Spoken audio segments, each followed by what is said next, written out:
Welcome to Southern Cadence, where we read stories with a Southern charm. Sit back and get cozy while we read The Adventures of Sherlock Holmes by Sir Arthur Conan Doyle. Adventure 1, A Scandal in Bohemia. To Sherlock Holmes, she is always the woman. I have seldom heard him mention her under any other name.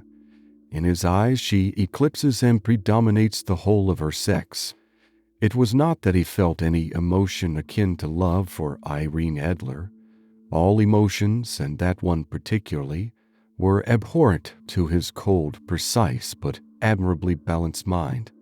He was, I take it, the most perfect reasoning and observing machine that the world has seen, but as a lover, he would have placed himself in a false position.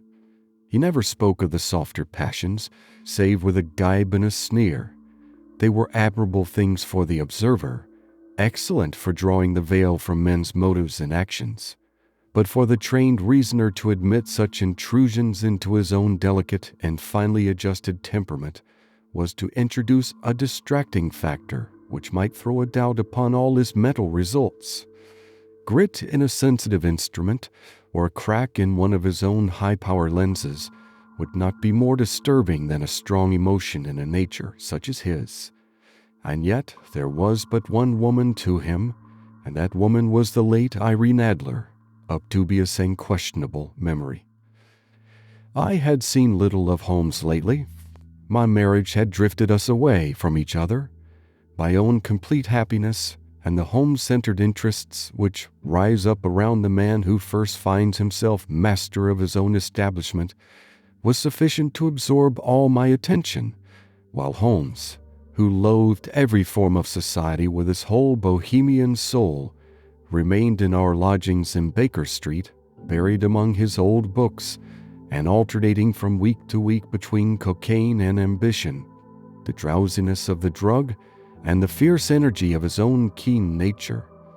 He was still, as ever, deeply attracted by the study of crime, and occupied his immense faculties and extraordinary powers of observation in following out those clues and clearing up those mysteries which had been abandoned as hopeless by the official police. From time to time, I heard some vague account of his doings, of his summons to Odessa in the case of the Trepoff murder, of his clearing up of the singular tragedy of the Atkinson brothers at Trincomalee, and finally of the mission which he had accomplished so delicately and successfully for the reigning family of Holland. Beyond these signs of his activity, however, which I merely shared with all the readers of the daily press, I knew little of my former friend and companion. One night, it was on the 20th of March, 1888. I was returning from a journey to a patient, for I had now returned to civil practice, when my way led me through Baker Street. As I passed the well-remembered door, which must always be associated in my mind with my wooing and with the dark incidents of the study in scarlet, I was seized with a keen desire to see Holmes again, and to know how he was employing his extraordinary powers. His rooms were brilliantly lit, and even as I looked up, I saw his tall, spare figure pass twice in a dark silhouette against the blind. He was pacing the room swiftly, eagerly, with his head sunk upon his chest and his hands clasped behind him. To me, who knew his every mood and habit, his attitude and manner told their own story. He was at work again. He had risen out of his drug-created dreams and was hot upon the scent of some new problem. I rang the bell and was shown up to the chamber which had formerly been in part my own. His manner was not effusive, it seldom was, but he was glad, I think, to see me. With hardly a word spoken, but with a kindly eye, he waved me to an armchair, threw across his case of cigars, and indicated a spirit case and a gasogene in the corner. Then he stood before the fire and looked me over in his singular introspective fashion. "Wedlock suits you," he remarked. "I think, Watson, that you have put on 7.5 pounds since I saw you." "7," I answered. "Indeed, I should have thought a little more. Just a trifle more, I fancy, Watson. And in practice again, I observe. You did not tell me that you intended to go into harness. Then how do you know?" "I see it, I deduce it. How do I know that you have been getting yourself very wet lately, and that you have a most clumsy and careless servant girl?" "My dear Holmes," said I, "this is too much. You would certainly have been burned had you lived a few centuries ago. It is true that I had a country walk on Thursday and came home in a dreadful mess, but as I have changed my clothes, I can't imagine how you deduce it. As to Mary Jane, she is incorrigible, and my wife has given her notice, but there again, I fail to see how you work it out." He chuckled to himself and rubbed his long, nervous hands together. "It is simplicity itself," said he. "My eyes tell me that on the inside of your left shoe, just where the firelight strikes it, the leather is scored by 6 almost parallel cuts. Obviously, they have been caused by someone who has very carelessly scraped round the edges of the sole in order to remove crusted mud from it. Hence, you see, my double deduction that you have been out in vile weather, and that you had a particularly malignant boot-slitting specimen of the London slavey. As to your practice, if a gentleman walks into my rooms smelling of iodoform, with a black mark of nitrate of silver upon his right forefinger, and a bulge on the right side of his top hat to show where he has secreted his stethoscope, I must be dull indeed if I do not pronounce him to be an active member of the medical profession." I could not help laughing at the ease with which he explained his process of deduction. "When I hear you give your reasons," I remarked, "the thing always appears to me to be so ridiculously simple that I could easily do it myself, though at each successive instance of your reasoning I am baffled until you explain your process. And yet I believe that my eyes are as good as yours." "Quite so," he answered, lighting a cigarette and throwing himself down into an armchair. "You see, but you do not observe. The distinction is clear. For example, you have frequently seen the steps which lead up from the hall to this room." "Frequently." "How often?" "Well, some hundreds of times." "Then how many are there?" "How many? I don't know." "Quite so. You have not observed, and yet you have seen. That is just my point. Now, I know that there are 17 steps because I have both seen and observed. By the way, since you are interested in these little problems, and since you are good enough to chronicle one or two of my trifling experiences, you may be interested in this." He threw over a sheet of thick, pink-tinted notepaper which had been lying open upon the table. "It came by the last post," said he. "Read it aloud." The note was undated and without either signature or address. "There will call upon you tonight at 7:45, it said, "a gentleman who desires to consult you upon a matter of the very deepest moment. Your recent services to one of the royal houses of Europe have shown that you are one who may safely be trusted with matters which are of an importance which can hardly be exaggerated. This account of you we have from all quarters received. Be in your chamber then at that hour, and do not take it amiss if your visitor wear a mask." "This is indeed a mystery," I remarked. "What do you imagine that it means?" "I have no data yet. It is a capital mistake to theorize before one has data. Insensibly one begins to twist facts to suit theories, instead of theories to suit facts. But the note itself, what do you deduce from it?" I carefully examined the writing and the paper upon which it was written. The man who wrote it was presumably well-to-do, I remarked, endeavoring to imitate my companion's processes. Such paper could not be bought under half-a-crown a packet. It is peculiarly strong and stiff. Peculiar, that is the very word, said Holmes. It is not an English paper at all. Hold it up to the light. I did so, and saw a large E with a small g, a capital P, and a large capital G with a small t woven into the texture of the paper. What do you make of that? Asked Holmes. The name of the maker, no doubt, or his monogram, rather. Not at all. The G with a small t stands for Gesellschaft, which is German for company. It is a customary contraction like our CO for company. P, of course, stands for Papier. Now for the EG. Let us glance at our Continental Gazetteer. He took down a heavy brown volume from his shelves. Iglonitz, here we are, Egria. It is in a German-speaking country, in Bohemia, not far from Karlsbad. Remarkable as being the scene of the death of Wallenstein, and for its numerous glass factories and paper mills. Ha, my boy, what do you make of that? His eyes sparkled, and he set up a great blue triumphant cloud from his cigarette. The paper was made in Bohemia, I said. Precisely, and the man who wrote the note is a German. Do you note the peculiar construction of the sentence? This account of you we have from all quarters received? A Frenchman or Russian could not have written that. It is the German who is so uncourteous to his verbs. It only remains, therefore, to discover what is wanted by this German who writes upon Bohemian paper and prefers wearing a mask to showing his face. And here he comes, if I am not mistaken, to resolve all our doubts.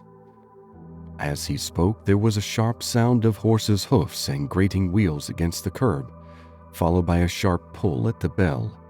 Holmes whistled. "A pair by the sound," said he. "Yes," he continued, glancing out of the window. "A nice little brougham and a pair of beauties. 150 guineas apiece. There's money in this case, Watson, if there is nothing else." "I think that I had better go, Holmes." "Not a bit, Doctor. Stay where you are. I am lost without my Boswell, and this promises to be interesting. It would be a pity to miss it." "But your client—" "Never mind him. I may want your help, and so may he. Here he comes. Sit down in that armchair, Doctor, and give us your best attention." A slow and heavy step, which had been heard upon the stairs and in the passage, paused immediately outside the door. Then there was a loud and authoritative tap. "Come in," said Holmes. A man entered who could hardly have been less than 6 feet 6 inches in height, with a chest and limbs of a Hercules. His dress was rich with a richness which would, in England, be looked upon as akin to bad taste. Heavy bands of astrakhan were slashed across the sleeves and fronts of his double-breasted coat, while the deep blue cloak which was thrown over his shoulders was lined with flame-colored silk and secured at the neck with a brooch which consisted of a single flaming beryl. Boots, which extended halfway up his calves and which were trimmed at the tops with rich brown fur, completed the impression of barbaric opulence which was suggested by his whole appearance. He carried a broad-brimmed hat in his hand, while he wore across the upper part of his face, extending down past the cheekbones, a black vizard mask, which he had apparently adjusted that very moment, for his hand was still raised to it as he entered. From the lower part of the face he appeared to be a man of strong character, with a thick, hanging lip, and a long, straight chin suggestive of resolution pushed to the length of obstinacy. "You had my note?" he asked with a deep, harsh voice and a strongly marked German accent. I told you that I would call." He looked from one to the other of us, as if uncertain which to address. "Pray take a seat," said Holmes. "This is my friend and colleague, Dr. Watson, who is occasionally good enough to help me in my cases. Whom have I the honor to address?" "You may address me as the Count von Kram, a Bohemian nobleman. I understand that this gentleman, your friend, is a man of honor and discretion, whom I may trust with a matter of the most extreme importance. If not, I should much prefer to communicate with you alone." I rose to go, but Holmes caught me by the wrist and pushed me back into my chair. "It is both or none," said he. "You may say before this gentleman anything which you may say to me." The Count shrugged his broad shoulders. "Then I must begin," said he, "by binding you both to absolute secrecy for 2 years. At the end of that time, the matter will be of no importance. At present, it is not too much to say that it is of such weight it may have an influence upon European history." "I promise," said Holmes. "And I." "You will excuse this mask," continued our strange visitor. "The august person who employs me wishes his agent to be unknown to you, and I may confess at once that the title by which I have just called myself is not exactly my own." "I was aware of it," said Holmes dryly. "The circumstances are of great delicacy, and every precaution has to be taken to quench what might grow to be an immense scandal and seriously compromise one of the reigning families of Europe. To speak plainly, the matter implicates the great house of Ormstein, hereditary kings of Bohemia." "I was also aware of that," murmured Holmes, settling himself down in his armchair and closing his eyes. Our visitor glanced with some apparent surprise at the languid, lounging figure of the man who had been no doubt depicted to him as the most incisive reasoner and most energetic agent in Europe. Holmes slowly reopened his eyes and looked impatiently at his gigantic client. "If your Majesty would condescend to state your case," he remarked, "I should be better able to advise you." The man sprang from his chair and paced up and down the room in uncontrollable agitation. Then, with a gesture of desperation, he tore the mask from his face and hurled it upon the ground. "You are right," he cried. "I am the king. Why should I attempt to conceal it?" "Why indeed?" murmured Holmes. "Your Majesty had not spoken before I was aware that I was addressing Wilhelm Gottfried Siegmunds von Ormstein, Grand Duke of Cassel-Felstein, and hereditary King of Bohemia." "But you can understand," said our strange visitor, sitting down once more and passing his hand over his high white forehead. "You can understand that I am not accustomed to doing such business in my own person. Yet the matter was so delicate that I could not confide it to an agent without putting myself in his power. I have come incognito from Prague for the purpose of consulting you." "Then pray consult," said Holmes, shutting his eyes once more. "The facts are briefly these. Some 5 years ago, during a lengthy visit to Warsaw, I made the acquaintance of the well-known adventuress Irene Adler. The name is no doubt familiar to you." "Kindly look her up in my index, Doctor," murmured Holmes without opening his eyes. For many years he had adopted a system of docketing all paragraphs concerning men and things, so that it was difficult to name a subject or a person on which he could not at once furnish information. In this case, I found her biography sandwiched in between that of a Hebrew rabbi and that of a staff commander who had written a monograph upon the deep-sea fishes. "Let me see," said Holmes. Born in New Jersey in the year 1858. Contralto. La Scala. Prima Donna Imperial Opera of Warsaw. Yes. Retired from operatic stage. Living in London. Quite so. Your Majesty, as I understand, became entangled with this young person, wrote her some compromising letters, and is now desirous of getting those letters back. Precisely so. But how? Was there a secret marriage? None. No legal papers or certificates? None. Then I failed to follow, Your Majesty. If this young person should produce her letters for blackmailing or other purposes, how is she to prove their authenticity? There is the writing. A proof, forgery. My private notepaper. Stolen. My own seal. Imitated. My photograph. Bought. We were both in the photograph. Oh dear, that is very bad. Your Majesty has indeed committed an indiscretion. I was mad, insane. You have compromised yourself seriously. I was only crown prince then. I was young. I am but 30 now. It must be recovered. We have tried and failed. Your Majesty must pay. It must be bought. She will not sell. Stolen, then. 5 attempts have been made. Twice burglars in my pay ransacked her house.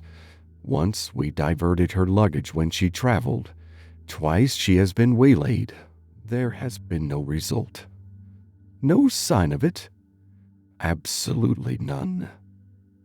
Holmes laughed. It is quite a pretty little problem, said he. But a very serious one to me, returned the king reproachfully. Very, indeed. And what does she propose to do with the photograph? To ruin me. But how? I am about to be married. So I have heard. To Clotilde Lofman von Saxe-Meiningen, second daughter of the King of Scandinavia.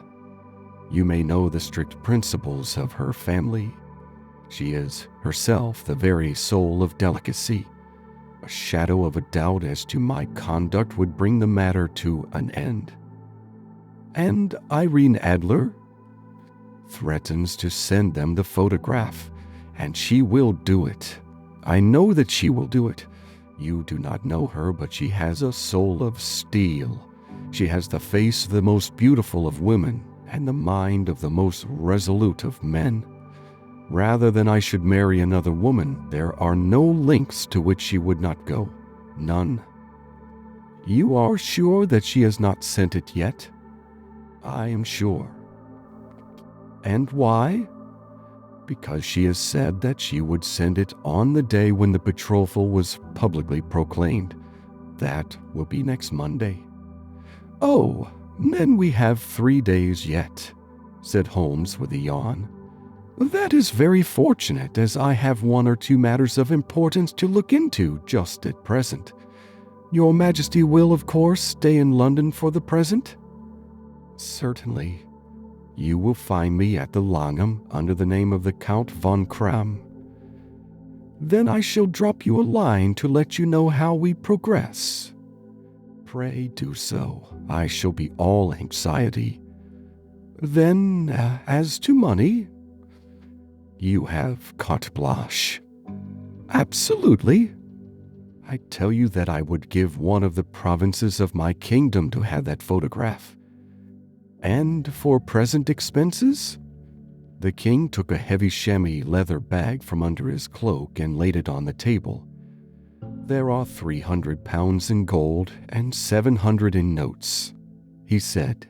Holmes scribbled a receipt upon a sheet of his notebook and handed it to him. And Mademoiselle's address, he asked, is Bryony Lodge, Serpentine Avenue, St. John's Wood. Holmes took a note of it. 1 other question, said he. "Was the photograph a cabinet?" "It was." "Then good night, Your Majesty, and I trust that we shall soon have some good news for you. And good night, Watson," he added as the wheels of the royal brougham rolled down the street. "If you will be good enough to call tomorrow afternoon at 3 o'clock, I should like to chat this little matter over with you." Part 2. At 3 o'clock precisely, I was at Baker Street, but Holmes had not yet returned. The landlady informed me that he had left the house shortly after 8 o'clock in the morning. I sat down before the fire, however, with the intention of awaiting him, however long he might be. I was already deeply interested in his inquiry, for though it was surrounded by none of the grim and strange features which were associated with the two crimes which I have already recorded, still, the nature of the case and the exalted station of his client gave it a character of its own. Indeed, apart from the nature of the investigation which my friend had on hand, there was something in his masterly grasp of a situation and his keen, incisive reasoning which made it a pleasure to me to study his system of work and to follow the quick, subtle methods by which he disentangled the most inextricable mysteries.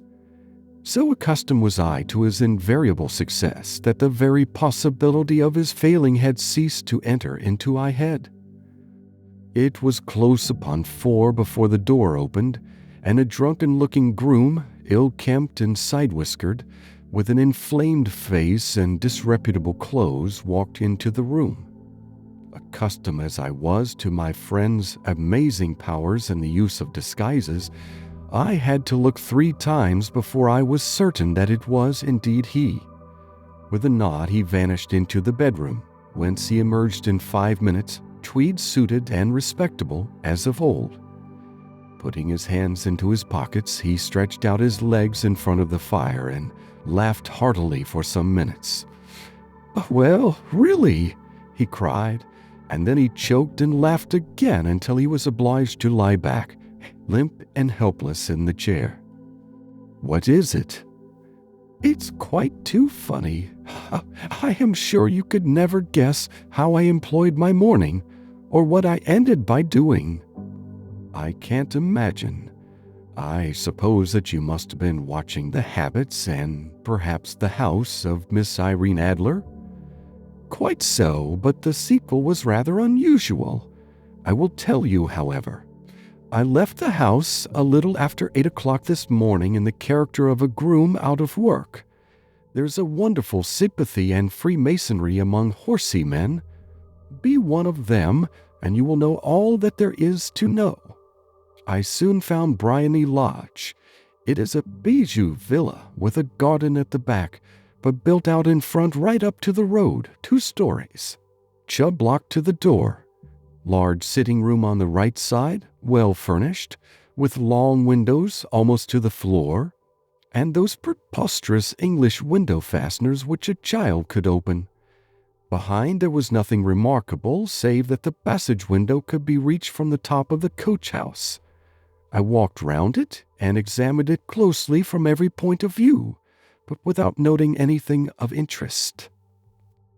I then lounged down the street and found, as I expected, that there was a mews in a lane which runs down by one wall of the garden. I lent the ostlers a hand in rubbing down their horses, and received in exchange 2d, a glass of half and half, 2 fills of shag tobacco, and as much information as I could desire about Miss Adler, to say nothing of 6 other people in the neighborhood in whom I was not in the least interested, but whose biographies I was compelled to listen to. "And what of Irene Adler?" I asked. "Oh, she has turned all the men's head down in that part. She is the daintiest thing under a bonnet on this planet. So say the Serpentine Mews to a man. She lives quietly, sings at concerts, drives out at 5 every day, and returns at 7 sharp for dinner. Seldom goes out at other times except when she sings. Has only 1 male visitor, but a good deal of him. He is dark, handsome, and dashing, never calls less than once a day, and often twice. He is a Mr. Godfrey Norton of the Inner Temple. See the advantages of a cabman as a confidant? They had driven him home a dozen times from Serpentine Mews and knew all about him. When I had listened to all they had to tell, I began to walk up and down near Bryony Lodge once more and to think over my plan of campaign. This Godfrey Norton was evidently an important factor in the matter. He was a lawyer. That sounded ominous. What was the relation between them, and what the object of his repeated visits? Was she his client, his friend, or his mistress? If the former, she had probably transferred the photograph to his keeping. If the latter, it was less likely. On the issue of this question depended whether I should continue my work at Bryony Lodge or turn my attention to the gentlemen's chambers in the Temple. It was a delicate point, and it widened the field of my inquiry. I fear that I bore you with these details, but I have to let you see my little difficulties if you are to understand the situation. I am following you closely, I answered. I was still balancing the matter in my mind when a hansom cab drove up to Bryony Lodge, and a gentleman sprang out. He was a remarkably handsome man, dark, aquiline, and moustached, evidently the man of whom I had heard. He appeared to be in a great hurry, shouted to the cabman to wait, and brushed past the maid who opened the door with the air of a man who was thoroughly at home.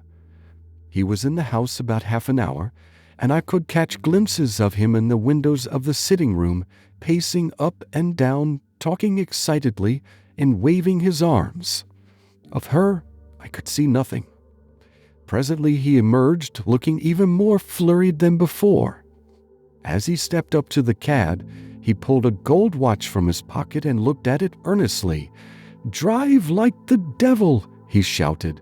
"First to Gross and Hankey's in Regent Street, and then to the Church of St. Monica in the Edgware Road. Half a guinea if you do it in 20 minutes. Away they went, and I was just wondering whether I should not do well to follow them, when up the lane comes a neat little landau, the coachman with his coat only half buttoned and his tie under his ear, while all the tags of his harness were sticking out of the buckles. It hadn't pulled up before she shot out of the hall door and into it. I only caught a glimpse of her at the moment, but she was a lovely woman, with a face that a man might die for. "The Church of St. Monica, John," she cried, "and half a sovereign if you reach it in 20 minutes. This was quite too good to lose, Watson. I was just balancing whether I should run for it, or whether I should perch behind her landau, when a cab came through the street. The driver looked twice at such a shabby fare, but I jumped in before he could object. "The Church of St. Monica," said I, "and half a sovereign if you reach it in 20 minutes. It was 25 minutes to 12, and of course it was clear enough what was in the wind. My cabby drove fast. I don't think I ever drove faster, but the others were there before us. The cab and the landau with their steaming horses were in front of the door when I arrived. I paid the man and hurried into the church. There was not a soul there save the two whom I had followed and a surpliced clergyman who seemed to be expostulating with them. They were all three standing in a knot in front of the altar. I lounged up the side aisle like any other idler who has dropped into a church. Suddenly, to my surprise, the three at the altar faced round to me, and Godfrey Norton came running as hard as it could towards me. "Thank God," he cried. "You'll do. Come, come." "What then?" I asked. "Come, man, come. Only 3 minutes, or it won't be legal." I was half dragged up to the altar, and before I knew where I was, I found myself mumbling responses which were whispered in my ear, and vouching for things of which I knew nothing, and generally assisting in the secure tying up of Irene Adler, spinster, to Godfrey Norton, bachelor. It was all done in an instant, and there was the gentleman thanking me on the one side and the lady on the other, while the clergyman beamed on me in front. It was the most preposterous position in which I ever found myself in my life, and it was the thought of it that started me laughing just now. It seems that there had been some informality about their license, that the clergyman absolutely refused to marry them without a witness of some sort, and that my lucky appearance saved the bridegroom from having to sally out into the streets in search of a best man. The bride gave me a sovereign, and I mean to wear it on my watch chain in memory of the occasion. This is a very unexpected turn of affairs, said I. And what then? Well, I found my plans very seriously menaced. It looked as if the pair might take an immediate departure, and so necessitate very prompt and energetic measures on my part. At the church door, however, they separated, he driving back to the temple, and she to her own house. "I shall drive out in the park at 5 as usual," she said as she left him. I heard no more. They drove away in different directions, and I went off to make my own arrangements. "Which are?" "Some cold beef and a glass of beer," he answered, ringing the bell. "I have been too busy to think of food, and I am likely to be busier still this evening. By the way, Doctor, I shall want your cooperation." "I shall be delighted." "You don't mind breaking the law?" "Not in the least." "Nor running a chance of arrest?" "Not in a good cause." "Oh, the cause is excellent. Then I am your man. I was sure that I might rely on you. But what is it you wish?" "When Mrs. Turner has brought in the tray, I will make it clear to you. Now," he said as he turned hungrily on the simple fare that our landlady had provided, "I must not discuss it while I eat, for I have not much time. It is nearly 5 now. In 2 hours we must be on the scene of action. Miss Irene, or Madame rather, returns from her drive at 7. We must be at Briony Lodge to meet her." "And what then?" "You must leave that to me. I have already arranged what is to occur. There is only one point on which I must insist. You must not interfere, come what may. You understand?" "I am to be neutral?" "To do nothing whatever. There will probably be some small unpleasantness. Do not join in it. It will end in my being conveyed into the house. 4 or 5 minutes afterwards, the sitting-room window will open. You are to station yourself close to that open window." "Yes." "You are to watch me, for I will be visible to you." "Yes." "And when I raise my hand, so, you will throw into the room what I give you to throw, and will at the same time raise the cry of fire. You quite follow me?" "Entirely." "It is nothing very formidable," he said, taking a long cigar-shaped roll from his pocket. "It is an ordinary plumber's smoke rocket, fitted with a cap at either end to make it self-lighting. Your task is confined to that. When you raise your cry of fire, it would be taken up by quite a number of people. You may then walk to the end of the street, and I will rejoin you in 10 minutes. I hope that I have made myself clear? I am to remain neutral, to get near the window, to watch you, and at the signal to throw in this object, then to raise the cry of fire, and to wait you at the corner of the street." "Precisely." "Then you may entirely rely on me." "That is excellent. I think perhaps it is almost time that I prepare for the new role I have to play." He disappeared into his bedroom and returned in a few minutes in the character of an amiable and simple-minded nonconformist clergyman. His broad black hat, his baggy trousers, his white tie, his sympathetic smile, and general look of peering and benevolent curiosity were such as Mr. John Hare alone could have equaled. It was not merely that Holmes changed his costume. His expression, his manner, his very soul seemed to vary with every fresh part that he assumed. The stage lost a fine actor, even as science lost an acute reasoner when he became a specialist in crime. It was 6:15 when we left Baker Street, and it still wanted 10 minutes to the hour when we found ourselves in Serpentine Avenue. It was already dusk, and the lamps were just being lighted as we paced up and down in front of Briony Lodge, waiting for the coming of its occupant. The house was just such as I had pictured it from Sherlock Holmes's succinct description, but the locality appeared to be less private than I expected. On the contrary, for a small street in a quiet neighborhood, it was remarkably animated. There was a group of shabbily dressed men smoking and laughing in a corner, a scissors grinder with his wheel, 2 guardsmen who were flirting with a nurse girl, and several well-dressed young men who were lounging up and down with cigars in their mouths. "You see," remarked Holmes as we paced to and fro in front of the house, "this marriage rather simplifies matters. The photograph becomes a double-edged weapon now. The chances are that she would be as averse to its being seen by Mr. Godfrey Norton as our client is to its coming to the eyes of his princess. Now the question is, where are we to find the photograph?" "Where indeed? It is most unlikely that she carries it about with her.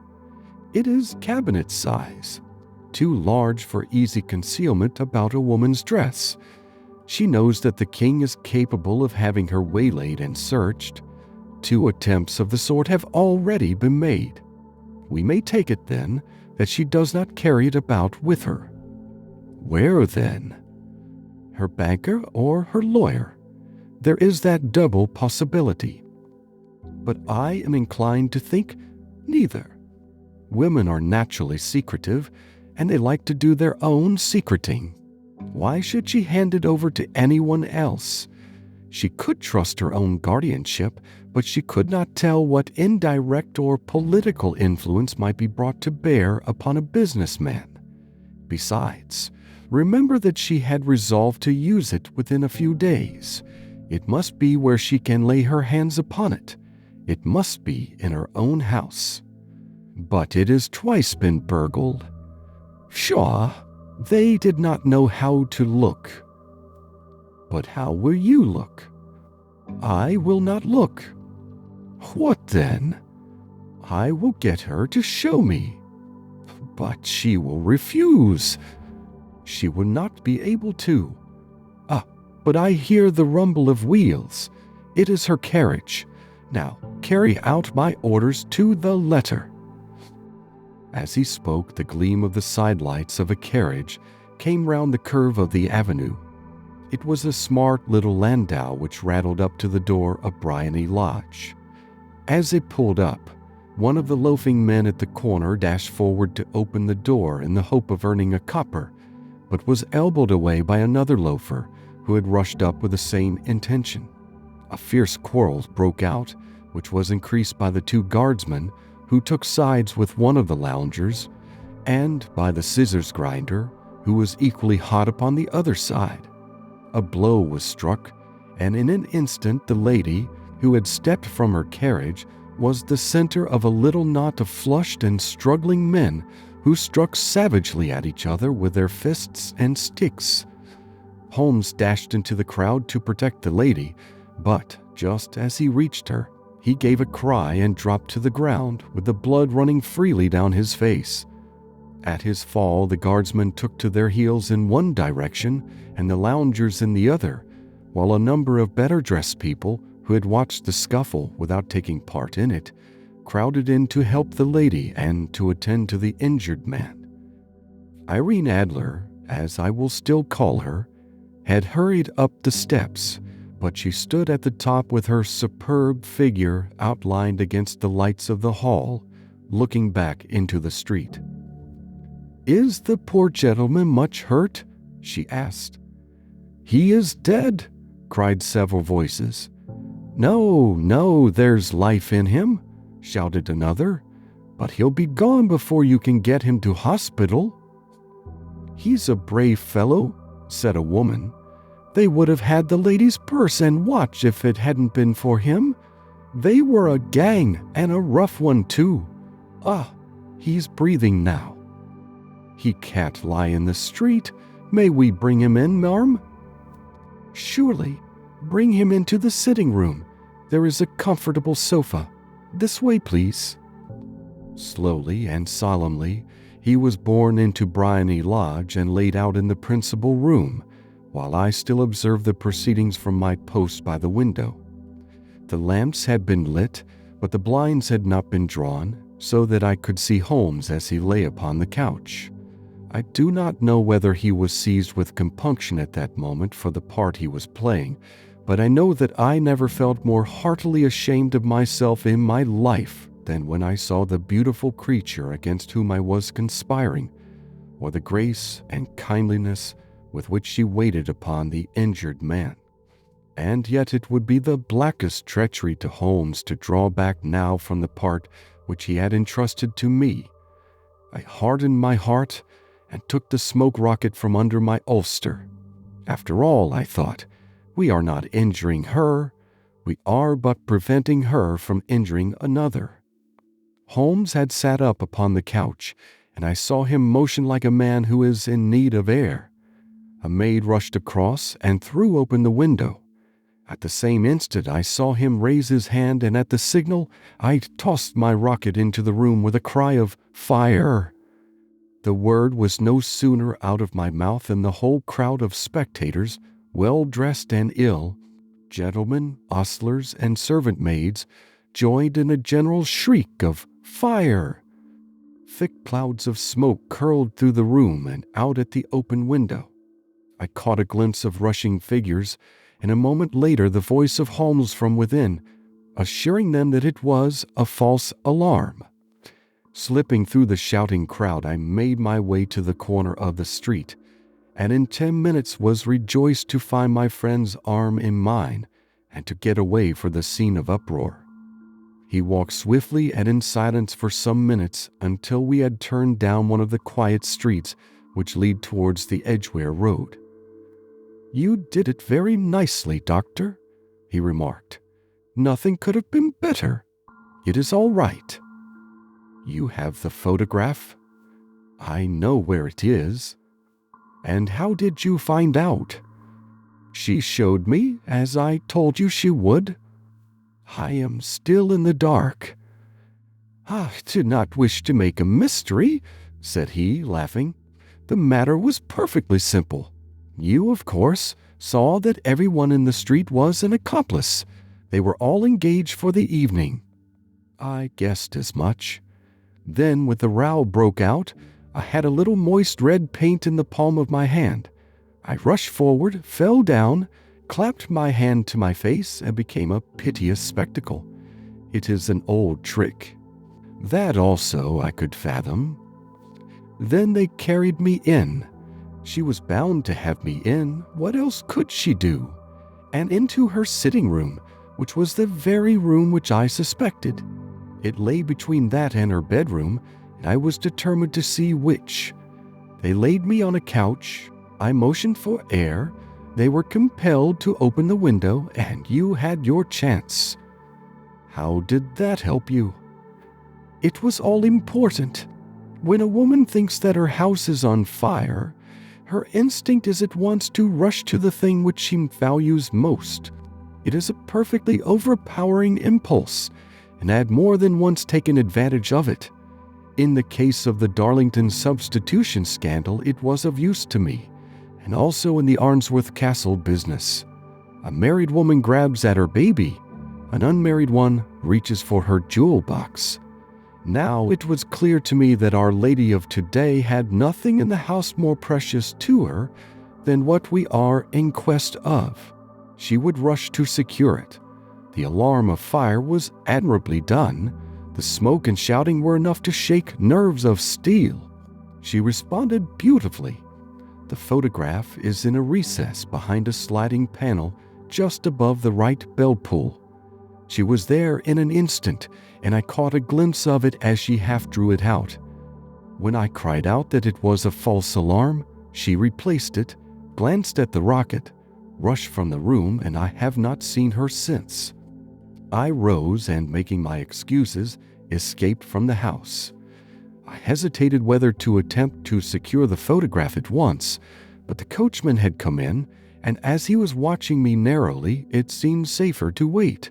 A little over-precipitance may ruin all. "And now?" I asked. "Our quest is practically finished. I shall call with the king tomorrow, and with you if you care to come with us. We will be shown into the sitting room to wait for the lady, but it is probable that when she comes, she may find neither of us nor the photograph. It might be a satisfaction to His Majesty to regain it with his own hands." "And when will you call?" "At 8 in the morning. She will not be up, so that we shall have a clear field. Besides, we must be prompt, for this marriage may mean a complete change in her life and habits. I must wire to the king without delay." We had reached Baker Street and had stopped at the door. He was searching his pockets for the key when someone passing said, "Good night, Mr. Sherlock Holmes." There were several people on the pavement at the time, but the greeting appeared to come from a slim youth in an ulster who had hurried by. "I've heard that voice before," said Holmes, staring down the dimly lit street. "Now I wonder who the deuce that could have been." Part 3. I slept at Baker Street that night, and we were engaged upon our toast and coffee in the morning when the King of Bohemia rushed into the room. "You have really got it?" he cried, grasping Sherlock Holmes by either shoulder and looking eagerly into his face. "Not yet." "But you have hopes?" "I have hopes." "Then come, I am all impatience to be gone." "We must have a cab." "No, my brougham is waiting." "Then that will simplify matters." We descended and started off once more for Briony Lodge. "Irene Adler is married," remarked Holmes. "Married? When?" "Yesterday." "But to whom?" "To an English lawyer named Norton." "But she could not love him."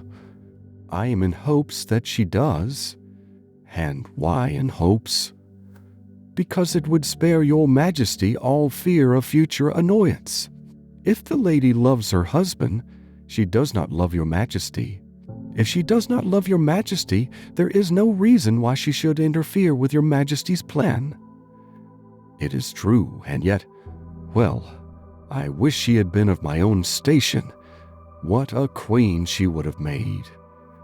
He relapsed into a moody silence which was not broken until we drew up in Serpentine Avenue. The door of Briony Lodge was open, and an elderly woman stood upon the steps.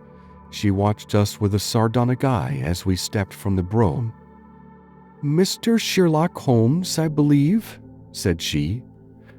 "I am Mr. Holmes," answered my companion, looking at her with a questioning and rather startled gaze. "Indeed. My mistress told me that you were likely to call. She left this morning with her husband by the 5:15 train from Charing Cross for the Continent."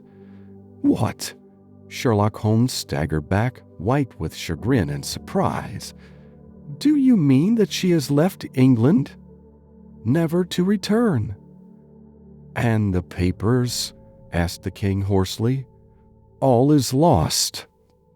"We shall see." He pushed past the servant and rushed into the drawing room, followed by the king and myself. The furniture was scattered about in every direction, with dismantled shelves and open drawers, as if the lady had hurriedly ransacked them before her flight.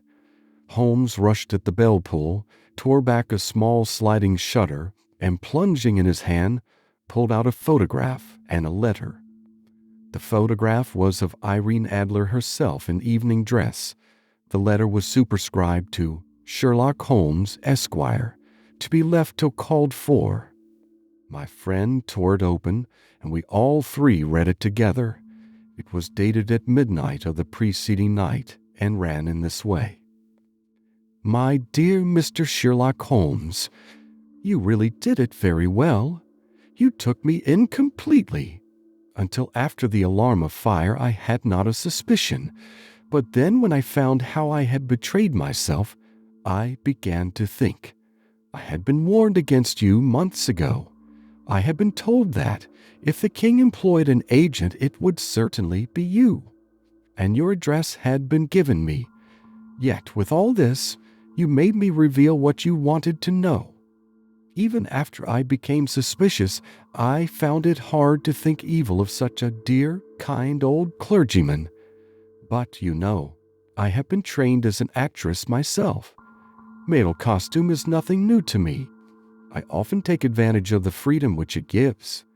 I sent John, the coachman, to watch you, ran upstairs, got into my walking clothes, as I call them, and came down just as you departed. Well, I followed you to your door, and so made sure that I was really an object of interest to the celebrated Mr. Sherlock Holmes. Then I, rather imprudently, wished you good night and started for the temple to see my husband. We both thought the best resource was flight when pursued by so formidable an antagonist, so you will find the nest empty when you call tomorrow. As to the photograph, your client may rest in peace. I love and am loved by a better man than he. The king may do what he will without hindrance from one whom he has cruelly wronged. I keep it only to safeguard myself, and to preserve a weapon which will always secure me from any steps which he might take in the future. I leave a photograph which he might care to possess, and I remain, dear Mr. Sherlock Holmes, very truly yours, Irene Norton, née Adler. What a woman, oh, what a woman, cried the King of Bohemia when we had all three read this epistle. Did I not tell you how quick and resolute she was? Would she not have made an admirable queen? Is it not a pity that she was not on my level? From what I have seen of the lady, she seems indeed to be on a very different level to your Majesty, said Holmes coldly. I am sorry that I have not been able to bring your Majesty's business to a more successful conclusion. On the contrary, my dear sir, cried the king, nothing could be more successful. I know that her word is inviolate. The photograph is now as safe as if it were in the fire. I am glad to hear your Majesty say so. I am immensely indebted to you. Pray tell me in what way I can reward you. This ring, he slipped an emerald snake ring from his finger and held it out upon the palm of his hand. Your Majesty has something which I should value even more highly, said Holmes. You have but to name it. This photograph.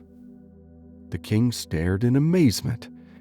Irene's photograph, he cried. Certainly, if you wish it. I thank your Majesty. Then there is no more to be done in the matter. I have the honor to wish you a very good morning. He bowed, and turning away without observing the hand which the king had stretched out to him, he set off in my company for his chambers. And that was how a great scandal threatened to affect the kingdom of Bohemia, and how the best plans of Mr. Sherlock Holmes were beaten by a woman's wit. He used to make merry over the cleverness of woman, but I have not heard him do it of late. And when he speaks of Irene Adler, or when he refers to her photograph, it is always under the honorable title of the woman. End of Chapter 1. Adventure 2, The Red-Headed League. I had called upon my friend, Mr. Sherlock Holmes, one day in the autumn of last year, and found him in deep conversation with a very stout, florid-faced, elderly gentleman with fiery red hair. With an apology for my intrusion, I was about to withdraw, when Holmes pulled me abruptly into the room and closed the door behind me. "You could not possibly have come at a better time, my dear Watson," he said cordially. "I was afraid that you were engaged." "So I am, very much so." "That I can wait in the next room." "Not at all. This gentleman, Mr. Wilson, has been my partner and helper in many of my most successful cases, and I have no doubt that he will be of the utmost use to me in yours also." The stout gentleman half rose from his chair and gave a bob of greeting, with a quick little questioning glance from his small, fat, encircled eyes. "Try the settee," said Holmes, relapsing into his armchair and putting his fingertips together, as was his custom when in judicial moods. "I know, my dear Watson, that you share my love of all that is bizarre and outside the conventions and humdrum routine of everyday life. You have shown your relish for it by the enthusiasm which has prompted you to chronicle, and, if you will excuse my saying so, somewhat to embellish so many of my own little adventures. Your cases have indeed been of the greatest interest to me," I observed.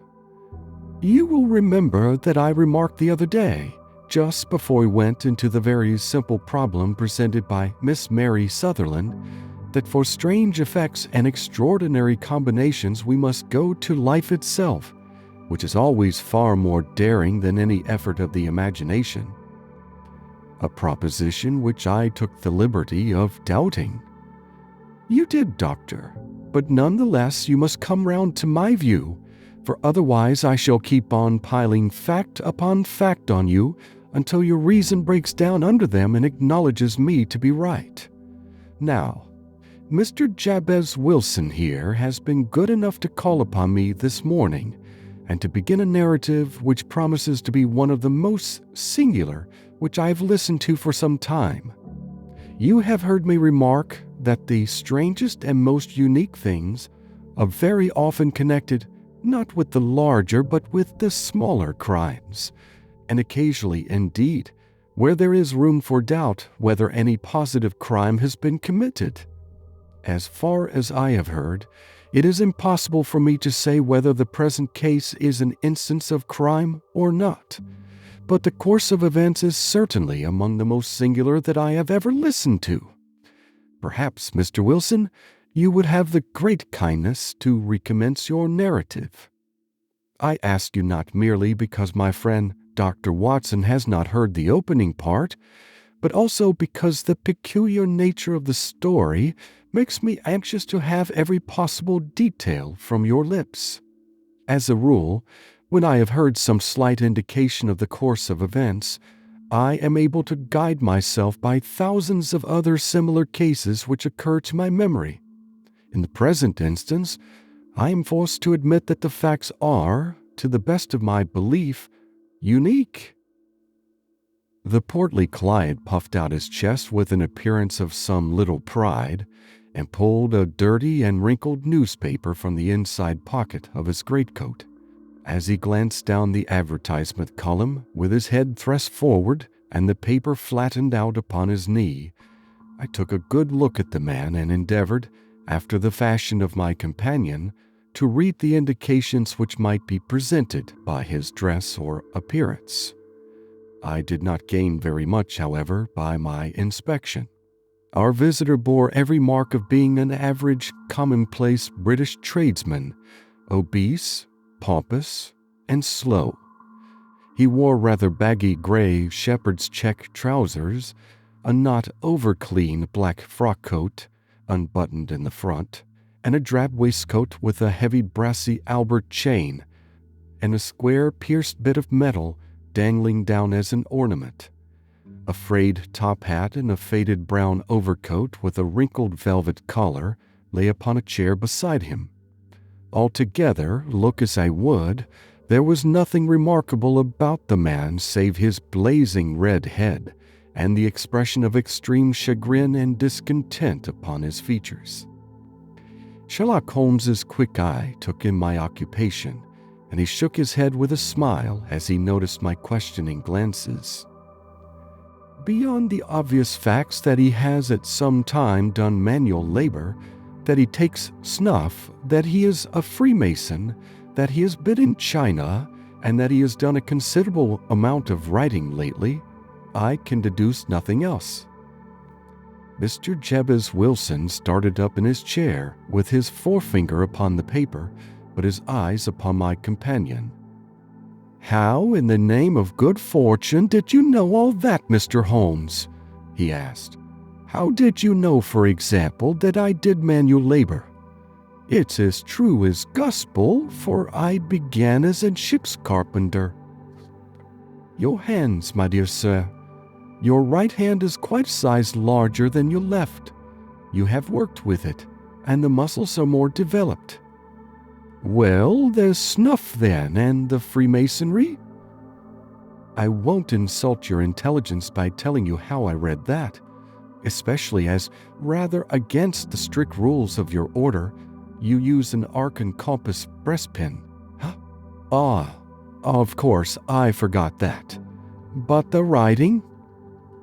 "What else can be indicated by that right cuff so very shiny for 5 inches, and the left one with a smooth patch near the elbow where you rested upon the desk?" "Well, but China?" "The fish that you have tattooed immediately above your right wrist could only have been done in China. I have made a small study of tattoo marks, and have even contributed to the literature of the subject. That trick of staining the fish's scales of a delicate pink is quite peculiar to China. When, in addition, I see a Chinese coin hanging from your watch chain, the matter becomes even more simple." Mr. Jabez Wilson laughed heavily. "Well, I never," said he. "I thought at first that you had done something clever, but I see that there was nothing in it after all." "I begin to think, Watson," said Holmes, "that I make a mistake in explaining. Omne ignoratum pro magnifico, you know, and my poor little reputation, such as it is, will suffer shipwreck if I am so candid. Can you not find the advertisement, Mr. Wilson?" "Yes, I have got it now," he answered with his thick red finger planted halfway down the column. "Here it is. This is what began it all. You just read it for yourself, sir." I took the paper from him and read as follows: "To the Red-Headed League. On account of the bequest of the late Ezekiah Hopkins of Lebanon, Pennsylvania, USA, there is now another vacancy open which entitles a member of the League to a salary of £4 a week for purely nominal services. All red-headed men who are sound in body and mind and above the age of 21 years are eligible. Apply in person on Monday at 11 o'clock to Duncan Ross at the offices of the League, 7 Pope's Court, Fleet Street." "What on earth does this mean?" I ejaculated after I had twice read over the extraordinary announcement. Holmes chuckled and wriggled in his chair, as was his habit when in high spirits. "It is a little off the beaten track, isn't it?" said he. "And now, Mr. Wilson, off you go at scratch and tell us all about yourself, your household, and the effect which this advertisement had upon your fortunes. You will first make a note, Doctor, of the paper and the date." "It is the Morning Chronicle of April 27, 1890, just 2 months ago." "Very good. Now, Mr. Wilson?" "Well, it is just as I have been telling you, Mr. Sherlock Holmes," said Jabez Wilson, mopping his forehead. "I have a small pawnbroker's business at Coburg Square, near the city. It's not a very large affair, and of late years it has not done more than just give me a living. I used to be able to keep 2 assistants, but now I only keep 1, and I would have a job to pay him but that he is willing to come for half wages so as to learn the business." "What is the name of this obliging youth?" asked Sherlock Holmes. "His name is Vincent Spaulding, and he's not such a youth either. It's hard to say his age. I should not wish a smarter assistant, Mr. Holmes, and I know very well that he could better himself and earn twice what I am able to give him. But after all, if he is satisfied, why should I put ideas in his head? Why, indeed, you seem most fortunate in having an employee who comes under the full market price. It is not a common experience among employers in this age. I don't know that your assistant is not as remarkable as your advertisement." "Oh, he has his faults, too," said Mr. Wilson.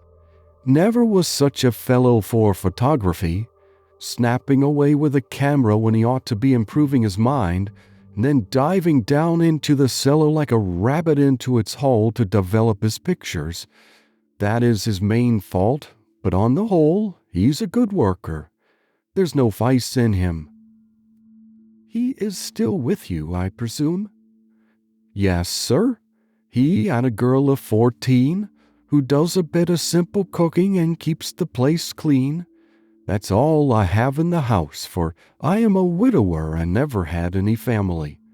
We live very quietly, sir, the three of us, and we keep a roof over our heads and pay our debts if we do nothing more. The first thing that put us out was that advertisement.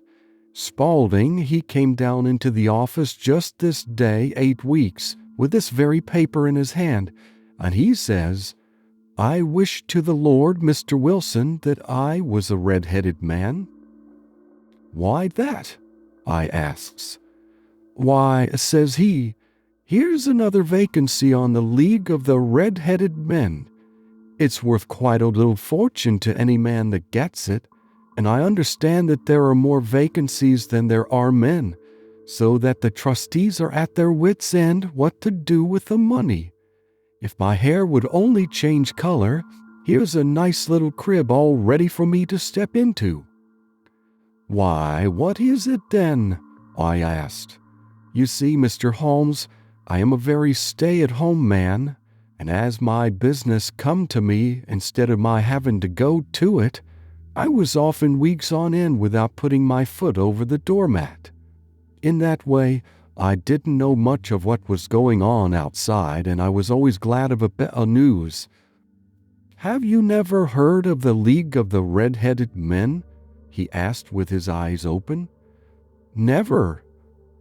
'Why, I wonder at that, for you are eligible yourself for one of the vacancies.' 'And what are they worth?' I asked. 'Oh, merely a couple of hundred a year, but the work is slight, and it need not interfere very much with one's other occupations.' Well, you can easily think that that made me prick up my ears, for the business has not been over good for some years, and an extra couple of hundred would have been very handy. 'Tell me all about it,' said I. 'Well,' said he, showing me the advertisement, 'you can see for yourself that the League has a vacancy, and there is the address where you should apply for particulars. As far as I can make out, the League was founded by an American millionaire, Ezekiah Hopkins, who was very peculiar in his ways. He was himself red-headed, and he had a great sympathy for all red-headed men. So, when he died, it was found that he had left his enormous fortune in the hands of trustees, with instructions to apply the interest to the providing of easy berths to men whose hair is of that color. From all I hear, it is splendid pay and very little to do.' 'But,' said I, 'there would be millions of red-headed men who would apply.' 'Not so many as you might think,' he answered. 'You see, it is really confined to Londoners and to grown men. This American had started from London when he was young, and he wanted to do the old town a good turn. Then again, I have heard it is no use your applying if your hair is light red or dark red or anything but real bright, blazing, fiery red. Now, if you cared to apply, Mr. Wilson, you would just walk in, but perhaps would hardly be worth your while to put yourself out of the way for the sake of a few £100. Now, it is a fact, gentlemen. as you may see for yourselves, that my hair is of a very full and rich tint, so that it seemed to me that if there was to be any competition in the matter, I stood as good a chance as any man that I had ever met. Vincent Spaulding seemed to know so much about it that I thought he might prove useful, so I just ordered him to put up the shutters for the day and to come right away with me. He was very willing to have a holiday, so we shut the business up and started off for the address that was given us in the advertisement. I never hope to see such a sight as that again, Mr. Holmes. From north, south, east, and west, every man who had a shade of red in his hair had tramped into the city to answer the advertisement. Fleet Street was choked with red-headed folk, and Pope's Court looked like a coster's orange barrow. I should not have thought there were so many in the whole country as were brought together by that single advertisement. Every shade of color they were: straw, lemon, orange, brick, Irish setter, liver, clay. But, as Spaulding said, there were not many who had the real vivid flame-colored tint. When I saw how many were waiting, I would have given it up in despair, but Spaulding would not hear of it. How he did it, I could not imagine, but he pushed and pulled and butted until he got me through the crowd, and right up to the steps which led to the office. There was a double stream upon the stair, some going up in hope, and some coming back dejected, but we wedged in as well as we could and soon found ourselves in the office. "Your experience has been a most entertaining one," remarked Holmes as his client paused and refreshed his memory with a huge pinch of snuff. "Pray continue your very interesting statement." "There was nothing in the office but a couple of wooden chairs and a deal table, behind which sat a small man with a head that was even redder than mine. He said a few words to each candidate as he came up, and then he always managed to find some fault in them which would disqualify them. Getting a vacancy did not seem to be such a very easy matter after all. However, when our turn came, the little man was much more favorable to me than to any of the others, and he closed the door as we entered so that he might have a private word with us. 'This is Mr. Jabez Wilson,' said my assistant, 'and he is willing to fill a vacancy in the league.' 'And he is admirably suited for it,' the other answered. 'He has every requirement. I cannot recall when I have seen anything so fine.' He took a step backward, cocked his head on one side, and gazed at my hair until I felt quite bashful. Then suddenly he plunged forward, wrung my hand, and congratulated me warmly on my success. 'It would be injustice to hesitate,' said he. 'You will, however, I am sure, excuse me for taking an obvious precaution.' With that he seized my hair in both his hands and tugged until I yelled with the pain. 'There is water in your eyes,' said he as he released me. 'I perceive that all is as it should be. But we have to be careful, for we have twice been deceived by wigs and once by paint. I could tell you tales of cobbler's wax which would disgust you with human nature.' He stepped over to the window and shouted through it at the top of his voice that the vacancy was filled. A groan of disappointment came up from below, and the folk all trooped away in different directions until there was not a redhead to be seen except my own and that of the manager. 'My name,' said he, 'is Mr. Duncan Ross, and I am myself one of the pensioners upon the fund left by our noble benefactor. Are you a married man, Mr. Wilson? Have you a family?' I answered that I had not. His face fell immediately. 'Dear me,' he said gravely, 'that is very serious indeed. I am sorry to hear you say that. The fund was, of course, for the propagation and spread of the redheads as well as for their maintenance. It is exceedingly unfortunate that you should be a bachelor.' My face lengthened at this, Mr. Holmes. for I thought that I was not to have the vacancy after all. But after thinking it over for a few minutes, he said that it would be all right. In the case of another, said he, the objection might be fatal, but we must stretch a point in favor of a man with such a head of hair as yours. When shall you be able to enter upon your new duties? Well, it is a little awkward, for I have a business already, said I. Oh, never mind about that, Mr. Wilson, said Vincent Spaulding. I should be able to look after that for you. What would be the hours? I asked. 10 to 2. Now, a pawnbroker's business is mostly done of an evening, Mr. Holmes, especially Thursday and Friday evening, which is just before payday, so it would suit me very well to earn a little in the mornings. Besides, I knew that my assistant was a good man, and that he would see to anything that turned up. That would suit me very well, said I. And the pay? Is £4 a week. And the work? Is purely nominal. What do you call purely nominal? Well, you have to be in the office, or at least in the building, the whole time. If you leave, you forfeit your whole position forever. The will is very clear upon that point. You don't comply with the conditions if you budge from the office during that time. It's only 4 hours a day, and I should not think of leaving, said I. No excuse will avail, said Mr. Duncan Ross. Neither sickness nor business nor anything else. There you must stay, or you lose your billet. And the work? Is to copy out the Encyclopedia Britannica. There is the first volume of it in that press. You must find your own ink, pens, and blotting paper, but we provide this table and chair. Will you be ready tomorrow? Certainly, I answered. Then goodbye, Mr. Jabez Wilson, and let me congratulate you once more on the important position which you have been fortunate enough to gain. He bowed me out of the room, and I went home with my assistant, hardly knowing what to say or do. I was so pleased at my own good fortune.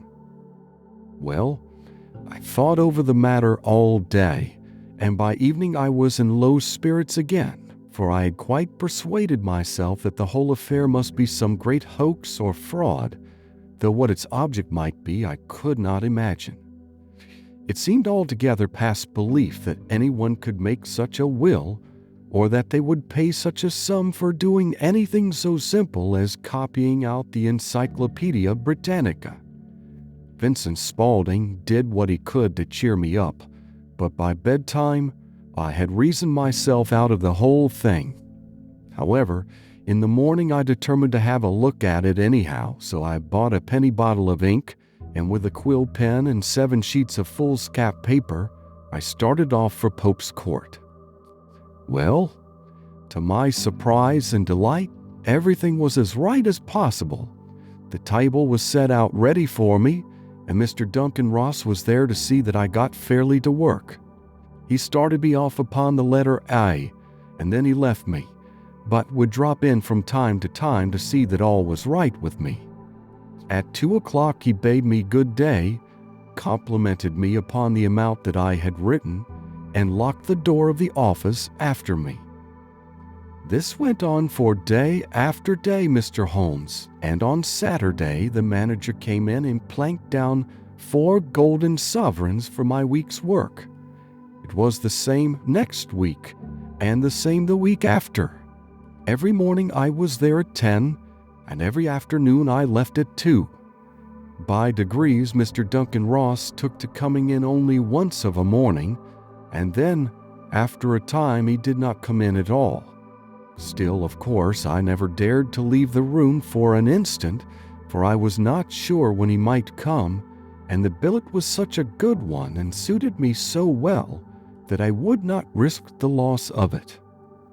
8 weeks passed away like this, and I had written about abbots and archery and armor and architecture in Attica, and hoped with diligence that I might get on to the bees before very long.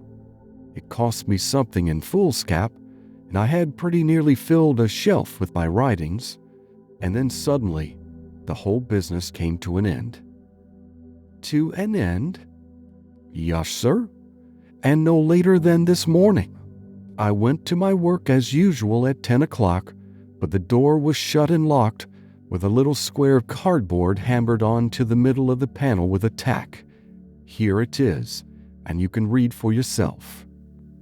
He held up a piece of white cardboard about the size of a sheet of notepaper. It read in this fashion: "The Red-Headed League is dissolved. October 9, 1890. Sherlock Holmes and I surveyed this curt announcement and the rueful face behind it until the comical side of the affair so completely overtopped every other consideration that we both burst out into a roar of laughter. "I cannot see that there is anything very funny," cried our client, flushing up to the roots of his flaming head. "If you can do nothing better than laugh at me, I can go elsewhere." "And no," cried Holmes, shoving him back into the chair from which he had half risen. "I really wouldn't miss your case for the world. It is most refreshingly unusual. But there is, if you will excuse my saying so, something just a little funny about it. Pray, what steps did you take when you found the card upon the door?" "I was staggered, sir. I did not know what to do. Then I called at the offices round, but none of them seemed to know anything about it. Finally, I went to the landlord, who is an accountant living on the ground floor, and I asked him if he could tell me what had become of the Red-Headed League.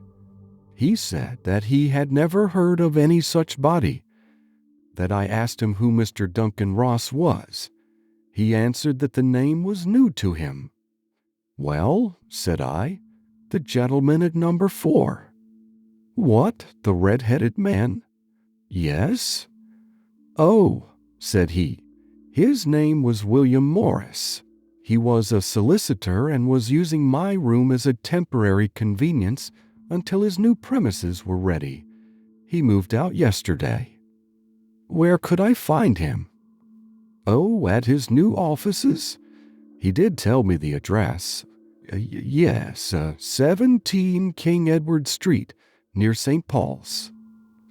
I started off, Mr. Holmes, but when I got to that address it was a manufactory of artificial kneecaps, and no one in it had ever heard of either Mr. William Morris or Mr. Duncan Ross." "And what did you do then?" asked Holmes. "I went home to Saxe-Coburg Square and I took the advice of my assistant, but he could not help me in any way. He could only say that if I waited I should hear by post. But that was not quite good enough, Mr. Holmes. I did not wish to lose such a place without a struggle. So, as I have heard that you were good enough to give advice to poor folk who were in need of it, I came right away to you." "And you did very wisely," said Holmes.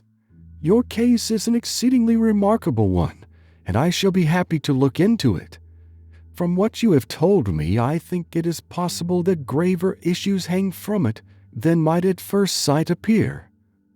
"Grave enough," said Mr. Jabez Wilson. "Why, I have lost £4 a week."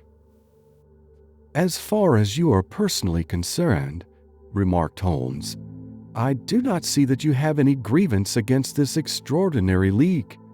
On the contrary, you are, as I understand, richer by some £30, to say nothing of the minute knowledge which you have gained on every subject which comes under the letter A.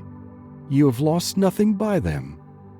"No, sir, but I want to find out about them, and who they are, and what their object was in playing this prank, if it was a prank, upon me. It was a pretty expensive joke for them, for it cost them £32. "We shall endeavor to clear up these points for you. And first, 1 or 2 questions, Mr. Wilson. This assistant of yours, who first called your attention to the advertisement, how long has he been with you?" "About a month then." How did he come? In answer to an advertisement? Was he the only applicant? No, I had a dozen. Why did you pick him? Because he was handy and would come cheap. At half wages, in fact. Yes. What is he like, this Vincent Spaulding? Small, stout-built, very quick in his ways, no hair on his face, though he's not short of 30. Has a white splash of acid upon his forehead. Holmes sat up in his chair in considerable excitement. I thought as much, said he. Have you ever observed that his ears are pierced for earrings? Yes, sir. He told me that a gypsy had done it for him when he was a lad. Said Holmes, sinking back in deep thought. He is still with you? Oh, yes, sir. I have only just left him. And has your business been attended to in your absence? Nothing to complain of, sir. There's never very much to do of a morning. That will do, Mr. Wilson. I shall be happy to give you an opinion upon the subject in the course of a day or two. Today is Saturday, and I hope that by Monday we may come to a conclusion. Well, Watson, said Holmes when our visitor had left us, what do you make of it all? I make nothing of it, I answered frankly. It is a most mysterious business. As a rule, said Holmes, the more bizarre a thing is, the less mysterious it proves to be. It is your commonplace, featureless crimes which are really puzzling, just as a commonplace face is the most difficult to identify. But I must be propped over this matter. What are you going to do then? I asked. To smoke, he answered. It is quite a three-pipe problem, and I beg that you won't speak to me for 50 minutes. He curled himself up in his chair with his thin knees drawn up to his hawk-like nose, and there he sat with his eyes closed and his black clay pipe thrusting out like the bill of some strange bird. I had come to the conclusion that he had dropped asleep, and indeed was nodding myself, when he suddenly sprang out of his chair with the gesture of a man who has made up his mind and put his pipe down upon the mantelpiece. Sarasate plays at St. James's Hall this afternoon, he remarked. What do you think, Watson? Could your patient spare you for a few hours? I have nothing to do today. My practice is never very absorbing. Then put on your hat and come. I am going through the city first, and we can have some lunch on the way. I observe that there is a good deal of German music on the program, which is rather more to my taste than Italian or French. It is introspective, and I want to introspect. Come along. We traveled by the underground as far as Aldersgate, and a short walk took us to Saxe-Coburg Square, the scene of the singular story which we had listened to in the morning. It was a poky, little, shabby, genteel place, where 4 lines of dingy, 2-storied brick houses looked out into a small railed-in enclosure, where a lawn of weedy grass and a few clumps of faded laurel bushes made a hard fight against a smoke-laden and uncongenial atmosphere. 3 gilt balls and a brown board with Jabez Wilson in white letters upon a corner house announced the place where our red-headed client carried on his business. Sherlock Holmes stopped in front of it with his head on one side and looked it all over, with his eyes shining brightly between puckered lids. Then he walked slowly up the street and then down again to the corner, still looking keenly at the houses. Finally, he returned to the pawnbroker's, and, having thumped vigorously upon the pavement with his stick 2 or 3 times, he went up to the door and knocked. It was instantly opened by a bright-looking, clean-shaven young fellow who asked him to step in. "Thank you," said Holmes. "I only wish to ask you how you would go from here to the Strand." "Third right, fourth left," answered the assistant promptly, closing the door. "Smart fellow, that," observed Holmes as we walked away. "He is, in my judgment, the fourth smartest man in London, and for daring I am not sure that he has not a claim to be third. I have known something of him before."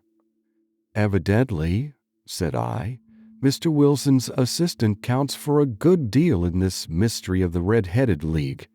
I am sure that you inquired your way merely in order that you might see him." "Not him." "What then?"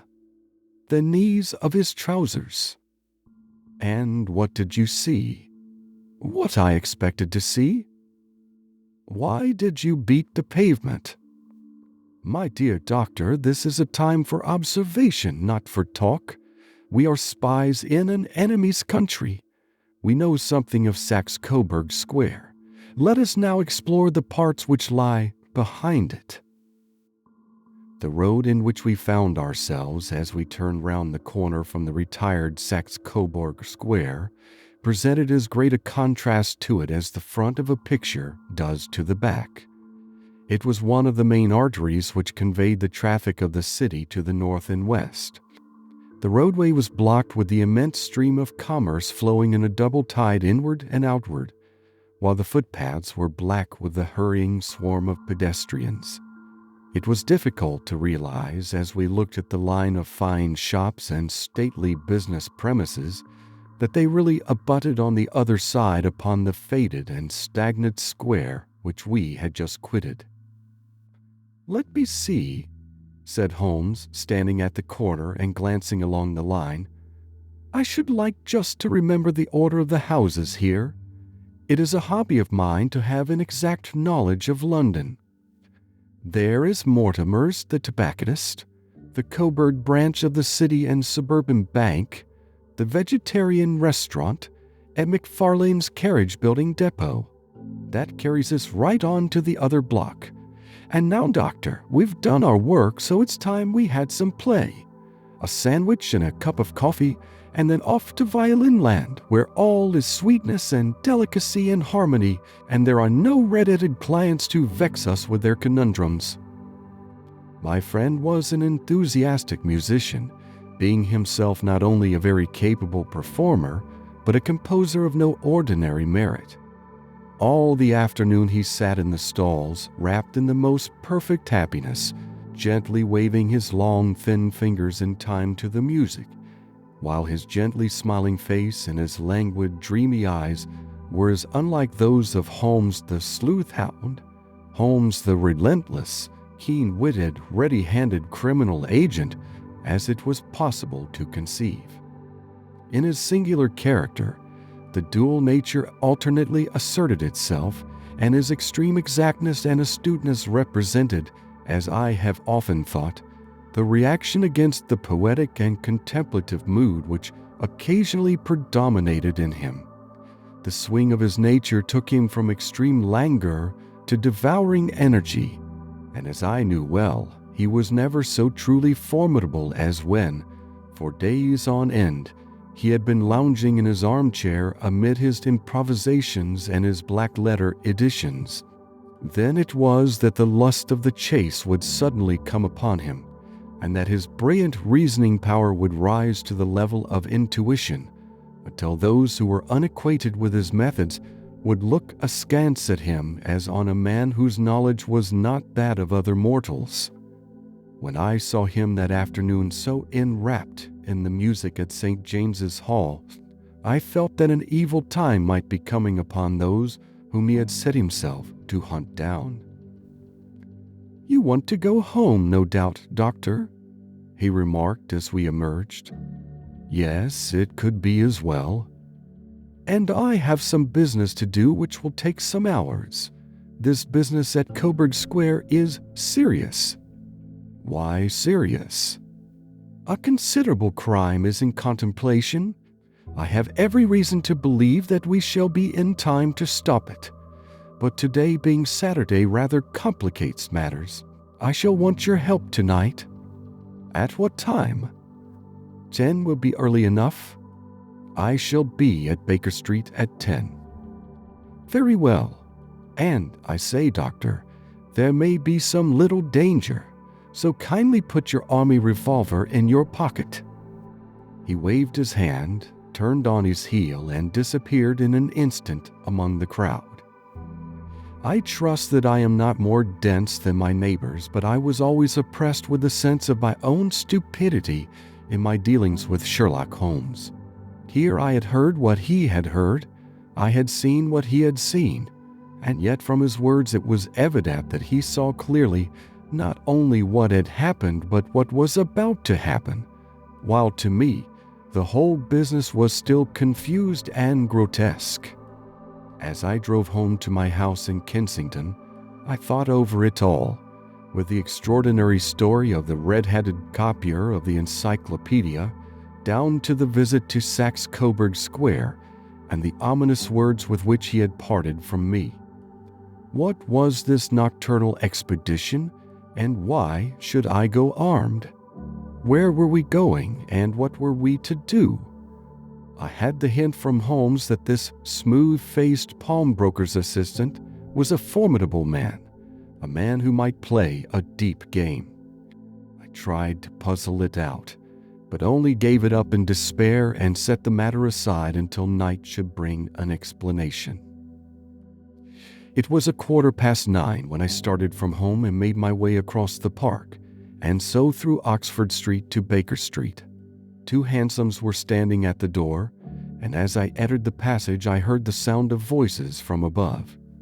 On entering his room, I found Holmes in animated conversation with 2 men, one of whom I recognized as Peter Jones, the official police agent, while the other was a long, thin, sad-faced man with a very shiny hat and oppressively respectable frock coat. "Ha! Our party is complete," said Holmes, buttoning up his pea-jacket and taking his heavy hunting crop from the rack. "Watson, I think you know Mr. Jones of Scotland Yard? Let me introduce you to Mr. Merryweather, who is to be our companion in tonight's adventure." "We're haunting couples again, Doctor, you see," said Jones in his consequential way. "Our friend here is a wonderful man for starting a chase. All he wants is an old dog to help him do the running down." "I hope a wild goose may not prove to be the end of our chase," observed Mr. Merryweather gloomily. "You may place considerable confidence in Mr. Holmes, sir," said the police agent loftily. "He has his own little methods which are, if he won't mind my saying so, just a little too theoretical and fantastic, but he has the makings of a detective in him. It is not too much to say that once or twice, as in that business of the Sholto murder and the Agra treasure, he has been more nearly correct than the official force." "Oh, if you say so, Mr. Jones, it is all right," said the stranger with deference. "Still, I confess that I miss my rubber. It is the first Saturday night for 27 years that I have not had my rubber." "I think you will find," said Sherlock Holmes, "that you will play for a higher stake tonight than you have ever done yet, and that the play will be more exciting. For you, Mr. Merryweather, the stake will be some £30,000, and for you, Jones, it will be the man upon whom you wish to lay your hands." "John Clay, the murderer, thief, smasher, and forger. He's a young man, Mr. Merryweather, but he is at the head of his profession, and I would rather have my bracelets on him than on any criminal in London.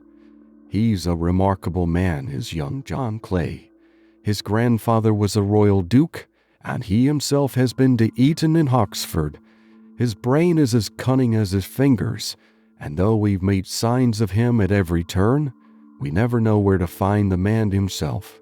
He'll crack a crib in Scotland one week and be raising money to build an orphanage in Cornwall the next. I've been on his track for years and have never set eyes on him yet. I hope that I may have the pleasure of introducing you tonight. I've had 1 or 2 little turns also with Mr. John Clay, and I agree with you that he is at the head of his profession. It is past 10, however, and quite time that we started. If you 2 will take the first hansom, Watson and I will follow in the second." Sherlock Holmes was not very communicative during the long drive and lay back in the cab humming the tunes which he had heard in the afternoon. We rattled through an endless labyrinth of gas-lit streets until we emerged into Farrington Street. "We are close there now," my friend remarked. "This fellow Merriweather is a bank director and personally interested in the matter. I thought it as well to have Jones with us also. He is not a bad fellow, though an absolute imbecile in his profession. He has one positive virtue. He is as brave as a bulldog and as tenacious as a lobster if he gets his claws upon anyone. Here we are, and they are waiting for us." We had reached the same crowded thoroughfare in which we had found ourselves in the morning. Our cabs were dismissed, and following the guidance of Mr. Merriweather, we passed down a narrow passage and through a side door which he opened for us. Within there was a small corridor which ended in a very massive iron gate. This also was opened and led down a flight of winding stone steps which terminated at another formidable gate. Mr. Merriweather stopped to light a lantern and then conducted us down a dark, earth-smelling passage, and so, after opening a third door, into a huge vault or cellar, which was piled all round with crates and massive boxes. "You're not very vulnerable from above," Holmes remarked as he held up the lantern and gazed about him. "Nor from below," said Mr. Merriweather, striking his stick upon the flags which lined the floor. "Why, dear me, it sounds quite hollow," he remarked, looking up in surprise. "I must really ask you to be a little more quiet," said Holmes severely. "You have already imperiled the whole success of our expedition. Might I beg that you would have the goodness to sit down upon one of these boxes and not to interfere?" The solemn Mr. Merriweather perched himself upon a crate, with a very injured expression upon his face, while Holmes fell upon his knees upon the floor and, with the lantern and a magnifying lens, began to examine minutely the cracks between the stones. A few seconds sufficed to satisfy him, for he sprang to his feet again and put his glass in his pocket. "We have at least an hour before us," he remarked, "for they can hardly take any steps until the good pawnbroker is safely in bed. Then they will not lose a minute, for the sooner they do their work, the longer time they will have for their escape. We are at present, Doctor, as no doubt you have divined, in the cellar of the city branch of one of the principal London banks. Mr. Merriweather is the chairman of directors, and he will explain to you that there are reasons why the more daring criminals of London should take a considerable interest in this cellar at present." "It is our French goal," whispered the director. "We have had several warnings that an attempt might be made upon it." "Your French gold?" "Yes. We had occasion some months ago to strengthen our resources and borrowed for that purpose 30,000 Napoleons from the Bank of France. It has become known that we have never had occasion to unpack the money, and that it is still lying in our cellar. The crate upon which I sit contains 2,000 Napoleons packed between layers of lead foil. Our reserve of bullion is much larger at present than is usually kept in a single branch office, and the directors have had misgivings upon the subject." "Which were very well justified," observed Holmes. "And now it is time that we arranged our little plans. I expect that within an hour matters will come to a head. In the meantime, Mr. Merriweather, we must put the screen over that dark lantern." "And sit in the dark?" "I am afraid so. I had brought a pack of cards in my pocket, and I thought that, as we were a partie carrée, you might have your rubber after all. But I see that the enemy's preparations have gone so far that we cannot risk the presence of a light. And, first of all, we must choose our positions. These are daring men, and though we shall take them at a disadvantage, they may do us some harm unless we are careful. I shall stand behind this crate, and do you conceal yourselves behind those. Then, when I flash a light upon them, close in swiftly. If they fire, Watson, have no compunction about shooting them down." I placed my revolver, cocked, upon the top of the wooden case behind which I crouched. Holmes shot the slide across the front of his lantern and left us in pitch darkness, such an absolute darkness as I have never before experienced. The smell of hot metal remained to assure us that the light was still there, ready to flash out at a moment's notice. To me, with my nerves worked up to a pitch of expectancy, there was something depressing and subduing in the sudden gloom and in the cold, dank air of the vault. "They have but one retreat," whispered Holmes. "That is back through the house into Saxe Coburg Square. I hope that you have done what I asked you, Jones." "Oh, I have an inspector and 2 officers waiting at the front door." "Then we have stopped all the holes, and now we must be silent and wait." What a time it seemed. From comparing notes afterwards, it was but an hour and a quarter. Yet it appeared to me that the night must have almost gone, and the dawn be breaking above us. My limbs were weary and stiff, for I feared to change my position, yet my nerves were worked up to the highest pitch of tension, and my hearing was so acute that I could not only hear the gentle breathing of my companions, but I could distinguish the deeper, heavier in-breath of the bulky Jones from the thin, sighing note of the bank director. From my position I could look over the case in the direction of the floor. Suddenly, my eyes caught the glint of a light. At first it was but a lurid spark upon the stone pavement.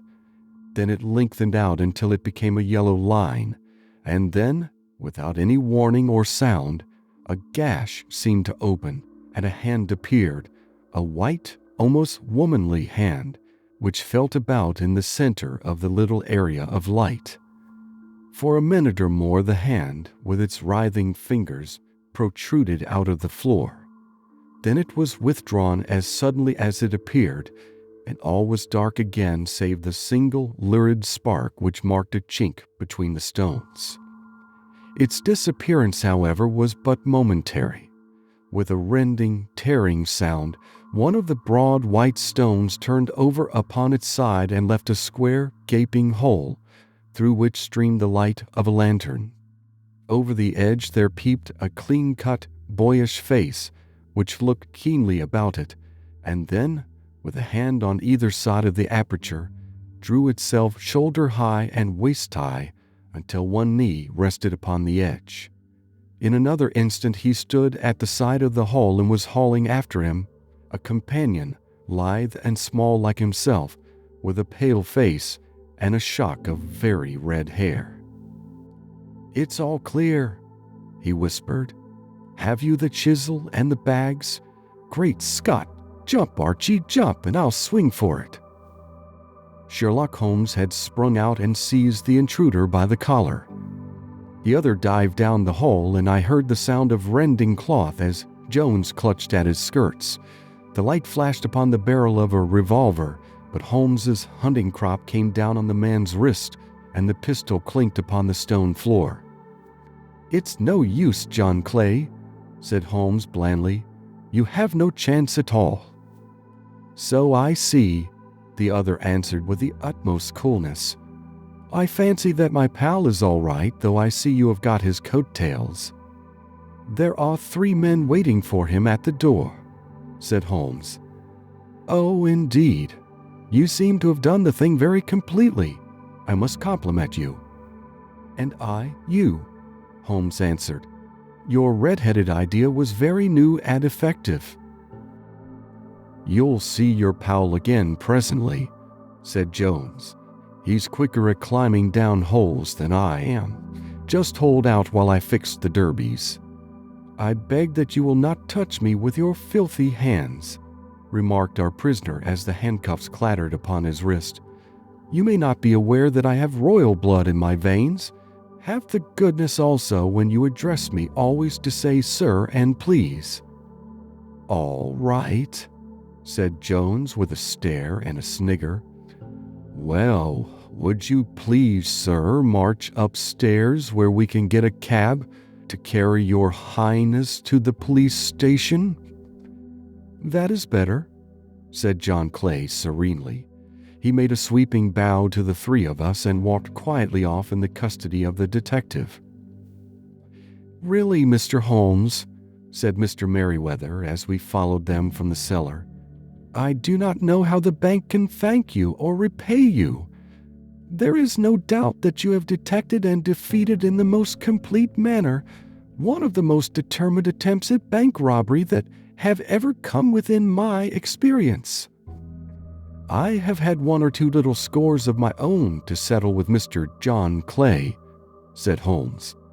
"I have been at some small expense over this matter, which I shall expect the bank to refund, but beyond that I am amply repaid by having had an experience which is in many ways unique, and by hearing the very remarkable narrative of the Red-Headed League.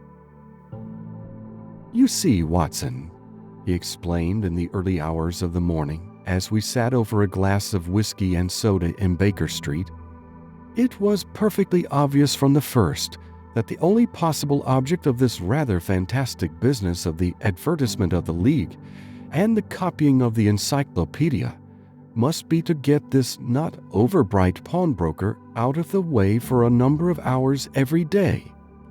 It was a curious way of managing it, but really, it would be difficult to suggest a better. The method was no doubt suggested to Clay's ingenious mind by the color of his accomplice's hair. The £4 a week was a lure which must draw him, and what was it to them, who were playing for thousands? They put in the advertisement, one rogue has the temporary office, the other rogue incites the man to apply for it, and together they managed to secure his absence every morning in the week. From the time that I heard of the assistant having come for half wages, it was obvious to me that he had some strong motive for securing the situation. But how could you guess what the motive was? Had there been women in the house, I should have suspected a mere vulgar intrigue. That, however, was out of the question. The man's business was a small one, and there was nothing in his house which could account for such elaborate preparations and such an expenditure as they were at. It must then be something out of the house. What could it be? I thought of the assistant's fondness for photography and his trick of vanishing into the cellar. The cellar! There was the end of this tangled clue. Then I made inquiries as to this mysterious assistant and found that I had to deal with one of the coolest and most daring criminals in London. He was doing something in the cellar, something which took many hours a day for months on end. What could it be, once more? I could think of nothing save that he was running a tunnel to some other building. So far I had got when we went to visit the scene of action. I surprised you by beating upon the pavement with my stick. I was ascertaining whether the cellar stretched out in front or behind. It was not in front. Then I rang the bell, and as I hoped, the assistant answered it. We have had some skirmishes, but we had never set eyes upon each other before. I hardly looked at his face. His knees were what I wished to see. You must yourself have remarked how worn, wrinkled, and stained they were. They spoke of those hours of burrowing. The only remaining point was what they were burrowing for.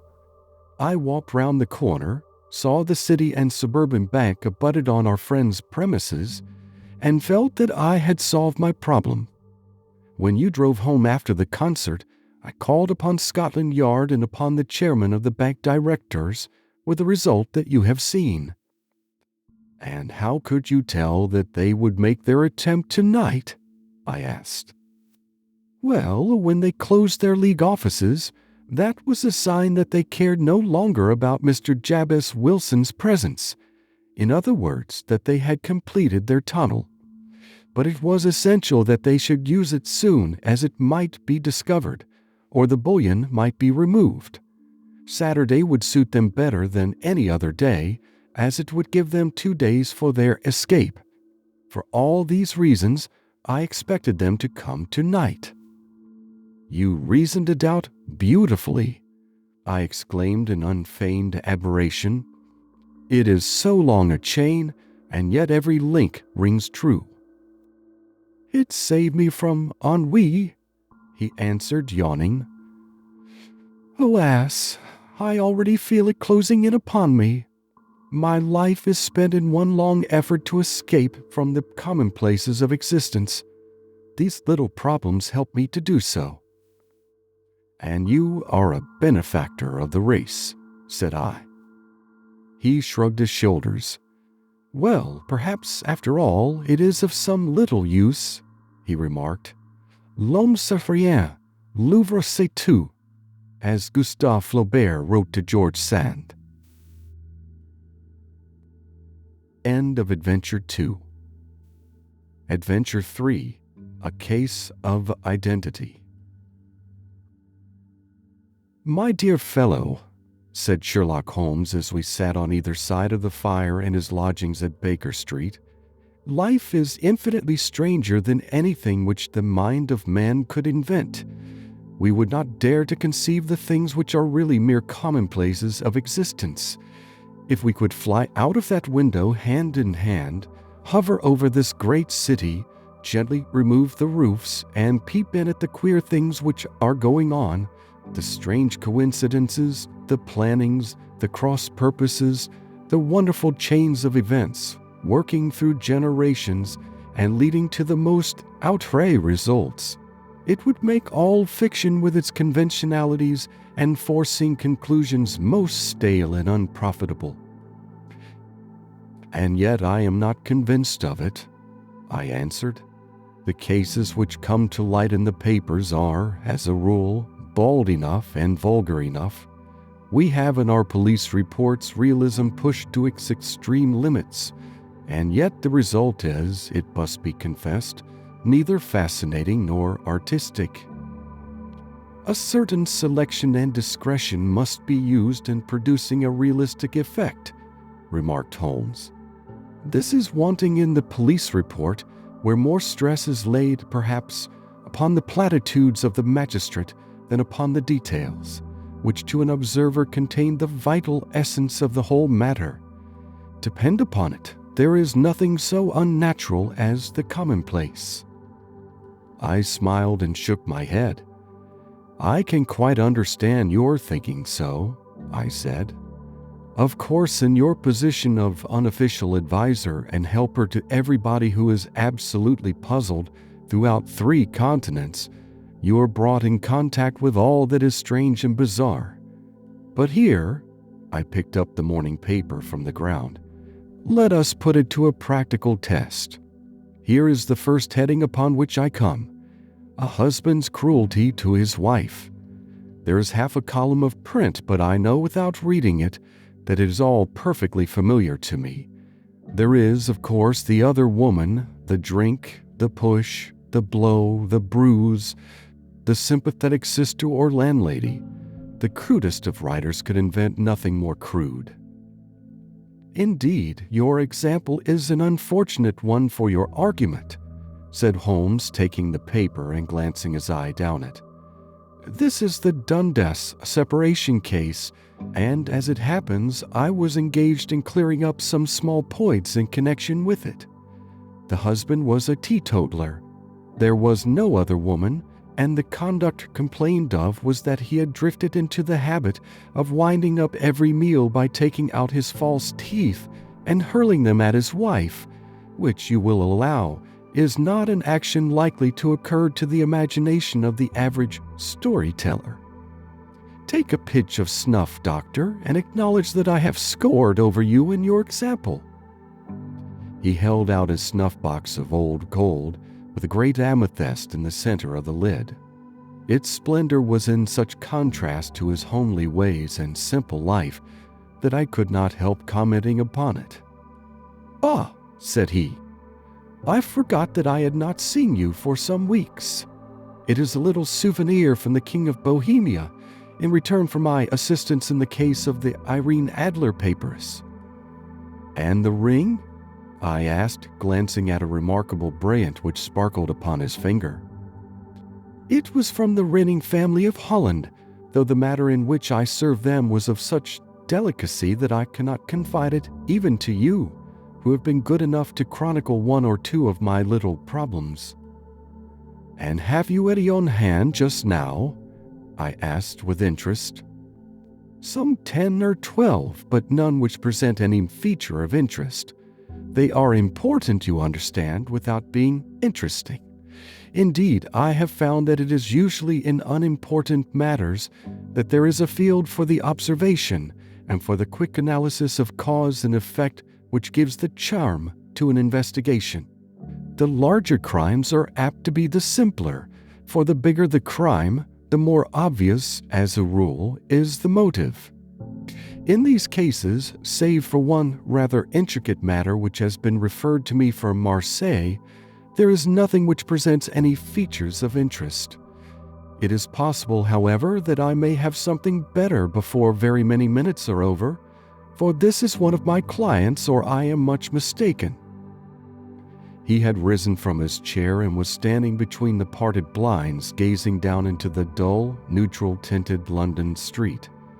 Looking over his shoulder, I saw that on the pavement opposite there stood a large woman with a heavy fur boa around her neck, and a large curling red feather in a broad-brimmed hat, which was tilted in a coquettish Duchess of Devonshire fashion over her ear. From under this great panoply she peeped up in a nervous, hesitating fashion at our windows, while her body oscillated backward and forward, and her fingers fidgeted with her glove buttons. Suddenly, with a plunge, as of the swimmer who leaves the bank, she hurried across the road, and we heard the sharp clang of the bell. "I have seen those symptoms before," said Holmes, throwing his cigarette into the fire. "Oscillation upon the pavement always means an affaire à coeur. She would like advice, but it is not sure that the matter is not too delicate for communication. And yet even here we may discriminate. When a woman has been seriously wronged by a man, she no longer oscillates, and the usual symptom is a broken bell wire. Here we may take it that there is a love matter, but that the maiden is not so much angry as perplexed or grieved. But here she comes in person to resolve our doubts." As he spoke, there was a tap at the door, and the boy in buttons entered to announce Miss Mary Sutherland, while the lady herself loomed behind his small black figure like a full-sailed merchantman behind a tiny pilot boat. Sherlock Holmes welcomed her with the easy courtesy for which he was remarkable, and having closed the door and bowed her into an armchair, he looked her over in the minute yet abstracted fashion which was peculiar to him. "Do you not find," he said, "that with your short sight it is a little trying to do so much typewriting?" "I did at first," she answered, "but now I know where the letters are without looking." Then, suddenly realizing the full purport of his words, she gave a violent start and looked up, with fear and astonishment upon her broad, good-humored face. "You've heard about me, Mr. Holmes," she cried. "Else, how could you know all that?" "Ha! Never mind," said Holmes, laughing. "It is my business to know things. Perhaps I have trained myself to see what others overlook. If not, why should you come to consult me?" "I came to you, sir, because I heard of you from Mrs. Etheridge, whose husband you found so easy when the police and everyone had given him up for dead. Oh, Mr. Holmes, I wish you would do as much for me. I'm not rich, but still I have 100 a year in my own right, besides the little that I make by the machine, and I would give it all to know what has become of Mr. Hosmer Angel." "Why did you come away to consult me in such a hurry?" asked Sherlock Holmes, with his fingertips together and his eyes to the ceiling. Again, a startled look came over the somewhat vacuous face of Miss Mary Sutherland. "Yes, I did bang out of the house," she said, "for it made me angry to see the easy way in which Mr. Winbank, that is, my father, took it all. He would not go to the police, and he would not go to you, and so at last, as he would do nothing and kept on saying that there was no harm done, it made me mad, and I just on with my things and came right away to you." "Your father?" said Holmes. "Your stepfather, surely, since the name is different." "Yes, my stepfather. I call him father, though it sounds funny, too, for he is only 5 years and 2 months older than myself." "And your mother is alive?" "Oh, yes, mother is alive and well. I wasn't best pleased, Mr. Holmes, when she married again so soon after father's death, and a man who was nearly 15 years younger than herself. Father was a plumber in the Tottenham Court Road, and he left a tidy business behind him, which mother carried on with Mr. Hardy, the foreman. But when Mr. Windibank came, he made her sell the business, for he was very superior, being a traveler in wines. They got £4,700 for the goodwill and interest, which wasn't near as much as father could have got if he had been alive." I had expected to see Sherlock Holmes impatient under this rambling and inconsequential narrative, but on the contrary, he had listened with the greatest concentration of attention. "Your own little income," he asked, "does it come out of the business?" "Oh, no, sir. It is quite separate and was left me by my Uncle Ned in Auckland. It is in New Zealand stock, paying 4.5%. £2,500 was the amount, but I can only touch the interest." "You interest me extremely," said Holmes, "and since you draw so large a sum as 100 a year, with what you earn into the bargain, you no doubt travel a little and indulge yourself in every way. I believe that a single lady can get on very nicely upon an income of about £60. "I could do with much less than that, Mr. Holmes, but you understand that as long as I live at home, I don't wish to be a burden to them, and so they have the use of the money just while I am staying with them. Of course, that is only just for the time. Mr. Windibank draws my interest every quarter and pays it over to mother, and I find that I can do pretty well with what I earn at typewriting. It brings me 2d a sheet, and I can often do from 15 to 20 sheets in a day." "You have made your position very clear to me," said Holmes. "This is my friend, Dr. Watson, before whom you can speak as freely as before myself. Kindly tell us now all about your connection with Mr. Hosmer Angel." A flush stole over Miss Sutherland's face, and she picked nervously at the fringe of her jacket. "I met him first at the gasfitters' ball," she said. "They used to send father tickets when he was alive, and then afterwards they remembered us and sent them to mother. Mr. Windibank did not wish us to go. He never did wish us to go anywhere. He would get quite mad if I wanted so much as to join a Sunday school treat. But this time I was set on going, and I would go, for what right had he to prevent? He said the folk were not fit for us to know, when all father's friends were to be there, and he said that I had nothing fit to wear, when I had my purple plush that I had never so much as taken out of the drawer. At last, when nothing else would do, he went off to France upon the business of the firm, but we went, mother and I, with Mr. Hardy, who used to be our foreman, and it was there I met Mr. Hosmer Angel." "I suppose," said Holmes, "that when Mr. Windibank came back from France, he was very annoyed at your having gone to the ball." "Oh, well, he was very good about it. He laughed, I remember, and shrugged his shoulders, and said there was no use denying anything to a woman, for she would have her way." "I see. Then at the gasfitters' ball you met, as I understand, a gentleman called Mr. Hosmer Angel. Yes, sir. I met him that night, and he called next day to ask if we had got home all safe, and after that we met him.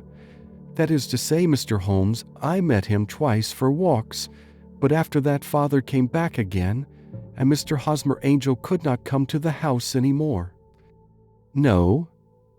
Well, you know Father didn't like anything of the sort. He wouldn't have any visitors if he could help it, and he used to say that a woman should be happy in her own family circle. But then, as I used to say to Mother, a woman wants her own circle to begin with, and I had not got mine yet. But how about Mr. Hosmer Angel? Did he make no attempt to see you? Well, Father was going off to France again in a week, and Hosmer wrote and said that it would be safer and better not to see each other until he had gone. We could write in the meantime, and he used to write every day. I took the letters in the morning, so there was no need for Father to know. Were you engaged to the gentleman at this time? Oh, yes, Mr. Holmes. We were engaged after the first walk that we took. Hosmer, Mr. Angel, was a cashier in an office in Leadenhall Street, and— What office? That's the worst of it, Mr. Holmes. I don't know. Where did he live, then?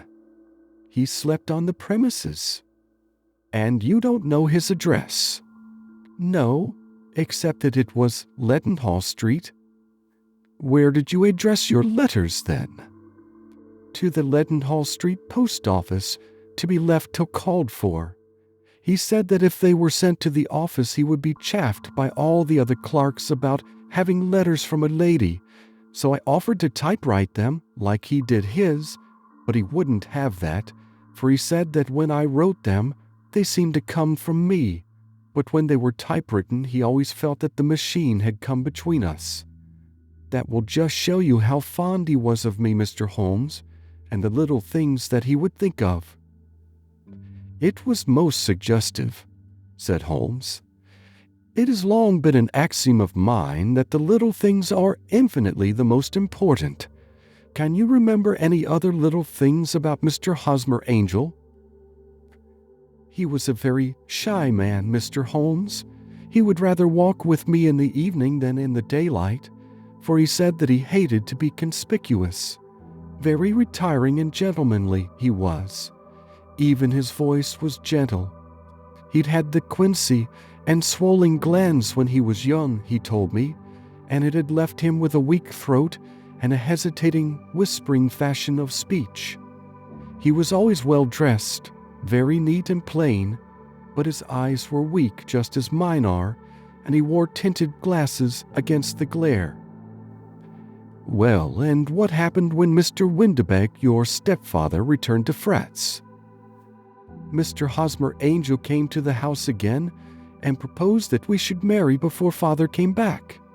He was in dreadful earnest and made me swear, with my hands on the testament, that whatever happened I would always be true to him. Mother said he was quite right to make me swear, and that it was a sign of his passion. Mother was all in his favor from the first, and was even fonder of him than I was. Then, when they talked of marrying within the week, I began to ask about Father, but they both said never to mind about Father, but just to tell him afterwards, and Mother said she would make it all right with him. I didn't quite like that, Mr. Holmes. It seemed funny that I should ask his leave, as he was only a few years older than me, but I didn't want to do anything on the sly, so I wrote to Father at Bordeaux, where the company has its French offices, but the letter came back to me on the very morning of the wedding. It missed him then? Yes, sir, for he had started to England just before it arrived. Ha! That was unfortunate. Your wedding was arranged then for the Friday. Was it to be in church? Yes, sir, but very quietly. It was to be at Son Saviour's, near King's Cross, and we were to have breakfast afterwards at the St. Pancras Hotel. Hosmer came for us in a hansom, but as there were two of us, he put us both into it and stepped himself into a four-wheeler, which happened to be the only other cab in the street. We got to the church first, and when the four-wheeler drove up, we waited for him to step out, but he never did. And when the cabman got down from the box and looked, there was no one there. The cabman said that he could not imagine what had become of him, for he had seen him get in with his own eyes. That was last Friday, Mr. Holmes, and I have neither seen nor heard anything since then to throw any light upon what has become of him. It seems to me that you have been very shamefully treated, said Holmes. Oh, no, sir. He was too good and kind to leave me so.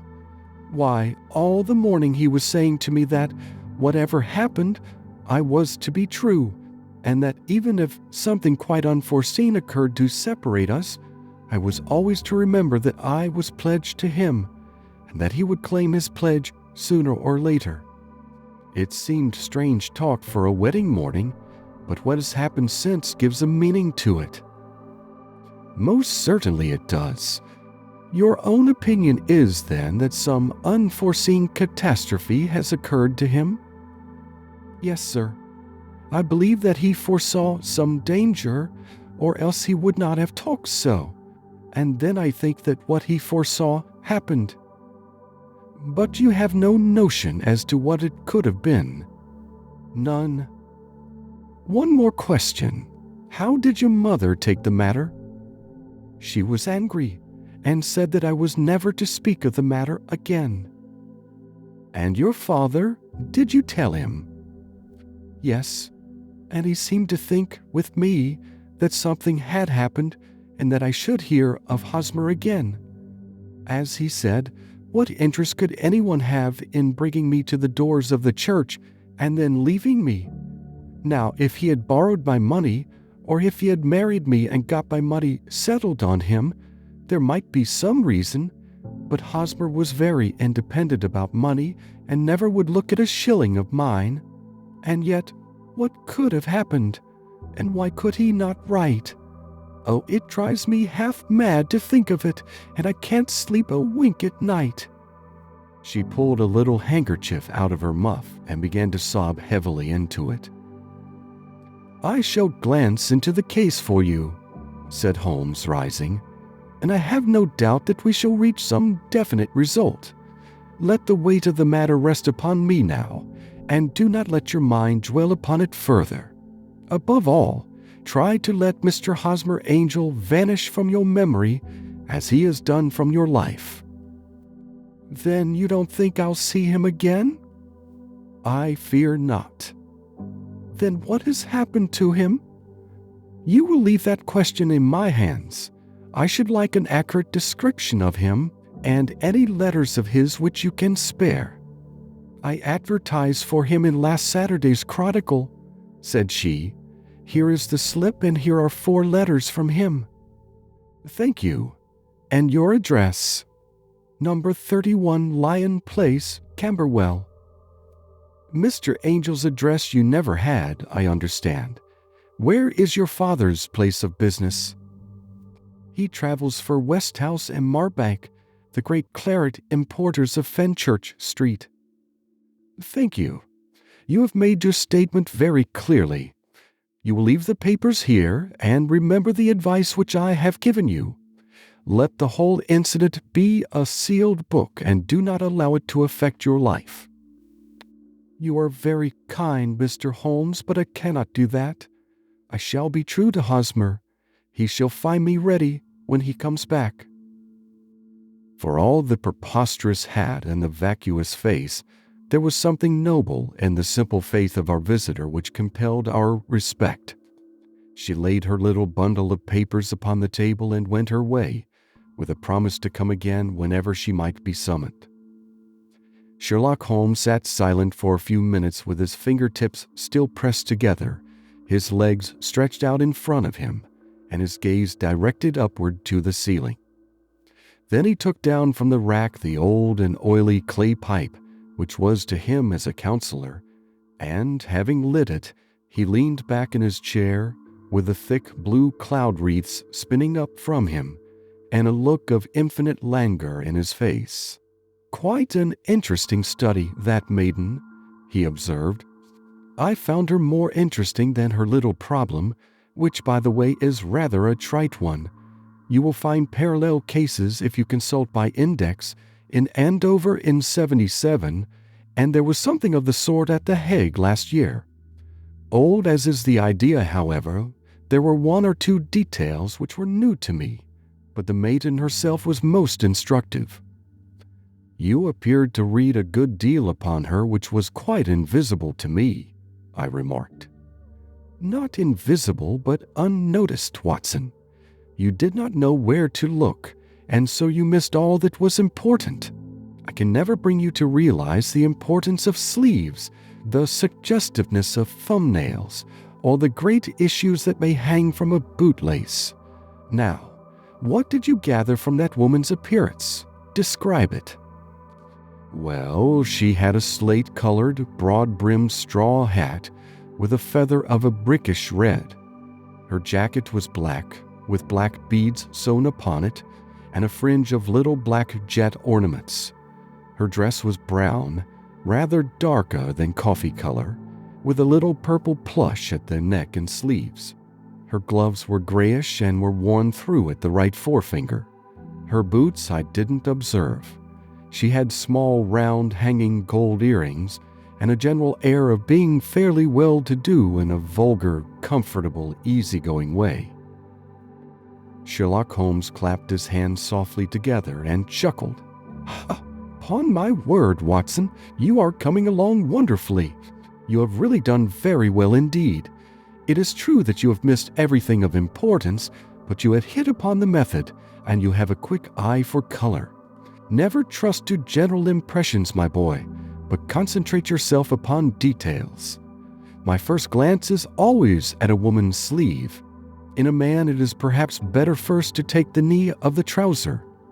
As you observe, this woman had plush upon her sleeves, which is a most useful material for showing traces.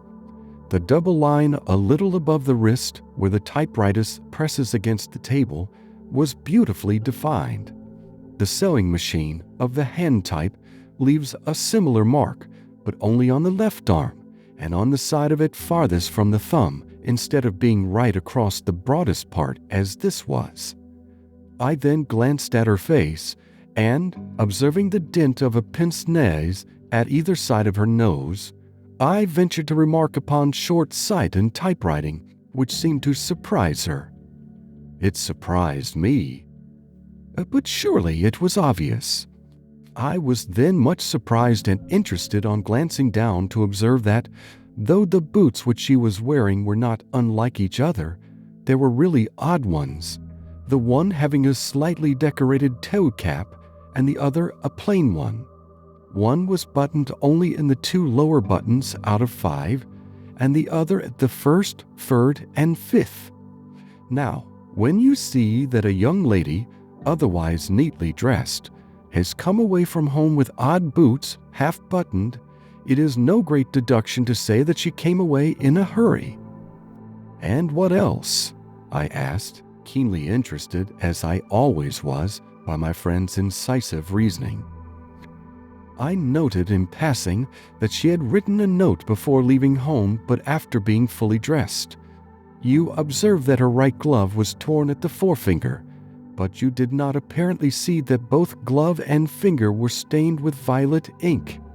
She had written in a hurry and dipped her pen too deep. It must have been this morning, or the mark would not remain clear upon the finger. All this is amusing, though rather elementary, but I must go back to business, Watson.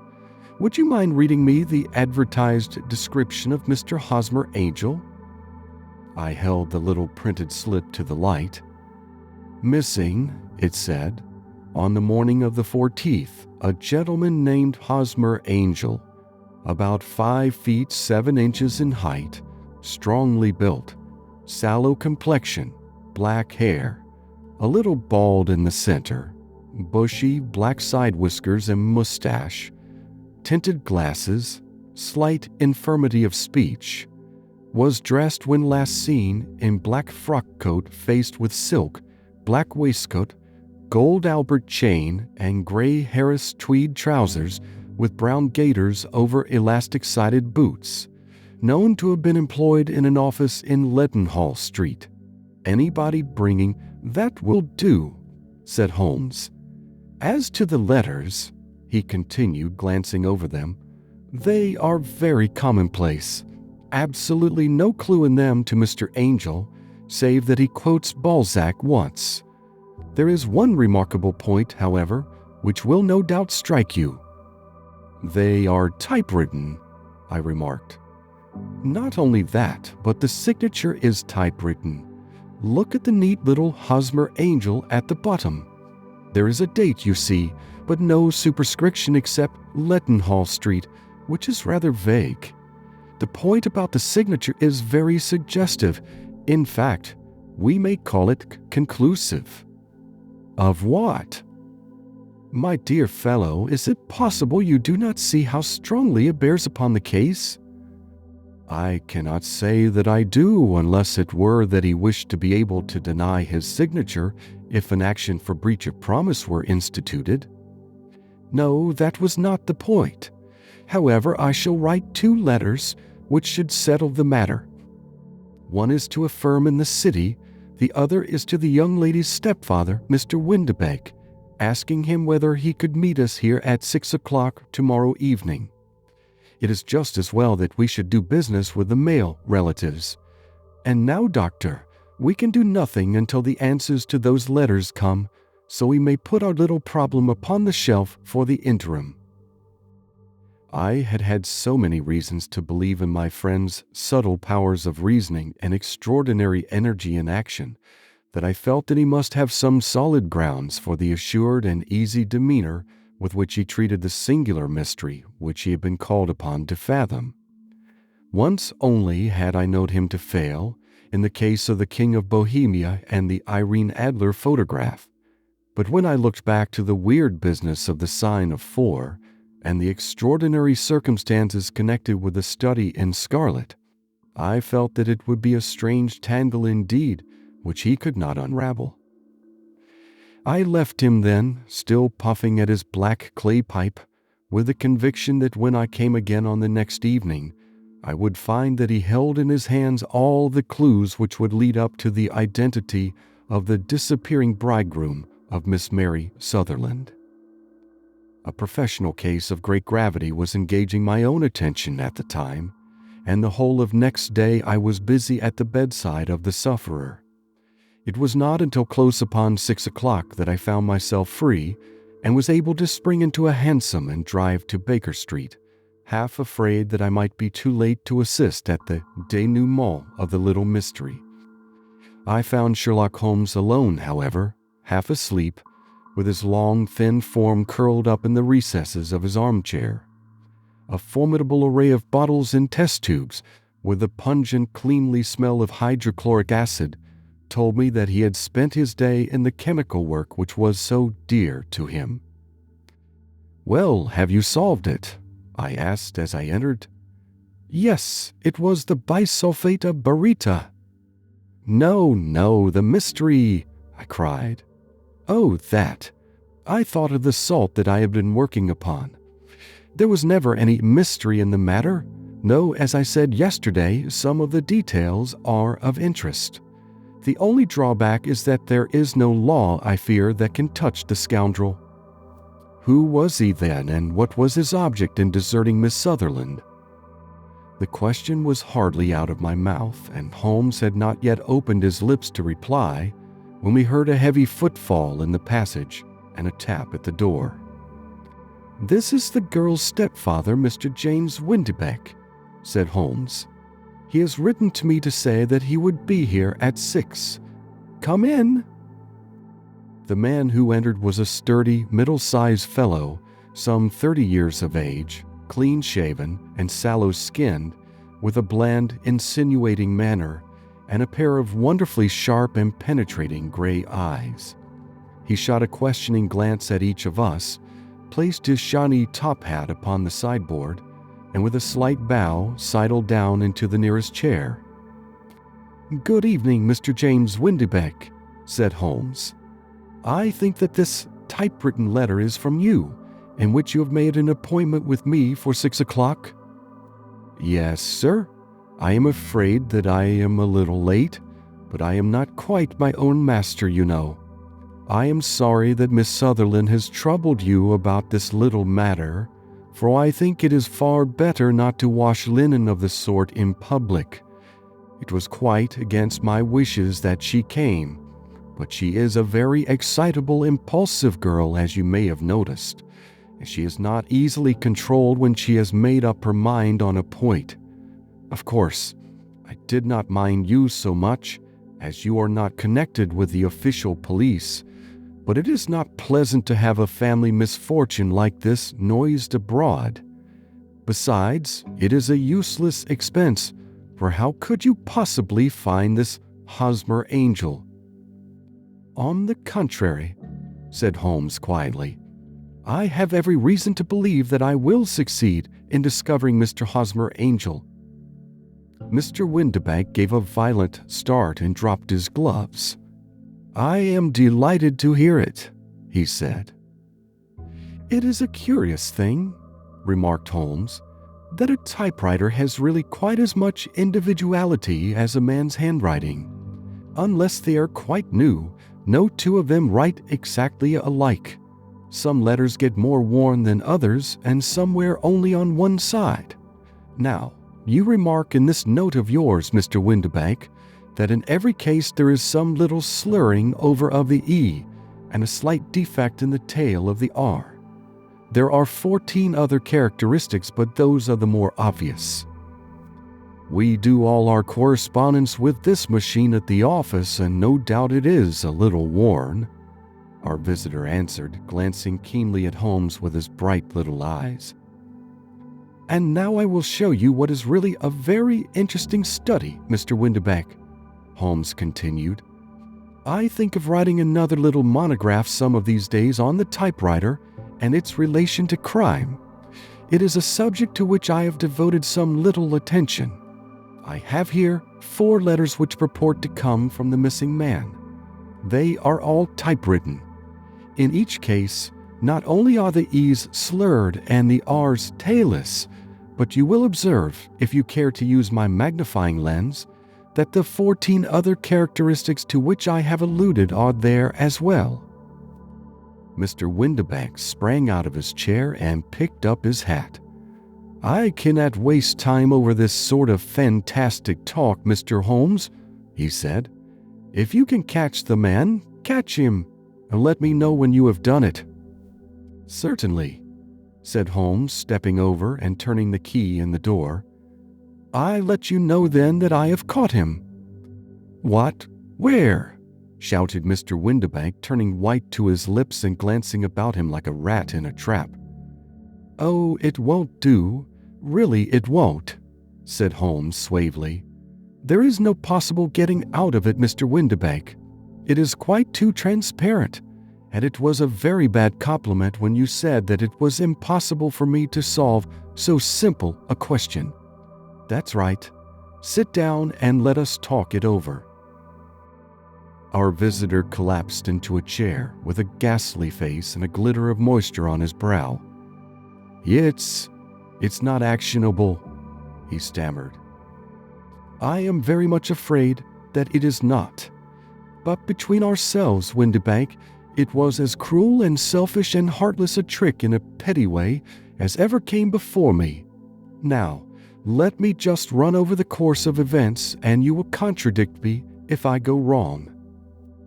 The man sat huddled up in his chair with his head sunk upon his breast like one who was utterly crushed.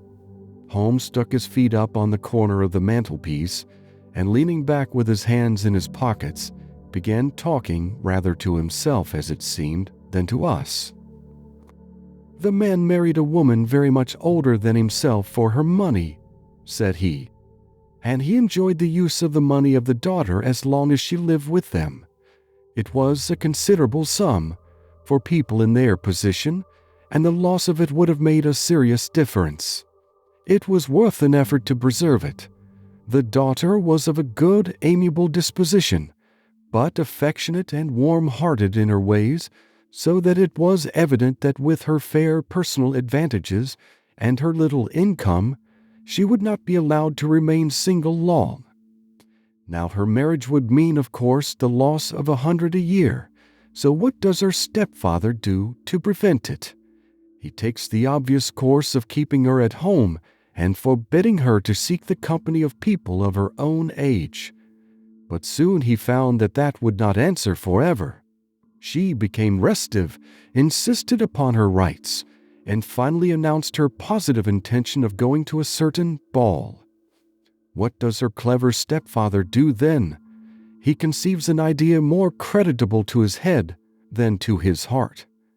With the connivance and assistance of his wife, he disguised himself, covered those keen eyes with tinted glasses, masked the face with a moustache and a pair of bushy whiskers, sunk that clear voice into an insinuating whisper, and doubly secure on account of the girl's short sight, he appears as Mr. Hosmer Angel and keeps off other lovers by making love himself.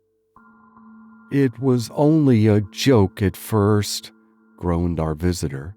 "We never thought that she would have been so carried away." "Very likely not.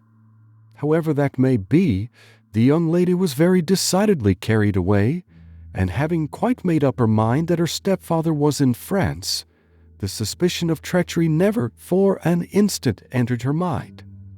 She was flattered by the gentleman's attentions, and the effect was increased by the loudly expressed admiration of her mother.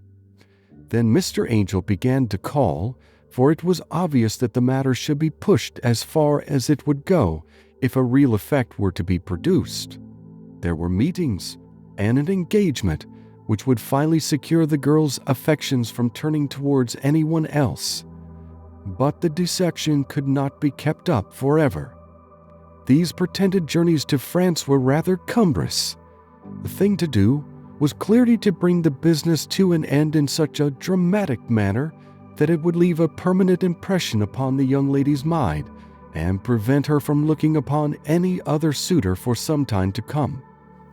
Hence those vows of fidelity exacted upon a testament, and hence also the allusions to a possibility of something happening on the very morning of the wedding. James Windybank wished Miss Sutherland to be so bound to Hosmer Angel and so uncertain as to his fate that for 10 years to come, at any rate, she would not listen to another man.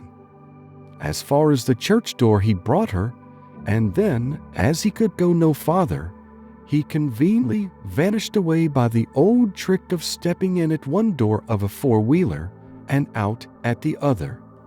I think that was the chain of events, Mr. Windybank." Our visitor had recovered something of his assurance while Holmes had been talking, and he rose from his chair now with a cold sneer upon his pale face. "It may be so, or it may not, Mr. Holmes," said he. "But if you are so very sharp, you ought to be sharp enough to know that it is you who are breaking the law now and not me. I have done nothing actionable from the first, but as long as you keep that door locked, you lay yourself open to an action for assault and illegal constraint." "The law cannot, as you say, touch you," said Holmes, unlocking and throwing open the door. "Yet there never was a man who deserved punishment more. If the young lady has a brother or a friend, he ought to lay a whip across your shoulders, by Jove," he continued, flushing up at the sight of the bitter sneer upon the man's face. "It is not part of my duties to my client, but here's a hunting crop handy, and I think I shall just treat myself to—" He took 2 swift steps to the whip, but before he could grasp it there was a wild clatter of steps upon the stairs, the heavy hall door banged, and from the window we could see Mr. James Windybank running at the top of his speed down the road. "There's a cold-blooded scoundrel," said Holmes, laughing, as he threw himself down into his chair once more. "That fellow will rise from crime to crime until he does something very bad and ends on a gallows. The case has, in some respects, been not entirely devoid of interest." "I cannot now entirely see all the steps of your reasoning," I remarked.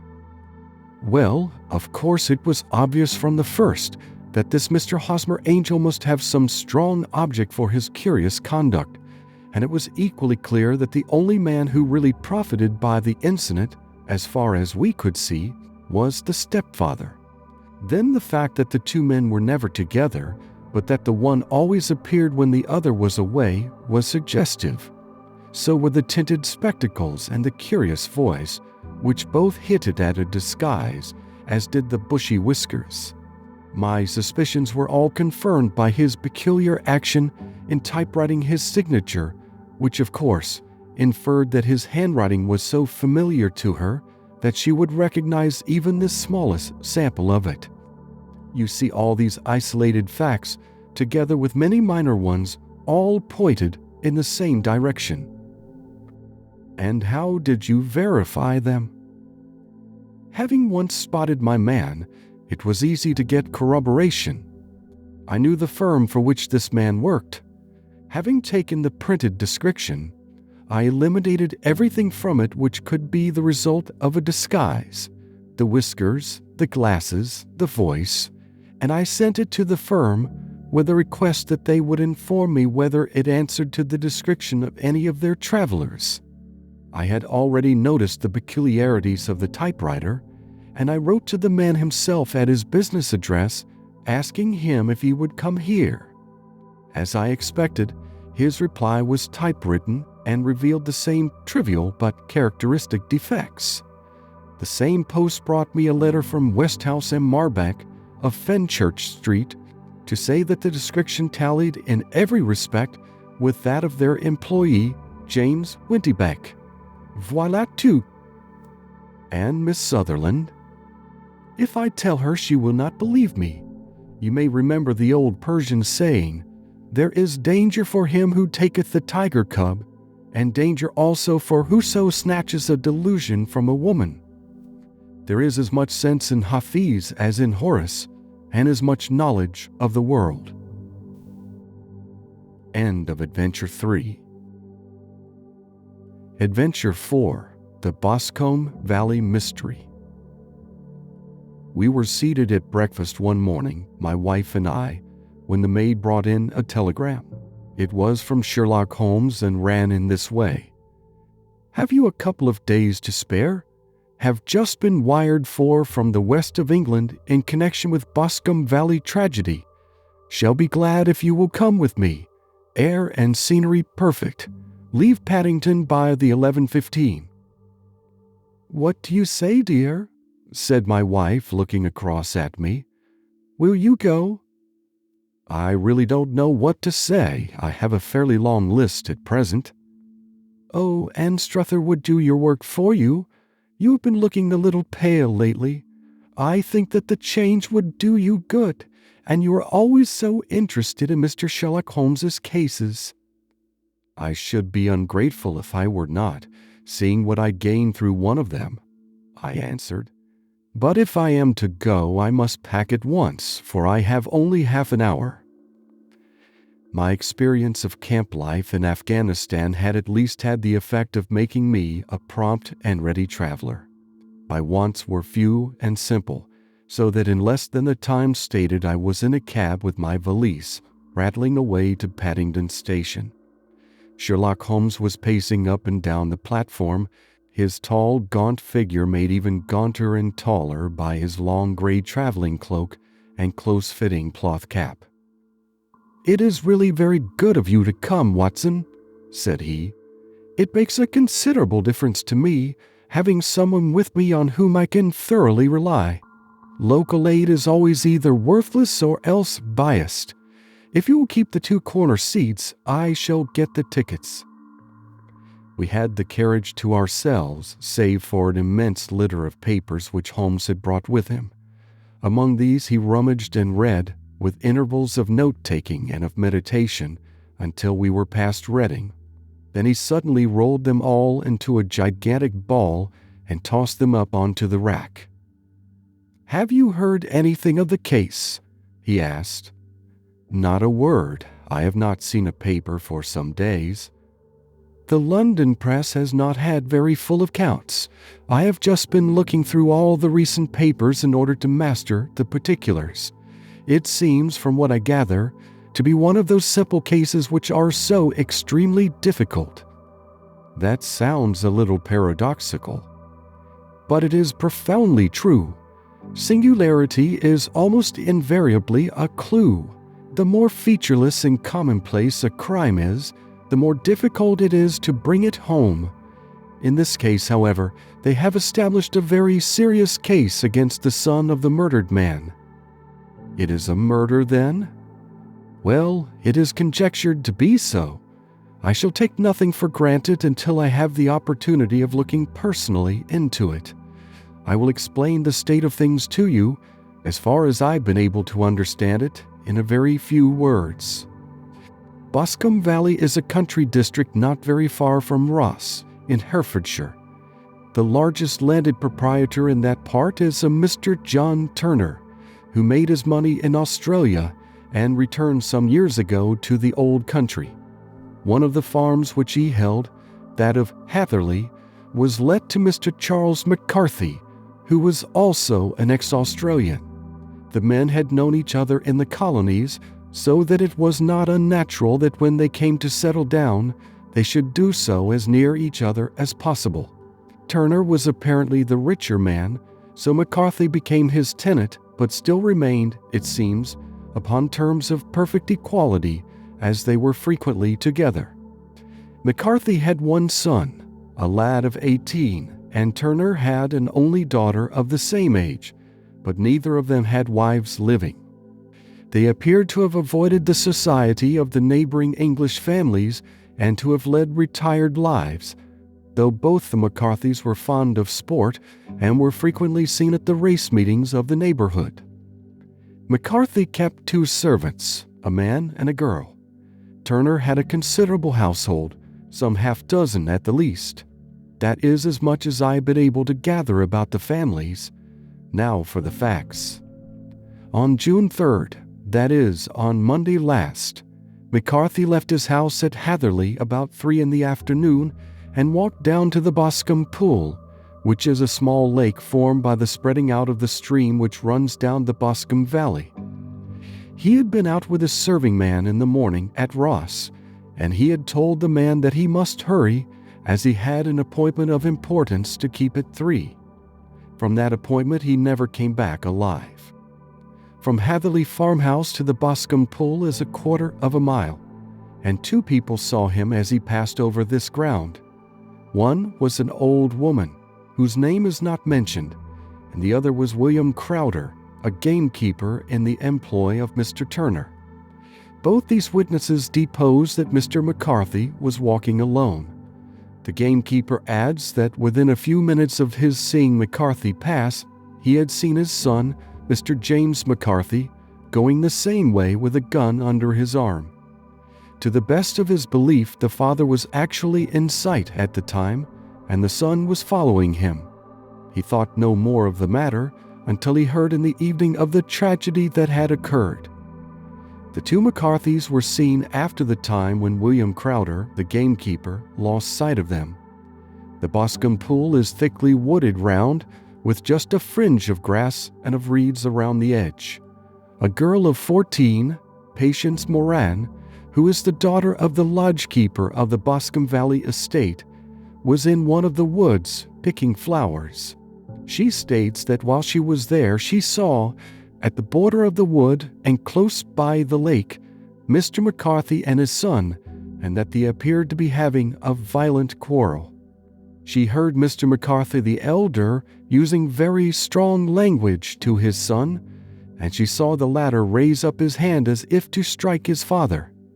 She was so frightened by their violence that she ran away and told her mother, when she reached home, that she had left the 2 McCarthys quarreling near Boscombe Pool, and that she was afraid that they were going to fight. She had hardly said the words when young Mr. McCarthy came running up to the lodge to say that he had found his father dead in the wood, and to ask for the help of the lodge keeper. He was much excited, without either his gun or his hat, and his right hand and sleeve were observed to be stained with fresh blood. On following him, they found the dead body stretched out upon the grass beside the pool. The head had been beaten in by repeated blows of some heavy and blunt weapon. The injuries were such as might very well have been inflicted by the butt end of his son's gun, which was found lying on the grass within a few paces of the body. Under these circumstances, the young man was instantly arrested, and a verdict of willful murder having been returned at the inquest on Tuesday, he was on Wednesday brought before the magistrates at Ross, who have referred the case to the next assizes. Those are the main facts of the case as they came out before the coroner and the police court. I could hardly imagine a more damning case, I remarked. If ever circumstantial evidence pointed to a criminal, it does so here. Circumstantial evidence is a very tricky thing, answered Holmes thoughtfully. It may seem to point very straight to one thing, but if you shift your own point of view a little, you will find it pointing in an equally uncompromising manner to something entirely different. It must be confessed, however, that the case looks exceedingly grave against the young man, and it is very possible that he is indeed the culprit. There are several people in the neighborhood, however, and among them Miss Turner, the daughter of the neighboring landowner, who believe in his innocence, and who have retained Lestrade, whom you may recollect in connection with a study in scarlet, to work out the case in his interest. Lestrade, being rather puzzled, has referred the case to me, and hence it is that two middle-aged gentlemen are flying westward at 50 miles an hour instead of quietly digesting their breakfasts at home. I am afraid, said I, that the facts are so obvious that you will find little credit to be gained out of this case. There is nothing more deceptive than an obvious fact, he answered, laughing.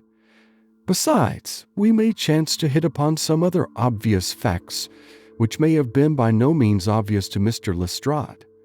You know me too well to think that I am boasting when I say that I shall either confirm or destroy his theory by means which he is quite incapable of employing, or even of understanding.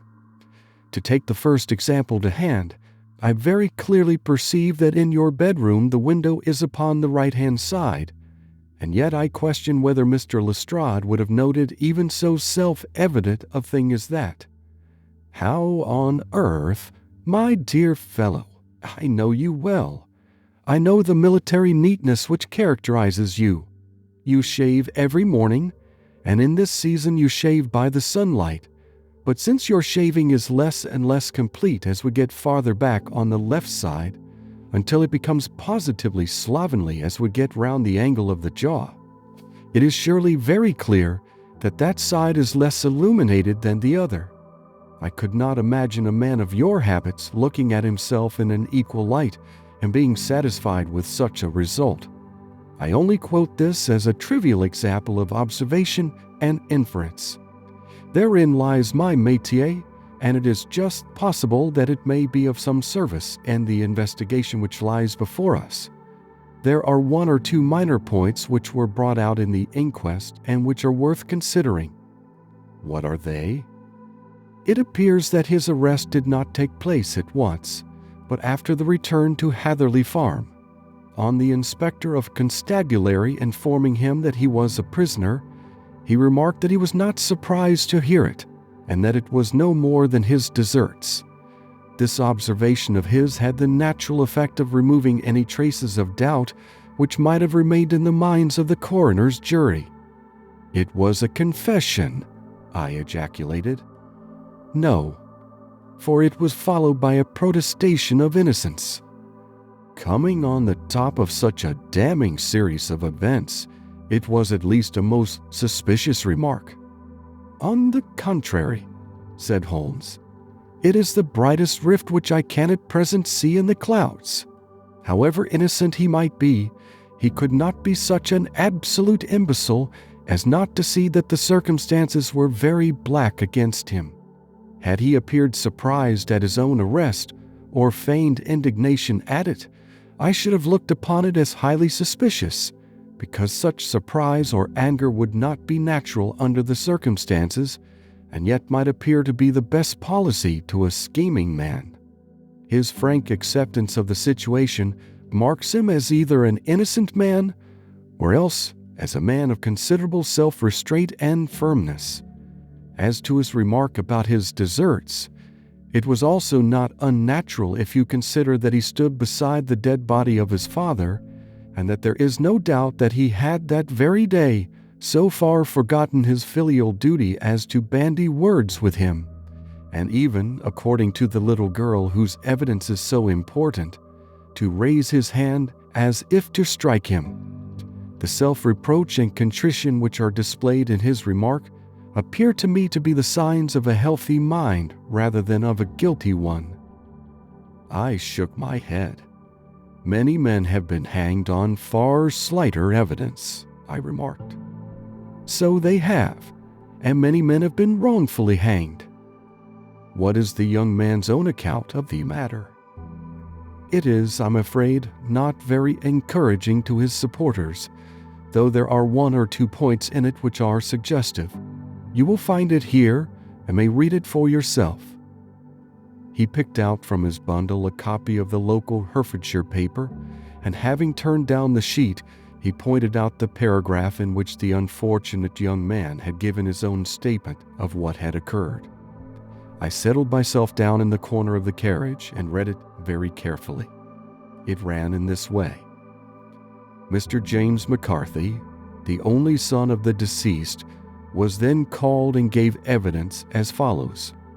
I had been away from home for 3 days at Bristol, and had only just returned upon the morning of last Monday, the 3rd.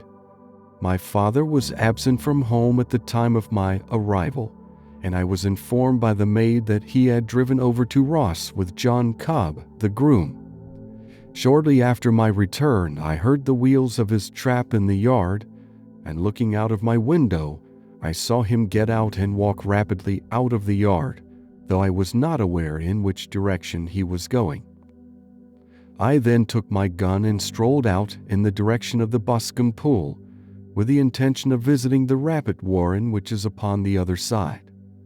On my way I saw William Crowder, the gamekeeper, as he had stated in his evidence, but he is mistaken in thinking that I was following my father. I had no idea that he was in front of me. When about 100 yards from the pool, I heard a cry of "Coo-hee!" which was a usual signal between my father and myself. I then hurried forward and found him standing by the pool. He appeared to be much surprised at seeing me and asked me rather roughly what I was doing there. A conversation ensued which led to high words and almost to blows, for my father was a man of a very violent temper. Seeing that his passion was becoming ungovernable, I left him and returned towards Hatherley Farm. I had not gone more than 150 yards, however, when I heard a hideous outcry behind me, which caused me to run back again. I found my father expiring upon the ground, with his head terribly injured. I dropped my gun and held him in my arms, but he almost instantly expired. I knelt beside him for some minutes, and then made my way to Mr. Turner's lodgekeeper, his house being the nearest, to ask for assistance. I saw no one near my father when I returned, and I have no idea how he came by his injuries.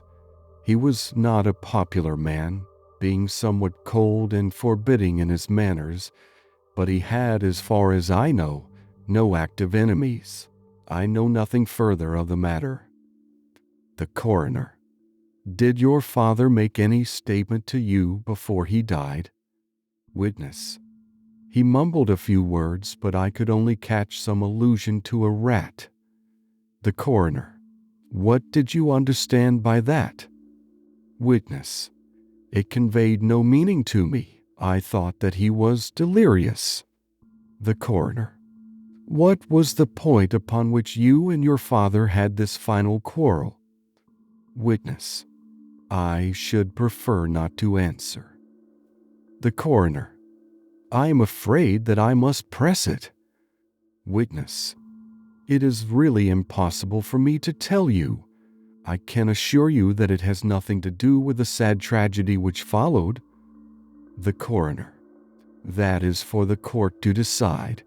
I need not point out to you that your refusal to answer will prejudice your case considerably in any future proceedings which may arise. Witness: I must still refuse.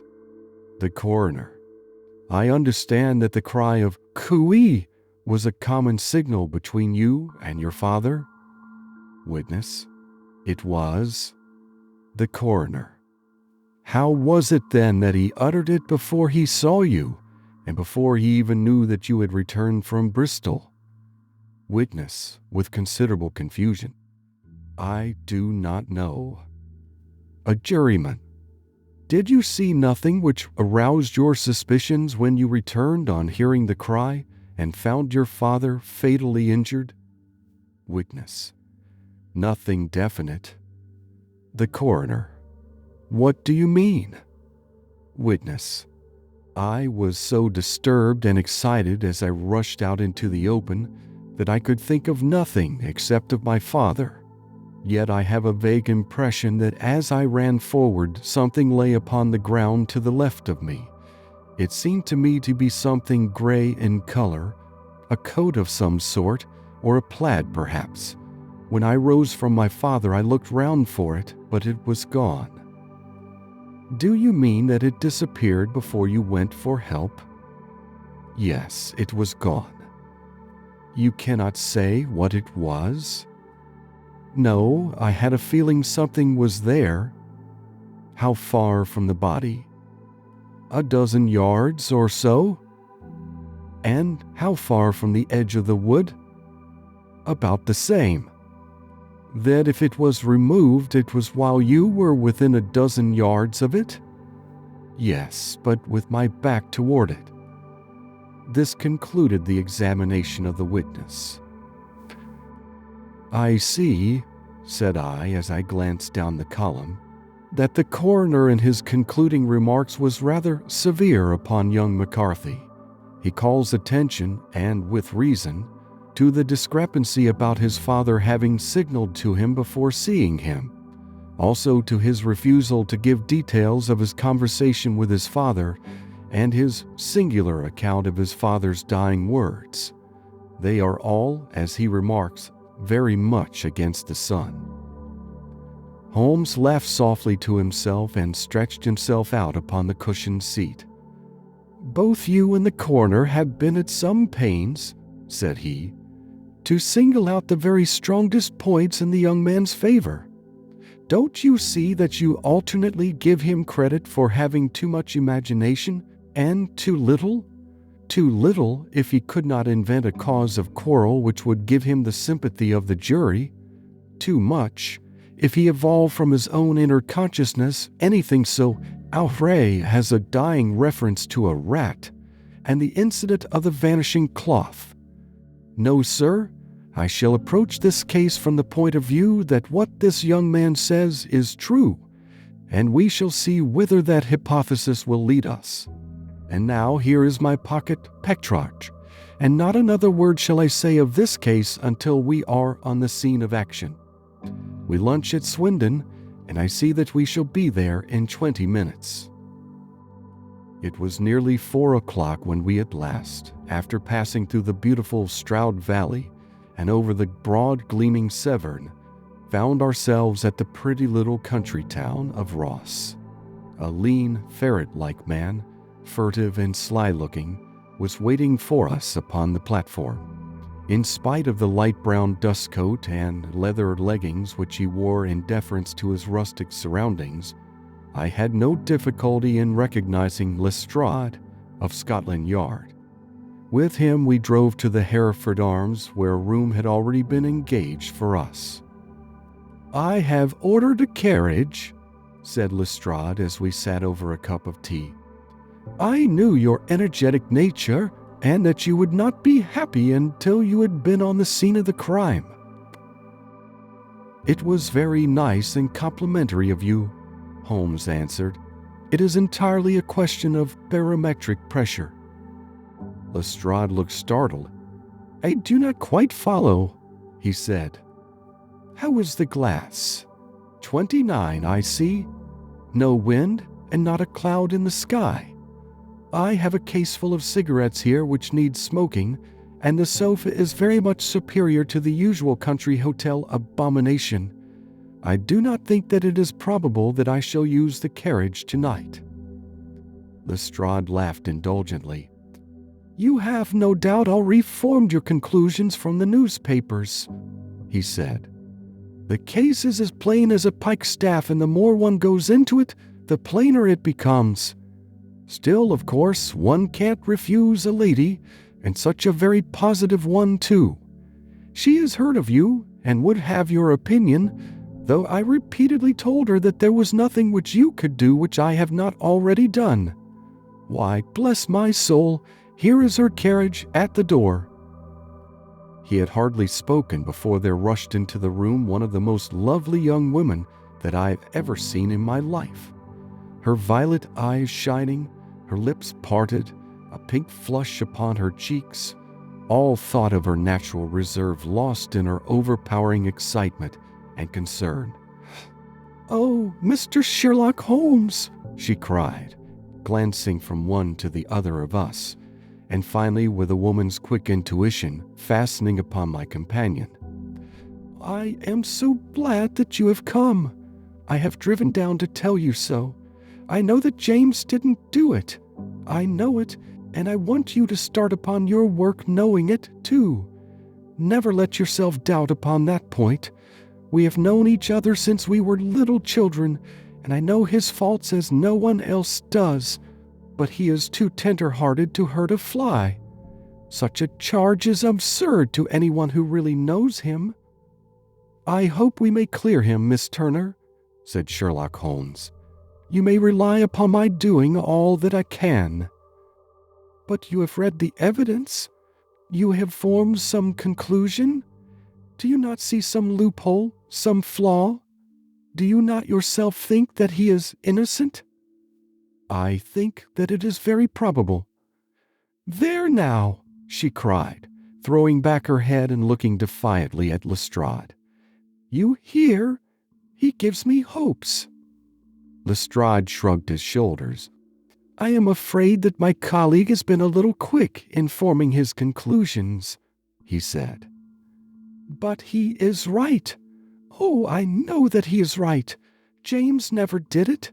And about his quarrel with his father, I am sure that the reason why he would not speak about it to the coroner was because I was concerned in it." "In what way?" asked Holmes. "It is no time for me to hide anything. James and his father had many disagreements about me. Mr. McCarthy was very anxious that there should be a marriage between us. James and I have always loved each other as brother and sister. But of course he is young and has seen very little of life yet, well, he naturally did not wish to do anything like that yet. And there were quarrels, and this I am sure was one of them." "And your father," asked Holmes, "was he in favor of such a union?" "No, he was quite averse to it also. No one but Mr. McCarthy was in favor of it." A quick blush passed over her fresh young face as Holmes shot one of his keen, questioning glances at her. "Thank you for this information," said he. "May I see your father if I call tomorrow?" "I am afraid the doctor won't allow it." "The doctor?" "Yes. Have you not heard? Poor father has never been strong for years back, but this has broken him down completely. He is taken to his bed, and Dr. Willows says that he is a wreck and that his nervous system is shattered. Mr. McCarthy was the only man alive who had known Dad in the old days in Victoria." "Ha! In Victoria? That is important." "Yes, at the mines." "Quite so, at the gold mines, where, as I understand, Mr. Turner made his money." "Yes, certainly." "Thank you, Miss Turner. You have been of material assistance to me." You will tell me if you have any news tomorrow. No doubt you will go to the prison to see James. Oh, if you do, Mr. Holmes, do tell him that I know him to be innocent." "I will, Miss Turner." "I must go home now, for Dad is very ill, and he misses me so if I leave him. Goodbye, and God help you in your undertaking." She hurried from the room as impulsively as she had entered, and we heard the wheels of her carriage rattle off down the street. "I am ashamed of you, Holmes," said Lestrade with dignity after a few minutes' silence.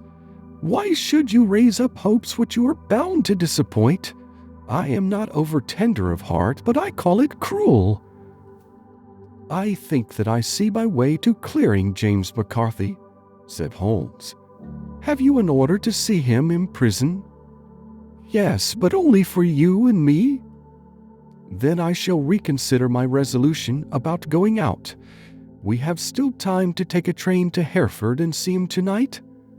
"Ample." "Then let us do so. Watson, I fear that you will find it very slow, but I shall only be away a couple of hours."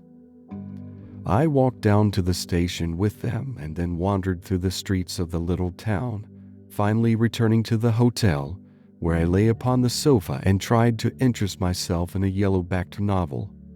The puny plot of the story was so thin, however, when compared to the deep mystery through which we were groping, and I found my attention wander so continually from the action to the fact that I at last flung it across the room and gave myself up entirely to a consideration of the events of the day.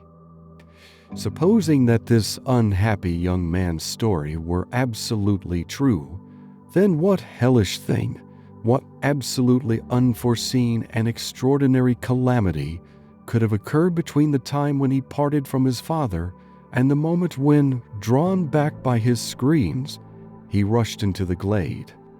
It was something terrible and deadly. What could it be? Might not the nature of the injuries reveal something to my medical instincts? I rang the bell and called for the weekly county paper, which contained a verbatim account of the inquest.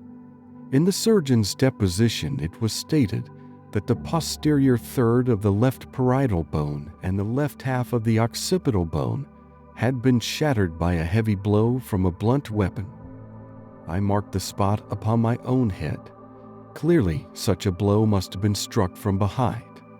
That was to some extent in favor of the accused, as when seen quarreling, he was face to face with his father. Still, it did not go for very much, for the older man might have turned his back before the blow fell. Still, it might be worthwhile to call Holmes's attention to it. Then there was the peculiar dying reference to a rat. What could that mean? It could not be delirium. A man dying from a sudden blow does not commonly become delirious. No, it was more likely to be an attempt to explain how he met his fate. But what could it indicate? I cudgeled my brains to find some possible explanation. And then the incident of the gray cloth seen by young McCarthy. If that were true, the murderer must have dropped some part of his dress, presumably his overcoat, in his flight, and must have had the hardihood to return and to carry it away at the instant when the son was kneeling with his back turned not a dozen paces off. What a tissue of mysteries and improbabilities the whole thing was. I did not wonder at Lestrade's opinion, and yet I had so much faith in Sherlock Holmes's insight that I could not lose hope as long as every fresh fact seemed to strengthen his conviction of young McCarthy's innocence. It was late before Sherlock Holmes returned.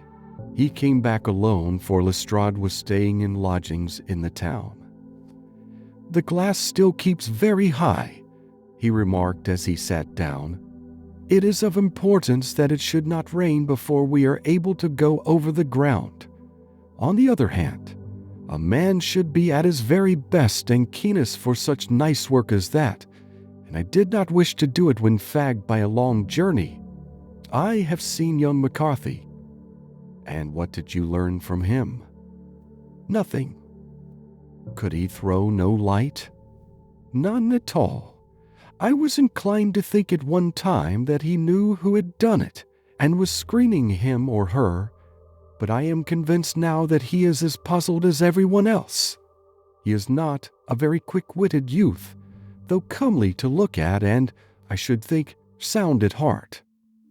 I cannot admire his taste, I remarked, if it is indeed a fact that he was averse to a marriage with so charming a young lady as this Miss Turner. Ah, thereby hangs a rather painful tale.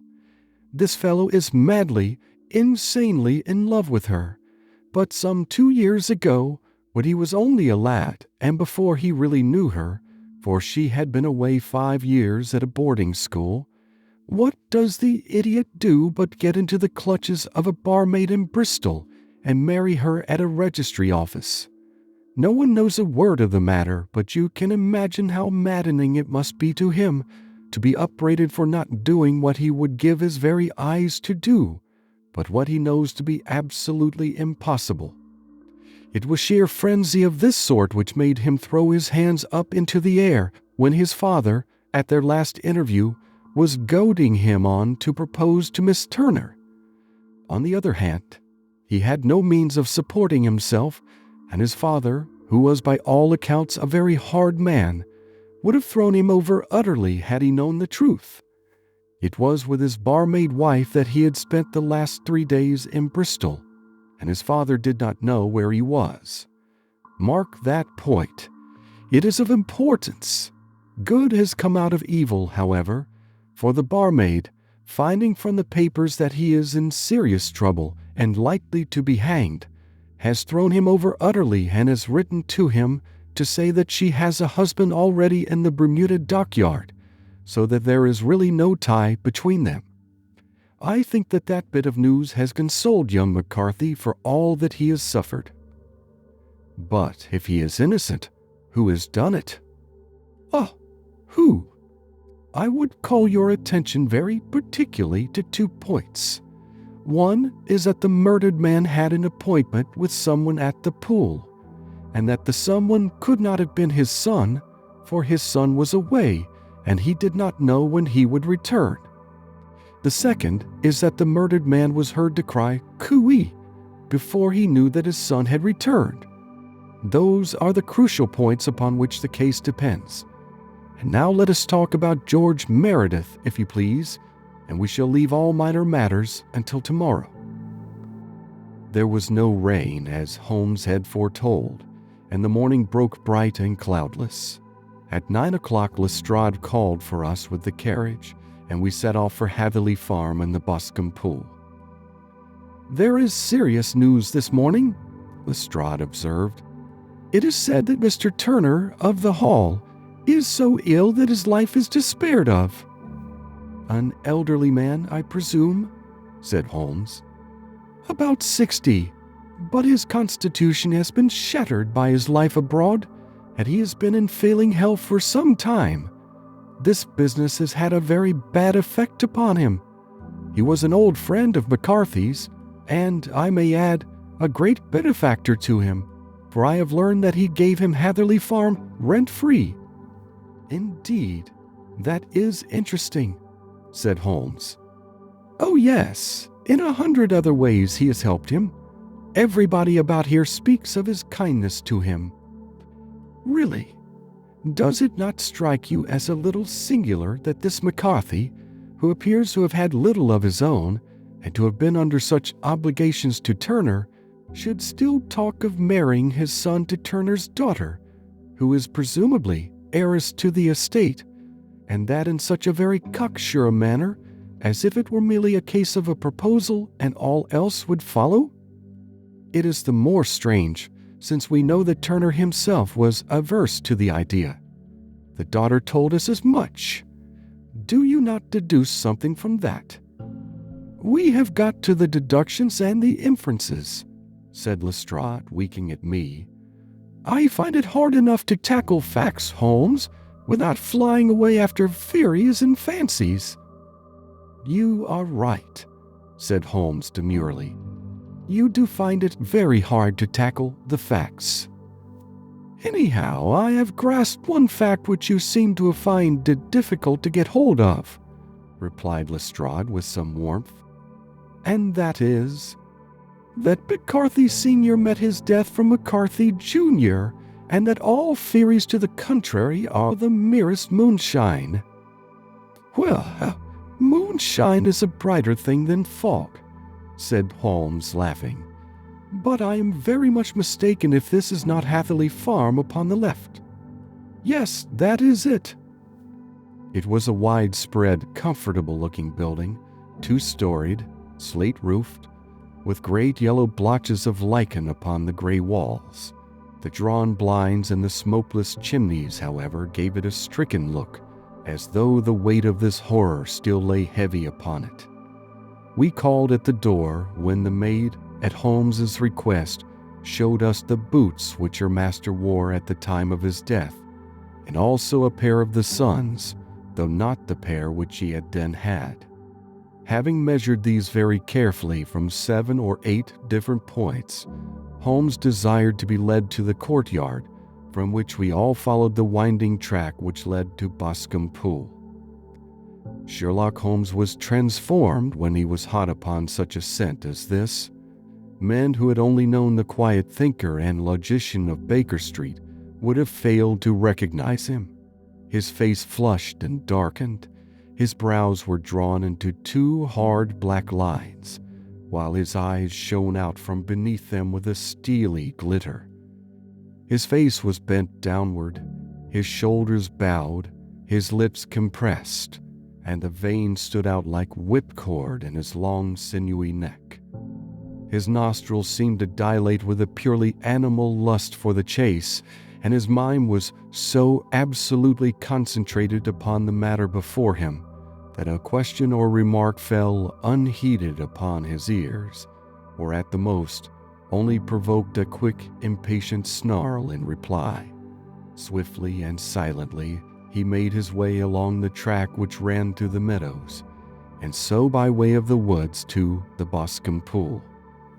It was damp, marshy ground, as is all that district, and there were marks of many feet, both upon the path and amid the short grass which bounded it on either side. Sometimes Holmes would hurry on, sometimes stop dead, and once he made quite a little detour into the meadow. Lestrade and I walked behind him, the detective indifferent and contemptuous, while I watched my friend with the interest which sprang from the conviction that every one of his actions was directed towards a definite end. The Boscombe Pool, which is a little reed-girt sheet of water some 50 yards across, is situated at the boundary between the Hatherley Farm and the private park of the wealthy Mr. Turner. Above the woods which lined it upon the farther side, we could see the red, jutting pinnacles which marked the site of the rich landowner's dwelling. On the Hatherley side of the pool, the woods grew very thick, and there was a narrow belt of sodding grass 20 paces across, between the edge of the trees and the reeds which lined the lake.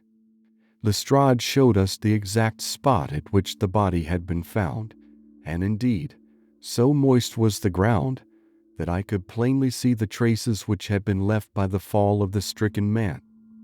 To Holmes, as I could see by his eager face and peering eyes, very many other things were to be read upon the trampled grass.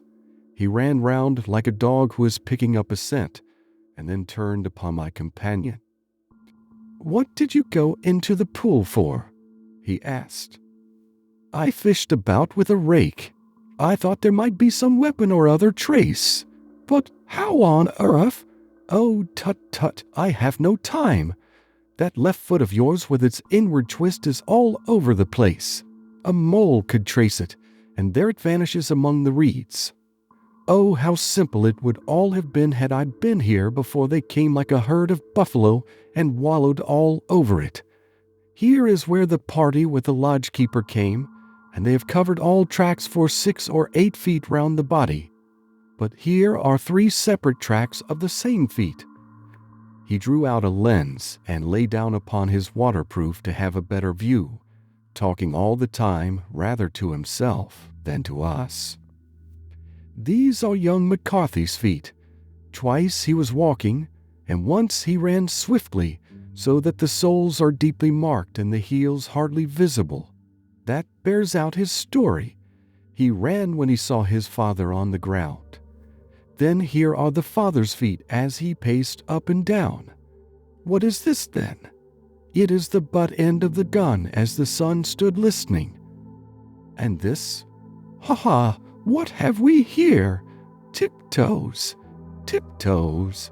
Square, too, quite unusual boots. They come, they go, they come again. Of course, that was for the cloak.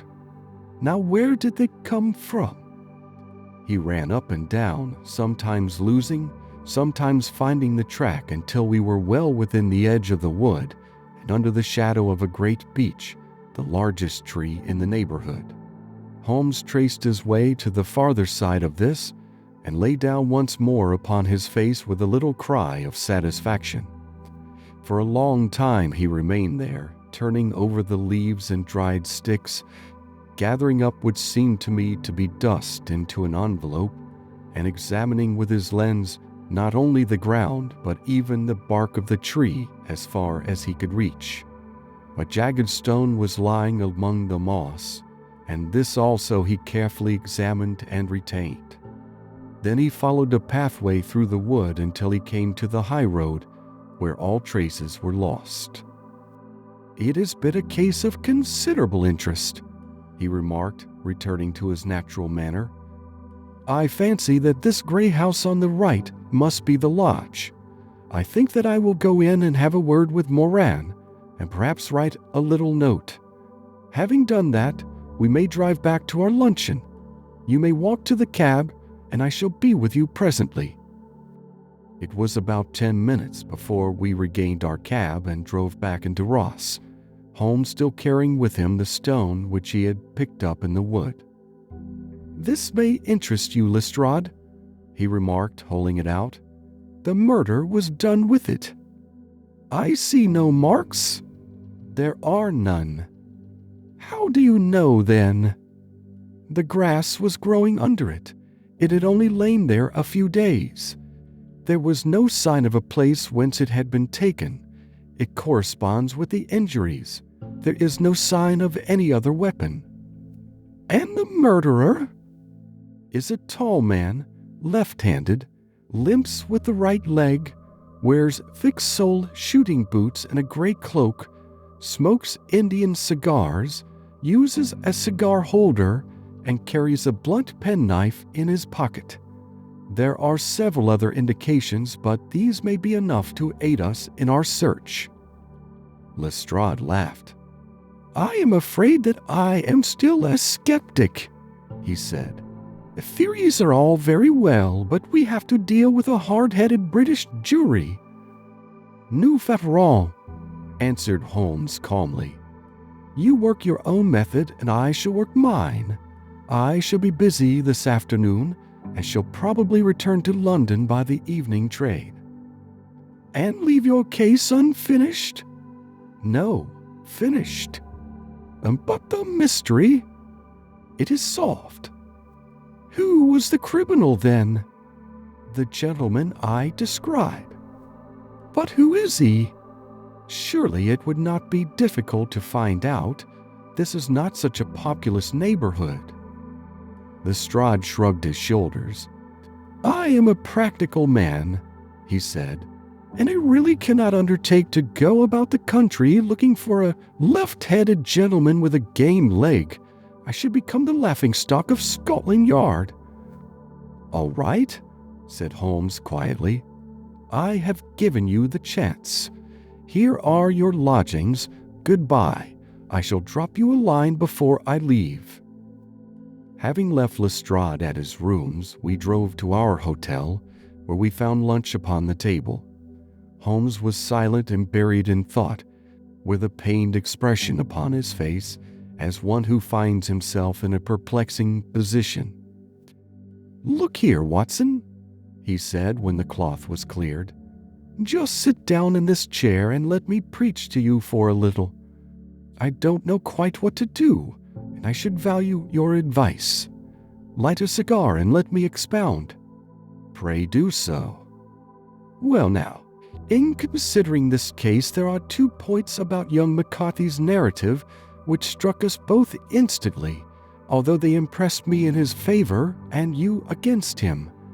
One was the fact that his father should, according to his account, cry cooee before seeing him. The other was his singular dying reference to a rat. He mumbled several words, you understand, but that was all that caught the son's ear. Now from this double point our research must commence, and we will begin it by presuming that what the lad says is absolutely true."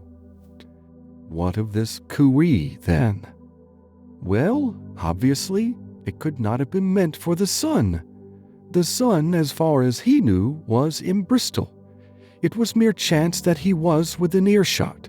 The cooee was meant to attract the attention of whoever it was that he had the appointment with.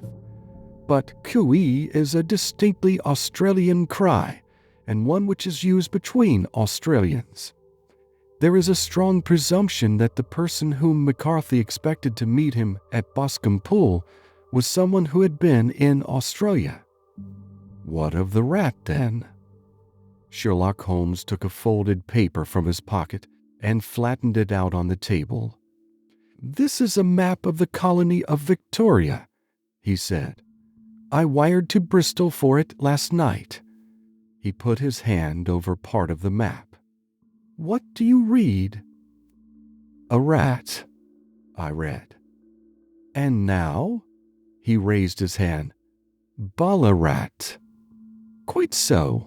That was the word the man uttered, and of which his son only caught the last 2 syllables. He was trying to utter the name of his murderer, so-and-so of Ballarat." "It is wonderful," I exclaimed. "It is obvious. And now you see I had narrowed the field down considerably. The possession of a grey garment was a 3rd point which, granting the son's statement to be correct, was a certainty. We have come now out of mere vagueness to the definite conception of an Australian from Ballarat with a grey cloak." "Certainly." "And one who was at home in the district, for the pool can only be approached by the farm or by the estate, where strangers could hardly wander." "Quite so." "Then comes our expedition of today. By an examination of the ground, I gained the trifling details which I gave to that imbecile Lestrade as to the personality of the criminal." "But how did you gain them?" "You know my method. It is founded upon the observation of trifles." "His height I know that you might roughly judge from the length of his stride. His boots, too, might be told from their traces." "Yes, they were peculiar boots." "But his lameness?" "The impression of his right foot was always less distinct than his left. He put less weight upon it. Why? Because he limped. He was lame." "But his left-handedness?" "You were yourself struck by the nature of the injury as recorded by the surgeon at the inquest. The blow was struck from immediately behind, and yet was upon the left side. Now, how can that be unless it were by a left-handed man? He had stood behind that tree during the interview between the father and the son. He had even smoked there. I found the ash of a cigar, which my special knowledge of tobacco ashes enables me to pronounce as an Indian cigar. I have, as you know, devoted some attention to this, and written a little monograph on the ashes of 140 different varieties of pipe, cigar, and cigarette tobacco. Having found the ash, I then looked round and discovered the stump among the moss where he had tossed it. It was an Indian cigar, of the variety which are rolled in Rotterdam. And the cigar holder? I could see that the end had not been in his mouth. Therefore he used a holder. The tip had been cut off, not bitten off, but the cut was not a clean one, so I deduced a blunt penknife. "Holmes," I said, "you have drawn a net round this man from which he cannot escape, and you have saved an innocent human life as truly as if you had cut the cord which was hanging him. I see the direction in which all this points. The culprit is Mr. John Turner," cried the hotel waiter, opening the door of our sitting room and ushering in a visitor. The man who entered was a strange and impressive figure. His slow, limping step and bowed shoulders gave the appearance of decrepitude, and yet his hard, deep-lined, craggy features and his enormous limbs showed that he was possessed of unusual strength of body and of character. His tangled beard, grizzled hair, and outstanding drooping eyebrows combined to give an air of dignity and power to his appearance, but his face was of an ashen white, while his lips and the corners of his nostrils were tinged with a shade of blue. It was clear to me at a glance that he was in the grip of some deadly and chronic disease. "Pray sit down on the sofa," said Holmes gently. "You had my note?" "Yes, the lodge-keeper brought it up. You said that you wished to see me here to avoid scandal." "I thought people would talk if I went to the hall." "And why did you wish to see me?" He looked across at my companion with despair in his weary eyes, as though his question was already answered. "Yes," said Holmes, answering the look rather than the words. "It is so. I know all about McCarthy." The old man sank his face in his hands. "God help me," he cried, "but I would not have let the young man come to harm. I give you my word that I would have spoken out if it went against him at the assizes." "I am glad to hear you say so," said Holmes gravely. "I would have spoken now had it not been for my dear girl.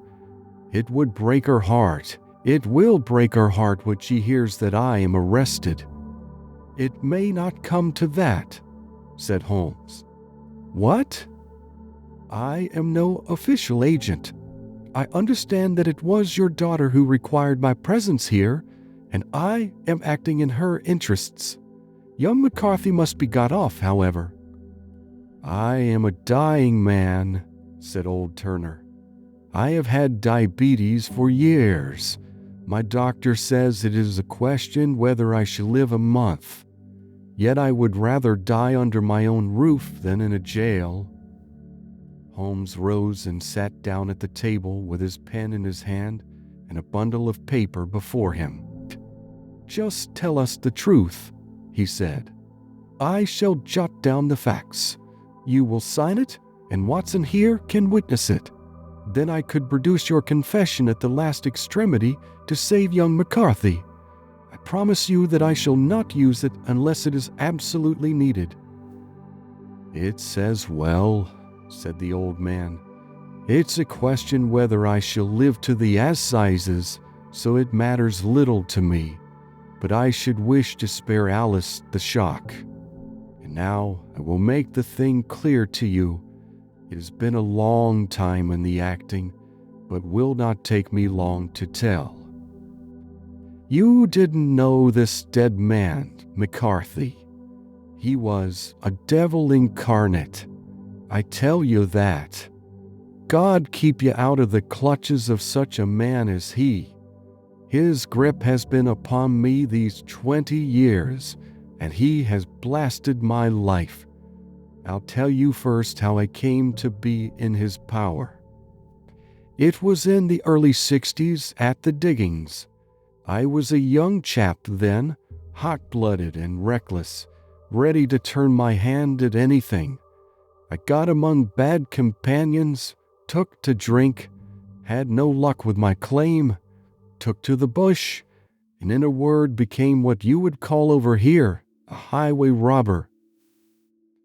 There were 6 of us, and we had a wild, free life of it, sticking up a station from time to time, or stopping the wagons on the road to the diggings. Black Jack of Ballarat was the name I went under, and our party is still remembered in the colony as the Ballarat Gang. One day, gold convoy came down from Ballarat to Melbourne, and we lay in wait for it and attacked it. There were 6 troopers and 6 of us, so it was a close thing, but we emptied 4 of their saddles at the first volley. 3 of our boys were killed, however, before we got the swag. I put my pistol to the head of the wagon driver, who was this very man McCarthy. I wished to the Lord that I had shot him then, but I spared him, though I saw his wicked little eyes fixed on my face as though to remember every feature. We got away with the gold, became wealthy men, and made our way over to England without being suspected. There I parted from my old pals and determined to settle down to a quiet and respectable life. I bought this estate, which chanced to be in the market, and I set myself to do a little good with my money to make up for the way in which I had earned it. I married, too, and though my wife died young, she left me my dear little Alice. Even when she was just a baby, her wee hand seemed to lead me down the right path as nothing else had ever done. In a word, I turned over a new leaf and did my best to make up for the past. All was going well when McCarthy laid his grip upon me.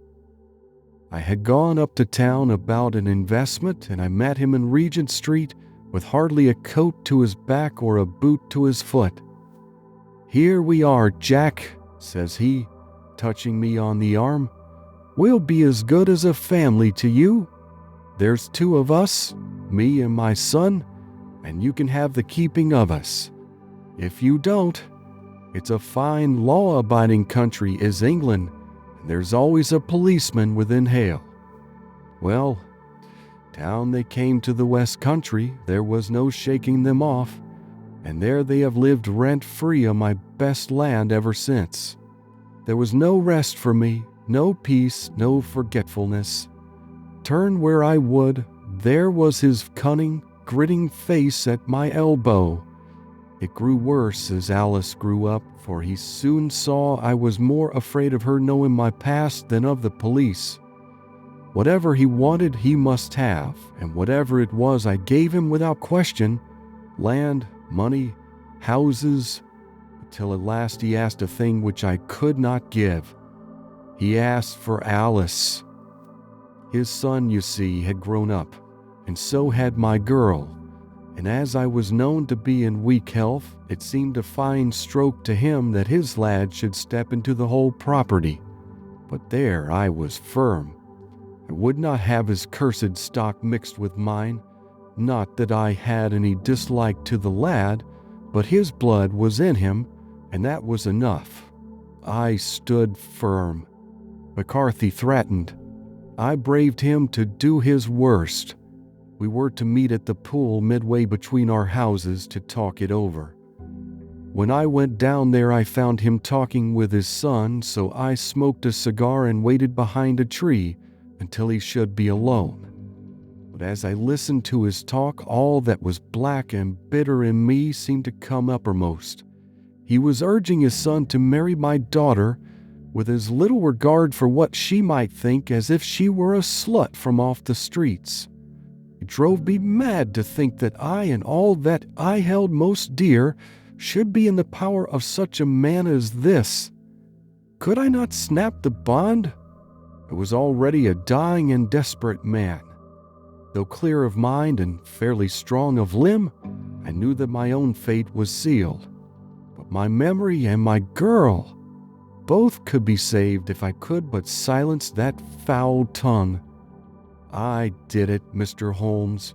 I would do it again. Deeply as I have sinned, I have led a life of martyrdom to atone for it. But that my girl should be entangled in the same meshes which held me was more than I could suffer. I struck him down with no more compunction than if he had been some foul and venomous beast. His cry brought back his son, but I had gained the cover of the wood, though I was forced to go back to fetch the cloak which I had dropped in my flight. That is the true story, gentlemen, of all that occurred." "Will, it is not for me to judge you," said Holmes as the old man signed the statement which had been drawn out. "I pray that we may never be exposed to such a temptation." "I pray not, sir. And what do you intend to do?" "In view of your health, nothing. You are yourself aware that you will soon have to answer for your deed at a higher court than the assizes. I will keep your confession, and if McCarthy is condemned, I shall be forced to use it. If not, it shall never be seen by mortal eye, and your secret, whether you be alive or dead, shall be safe with us." "Farewell, then," said the old man solemnly. "Your own deathbeds, when they come, will be the easier for the thought of the peace which you have given to mine." Tottering and shaking in all his giant frame, he stumbled slowly from the room. "God help us," said Holmes after a long silence. "Why does fate play such tricks with poor helpless worms? I never hear of such a case as this that I do not think of Baxter's words and say, 'There, but for the grace of God, goes Sherlock Holmes.'" James McCarthy was acquitted at the assizes on the strength of a number of objections which had been drawn out by Holmes and submitted to the defending counsel. Old Turner lived for 7 months after our interview, but he is now dead, and there is every prospect that the son and daughter may come to live happily together in ignorance of the black cloud which rests upon their past. End of Adventure 4. Adventure 5, The 5 Orange Pips. When I glance over my notes and records of the Sherlock Holmes cases between the years 82 and 90, I am faced by so many which present strange and interesting features that it is no easy matter to know which to choose and which to leave. Some, however, have already gained publicity through the papers, and others have not offered a field for those peculiar qualities which my friend possessed in so high a degree, and which it is the object of these papers to illustrate. Some, too, have baffled his analytical skill, and would be, as narratives, beginnings without an ending, while others had been but partially cleared up, and have their explanations founded rather upon conjecture and surmise than on the absolute logical proof which was so dear to him. There is, however, one of these last which was so remarkable in its details and so startling in its results that I am tempted to give some account of it, in spite of the fact that there are points in connection with it which never have been, and probably never will be, entirely cleared up. The year 87 furnished us with a long series of cases of greater or less interest, of which I retain the records. Among my headings under this one 12 months, I find an account of the adventure of the Paradol Chamber, of the Amateur Mendicant Society, who held a luxurious club in the lower vault of a furniture warehouse, of the facts connected with the loss of the British bark Sophie Anderson, of the singular adventures of the Grice Pattersons in the island of Offa, and finally of the Camberwell poisoning case.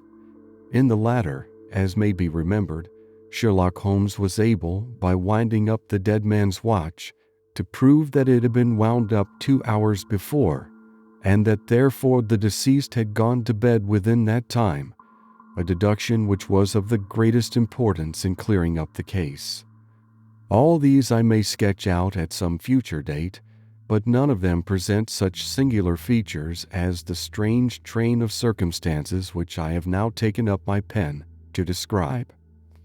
It was in the latter days of September, and the equinoctial gales had set in with exceptional violence. All day the wind had screamed and the rain had beaten against the windows, so that even here in the heart of great handmade London we were forced to raise our minds for the instant from the routine of life and to recognize the presence of those great elemental forces which shriek at mankind through the bars of his civilization, like untamed beasts in a cage. As evening drew in, the storm grew higher and louder, and the wind cried and sobbed like a child in the chimney. Sherlock Holmes sat moodily at one side of the fireplace, cross-indexing his records of crime, while I at the other was deep in one of Clark Russell's fine sea stories, until the howl of the gale from without seemed to blend with the text, and the splash of the rain to lengthen out into the long swash of the sea waves. My wife was on a visit to her mother's, and for a few days I was a dweller once more in my old quarters at Baker Street. "Why," said I, glancing up at my companion, "that was surely the bell. Who could come tonight? Some friend of yours, perhaps?" "Except yourself, I have none," he answered. "I do not encourage visitors." "A client, then?" "If so, it is a serious case. Nothing less would bring a man out on such a day and at such an hour. But I take it that it is more likely to be some crony of the landlady's." Sherlock Holmes was wrong in his conjecture, however, for there came a step in the passage and a tapping at the door.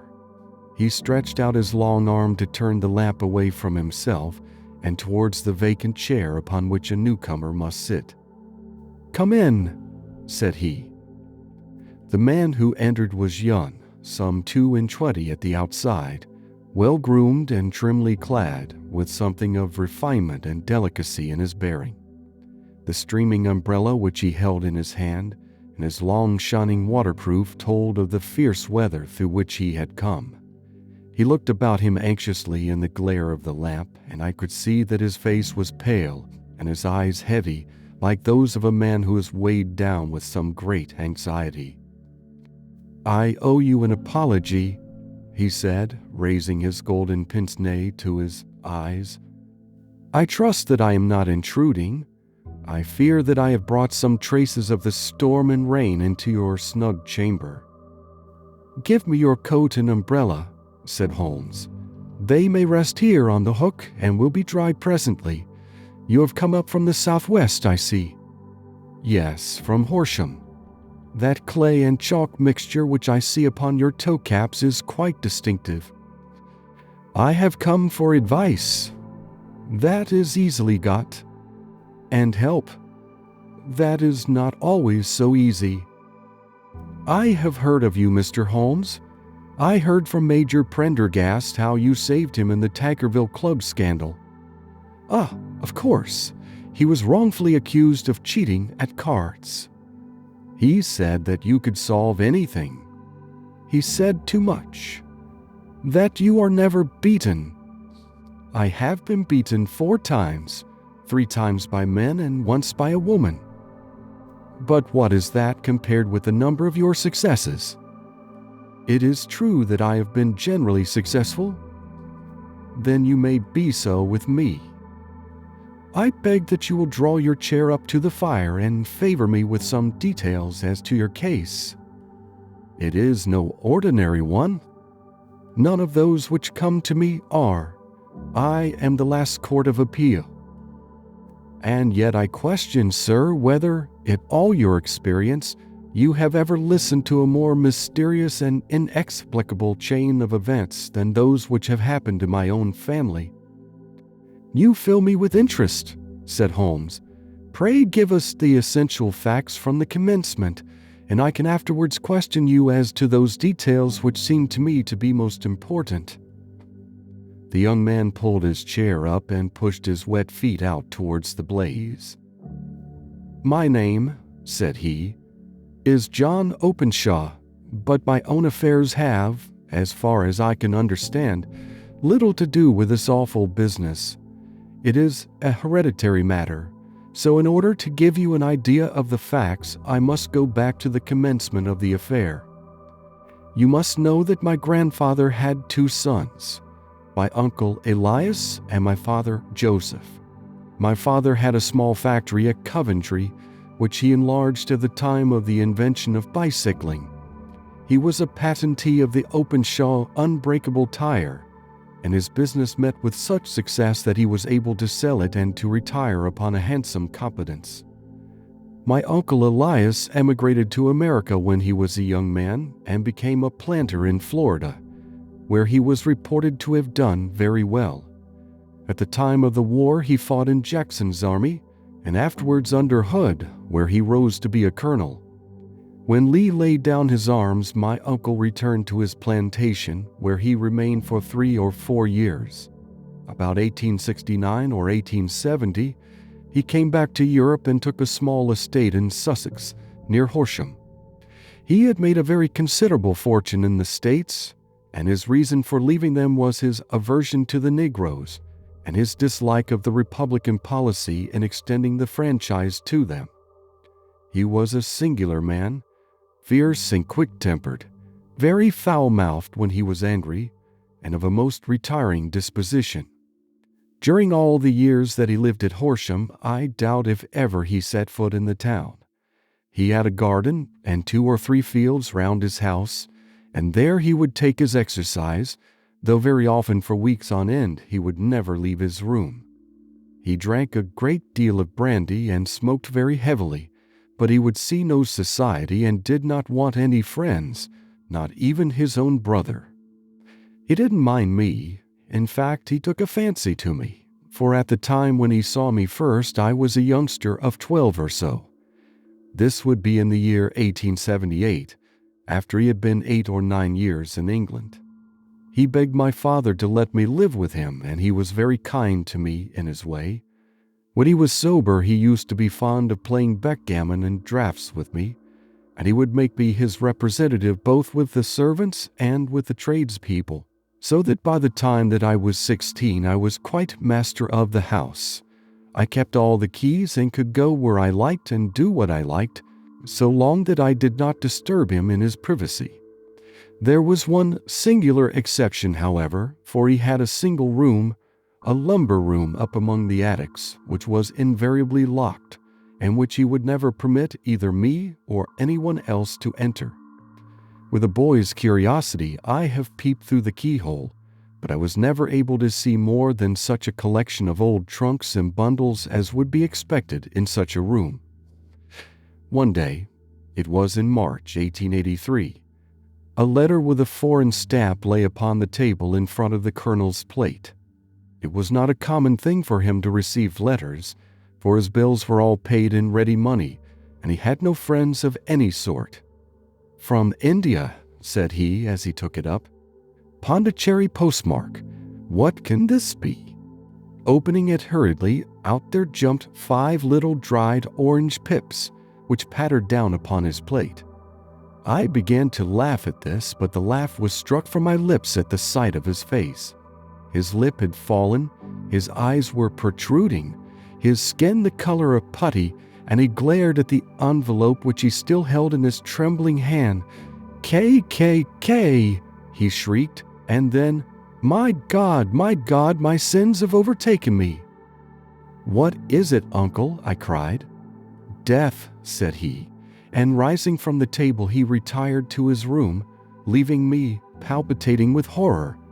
I took up the envelope and saw scrawled in red ink upon the inner flap, just above the gum, the letter K 3 times repeated. There was nothing else save the 5 dried pips. What could be the reason of his overpowering terror?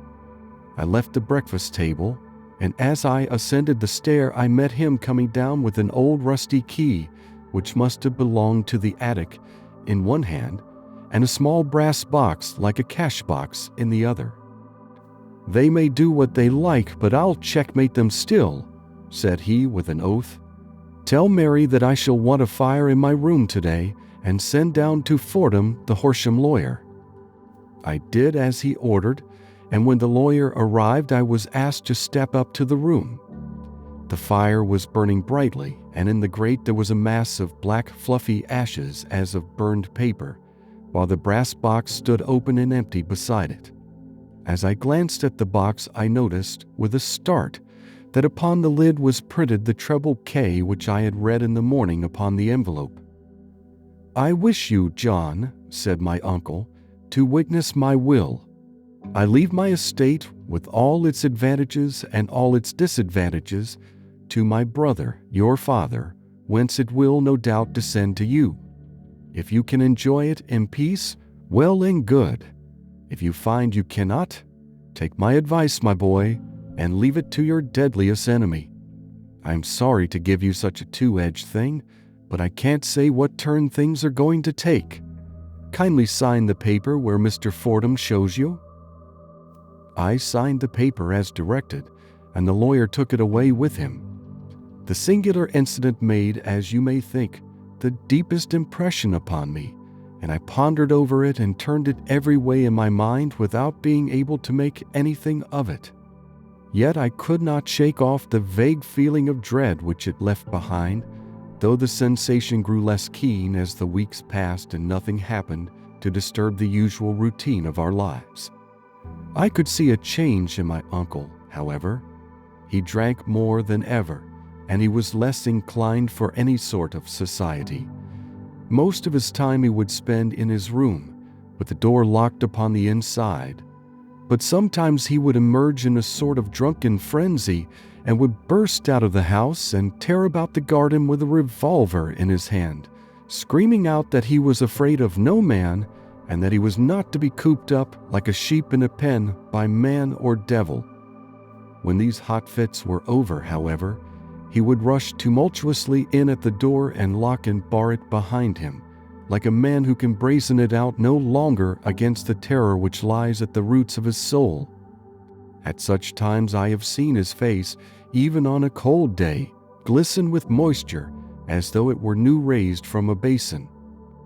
Well, to come to an end of the matter, Mr. Holmes, and not to abuse your patience, there came a night when he made one of those drunken sallies from which he never came back. We found him, when we went to search for him, face downward in a little green-scummed pool which lay at the foot of the garden. There was no sign of any violence, and the water was but 2 feet deep, so that the jury, having regard to his known eccentricity, brought in a verdict of suicide. But I, who knew how he winced from the very thought of death, had much ado to persuade myself that he had gone out of his way to meet it. The matter passed, however, and my father entered into possession of the estate and of some £14,000 which lay to his credit at the back. "One moment," Holmes interposed. "Your statement is, I foresee, one of the most remarkable to which I have ever listened. Let me have the date of the reception by your uncle of the letter and the date of his supposed suicide." The letter arrived on March 10, 1883. His death was 7 weeks later, upon the night of May 2nd. "Thank you. Pray proceed." When my father took over the Horsham property, he, at my request, made a careful examination of the attic, which had been always locked up. We found the brass box there, although its contents had been destroyed. On the inside of the cover was a paper label with the initials of KKK repeated upon it, and letters, memoranda, receipts, and a register written beneath. These, we presume, indicated the nature of the papers which had been destroyed by Colonel Openshaw. For the rest, there was nothing of much importance in the attic save a great many scattered papers and notebooks bearing upon my uncle's life in America. Some of them were of the wartime and showed that he had done his duty well and had borne the repute of a brave soldier. Others were of a date during the reconstruction of the southern states, and were mostly concerned with politics, for he had evidently taken a strong part in opposing the carpetbag politicians who had been set down from the north. Well, it was at the beginning of '84 when my father came to live at Horsham, and all went as well as possible with us until the January of '85.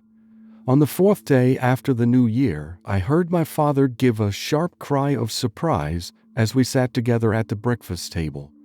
There he was, sitting with a newly opened envelope in one hand and 5 dried orange pips in the outstretched palm of the other one. He had always laughed at what he called my cock and bull story about the colonel, but he looked very scared and puzzled now that the same thing had come upon himself. "Why, what on earth does this mean, John?" he stammered. My heart had turned to lead. "It is KKK," said I. He looked inside the envelope. "So it is," he cried. "Here are the very letters. But what is this written above them?" "Put the papers on the sundial," I read, peeping over his shoulder. "What papers? What sundial?" he asked.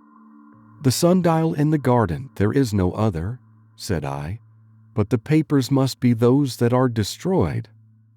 "Pooh," said he, gripping hard at his courage. "We are in a civilized land here, and we can't have tomfoolery of this kind. Where does the thing come from?" "From Dundee," I answered, glancing at the postmark. "Some preposterous practical joke," said he. "What have I to do with sundials and papers? I shall take no notice of such nonsense." "I should certainly speak to the police," I said. "And to be laughed at for my pains, nothing of the sort." "Then let me do so?" "No, I forbid you.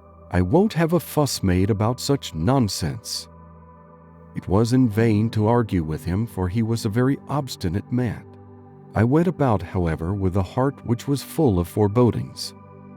On the third day after the coming of the letter, my father went from home to visit an old friend of his, Major Freebody, who is in command of one of the forts upon Portsdown Hill. I was glad that he should go up, for it seemed to me that he was farther from danger when he was away from home. In that, however, I was in error. Upon the second day of his absence, I received a telegram from the Major imploring me to come at once. My father had fallen over one of the deep chalk pits which abound in the neighborhood, and was lying senseless with a shattered skull. I hurried to him, but he passed away without having ever recovered his consciousness. He had, as it appears, been returning from Fareham in the twilight, and as the country was unknown to him and the chalk pit unfenced, the jury had no hesitation in bringing in a verdict of death from accidental causes. Carefully as I examined every fact connected with his death, I was unable to find anything which could suggest the idea of murder. There were no signs of violence, no footmarks, no robbery, no record of strangers having been seen upon the roads. And yet I need not tell you that my mind was far from at ease, and that I was well nigh certain that some foul plot had been woven round him. In this sinister way I came into my inheritance. You will ask me why I did not dispose of it? I answer, because I was well convinced that our troubles were in some way dependent upon an incident in my uncle's life, and that the danger would be as pressing in one house as in another. It was in January '85 that my poor father met his end, and 2 years and 8 months have elapsed since then. During that time I have lived happily at Horsham, and I had begun to hope that his curse had passed away from the family, and that it had ended with the last generation. I had begun to take comfort too soon, however. Yesterday morning the blow fell in the very shape in which it had come upon my father. The young man took from his waistcoat a crumpled envelope, and turning to the table he shook out upon it 5 little dried orange pips. "This is the envelope," he continued. "The postmark is London, Eastern Division. Within are the very words which were upon my father's last message, KKK, and then, 'Put the papers on the sundial.'" "What have you done?" asked Holmes. "Nothing." "Nothing?" "To tell the truth," he sank his face into his thin white hands, "I have felt helpless. I have felt like one of those poor rabbits when the snake is writhing towards it. I seem to be in the grasp of some resistless, inexorable evil, which no foresight and no precautions can guard against." "Tut, tut," cried Sherlock Holmes. "You must act, man, or you are lost. Nothing but energy can save you.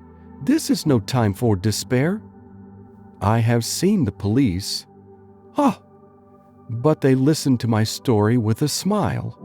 I am convinced that the inspector has formed the opinion that the letters are all practical jokes, and that the deaths of my relations were really accidents, as the jury stated, and were not to be connected with the warnings." Holmes shook his clenched hands in the air. "Incredible imbecility!" he cried. "They have, however, allowed me a policeman who may remain in the house with me." "Has he come with you tonight?" "No, his orders were to stay in the house." Again Holmes raved in the air. "Why did you come to me?" he cried. "And, above all, why did you not come at once?" "I did not know. It was only today that I spoke to Major Prendergast about my troubles and was advised by him to come to you." "It is really 2 days since you had the letter. We should have acted before this. You have no further evidence, I suppose, than that which you have placed before us? No suggestive detail which might help us?" "There is one thing," said John Openshaw. He rummaged in his coat pocket, and drawing out a piece of discolored blue-tinted paper, he laid it out upon the table. "I have some remembrance," said he, "that on the day when my uncle burned the papers, I observed that the small unburned margins which lay amid the ashes were of this particular color. I found this single sheet upon the floor of his room, and I am inclined to think that it may be one of the papers which has, perhaps, fluttered out from among the others, and in that way has escaped destruction. Beyond the mention of pips, I do not see that it helps us much. I think myself that it is a page from some private diary. The writing is undoubtedly my uncle's." Holmes moved the lamp, and we both bent over the sheet of paper, which showed by its ragged edge that it had indeed been torn from a book. It was headed March 1869, and beneath were the following enigmatical notices.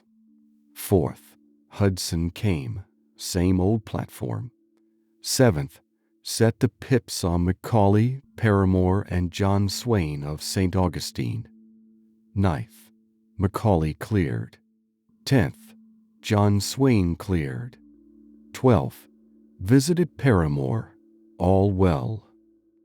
"Thank you," said Holmes, folding up the paper and returning it to our visitor. "And now you must on no account lose another instant. We cannot spare time even to discuss what you have told me. You must get home instantly and act." "What shall I do?"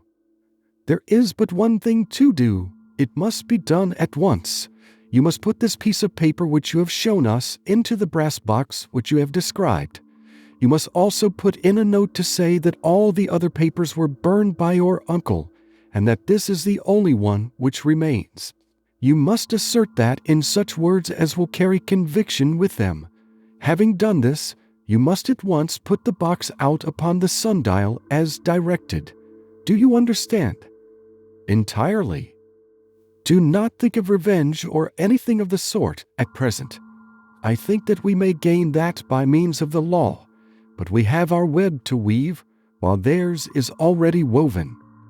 The first consideration is to remove the pressing danger which threatens you. The second is to clear up the mystery and to punish the guilty parties." "I thank you," said the young man, rising and pulling on his overcoat. "You have given me fresh life and hope. I shall certainly do as you advise. Do not lose an instant, and, above all, take care of yourself in the meanwhile, for I do not think that there can be a doubt that you are threatened by a very real and imminent danger. How do you go back?" "By train from Waterloo." "It is not yet 9. The streets will be crowded, so I trust that you may be in safety, and yet you cannot guard yourself too closely." "I am armed." "That is well. Tomorrow I shall set to work upon your case." "I shall see you at Horsham then?"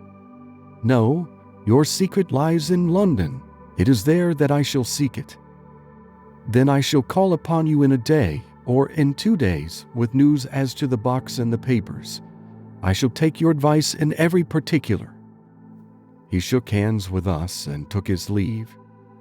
Outside, the wind still screamed and the rain splashed and pattered against the windows. This strange, wild story seemed to have come to us from amid the mad elements, blown in upon us like a sheet of seaweed in a gale, and now to have been reabsorbed by them once more. Sherlock Holmes sat for some time in silence, with his head sunk forward and his eyes bent upon the red glow of the fire. Then he lit his pipe, and leaning back in his chair, he watched the blue smoke rings as they chased each other up to the ceiling.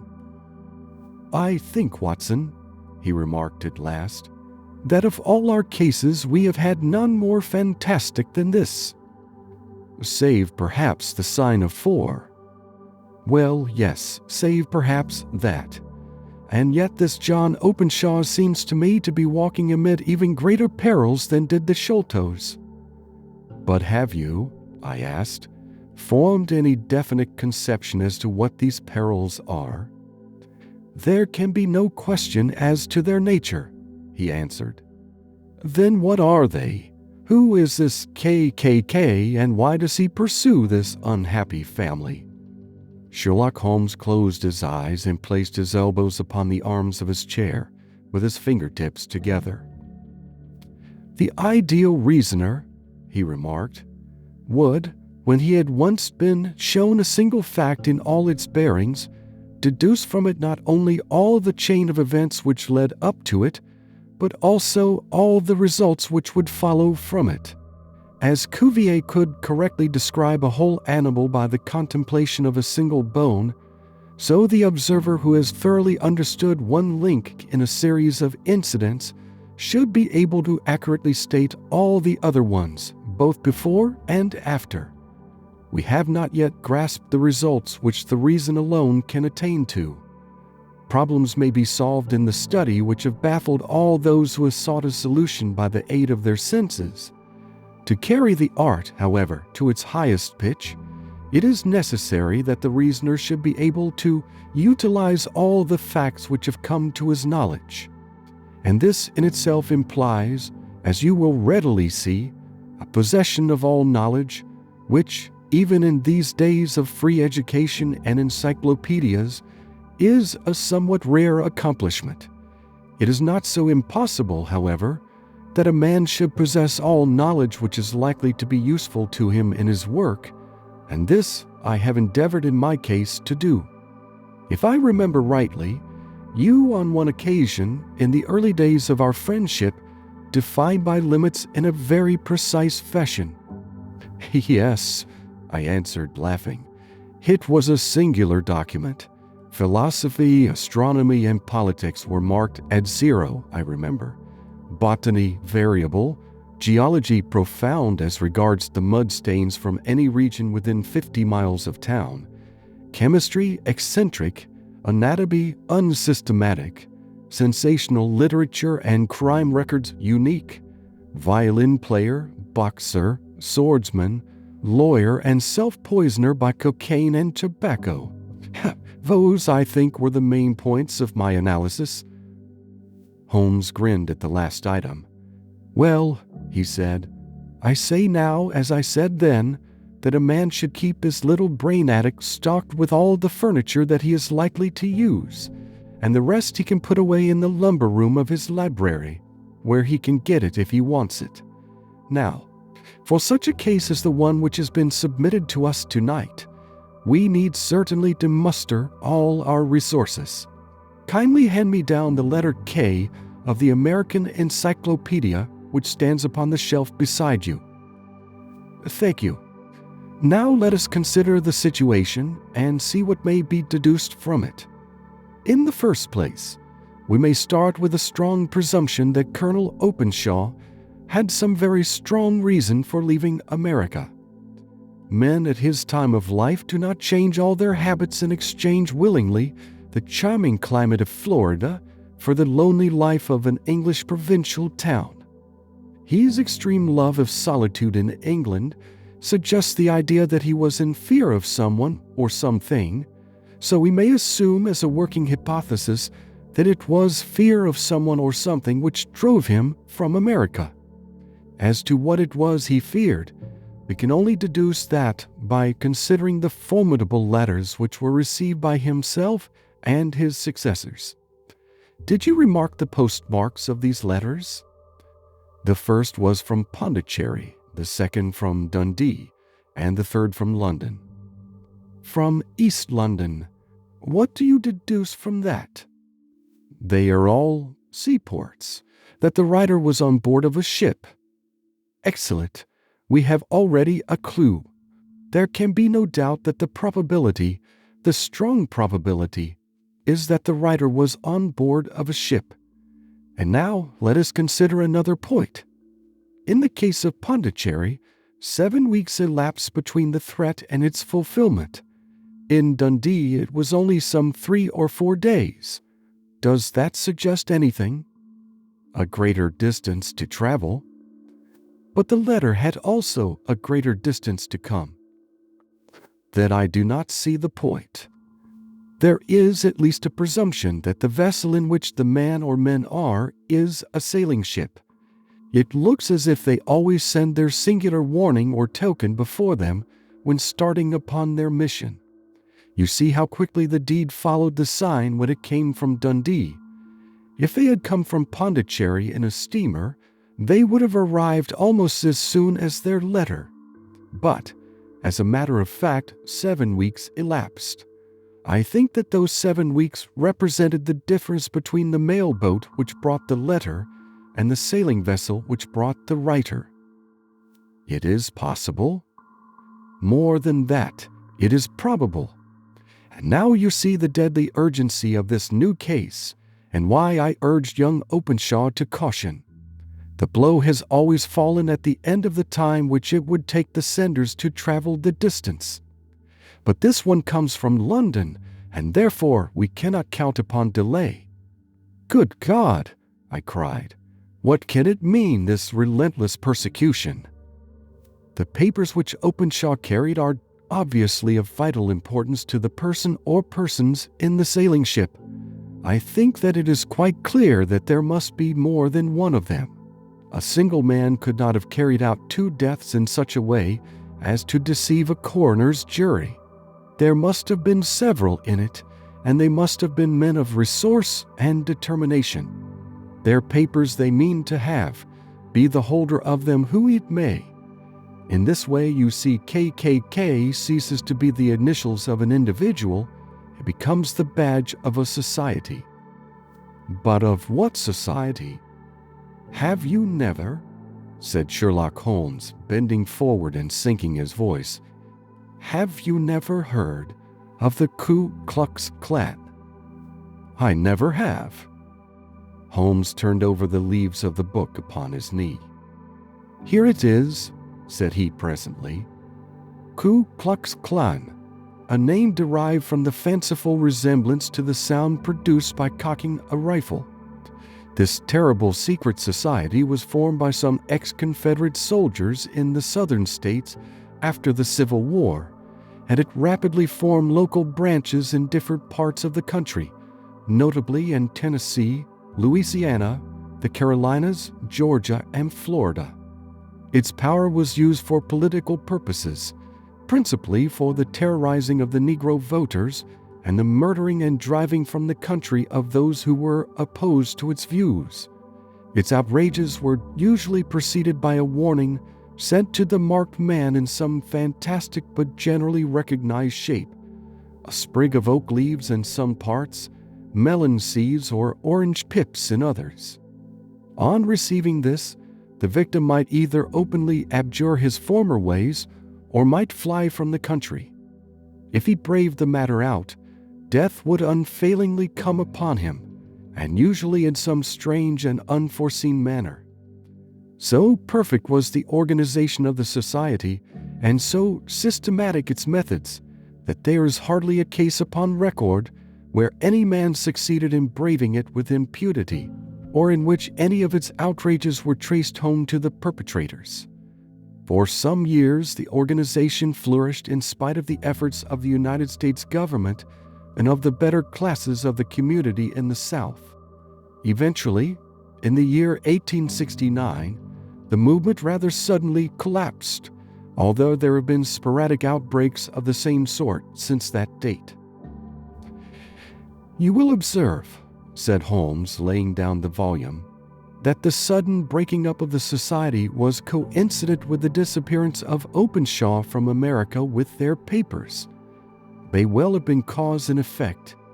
It is no wonder that he and his family have some of the more implacable spirits upon their track. You can understand that this register and diary may implicate some of the first men in the South, and that there may be many who will not sleep easy at night until it is recovered. Then the page we have seen is such as we might expect. It ran, if I remember right, sent the pips to A, B, and C. That is, sent the society's warning to them. Then there are successive entries that A and B cleared or left the country, and finally that C was visited, with, I fear, a sinister result for C. Well, I think, Doctor, that we may let some light into this dark place, and I believe that the only chance young Openshaw has in the meantime is to do what I have told him. There is nothing more to be said or to be done tonight, so hand me over my violin and let us try to forget for half an hour the miserable weather and the still more miserable ways of our fellow men. It had cleared in the morning, and the sun was shining with a subdued brightness through the dim veil which hangs over the great city. Sherlock Holmes was already at breakfast when I came down. "You will excuse me for not waiting for you," said he. "I have, I foresee, a very busy day before me in looking into this case of young Openshaw's." "What steps will you take?" I asked. "It will very much depend upon the results of my first inquiries. I may have to go down to Horsham after all." "You will not go there first?" "No, I shall commence with the city. Just ring the bell and the maid will bring up your coffee." As I waited, I lifted the unopened newspaper from the table and glanced my eye over it. It rested upon a heading which sent a chill to my heart. "Holmes," I cried, "you are too late." "Ah," said he, laying down his cup. "I feared as much. How was it done?" He spoke calmly, but I could see that he was deeply moved. My eye caught the name of Openshaw and the heading "Tragedy near Waterloo Bridge." Here is the account. "Between 9 and 10 last night, Police Constable Cook of the H Division, on duty near Waterloo Bridge, heard a cry for help and a splash in the water. The night, however, was extremely dark and stormy, so that, in spite of the help of several passers-by, it was quite impossible to effect a rescue. The alarm, however, was given, and by the aid of the water police, the body was eventually recovered. It proved to be that of a young gentleman whose name, as it appears from an envelope which was found in his pocket, was John Openshaw, and whose residence is near Horsham. It is conjectured that he may have been hurrying down to catch the last train from Waterloo Station, and that in his haste and the extreme darkness he missed his path and walked over the edge of one of the small landing places for river steamboats. The body exhibited no traces of violence, and there can be no doubt that the deceased had been the victim of an unfortunate accident, which should have the effect of calling the attention of the authorities to the condition of the riverside landing stages." We sat in silence for some minutes, Holmes more depressed and shaken than I had ever seen him. "That hurts my pride, Watson," he said at last. "It is a petty feeling, no doubt, but it hurts my pride. It becomes a personal matter with me now, and if God sends me health, I shall set my hand upon this gang. That he should come to me for help, and that I should send him away to his death." He sprang from his chair and paced about the room in uncontrollable agitation, with a flush upon his sallow cheeks and a nervous clasping and unclasping of his long, thin hands. "They must be cutting devils," he exclaimed at last. "How could they have decoyed him down there? The embankment is not on the direct line to the station. The bridge no doubt was too crowded, even on such a night, for their purpose. Well, Watson, we shall see who will win in the long run. I am going out now. To the police? No, I shall be my own police. When I have spun the web, they may take the flies, but not before. All day I was engaged in my professional work, and it was late in the evening before I returned to Baker Street. Sherlock Holmes had not come back yet. It was nearly 10 o'clock before he entered, looking pale and worn. He walked up to the sideboard, and tearing a piece from the loaf, he devoured it voraciously, washing it down with a long draught of water. "You are hungry," I remarked. "Starving. It had escaped my memory. I have had nothing since breakfast." "Nothing?" "Not a bite. I had no time to think of it." "And how have you succeeded?" "Well, you have a clue?" "I have them in the hollow of my hand. Young Openshaw shall not long remain unavenged. Why, Watson, let us put their own devilish trademark upon them. It is well thought of." "What do you mean?" He took an orange from the cupboard, and tearing it to pieces, he squeezed out the pips upon the table. Of these he took 5 and thrust them into an envelope. On the inside of the flap he wrote SH for J.O. Then he sealed it and addressed it to Captain James Calhoun, Bark Lone Star, Savannah, Georgia. "This will await him when he enters port," said he, chuckling. "It may give him a sleepless night. He will find it as sure a precursor of his fate as Openshaw did before him." "And who is this Captain Calhoun?" "The leader of the gang. I shall have the others, but he first." "How did you trace it, then?" He took a large sheet of paper from his pocket, all covered with dates and names.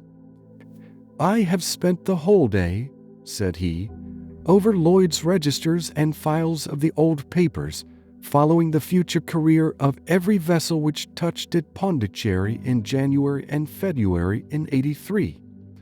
There were 36 ships of fair tonnage which were reported there during those months.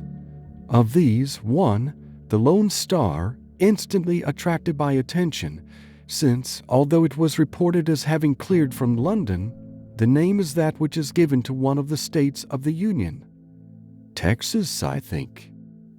I was not and am not sure which, but I knew that the ship must have an American origin." "What then?" "I searched the Dundee records, and when I found that the bark Lone Star was there in January '85, my suspicion became a certainty. I then inquired as to the vessels which lay at present in the port of London." "Yes?" "The Lone Star had arrived here last week. I went down to the Albert Dock and found that she had been taken down the river by the early tide this morning, homeward bound to Savannah. I wired to Gravesend and learned that she had passed some time ago, and as the wind is easterly, I have no doubt that she is now past the Goodwins and not very far from the Isle of Wight." "What will you do, then?" "Oh, I have my hand upon him. He and the 2 mates are, as I learn, the only native-born Americans in the ship. The others are Finns and Germans. I know also that they were all 3 away from the ship last night. I had it from the stevedore who has been loading their cargo. By the time that their sailing ship reaches Savannah, the mailboat will have carried this letter, and the cable will have informed the police of Savannah that these 3 gentlemen are badly wanted here upon a charge of murder." There is ever a flaw, however, in the best laid of human plans, and the murderers of John Openshaw were never to receive the orange pips which would show them that another, as cunning and as resolute as themselves, was upon their track. Very long and very severe were the equinoctial gales that year.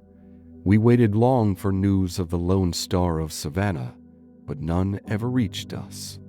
We did at last hear that somewhere, far out in the Atlantic, a shattered sternpost of a boat was seen swinging in the trough of a wave, with the letters LS carved upon it. And that is all which we shall ever know of the fate of the Lone Star. End of Adventure 5. Adventure 6, The Man with a Twisted Lip. Isa Whitney, brother of the late Elias Whitney, D.D., principal of the Theological College of St. George's, was much addicted to opium. The habit grew upon him, as I understand, from some foolish freak when he was at college, for having read De Quincey's description of his dreams and sensations, he had drenched his tobacco with laudanum in an attempt to produce the same effects. He found, as so many more have done, that the practice is easier to attain than to get rid of, and for many years he continued to be a slave to the drug, an object of mingled horror and pity to his friends and relatives. I can see him now, with yellow pasty face, drooping lids, and pinpoint pupils, all huddled in a chair, the wreck and ruin of a noble man.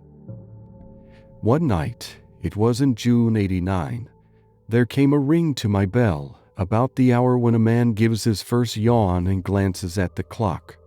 I sat up in my chair, and my wife laid her needlework down in her lap and made a little face of disappointment. "A patient," said she. "You'll have to go out." I groaned, for I was newly come back from a weary day. We heard the door open, a few hurried words, and then quick steps upon the linoleum. Our own door flew open, and a lady, clad in some dark-colored stuff with a black veil, entered the room. "You will excuse my calling so late," she began, and then, suddenly losing her self-control, she ran forward, threw her arms about my wife's neck, and sobbed upon her shoulder. "Oh, I'm in such trouble," she cried. "I do so want a little help." "Why," said my wife, pulling up her veil, "it is Kate Whitney. How you startled me, Kate! I had not an idea who you were when you came in." "I don't know what to do, so I came straight to you." That was always the way. Folk who were in grief came to my wife like birds to a lighthouse. "It was very sweet of you to come. Now, you must have some wine and water, and sit here comfortably and tell us all about it. Or should you rather that I sent James off to bed?"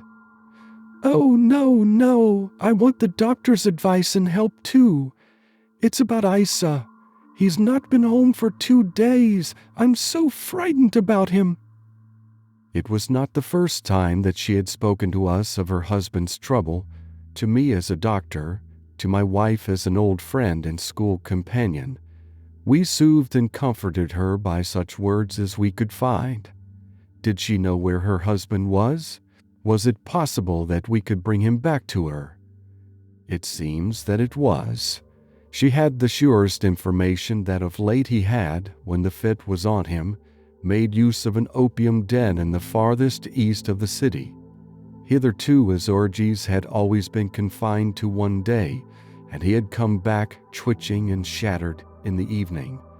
But now the spell had been upon him 48 hours, and he lay there, doubtless among the dregs of the docks, breathing in the poison or sleeping off the effects. There he was to be found, she was sure of it, at the Bar of Gold in Upper Swandam Lane. But what was she to do?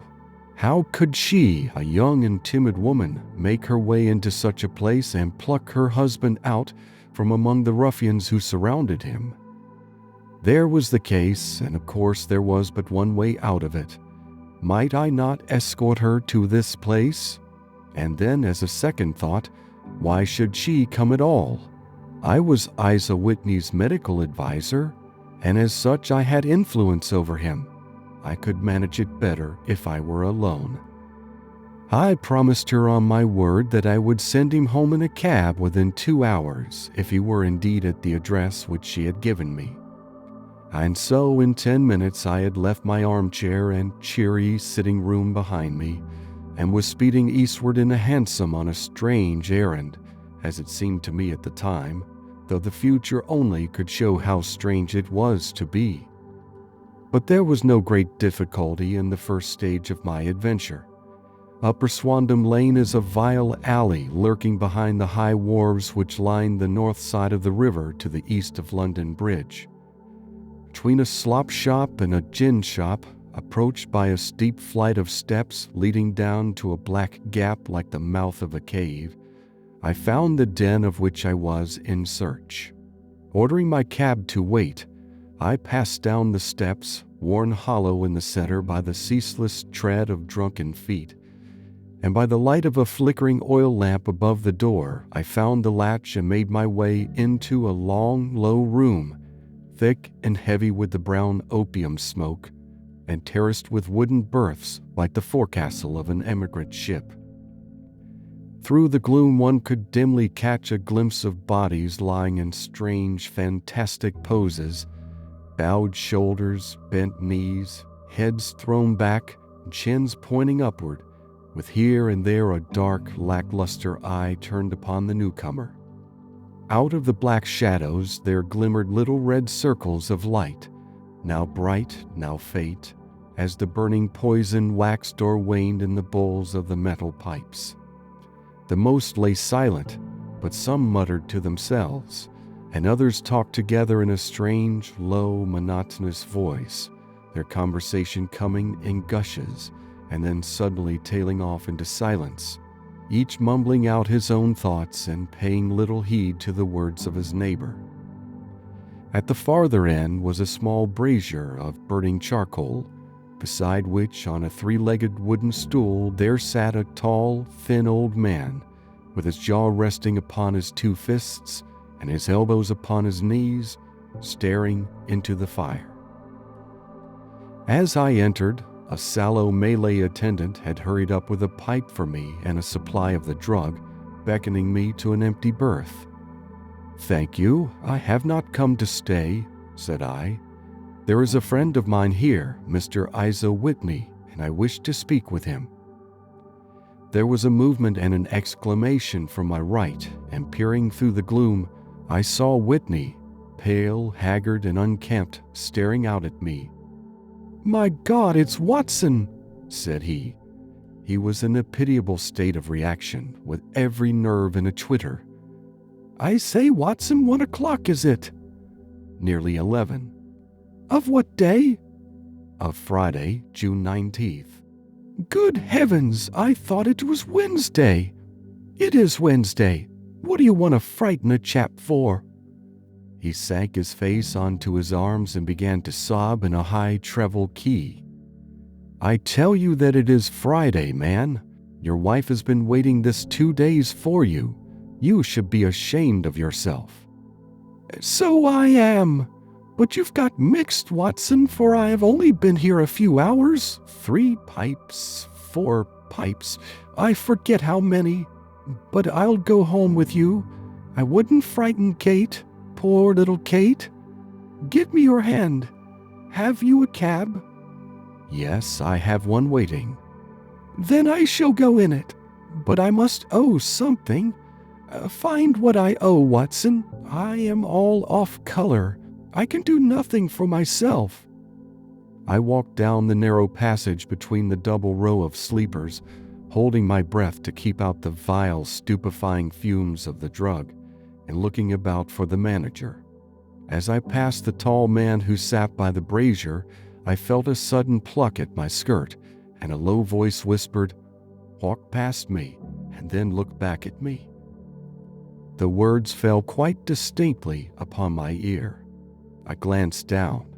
They could only have come from the old man at my side, and yet he sat now as absorbed as ever, very thin, very wrinkled, bent with age, an opium pipe dangling down from between his knees as though it had dropped in sheer lassitude from his fingers. I took 2 steps forward and looked back. It took all my self-control to prevent me from breaking out into a cry of astonishment. He had turned his back so that none could see him but I. His form had filled out, his wrinkles were gone, the dull eyes had regained their fire, and there, sitting by the fire and grinning at my surprise, was none other than Sherlock Holmes. He made a slight motion to me to approach him, and instantly, as he turned his face half round to the company once more, subsided into a doddering, loose-lipped senility. "Holmes," I whispered, "what on earth are you doing in this den?" "As low as you can," he answered. "I have excellent ears. If you would have the great kindness to get rid of that sottish friend of yours, I should be exceedingly glad to have a little talk with you." "I have a cab outside." "Then pray send him home in it. You may safely trust him, for he appears to be too limp to get into any mischief. I should recommend you also to send a note by the cabman to your wife to say that you have thrown in your lot with me. If you will wait outside, I shall be with you in 5 minutes." It was difficult to refuse any of Sherlock Holmes's requests, for they were always so exceedingly definite, and put forward with such a quiet air of mastery.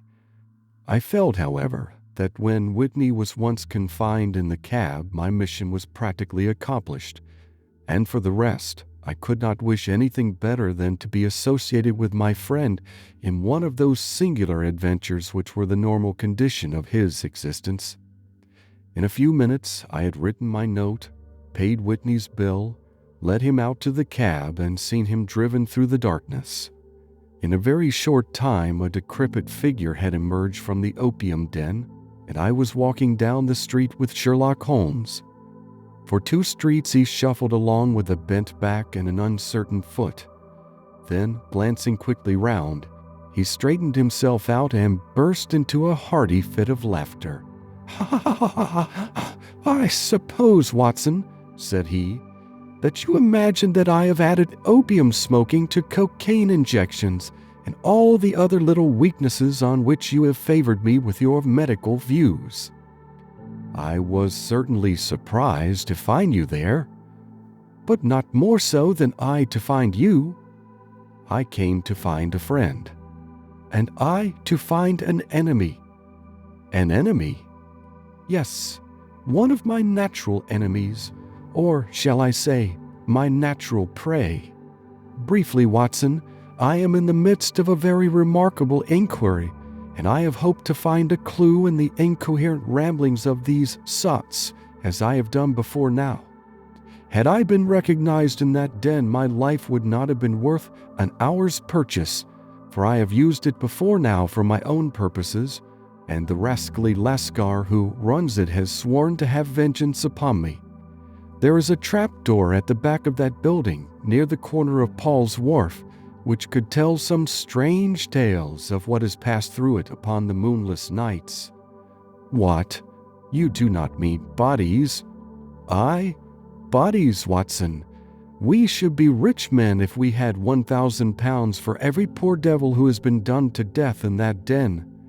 It is the vilest murder trap on the whole riverside, and I fear that Neville St. Clair has entered it never to leave it more. But our trap should be here." He put his 2 forefingers between his teeth and whistled shrilly, a signal which was answered by a similar whistle from the distance, followed shortly by the rattle of wheels and the clink of horses' hoofs. "Now, Watson," said Holmes as a tall dog-cart dashed up through the gloom, throwing out 2 golden tunnels of yellow light from its side lanterns, "you'll come with me, won't you?" "If I can be of use." "Oh, a trusty comrade is always of use, and a chronicler still more so. My room at the Cedars is a double-bedded one." "The Cedars?" "Yes, that is Mr. St. Clair's house. I am staying there while I conduct the inquiry." "Where is it, then?" "Near Lee, in Kent. We have a 7-mile drive before us." "But I am all in the dark." "Of course you are. You'll know all about it presently. Jump up here." "All right, John, we shall not need you. Here's half a crown. Look out for me tomorrow about 11. Give her head. So long, then." He flicked the horse with his whip, and we dashed away through the endless succession of somber and deserted streets, which widened gradually until we were flying across a broad balustraded bridge with a murky river flowing sluggishly beneath us. Beyond lay another dull wilderness of bricks and mortar, its silence broken only by the heavy, regular footfall of the policemen, or the songs and shouts of some belated party of revelers. A dull wrack was drifting slowly across the sky, and a star or two twinkled dimly here and there through the rifts of the clouds.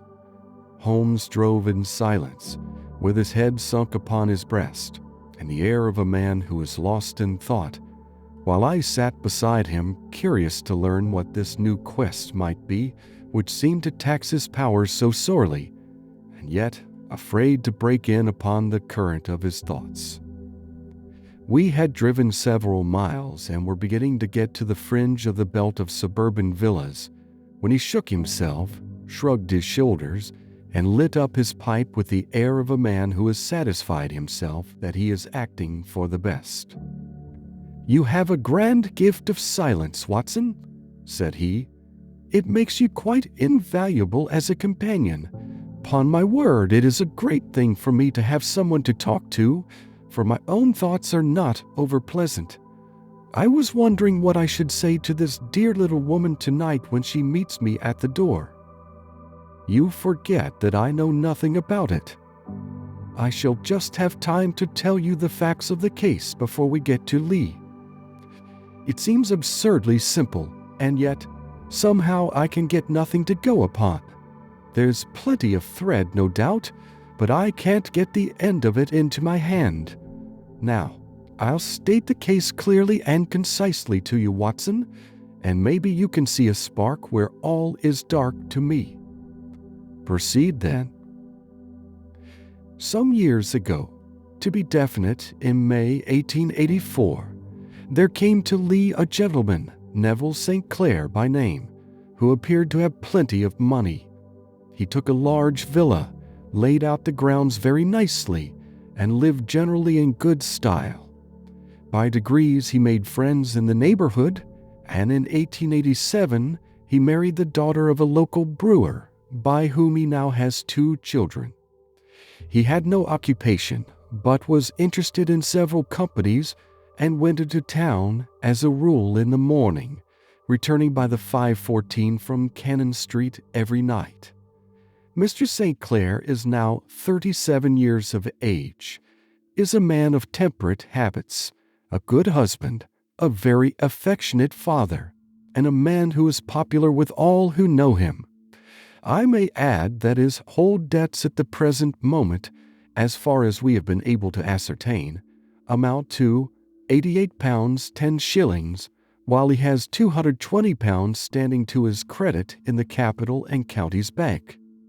There is no reason, therefore, to think that money troubles have been weighing upon his mind. Last Monday, Mr. Neville St. Clair went into town rather earlier than usual, remarking before he started that he had 2 important commissions to perform, and that he would bring his little boy home a box of bricks.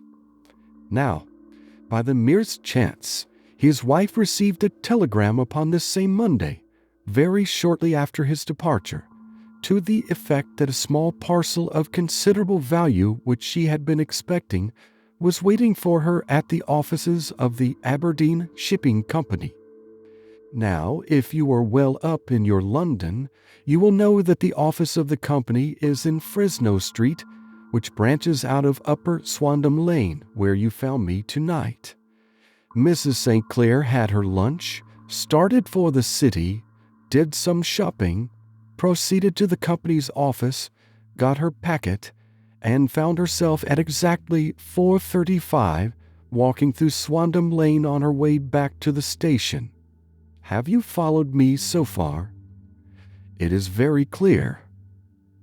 If you remember, Monday was an exceedingly hot day, and Mrs. St. Clair walked slowly, glancing about in the hope of seeing a cab, as she did not like the neighborhood in which she found herself. While she was walking in this way down Swandam Lane, she suddenly heard an ejaculation or cry, and was struck cold to see her husband looking down at her and, as it seemed to her, beckoning to her from a second-floor window. The window was open, and she distinctly saw his face, which she describes as being terribly agitated. He waved his hands frantically to her, and then vanished from the window so suddenly that it seemed to her that he had been plucked back by some irresistible force from behind. One singular point, what struck her quick feminine eye, was that although he wore some dark coat, such as he had started to town in, he had on neither collar nor necktie. Convinced that something was amiss with him, she rushed down the steps, for the house was none other than the opium den in which you found me tonight, and running through the front room, she attempted to ascend the stairs which led to the first floor. At the foot of the stairs, however, she met this Lascar scoundrel of whom I have spoken, who thrust her back, and, aided by a Dane, who acts as assistant there, pushed her out into the street. Filled with most maddening doubts and fears, she rushed down the lane, and by rare good fortune, met in Fresno Street a number of constables with an inspector, all on their way to their beat. The inspector and 2 men accompanied her back, and in spite of the continued resistance of the proprietor, they made their way to the room in which Mr. St. Clair had last been seen. There was no sign of him there. In fact, in the whole of that floor, there was no one to be found save a crippled wretch of hideous aspect who, it seems, made his home there. Both he and the Lascar stoutly swore that no one else had been in the front room during the afternoon. So determined was their denial that the inspector was staggered, and had almost come to believe that Mrs. St. Clair had been deluded when, with a cry, she sprang at a small deal box which lay upon the table and tore the lid from it.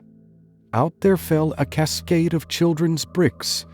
It was the toy which he had promised to bring home. This discovery, and the evident confusion which the cripples showed, made the inspector realize that the matter was serious. The rooms were carefully examined, and results all pointed to an abominable crime. The front room was plainly furnished as a sitting room and led into a small bedroom which looked out upon the back of one of the wharves. Between the wharf and the bedroom window is a narrow strip, which is dry at low tide, but is covered at high tide with at least 4.5 feet of water. The bedroom window was a broad one and opened from below. On examination, traces of blood were to be seen upon the windowsill, and several scattered drops were visible upon the wooden floor of the bedroom. Thrust away behind a curtain in the front room were all the clothes of Mr. Neville St. Clair, with the exception of his coat. His boots, his socks, his hat, and his watch, all were there. There were no signs of violence upon any of these garments, and there were no other traces of Mr. Neville St. Clair.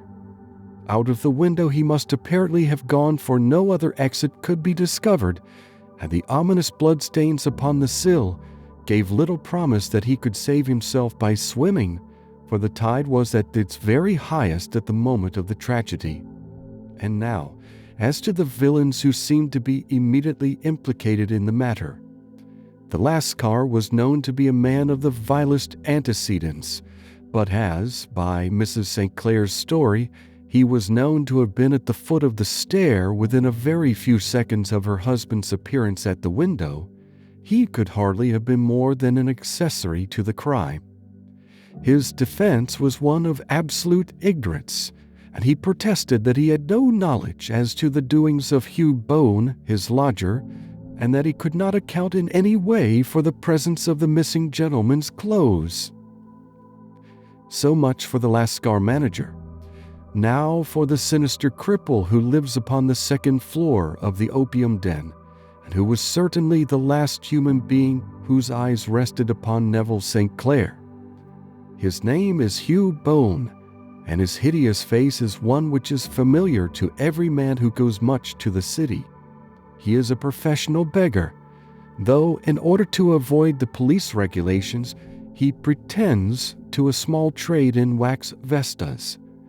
Some little distance down Threadneedle Street, upon the left-hand side, there is, as you may have remarked, a small angle in the wall. Here it is that this creature takes his daily seat, cross-legged with his tiny stock of matches on his lap, and as he is a piteous spectacle, a small rain of charity descends into the greasy leather cap which lies upon the pavement beside him. I have watched the fellow more than once before ever I thought of making his professional acquaintance, and I have been surprised at the harvest which he has reaped in a short time. His appearance, you see, is so remarkable that no one can pass him without observing him. A shock of orange hair, a pale face disfigured by a horrible scar, which, by its contraction, has turned up the outer edge of his upper lip, a bulldog chin, and a pair of very penetrating dark eyes, which present a singular contrast to the color of his hair, all mark him out from amid the common crowd of mendicants, and so too does his wit, for he is ever ready with a reply to any piece of chaff which may be thrown at him by the passers-by. This is the man whom we now learn to have been the lodger at the opium den, and to have been the last man to see the gentleman of whom we are in quest. But a cripple, said I. What could he have done single-handed against a man in the prime of life? He is a cripple in the sense that he walks with a limp, but in other respects he appears to be a powerful and well-nurtured man. Surely your medical experience would tell you, Watson, that weakness in one limb is often compensated for by exceptional strength in the others. Pray continue your narrative. Mrs. St. Clair had fainted at the sight of the blood upon the window, and she was escorted home in a cab by the police, as her presence could be of no help to them in their investigations. Inspector Barton, who had charge of the case, made a very careful examination of the premises, but without finding anything which threw any light upon the matter. One mistake had been made in not arresting Boone instantly, as he was allowed some few minutes during which he might have communicated with his friend the Lascar, but this fault was soon remedied, and he was seized and searched, without anything being found which could incriminate him. There were, it is true, some blood-stains upon his right shirt-sleeve, but he pointed to his ring finger, which had been cut near the nail, and explained that the bleeding came from there, adding that he had been to the window not long before, and that the stains which had been observed there came doubtless from the same source. He denied strenuously having ever seen Mr. Neville St. Clair, and swore that the presence of the clothes in his room was as much a mystery to him as to the police. As to Mrs. St. Clair's assertion that she had actually seen her husband at the window, he declared that she must have been either mad or dreaming. He was removed, loudly protesting, to the police station, while the inspector remained upon the premises in the hope that the ebbing tide might afford some fresh clue. And it did, though they hardly found upon the mudbank what they had feared to find. It was Neville St. Clair's coat, and not Neville St. Clair, which lay uncovered as the tide receded. And what do you think they found in the pockets? I cannot imagine. No, I don't think you would guess. Every pocket stuffed with pennies and halfpennies, 421 pennies and 270 halfpennies. It was no wonder that it had not been swept away by the tide, but a human body is a different matter. There is a fierce eddy between the wharf and the house. It seemed likely enough that the weighted coat had remained when the stripped body had been sucked away into the river. But I understand that all the other clothes were found in the room. Would the body be dressed in a coat alone? No, sir, but the facts must be met speciously enough. Suppose that this man Boone had thrust Neville St. Clair through the window, there is no human eye which could have seen the deed. What would he do then? It would of course instantly strike him that he must get rid of the telltale garments. He would seize the coat then, and be in the act of throwing it out, when it would occur to him that it would swim and not sink. He has little time, for he has heard the scuffle downstairs when the wife tried to force her way up, and perhaps he has already heard from his Lascar confederate that the police are hurrying up the street. There is not an instant to be lost. He rushes to some secret hoard where he has accumulated the fruits of his beggary, and he stuffs all the coins upon which he can lay his hands into the pockets to make sure of the coat's sinking. He throws it out, and would have done the same with the other garments had not he heard the rush of steps below, and only just had time to close the window when the police appeared. It certainly sounds feasible. Well, we will take it as a working hypothesis for want of a better. Boone, as I have told you, was arrested and taken to the station, but it could not be shown that there had ever before been anything against him. He had for years been known as a professional beggar, but his life appeared to have been a very quiet and innocent one. There the matter stands at present, and the questions which have to be solved: what Neville St. Clair was doing in the opium den, what happened to him when there, where he is now, and what Hugh Boone had to do with his disappearance, are all as far from a solution as ever.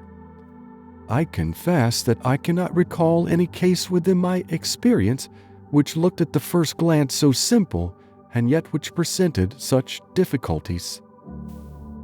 While Sherlock Holmes had been detailing this singular series of events, we had been whirling through the outskirts of the great town until the last straggling houses had been left behind.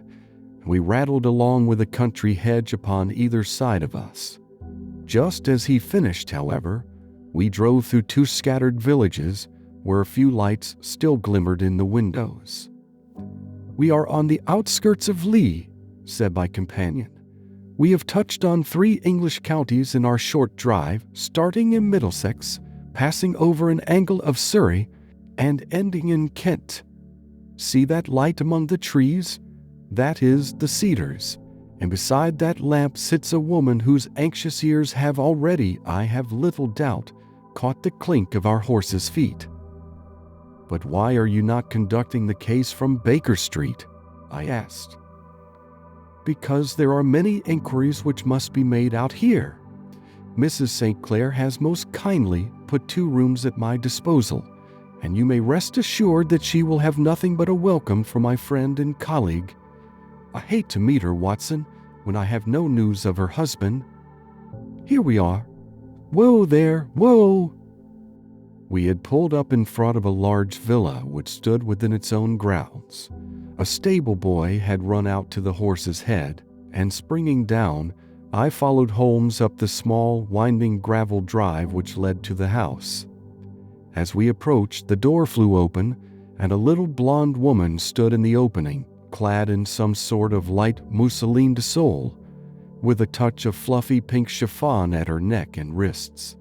She stood with her figure outlined against the flood of light, one hand upon the door, one half raised in her eagerness, her body slightly bent, her head and face protruded, with eager eyes and parted lips, a standing question.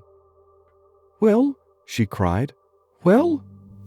And then, seeing that there were 2 of us, she gave a cry of hope, which sank into a groan as she saw that my companion shook his head and shrugged his shoulders. "No good news?" "None." "No bad?" "No." "Thank God for that. But come in. You must be weary, for you have had a long day. This is my friend Dr. Watson. He has been of most vital use to me in several of my cases, and a lucky chance has made it possible for me to bring him out and associate him with this investigation." "I am delighted to see you," said she, pressing my hand warmly. "You will, I am sure, forgive anything that may be wanting in our arrangements when you consider the blow which has come so suddenly upon us." "My dear madam," said I am an old campaigner, and if I were not, I can very well see that no apology is needed. If I can be of any assistance, either to you or to my friend here, I shall be indeed happy." "Now, Mr. Sherlock Holmes," said the lady as we entered a well-lit dining room, upon the table of which a cold supper had been laid out, "I should very much like to ask you one or two plain questions, to which I beg that you will give a plain answer." "Certainly, madam." "Do not trouble about my feelings. I am not hysterical, nor given to fainting. I simply wish to hear your real opinion." "Upon what point?" "In your heart of hearts, do you think that Neville is alive?" Sherlock Holmes seemed to be embarrassed by the question. "Frankly now," she repeated, standing upon the rug and looking keenly down at him as he leaned back in a basket chair. "Frankly then, madam, I do not." "You think that he is dead?" "I do." "Murdered?" "I don't say that. Perhaps." "And on what day did he meet his death?" "On Monday." "Then perhaps, Mr. Holmes, you will be good enough to explain how it is that I have received a letter from him today." Sherlock Holmes sprang out of his chair as if he had been galvanized. "What?" he roared. "Yes, today." She stood smiling, holding up a little slip of paper in the air. "May I see it?" "Certainly." He snatched it from her in his eagerness, and smoothing it out upon the table, he drew over the lamp and examined it intently. I had left my chair and was gazing at it over his shoulder. The envelope was a very coarse one and was stamped with the Gravesend postmark and with the date of that very day, or rather of the day before, for it was considerably after midnight. "Coarse writing," murmured Holmes. "Surely this is not your husband's writing, madam?" "No, but the enclosure is." "I perceive also that whoever addressed the envelope had to go and inquire as to the address." "How can you tell that?" "The name, you see, is in perfectly black ink, which has dried itself. The rest is of a grayish color, which shows that blotting paper has been used. If it had been written straight off and then blotted, none would be of a deep black shade. This man has written the name, and there has then been a pause before he wrote the address, which can only mean that he was not familiar with it. It is, of course, a trifle, but there is nothing so important as trifles. Now, let us now see the letter. Ha! There has been an enclosure here. Yes, there was a ring, his signet ring. And you are sure that this is your husband's hand?" "One of his hands." "One?" "His hand when he wrote hurriedly. It is very unlike his usual writing, and yet I know it well." "Dearest, do not be frightened. All will come well. There is a huge error which it may take some time to rectify. Wait in patience. Neville." Written in pencil upon the flyleaf of a book, octavo size, no watermark. Posted today in Gravesend by a fellow with a dirty thumb. Ha! And the flap has been gummed, if I am not very much in error, by a person who has been chewing tobacco. And you have no doubt that it is your husband's hand, madam?" "None. Neville wrote these words." "And they were posted today at Gravesend. Well, Mrs. St. Clair, the clouds lighten, though I should not venture to say that the danger is over." "But he must be alive, Mr. Holmes." "Unless this is a clever forgery to put us on the wrong scent. The ring, after all, proves nothing. It may have been taken from him." No, it is. It is his very own writing." "Very well. It may, however, have been written on Monday and only posted today." "That is possible." "If so, much may have happened between." "Oh, you must not discourage me, Mr. Holmes. I know that all is well with him. There is so keen a sympathy between us that I should know if evil came upon him. On the very day that I saw him last, he cut himself in the bedroom, and yet I in the dining room rushed upstairs instantly with the utmost certainty that something had happened. Do you think that I would respond to such a trifle and yet be ignorant of his death? I have seen too much not to know that the impression of a woman may be more valuable than the conclusion of an analytical reasoner. And in this letter you certainly have a very strong piece of evidence to corroborate your view. But if your husband is alive and able to write letters, why should he remain away from you? I cannot imagine. It is unthinkable.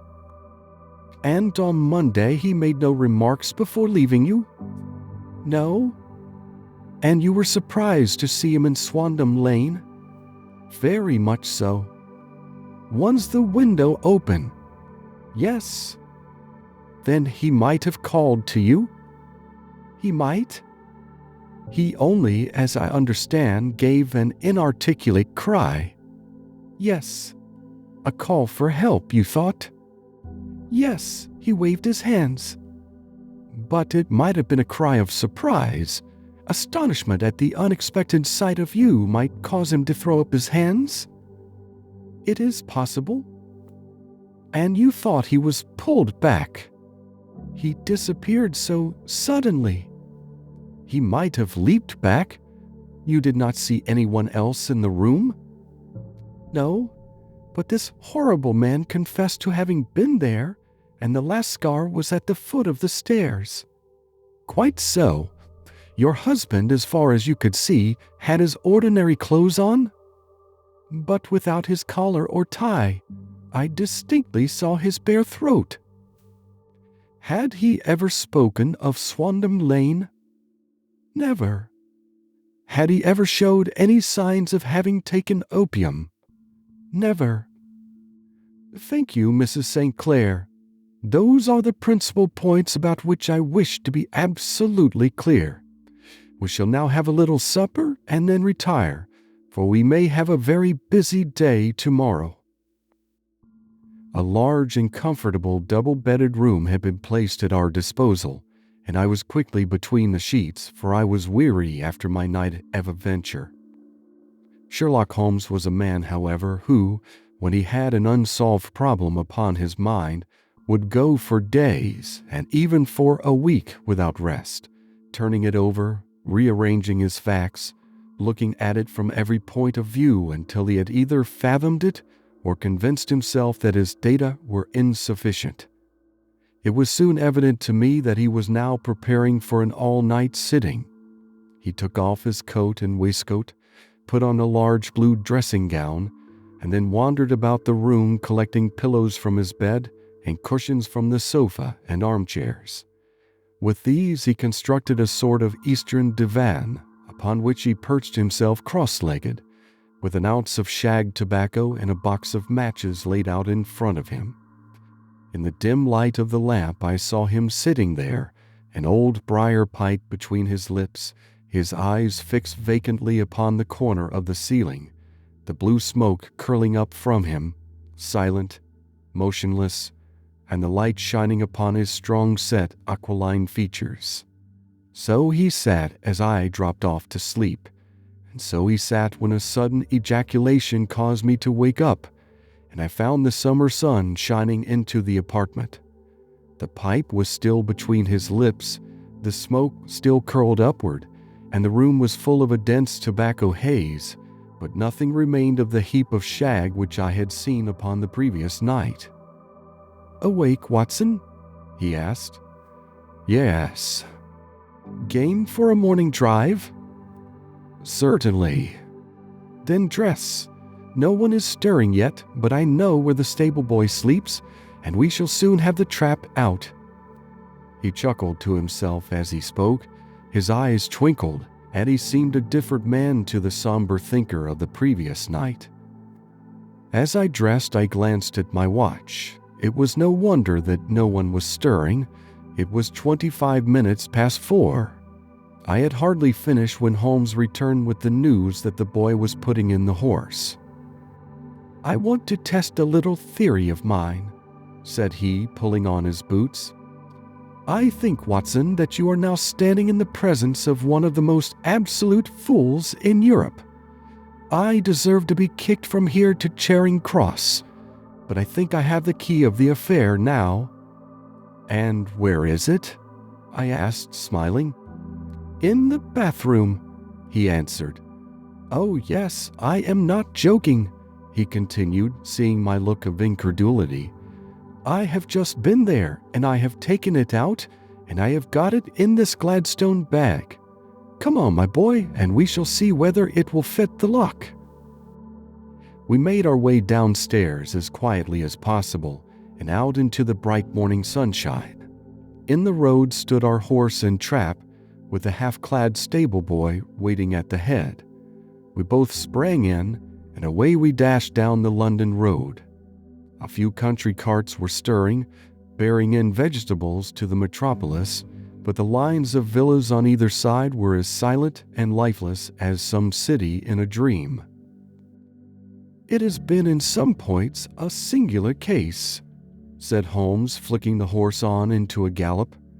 "I confess that I've been as blind as a mole, but it is better to learn wisdom late than never to learn it at all." In town, the earliest risers were just beginning to look sleepily from their windows as we drove through the streets of the Surrey side. Passing down the Waterloo Bridge Road, we crossed over the river, and dashing up Wellington Street, wheeled sharply to the right and found ourselves in Bow Street. Sherlock Holmes was well known to the force, and the two constables at the door saluted him. One of them held the horse's head while the other led us in. "Who is on duty?" asked Holmes. "Inspector Bradstreet, sir." "Ah, Bradstreet, how are you?" A tall, stout official had come down the stone-flagged passage in a peaked cap and frogged jacket. "I wish to have a quiet word with you, Bradstreet." "Certainly, Mr. Holmes. Step into my room here." It was a small office-like room with a huge ledger upon the table and a telephone projecting from the wall. The inspector sat down at his desk. "What can I do for you, Mr. Holmes?" "I called about that beggarman, Boone, the one who was charged with being concerned in the disappearance of Mr. Neville St. Clair of Lee." "Yes, he was brought up and remanded for further inquiries." "So I heard. You have him here?" "In the cells." "Is he quiet?" "Oh, he gives no trouble, but he is a dirty scoundrel." "Dirty?" "Yes, it is all we can do to make him wash his hands, and his face is as black as a tinker's.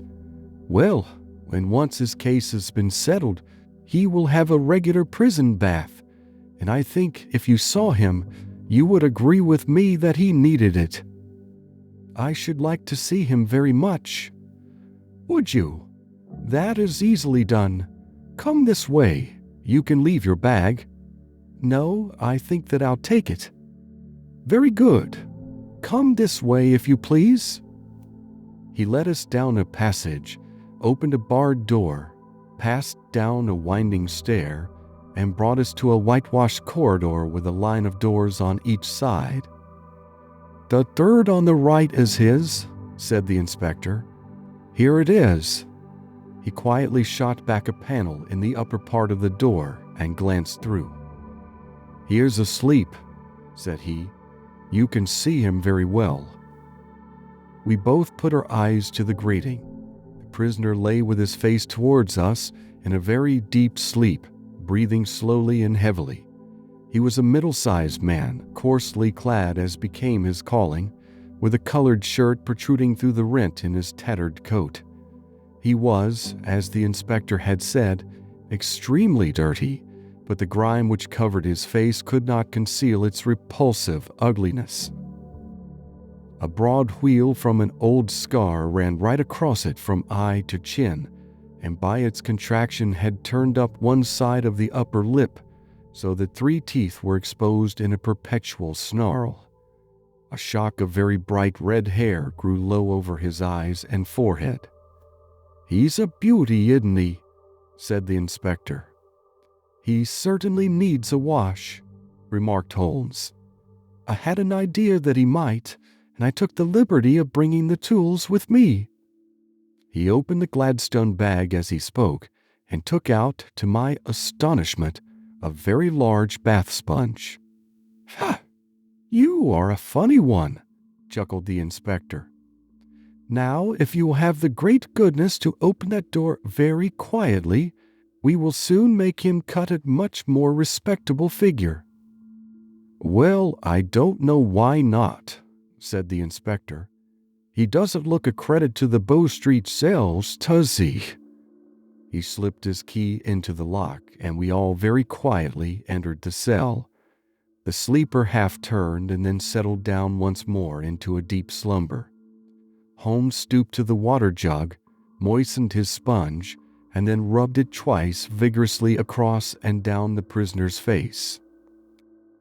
"Let me introduce you," he shouted, "to Mr. Neville St. Clair of Lee in the county of Kent." Never in my life had I seen such a sight. The man's face peeled off under the sponge like the bark from a tree. Gone was the coarse brown tint. Gone, too, was the horrid scar which had seamed it across, and the twisted lip which had given the repulsive sneer to the face. A twitch brought away the tangled red hair, and there, sitting up in his bed, was a pale, sad-faced, refined-looking man, black-haired and smooth-skinned, rubbing his eyes and staring about him with sleepy bewilderment. Then, suddenly realizing the exposure, he broke into a scream and threw himself down with his face to the pillow. "Good heavens!" cried the inspector. "It is indeed the missing man. I know him from the photograph." The prisoner turned with the reckless air of a man who abandons himself to his destiny. "Be it so," said he. "And pray, what am I charged with?" "With making away with Mr. Neville St. Oh, come, you can't be charged with that unless they make a case of attempted suicide of it," said the inspector with a grin. "Well, I've been 27 years in the force, but this takes the cake. If I am Mr. Neville St. Clair, then it is obvious that no crime has been committed, and that therefore I am illegally detained." "No crime, but a very great error has been committed," said Holmes. "You would have done better to have trusted your wife." "It was not the wife, it was the children," groaned the prisoner. "God help me, I would not have them ashamed of their father. My God, what an exposure! What can I do?" Sherlock Holmes sat down beside him on the couch and patted him kindly on the shoulder. "If you leave it to a court of law to clear the matter up," said he, "of course you can hardly avoid publicity. On the other hand, if you convince the police authorities that there is no possible case against you, I do not know that there is any reason that the details should find their way into the papers. Inspector Bradsheet would, I am sure, make notes upon anything which you might tell us and submit it to the proper authorities. The case would then never go into court at all." "God bless you!" cried the prisoner passionately. "I would have endured imprisonment, aye, even execution, rather than have left my miserable secret as a family blot to my children." "You are the first to have ever heard my story. My father was a schoolmaster in Chesterfield, where I received an excellent education. I traveled in my youth, took to the stage, and finally became a reporter on an evening paper in London. One day my editor wished to have a series of articles upon begging in the metropolis, and I volunteered to supply them. There was the point from which all my adventures started. It was only by trying begging as an amateur that I could get the facts upon which to base my articles. When an actor, I had, of course, learned all the secrets of baking up, and had been famous in the green room for my skill. I took advantage now of my attainments. I painted my face, and to make myself as pitiable as possible, I made a good scar and fixed one side of my lip in a twist by the aid of a small slip of flesh-colored plaster. Then, with a red head of hair and an appropriate dress, I took my station in the business part of the city, ostensibly as a match seller but really as a beggar. For 7 hours I plied my trade, and when I returned home in the evening, I found to my surprise that I had received no less than 26 shillings 4 pence. I wrote my articles and thought little more of the matter until, some time later, I backed a bill for a friend and had a writ served upon me for £25. I was at my wits' end where to get the money, but a sudden idea came to me. I begged a fortnight's grace from the creditor, asked for a holiday from my employers, and spent the time in begging in the city under my disguise. In 10 days I had the money and had paid the debt. Well, you can imagine how hard it was to settle down to arduous work at £2 a week when I knew that I could earn as much in a day by smearing my face with a little paint, laying my cap on the ground, and sitting still. It was a long fight between my pride and the money, but the dollars won at last, and I threw up reporting and sat day after day in the corner which I had first chosen, inspiring pity by my ghastly face and filling my pockets with coppers. Only one man knew my secret. He was the keeper of a low den in which I used to lodge in Swandam Lane, where I could every morning emerge as a squalid beggar, and in the evenings transform myself into a well-dressed man about town. This fellow, a Lascar, was well paid by me for his rooms, so that I knew that my secret was safe in his possession. Well, very soon I found that I was saving considerable sums of money. I do not mean that any beggar in the streets of London could earn £700 a year, which is less than my average takings, but I had exceptional advantages in my power of making up, and also in a facility of repartee, which improved by practice and may be quite a recognized character in the city. All day a stream of pennies, varied by silver, poured in upon me, and it was a very bad day in which I failed to take £2. As I grew richer, I grew more ambitious, took a house in the country, and eventually married, without anyone having a suspicion as to my real occupation. My dear wife knew that I had business in the city. She little knew what. Last Monday I had finished for the day and was dressing in my room above the opium den when I looked out of my window and saw, to my horror and astonishment, that my wife was standing in the street, with her eyes fixed full upon me. I gave a cry of surprise, threw up my arms to cover my face, and, rushing to my confidant, the Lascar, entreated him to prevent anyone from coming up to me. I heard her voice downstairs, but I knew that she could not ascend. Swiftly I threw off my clothes, pulled on those of a beggar, and put on my pigments and wig. Even a wife's eyes could not pierce so complete a disguise. But then it occurred to me that there might be a search in the room, and that the clothes might betray me. I threw open the window, reopening by my violence a small cut which I had inflicted upon myself in the bedroom that morning. Then I seized my coat, which was weighted by the coppers which I had just transferred to it from the leather bag in which I carried my takings. I hurled it out of the window, and it disappeared into the Thames. The other clothes would have followed, but at that moment there was a rush of constables up the stair, and a few minutes after I found, rather, I confess, to my relief, that instead of being identified as Mr. Neville St. Clair, I was arrested as his murderer. I do not know that there is anything else for me to explain. I was determined to preserve my disguise as long as possible, and hence my preference for a dirty face.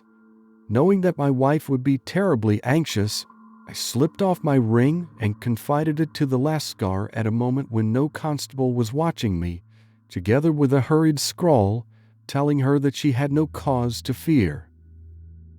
"That note only reached her yesterday," said Holmes. "Good God, what a week she must have spent!" "The police have watched this Lascar," said Inspector Bradstreet, "and I can quite understand that he might find it difficult to post a letter unobserved. Probably he handed it to some sailor customer of his who forgot all about it for some days." "That was it," said Holmes, nodding approvingly. "I have no doubt of it. But have you never been prosecuted for begging?" "Many times, but what was a fine to me?" "It must stop here, however," said Bradstreet. "If the police are to hush this thing up, there must be no more of Hugh Boone. I have sworn it by the most solemn oaths which a man can take. In that case, I think that it is probable that no further steps may be taken. But if you are found again, then all must come out. I am sure, Mr. Holmes, that we are very much indebted to you for having cleared the matter up. I wish I knew how you reach your results." "I reach this one," said my friend, "by sitting upon 5 pillows and consuming an ounce of shag. I think, Watson, that if we drive to Baker Street, we shall be just in time for breakfast." End of Adventure 6. Adventure 7, The Adventure of the Blue Carbuncle. I had called upon my friend Sherlock Holmes upon the second morning after Christmas, with the intention of wishing him the compliments of the season. He was lounging upon the sofa in a purple dressing gown, a pipe rack within his reach upon the right, and a pile of crumpled morning papers, evidently newly studied, near at hand. Beside the couch was a wooden chair, and on the angle of the back hung a very seedy and disreputable hard felt hat, much the worse for wear, and cracked in several places. A lens and a forceps lying upon the seat of the chair suggested that the hat had been suspended in this manner for the purpose of examination. "You are engaged," said I. "Perhaps I interrupt you." "Not at all. I am glad to have a friend with whom I can discuss my results. The matter is a perfectly trivial one." He jerked his thumb in the direction of the old hat. "But there are points in connection with it which are not entirely devoid of interest and even of instruction." I seated myself in his armchair and warmed my hands before his crackling fire, for a sharp frost had set in, and the windows were thick with the ice crystals. "I suppose," I remarked, "that, homely as it looks, this thing has some deadly story linked on to it, that it is the clue which will guide you in the solution of some mystery and the punishment of some crime." No crime," said Sherlock Holmes, laughing. "Only one of those whimsical little incidents which will happen when you have 4 million human beings all jostling each other within the space of a few square miles. Amid the action and reaction of so dense a swarm of humanity, every possible combination of events may be expected to take place, and many a little problem will be presented which may be striking and bizarre without being criminal. We already had experience of such. So much so," I remarked, "that of the last 6 cases which I have added to my notes, 3 have been entirely free of any legal crime." "Precisely. You allude to my attempt to recover the Irene Adler papers, to the singular case of Miss Mary Sutherland, and to the adventure of the man with the twisted lip. Well, I have no doubt that this small matter will fall into the same innocent category. You know Peterson, the commissionaire?" "Yes." "It is to him that this trophy belongs?" "It is his hat." No, he found it. Its owner is unknown. I beg that you will look upon it not as a battered billycock, but as an intellectual problem. And first, as to how it came here. It arrived upon Christmas morning in company with good fat goose, which is, I have no doubt, roasting at this moment in front of Peterson's fire. The facts are these. About 4 o'clock on Christmas morning, Peterson, who, as you know, is a very honest fellow, was returning from some small jollification and was making his way homeward down Tottenham Court Road. In front of him he saw, in the gaslight, a tallish man walking with a slight stagger and carrying a white goose slung over his shoulder. As he reached the corner of Gooch Street, a row broke out between this stranger and a little knot of roughs. One of the latter knocked off the man's hat, on which he raised his stick to defend himself, and swinging it over his head, smashed the shop window behind him. Peterson had rushed forward to protect the stranger from his assailants, but the man, shocked at having broken the window and seeing an official-looking person in uniform rushing towards him, dropped his goose, took to his heels, and vanished amid the labyrinth of small streets which lie at the back of Tottenham Court Road. The roughs had also fled at the appearance of Peterson, so that he was left in possession of the field of battle, and also of the spoils of victory, in the shape of this battered hat and a most unimpeachable Christmas goose, which surely he restored to their owner. My dear fellow, there lies the problem. It is true that "For Mrs. Henry Baker" was printed upon a small card which was tied to the bird's left leg, and it is also true that the initials H.B. are legible upon the lining of his hat, but as there are some thousands of Bakers and some hundreds of Henry Bakers in this city of ours, it is not easy to restore lost property to any one of them. What then did Peterson do? He brought round both hat and goose to me on Christmas morning, knowing that even the smallest problems are of interest to me.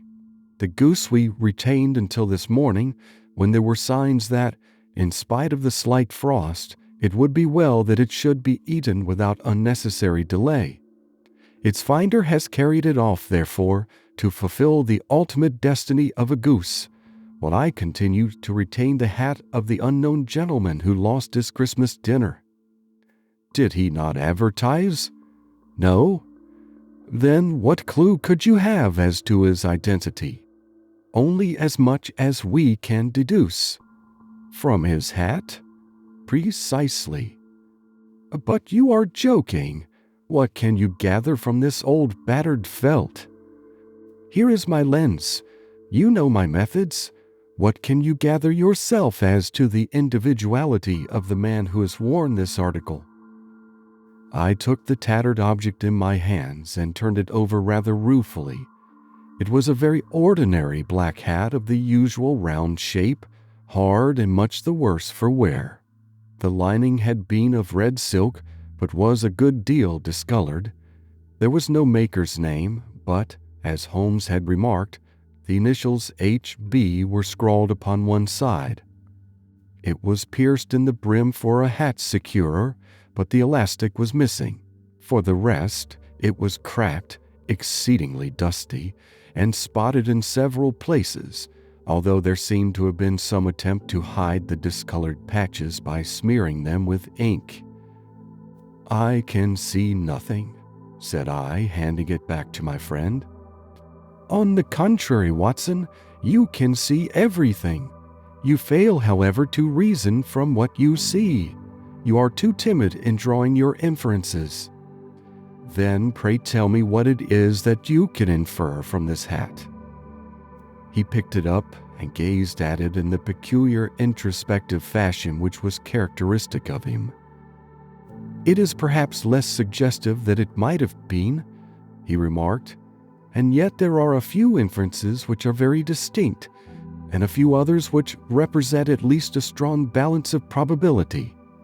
That the man was highly intellectual is of course obvious upon the face of it, and also that he was fairly well-to-do within the last 3 years, although he has now fallen upon evil days. He had foresight, but has less now than formerly, pointing to a moral retrogression, which, when taken with the decline of his fortunes, seems to indicate some evil influence, probably drink, at work upon him. This may account also for the obvious fact that his wife has ceased to love him. My dear Holmes, He has, however, retained some degree of self-respect," he continued, disregarding my remonstrance. "He is a man who leads a sedentary life, goes out little, is out of training entirely, is middle-aged, has grizzled hair which he has had cut within the last few days, and which he anoints with lime cream. These are the more patent facts which are to be deduced from this hat. Also, by the way, that it is extremely improbable that he has gas laid on in his house." "You are certainly joking, Holmes." "Not in the least. Is it possible that even now, when I give you these results, you are unable to see how they are attained?" "I have no doubt that I am very stupid, but I must confess that I am unable to follow you. For example, how did you deduce that this man was intellectual?" For answer, Holmes clapped the hat upon his head. It came right over the forehead and settled upon the bridge of his nose. "It is a question of cubic capacity," said he. "A man with so large a brain must have something in it." "The decline of his fortunes, then?" "This hat is 3 years old. These flat brims curled at the edge came in then. It is a hat of the very best quality. Look at the band of ripped silk and the excellent lining. If this man could afford to buy so expensive a hat 3 years ago, and has had no hat since, then he has assuredly gone down in the world." "Well, that is clear enough, certainly. But how about the foresight and the moral retrogression?" Sherlock Holmes laughed. "Ha! Here is the foresight," said he, putting his finger upon the little disc and loop of the hat securer. "They are never sold upon hats. If this man ordered one, it is a sign of a certain amount of foresight, since he went out of his way to take this precaution against the wind. But since we see that he has broken the elastic and has not troubled to replace it, it is obvious that he has less foresight now than formerly, which is a distinct proof of a weakening nature. On the other hand, he has endeavored to conceal some of these stains upon the felt by daubing them with ink, which is a sign that he has not entirely lost his self-respect." "Your reasoning is certainly plausible." "The further points, that he is middle-aged, that his hair is grizzled, that it has been recently cut, and that he uses lime cream, are all to be gathered from a close examination of the lower part of the lining. The lens discloses a large number of hair ends, clean cut by the scissors of the barber. They all appear to be adhesive, and there is a distinct odor of lime cream. This dust, you will observe, is not the gritty gray dust of the street, but the fluffy brown dust of the house, showing that it has been hung up indoors most of the time, while the marks of moisture upon the inside are proof positive that the wearer perspired very freely and could therefore hardly be in the best of training." "But his wife, you said that she had ceased to love him." "This hat has not been brushed for weeks. When I see you, my dear Watson, with a week's accumulation of dust upon your hat, and when your wife allows you to go out in such a state, I shall fear that you also have been unfortunate enough to lose your wife's affection." "But he might be a bachelor." "Nay, he was bringing home the goose as a peace offering to his wife. Remember the card upon the bird's leg." "You have an answer to everything. But how on earth do you deduce that the gas is not laid on in his house?" "One tallow stain, or even 2, might come by chance, but when I see no less than 5, I think that there can be little doubt that the individual must be brought into frequent contact with burning tallow. Walks upstairs at night, probably, with his hat in one hand and a guttering candle in the other. Anyhow, he never got tallow stains from a gas jet. Are you satisfied?" "Well, it is very ingenious," said I, laughing. "But since, as you said just now, there has been no crime committed, and no harm done save the loss of a goose, All this seems to be rather a waste of energy." Sherlock Holmes had opened his mouth to reply when the door flew open and Peterson, the commissionaire, rushed into the apartment with flushed cheeks and the face of a man who is dazed with astonishment. "The goose, Mr. Holmes, the goose, sir," he gasped. "Eh? What of it then? Has it returned to life and flapped off through the kitchen window?" Holmes twisted himself round upon the sofa to get a fairer view of the man's excited face. "See here, sir. See what my wife found in its crop." He held out his hand and displayed upon the center of the palm a brilliantly scintillating blue stone, rather smaller than a bean in size, but of such purity and radiance that it twinkled like an electric point in the dark hollow of his hand. Sherlock Holmes sat up with a whistle. "By Jove, Peterson," said he, "this is a treasure trove indeed. I suppose you know what you have got." "A diamond, sir? A precious stone. It cuts into glass as though it were putty." "It's more than a precious stone. It is the precious stone." "Not the Countess of Morcar's blue carbuncle," I ejaculated. "Precisely so. I ought to know its size and shape, seeing that I have read the advertisement about it in the Times every day lately. It is absolutely unique, and its value can only be conjectured, but the reward offered of £1,000 is certainly not within a 20th part of the market price." £1,000? Great Lord of mercy! The commissionaire plumped down into a chair and stared from one to the other of us. "That is the reward, and I have reason to know that there are sentimental considerations in the background which would induce the Countess to part with half her fortune if she could but recover the gem. It was lost, if I remember aright, at the Hotel Cosmopolitan," I remarked. "Precisely so, on December 22nd, just 5 days ago. John Horner, a plumber, was accused of having abstracted it from the lady's jewel case. The evidence against him was so strong that the case has been referred to the assizes. I have some account of the matter here, I believe." He rummaged amid his newspapers, glancing over the dates, until at last he smoothed one out, doubled it over, and read the following paragraph. "Hotel Cosmopolitan Jewel Robbery. John Horner, 26, plumber, was brought up upon the charge of having upon the 22nd instant abstracted from the jewel case of the Countess of Morcar the valuable gem known as the blue carbuncle. James Ryder, upper attendant at the hotel, gave his evidence to the effect that he had shown Horner up to the dressing room of the Countess of Morcar upon the day of the robbery in order that he might solder the second bar of the grate, which was loose. He had remained with Horner some little time, but had finally been called away. On returning, he found that Horner had disappeared, that the bureau had been forced open, and that the small morocco casket in which, as it afterwards transpired, the Countess was accustomed to keep her jewel, was lying empty upon the dressing table.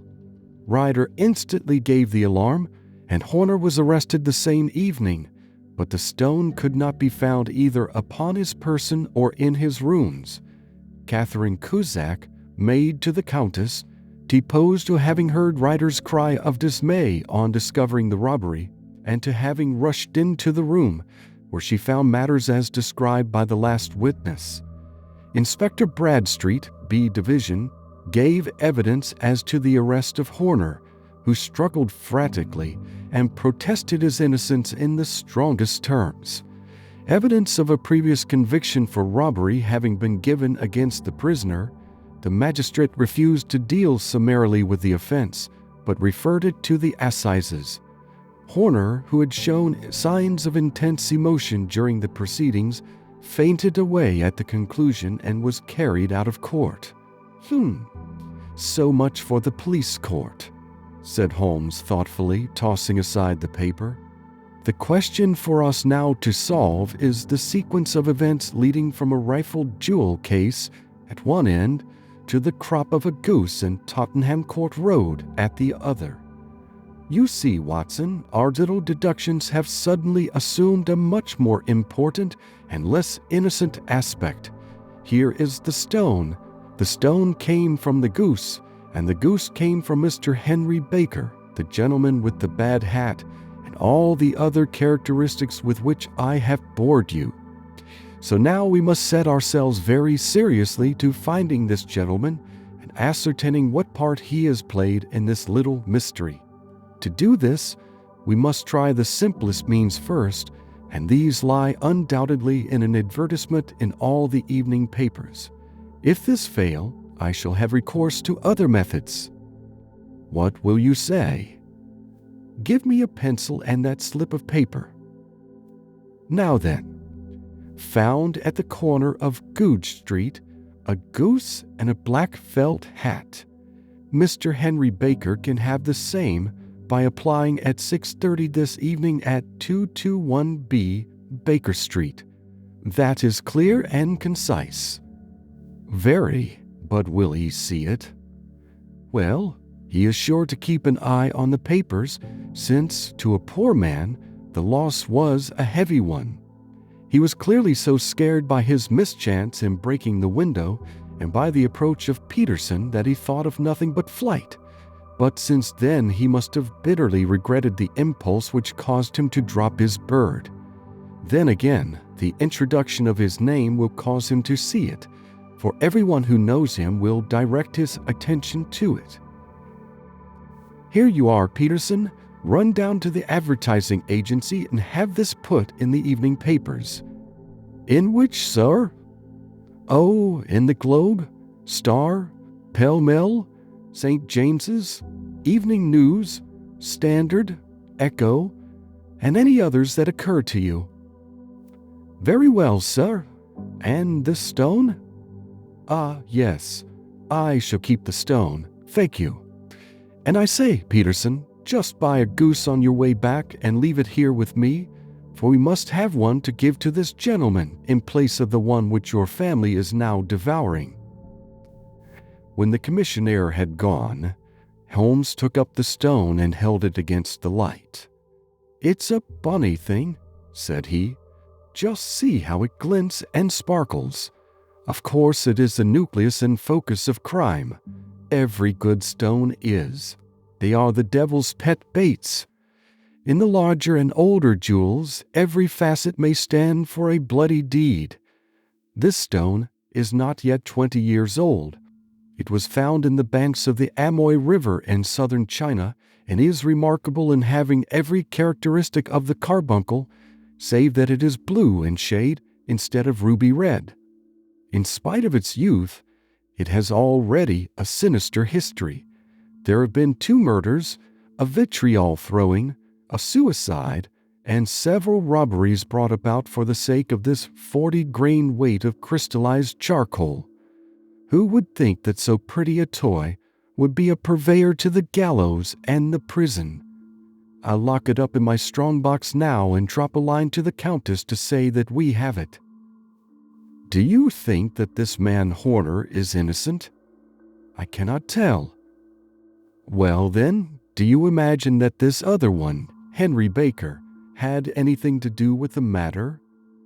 It is, I think, much more likely that Henry Baker is an absolutely innocent man who had no idea that the bird which he was carrying was of considerably more value than if it were made of solid gold.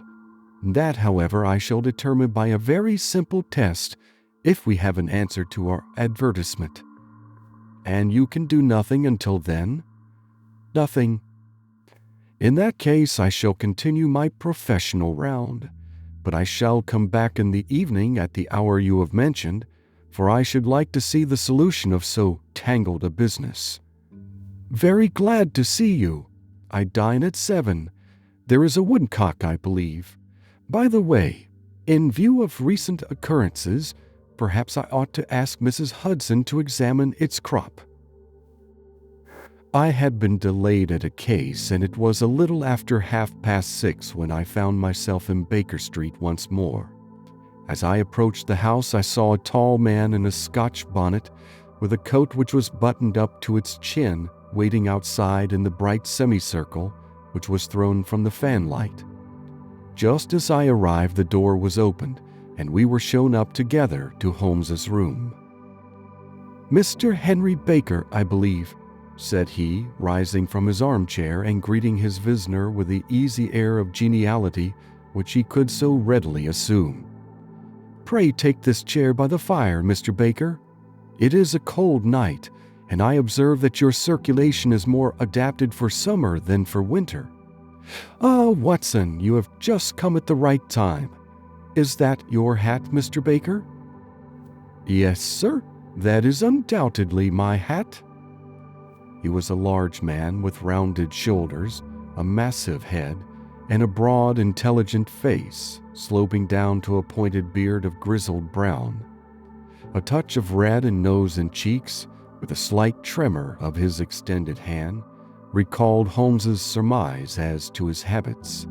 His rusty black frock coat was buttoned right up in front, with a collar turned up, and his lank wrists protruded from his sleeves without a sign of cuff or shirt. He spoke in a slow staccato fashion, choosing his words with care, and gave the impression generally of a man of learning and letters who had had ill usage at the hands of fortune.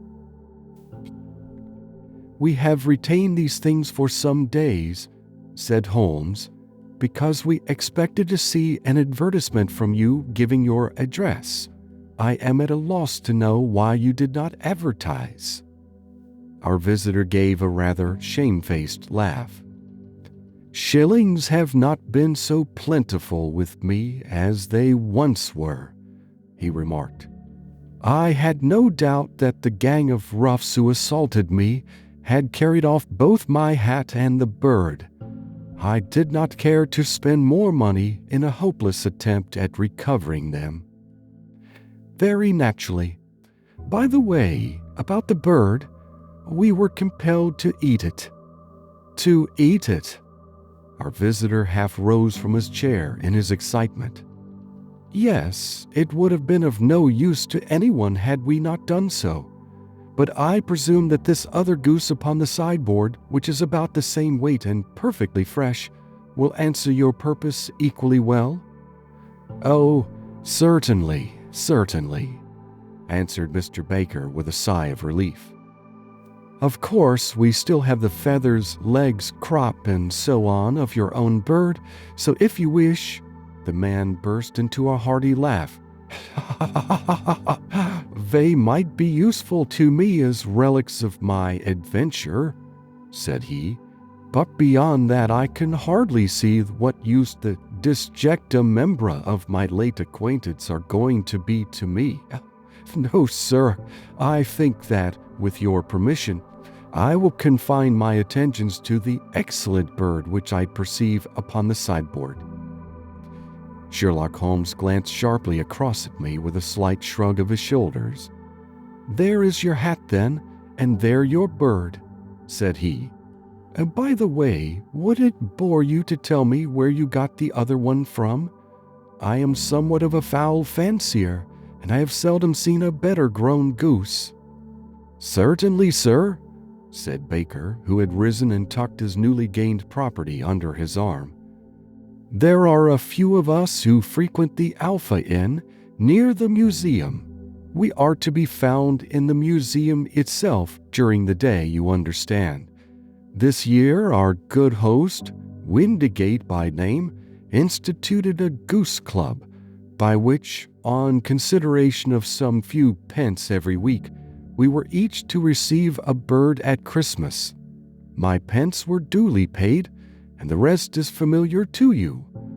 I am much indebted to you, sir, for a Scotch bonnet is fitted neither to my years nor my gravity." With a comical pomposity of manner, he bowed solemnly to both of us and strode off upon his way.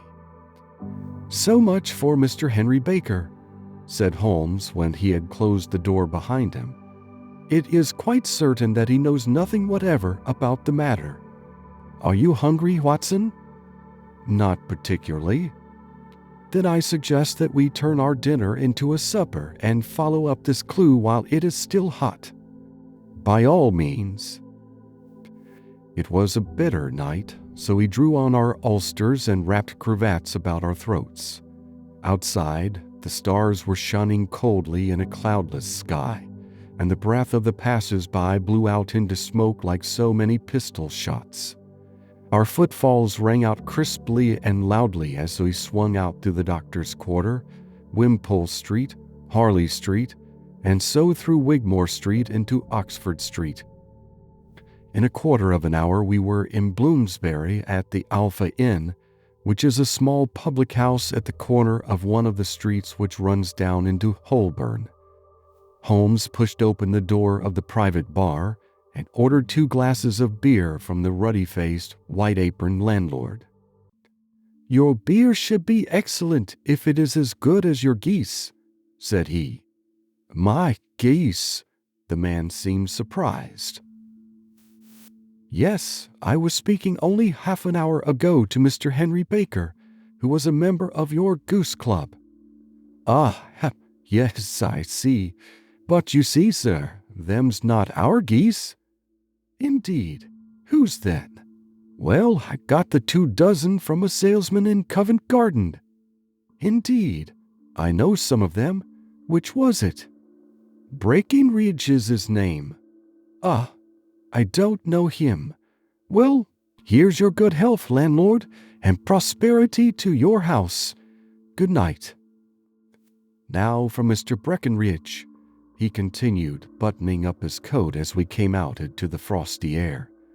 "Remember, Watson, that though we have so homely a thing as a goose at one end of this chain, we have at the other a man who will certainly get 7 years penal servitude unless we can establish his innocence.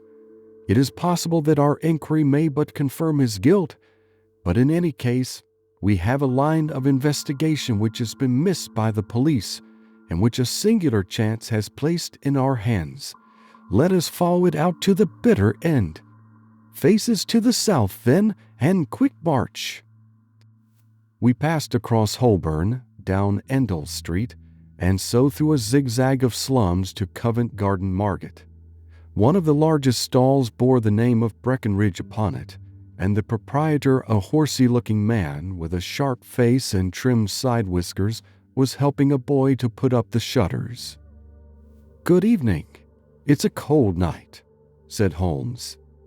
The salesman nodded and shot a questioning glance at my companion. "Sold out of geese, I see," continued Holmes, pointing at the bare slabs of marble. "I'll let you have 500 tomorrow morning." "That's no good." "Well, there are some on the stall with a gas flare." "Ah, but I was recommended to you." "Who by?" "The landlord of the Alpha." "Oh, yes, I sent him a couple of dozen. Fine birds they were, too. Now where did you get them from?" To my surprise, the question provoked a burst of anger from the salesman. "Now then, mister," said he, with his head cocked and his arms akimbo, "what are you driving at? Let's have it straight now." "It is straight enough. I should like to know who sold you the geese which you supplied to the Alpha." "Well then, I shan't tell you. So now." "Oh, it is a matter of no importance, but I don't know why you should be so warm over such a trifle." "Warm? You'd be as warm, maybe, if you were as pestered as I am. When I pay good money for a good article, there should be an end of the business. But it's, where are the geese? And who did you sell the geese to? And what will you take for the geese? One would think they were the only geese in the world, to hear the fuss that is made over them." "Well, I have no connection with any other people who have been making inquiries," said Holmes carelessly. "If you won't tell us, the bet is off, that is all. But I'm always ready to back my opinion on a matter of fowls, and I have a fiver on it that the bird I ate is country bred." "Well, then, you've lost your fiver, for it's town bred." snapped the salesman. "It's nothing of the kind." "I say it is." "I don't believe it." "Do you think you know more about fowls than I, who have handled them ever since I was a nipper? I tell you, all those birds that went to the Alpha were town-bred." "You'll never persuade me to believe that." "Will you bet, then?" "It's merely taking your money, for I know that I am right. But I'll have a sovereign on with you just to teach you not to be obstinate." The salesman chuckled grimly. "Bring me the books, Bill," said he. The small boy brought round a small thin volume and a great greasy-backed one, laying them out together beneath the hanging lamp. "Now then, Mr. Cocksure," said the salesman, "I thought that I was out of geese, but before I finish you'll find that there is still one left in my shop. You see this little book? Well, that's the list of the folk from whom I'd buy. Do you see? Well then, here on this page are the country folk, and the numbers after their names are where their accounts are in the big ledger. Now then, you see this other page in red ink? Well, that is a list of my town suppliers. Now look at that third name. Just read it out to me." "Mrs. Oakshott, 117 Brixton Road, 249, read Holmes. "Quite so. Now turn that up in the ledger." Holmes turned to the page indicated. "Here you are. Mrs. Oakshott, 117 Brixton Road, egg and poultry supplier. Now then, what's the last entry? December 22nd, 24 geese at 7 shillings 6 pence. Quite so. There you are. And underneath, sold to Mr. Windicate of the Alpha at 12 shillings. What have you to say now?" Sherlock Holmes looked deeply chagrined. He drew a sovereign from his pocket and threw it down upon the slab, turning away with the air of a man whose disgust is too deep for words. A few yards off he stopped under a lamp-post and laughed in the hearty, noiseless fashion which was peculiar to him. "When you see a man with whiskers of that cut and the pink un protruding out of his pocket, you can always draw him by a bet," said he. "I dare say that if I had put 100 pounds down in front of him, that man would not have given me such complete information as was drawn from him by the idea that he was doing me on a wager. Well, Watson, we are, I fancy, nearing the end of our quest, and the only point which remains to be determined is whether we should go on to this Mrs. Oakshott tonight, or whether we should reserve it for tomorrow.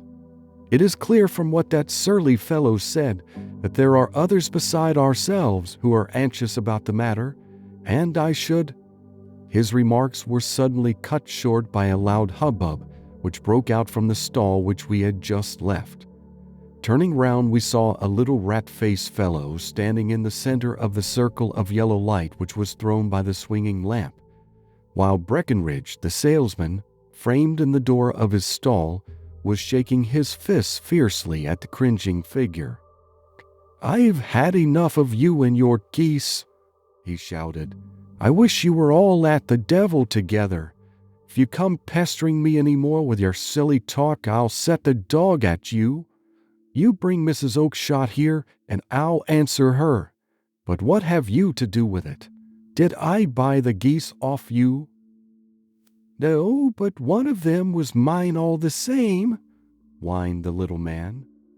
"Well, then ask Mrs. Oakshott for it." "She told me to ask you." "Well, you can ask the King of Prussia for all I care. I've had enough of it. Get out of this." He rushed fiercely forward, and the inquirer flitted away into the darkness. "Ha! This may save us a visit to Brixton Road," whispered Holmes. "Come with me, and we will see what is to be made of this fellow." Striding through the scattered knots of people who lounged round the flaring stalls, My companion speedily overtook the little man and touched him upon the shoulder. He sprang round, and I could see in the gaslight that every vestige of color had been driven from his face. "Who are you, then? What do you want?" he asked in a quavering voice. "You will excuse me," said Holmes blandly, "but I could not help overhearing the questions which you put to the salesman just now. I think that I could be of assistance to you." "You? Who are you? How could you know anything of the matter?" "My name is Sherlock Holmes. It is my business to know what other people don't know." "But you can know nothing of this." "Excuse me, I know everything of it. You are endeavoring to trace some geese which were sold by Mrs. Oakshott of Brixton Road to a salesman named Breckenridge, by him in turn to Mr. Windigate of the Alpha, and by him to his club, of which Mr. Henry Baker is a member." "Oh, sir, you are the very man which I have longed to meet," cried the little fellow with outstretched hands and quivering fingers. "I can hardly explain to you how interested I am in this matter." Sherlock Holmes hailed a four-wheeler which was passing. "In that case, we had better discuss it in a cozy room rather than in this wind-swept marketplace," said he. "But pray tell me, before we go farther, who it is that I have the pleasure of assisting." The man hesitated for an instant. "My name is John Robinson," he answered with a sidelong glance. No, the real name," said Holmes sweetly. "It is always awkward doing business with an alias." A flush sprang to the white cheeks of the stranger. "Well, then," said he, "my real name is James Ryder." "Precisely so. Head attendant at the Hotel Cosmopolitan. Pray step into the cab, and I shall soon be able to tell you everything which you would wish to know." The little man stood glancing from one to the other of us with half-frightened, half-hopeful eyes, as one who is not sure whether he is on the verge of a windfall or of a catastrophe. Then he stepped into the cab, and in half an hour we were back in the sitting room at Baker Street. Nothing had been said during our drive, but the high, thin breathing of our new companion and the claspings and unclaspings of his hands spoke of the nervous tension within him. "Here we are," said Holmes cheerily as we filed into the room. "The fire looks very seasonable in this weather. You look cold, Mr. Ryder. Pray take the basket chair. I will just put on my slippers before we settle this little matter of yours. Now then, you want to know what became of those geese?" "Yes, sir." "Or rather, I fancy, of that goose. It was one bird, I imagine, in which you were interested, white, with a black bar across the tail." Ryder quivered with emotion. "Oh, sir," he cried, "can you tell me where it went to?" "It came here." "Here?" "Yes, and a most remarkable bird it proved. I don't wonder that you should take an interest in it. It laid an egg after it was dead, the bonniest, brightest little blue egg that ever was seen. I have it here in my museum." Our visitor staggered to his feet and clutched the mantelpiece with his right hand. Holmes unlocked his strong-box and held up the blue carbuncle, which shone out like a star with a cold, brilliant, many-pointed radiance. Ryder stood glaring with a drawn face, uncertain whether to claim or to disown it. "The game's up, Ryder," said Holmes quietly. "Hold up, man, or you'll be into the fire. Give him an arm back into his chair, Watson. He's not got blood enough to go in for felony with impunity. Give him a dash of brandy. So, now he looks a little more human. What a shrimp it is, to be sure." For a moment he had staggered and nearly fallen, but the brandy brought a tinge of color into his cheeks, and he sat staring with frightened eyes at his accuser. "I have almost every link in my hands and all the proofs which I could possibly need," so there is little which you need tell me. Still, that little may as well be cleared up to make the case complete. You had heard, Ryder, of this blue stone of the Countess of Morcar's? It was Catherine Cusack who told me of it, he said in a cracking voice. I see, her ladyship's waiting maid. Well, the temptation of sudden wealth so easily acquired was too much for you, as it has been for better men before you, but you were not very scrupulous in the means you used. It seems to me, Ryder, that there is the making of a very pretty villain in you. You knew that this man Horner, the plumber, had been concerned in some such matter before, and that suspicion would rest the more readily upon him. What did you do then? You made some small job in my lady's room, you and your confederate Cusack, and you managed that he should be the man sent for. Then, when he had left, you rifled the jewel case, raised the alarm, and had this unfortunate man arrested. You then... Ryder threw himself down suddenly upon the rug and clutched at my companion's knees. For God's sake, have mercy, he shrieked. Think of my father, of my mother. It would break their hearts. I never went wrong before. I never will again. I swear it, and swear it on a Bible. Oh, don't bring it into court. For Christ's sake, don't. Get back into your chair, said Holmes sternly. It is very well to cringe and crawl now, but you thought little enough of this poor Horner in the dock for a crime of which he knew nothing. I will fly, Mr. Holmes. I will leave the country, sir. Then the charge against him will break down. Phew. We will talk about that. And now let us hear a true account of the next act. How came the stone into the goose, and how came the goose into the open market? Tell us the truth, for there lies your only hope of safety. Ryder passed his tongue over his parched lips. I will tell you it just as it happened, sir, said he. When Horner had been arrested, it seemed to me that it would be best for me to get away with the stone at once, for I did not know at what moment the police might not take it into their heads to search me and my room. There was no place about the hotel where it would be safe. I went out, as if on some commission, and I made for my sister's house.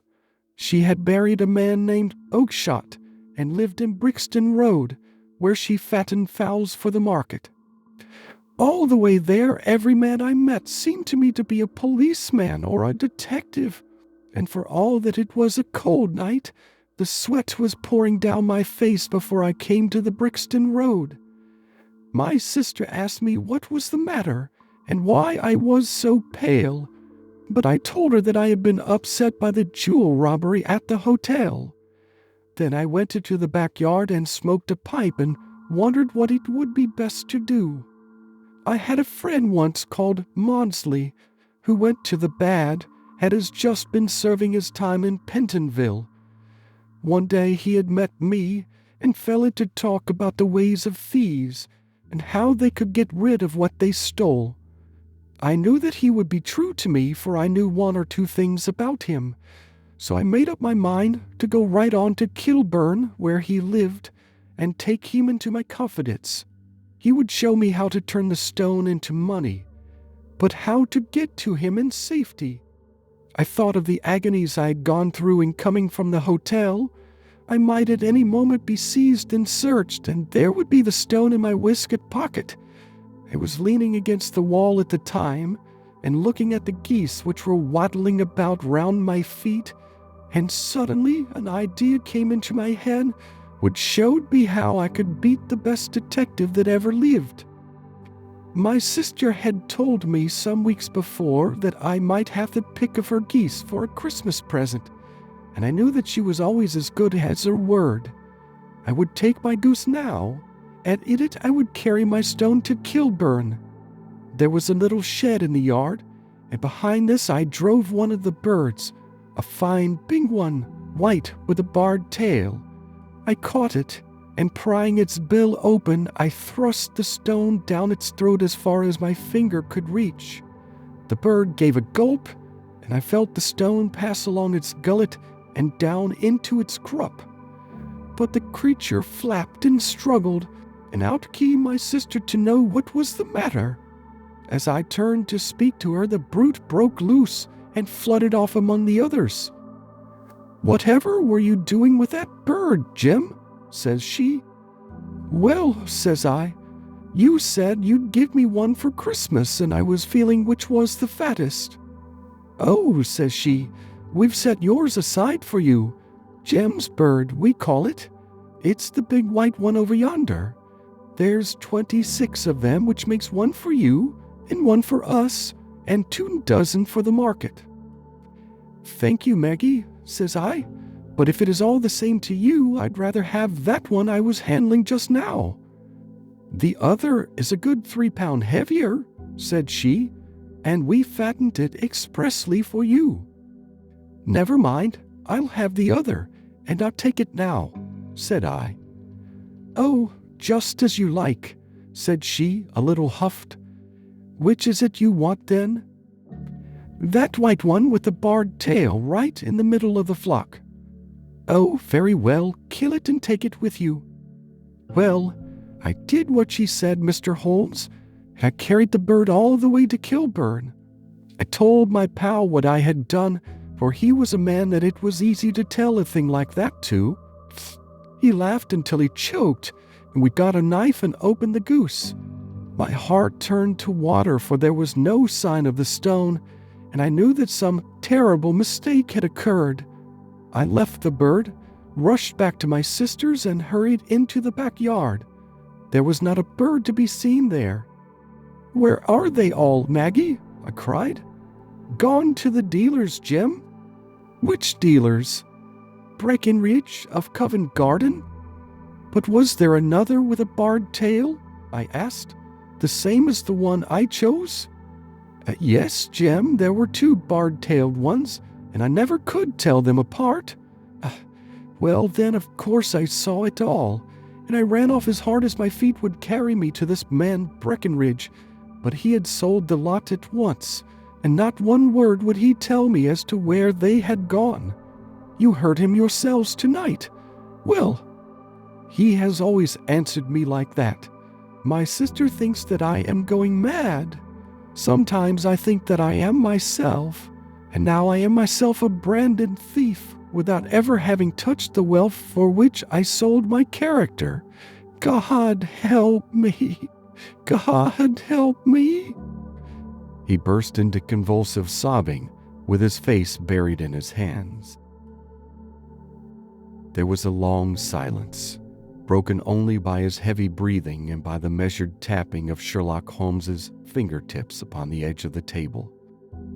Then my friend rose and threw open the door. "Get out," said he. "What, sir? Oh, heaven bless you!" "No more words, get out." And no more words were needed. There was a rush, a clatter upon the stairs, the bang of a door, and the crisp rattle of running footfalls from the street. "After all, Watson," said Holmes, reaching up his hand for his clay pipe, "I am not retained by the police to supply their deficiencies. If Horner were in danger, it would be another thing. But this fellow will not appear against him, and the case must collapse. I suppose that I am commuting a felony, but it is just possible that I am saving a soul. This fellow will not go wrong again. He is too terribly frightened. Send him to jail now, and you will make him a jailbird for life. Besides, it is the season of forgiveness. Chance has put in our way a most singular and whimsical problem, and its solution is its own reward.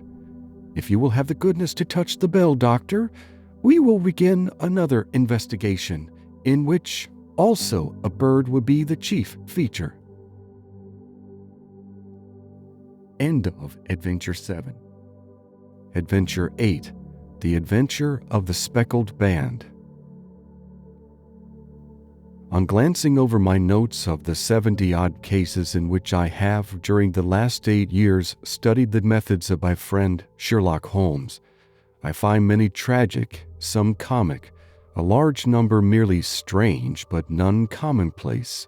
For, working as he did rather for the love of his art than for the acquirement of wealth, he refused to associate himself with any investigation which did not tend towards the unusual and even the fantastic. Of all these varied cases, however, I cannot recall any which presented more singular features than that which was associated with the well-known Surrey family of the Roylotts of Stoke Moran. The events in question occurred in the early days of my association with Holmes, when we were sharing rooms as bachelors in Baker Street. It is possible that I might have placed them upon record before, but a promise of secrecy was made at the time, from which I have only been freed during the last month by the untimely death of the lady to whom the pledge was given. It is perhaps as well that the fact should now come to light, for I have reasons to know that there are widespread rumors as to the death of Dr. Grimesby Roylott, which tend to make the matter even more terrible than the truth. It was early in April in the year 83 that I woke one morning to find Sherlock Holmes standing, fully dressed, by the side of my bed. He was a late riser, as a rule, and as the clock on the mantelpiece showed me that it was only 7:15, I blinked up at him in some surprise and perhaps just a little resentment, for I was myself regular in my habits. "Very sorry to knock you up, Watson," said he, "but it's the common lot this morning. Mrs. Hudson has been knocked up. She retorted upon me, and I on you." "What is it, then? A fire?" "No, a client. It seems that a young lady has arrived in a considerable state of excitement, who insists upon seeing me. She is waiting now in the sitting-room. Now, when young ladies wander about the metropolis at this hour of the morning and knock sleepy people up out of their beds, I presume that it is something very pressing which they have to communicate. Should it prove to be an interesting case, you would, I am sure, wish to follow it from the outset. I thought, at any rate, that I should call you and give you the chance." "My dear fellow, I would not miss it for anything." I had no keener pleasure than in following Holmes in his professional investigations, and in admiring the rapid deductions, as swift as intuitions, and yet always founded on a logical basis with which he unraveled the problems which were submitted to him. I rapidly threw on my clothes and was ready in a few minutes to accompany my friend down to the sitting-room. A lady dressed in black and heavily veiled, who had been sitting in the window, rose as we entered. "Good morning, madam," said Holmes cheerily. "My name is Sherlock Holmes. This is my intimate friend and associate, Dr. Watson, before whom you can speak as freely as before myself. Ha! I'm glad to see that Mrs. Hudson has had the good sense to light the fire. Pray draw up to it, and I shall order you a cup of hot coffee, for I observe that you are shivering." "It is not cold which makes me shiver," said the woman in a low voice, changing her seat as requested. "What then?" "It is fear, Mr. Holmes. It is terror." She raised her veil as she spoke, and we could see that she was indeed in a pitiable state of agitation, her face all drawn and gray, with restless, frightened eyes, like those of some hunted animal. Her features and figure were those of a woman of 30, but her hair was shot with premature gray, and her expression was weary and haggard. Sherlock Holmes ran her over with one of his quick, all-comprehensive glances. "You must not fear," said he soothingly, bending forward and patting her forearm. "We shall soon set matters right, I have no doubt. You have come in by train this morning, I see." "You know me, then?" "No, but I observed the second half of a return ticket in the palm of your left glove. You must have started early, and yet you had a good drive in a dog-cart along heavy roads before you reached the station." The lady gave a violent start and stared in bewilderment at my companion. "There is no mystery, my dear madam," said he, smiling. "The left arm of your jacket is spattered with mud in no less than 7 places. The marks are perfectly fresh. There is no vehicle save a dog cart which throws up mud in that way, and then only when you sit on the left-hand side of the driver. Whatever your reasons may be, you are perfectly correct," said she. "I started from home before 6, reached Leatherwood at 20 past, and came in by the first train to Waterloo. Sir, I can stand the strain no longer. I shall go mad if it continues. I have no one to turn to, none, save only one, who cares for me, and he, poor fellow, can be of little aid. I have heard of you, Mr. Holmes. I have heard of you from Mrs. Farintosh, whom you helped in the hour of her sore need. It was from her that I had your address. Oh, sir, do you not think that you could help me, too, and at least throw a little light through the dense darkness which surrounds me? At present, it is out of my power to reward you for your services, but in a month or 6 weeks I shall be married, with the control of my own income, and then at least you shall not find me ungrateful." Holmes turned to his desk and, unlocking it, drew out a small case-book which he consulted. "Farintosh," said he. "Ah, yes, I recall the case. It was concerned with an opal tiara. I think it was before your time, Watson. I can only say, madam, that I shall be happy to devote the same care to your case as I did to that of your friend. As to reward, my profession is its own reward, but you are at liberty to defray whatever expenses I may be put to at the time which suits you best. And now I beg that you will lay before us everything that may help us in forming an opinion upon the matter." "Alas," replied our visitor, "the very horror of my situation lies in the fact that my fears are so vague, and my suspicions depend so entirely upon small points, which might seem trivial to another, that even he to whom of all others I have a right to look for help and advice looks upon all that I tell him about it as the fancies of a nervous woman. He does not say so, but I can read it from his soothing answers and averted eyes. But I have heard, Mr. Holmes, that you can see deeply into the manifold wickedness of the human heart.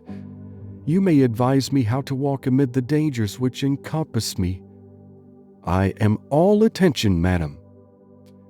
"My name is Helen Stoner, and I am living with my stepfather, who is the last survivor of one of the oldest Saxon families in England, the Roylotts of Stoke Moran, on the western border of Surrey." Holmes nodded his head. "The name is familiar to me," said he. "The family was at one time among the richest in England, and the estates extended over the borders into Berkshire in the north and Hampshire in the west. In the last century, however, 4 successive heirs were of a dissolute and wasteful disposition, and the family ruin was eventually completed by a gambler in the days of the Regency. Nothing was left save a few acres of ground and the 200-year-old house, which is itself crushed under a heavy mortgage. The last squire dragged out his existence there, living the horrible life of an aristocratic pauper, but his only son, my stepfather, seeing that he must adapt himself to the new conditions, obtained an advance from a relative which enabled him to take a medical degree and went out to Calcutta, where, by his professional skill and his force of character, he established a large practice. In a fit of anger, however, caused by some robberies which had been perpetrated in the house, he beat his native butler to death and narrowly escaped a capital sentence. As it was, he suffered a long term of imprisonment and afterwards returned to England a morose and disappointed man. When Dr. Roylott was in India, he married my mother, Mrs. Stoner, the young widow of Major General Stoner of the Bengal Artillery. My sister Julia and I were twins, and we were only 2 years old at the time of my mother's remarriage. She had a considerable sum of money, not less than £1,000 a year, and this she bequeathed to Dr. Roylott entirely while we resided with him, with a provision that a certain annual sum should be allowed to each of us in the event of our marriage. Shortly after our return to England, my mother died. She was killed 8 years ago in a railway accident near Crewe. Dr. Roylott then abandoned his attempts to establish himself in practice in London and took us to live with him in the old ancestral house at Stoke Moran. The money which my mother had left was enough for all our wants, and there seemed to be no obstacle to our happiness. But a terrible change came over our stepfather about this time.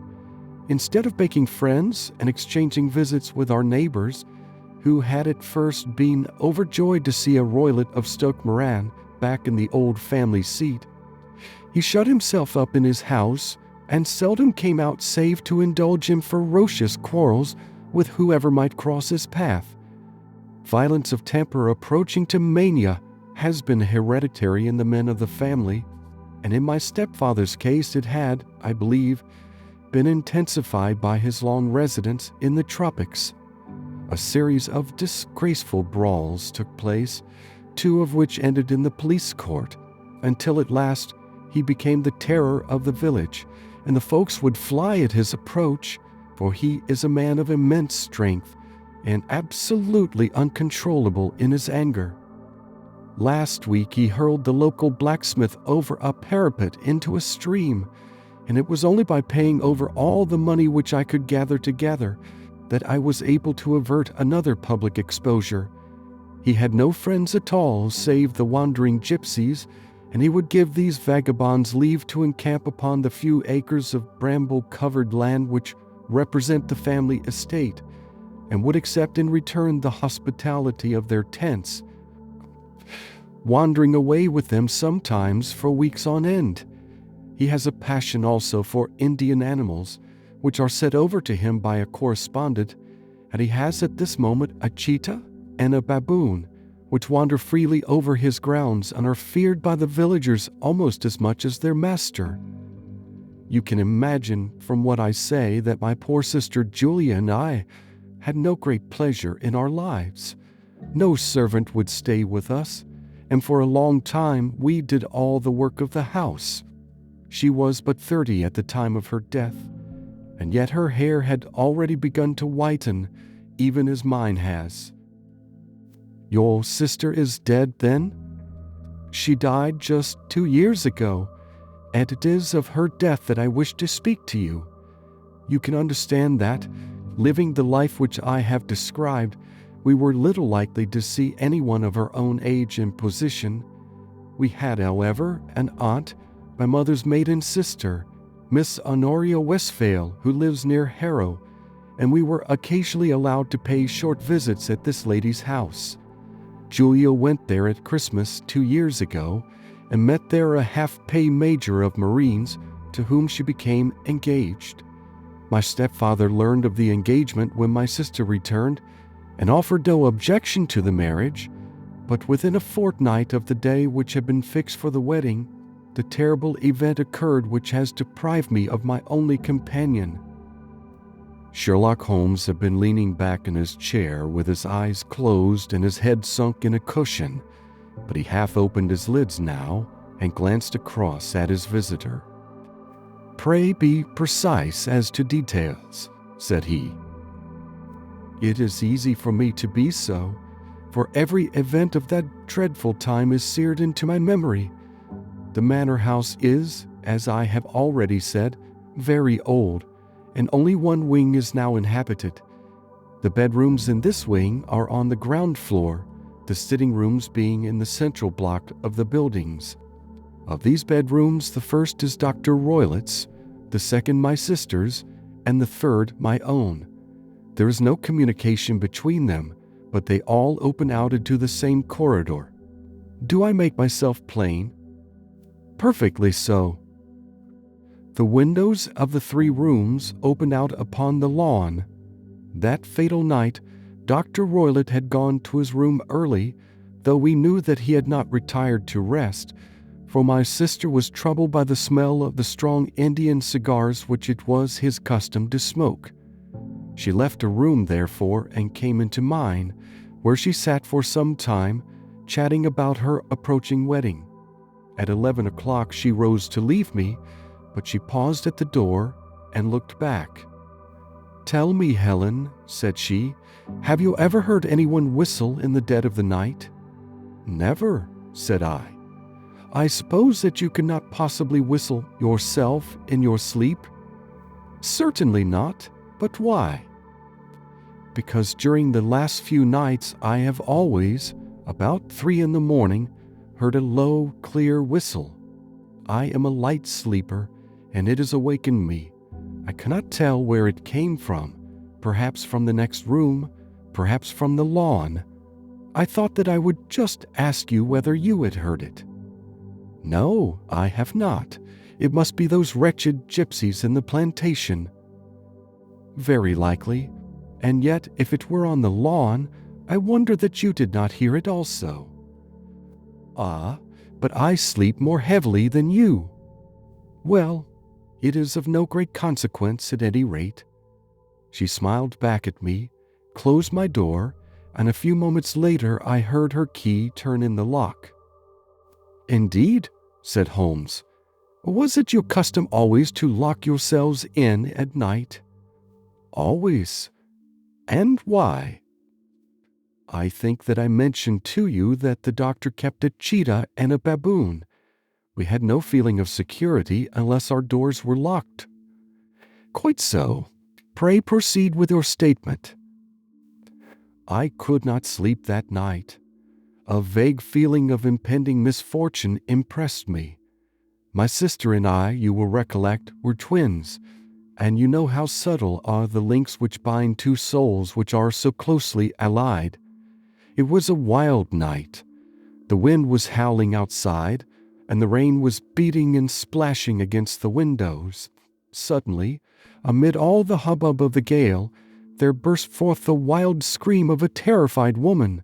I knew that it was my sister's voice. I sprang from my bed, wrapped the shawl round me, and rushed into the corridor.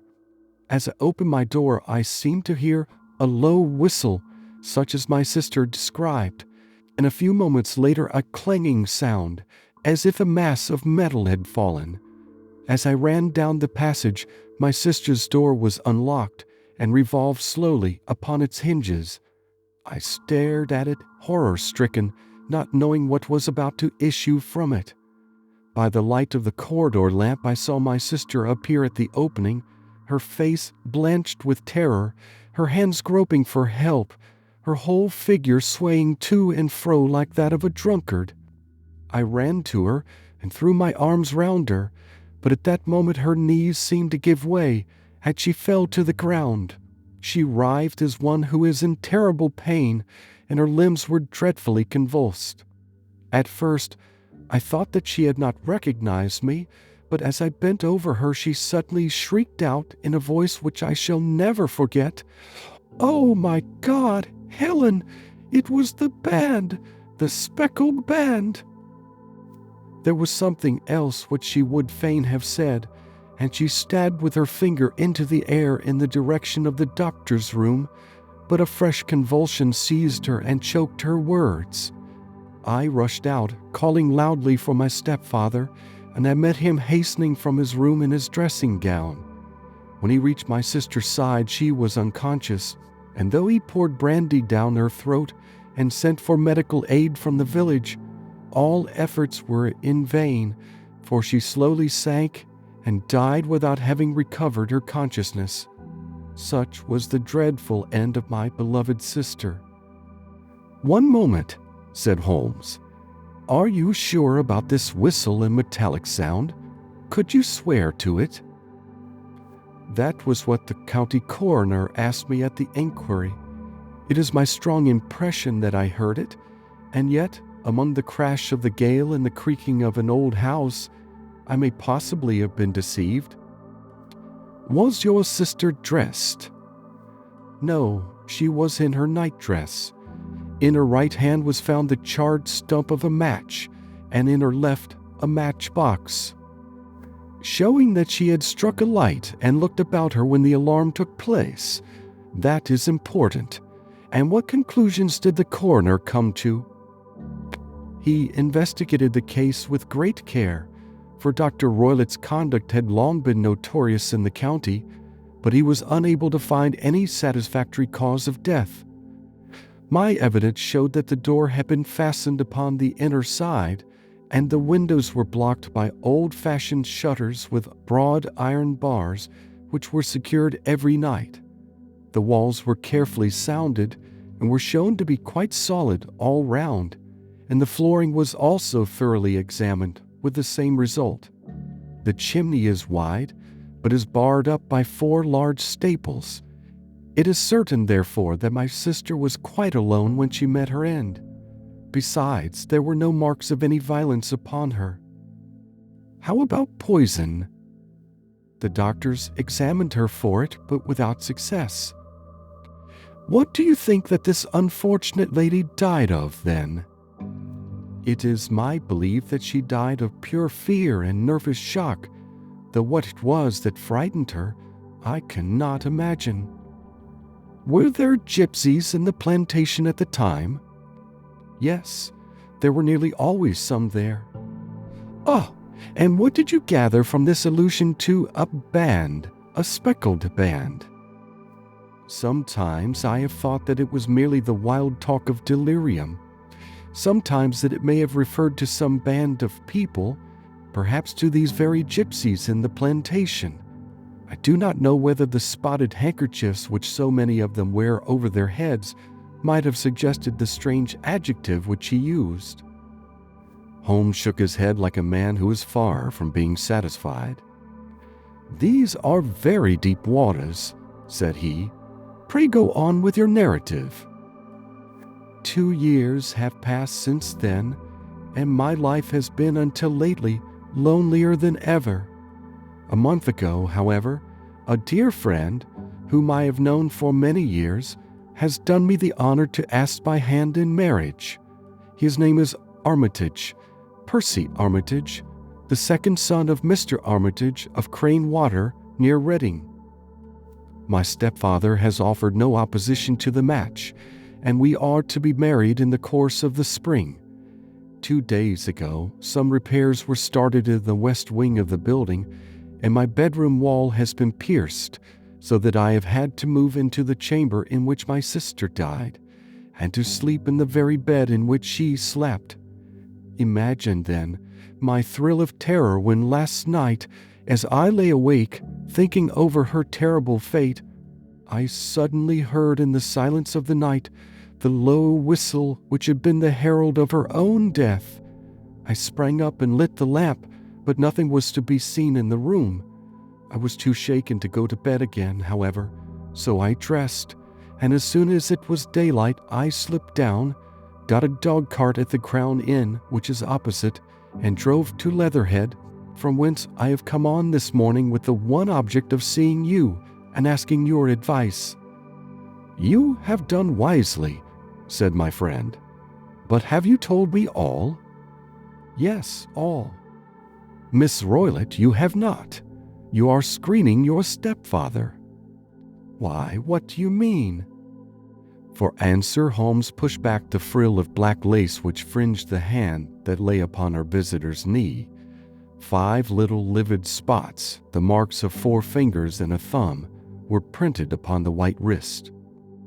"You have been cruelly used," said Holmes. The lady colored deeply and covered over her injured wrist. "He is a hard man," she said, "and perhaps he hardly knows his own strength." There was a long silence, during which Holmes leaned his chin upon his hands and stared into the crackling fire. "This is a very deep business," he said at last. "There are 1,000 details which I should desire to know before I decide upon our course of action. Yet we have not a moment to lose. If we were to come to Stoke Moran today, would it be possible for us to see over these rooms without the knowledge of your stepfather?" As it happens, he spoke of coming into town today upon some most important business. It is probable that he will be away all day, and that there would be nothing to disturb you. We have a housekeeper now, but she is old and foolish, and I could easily get her out of the way."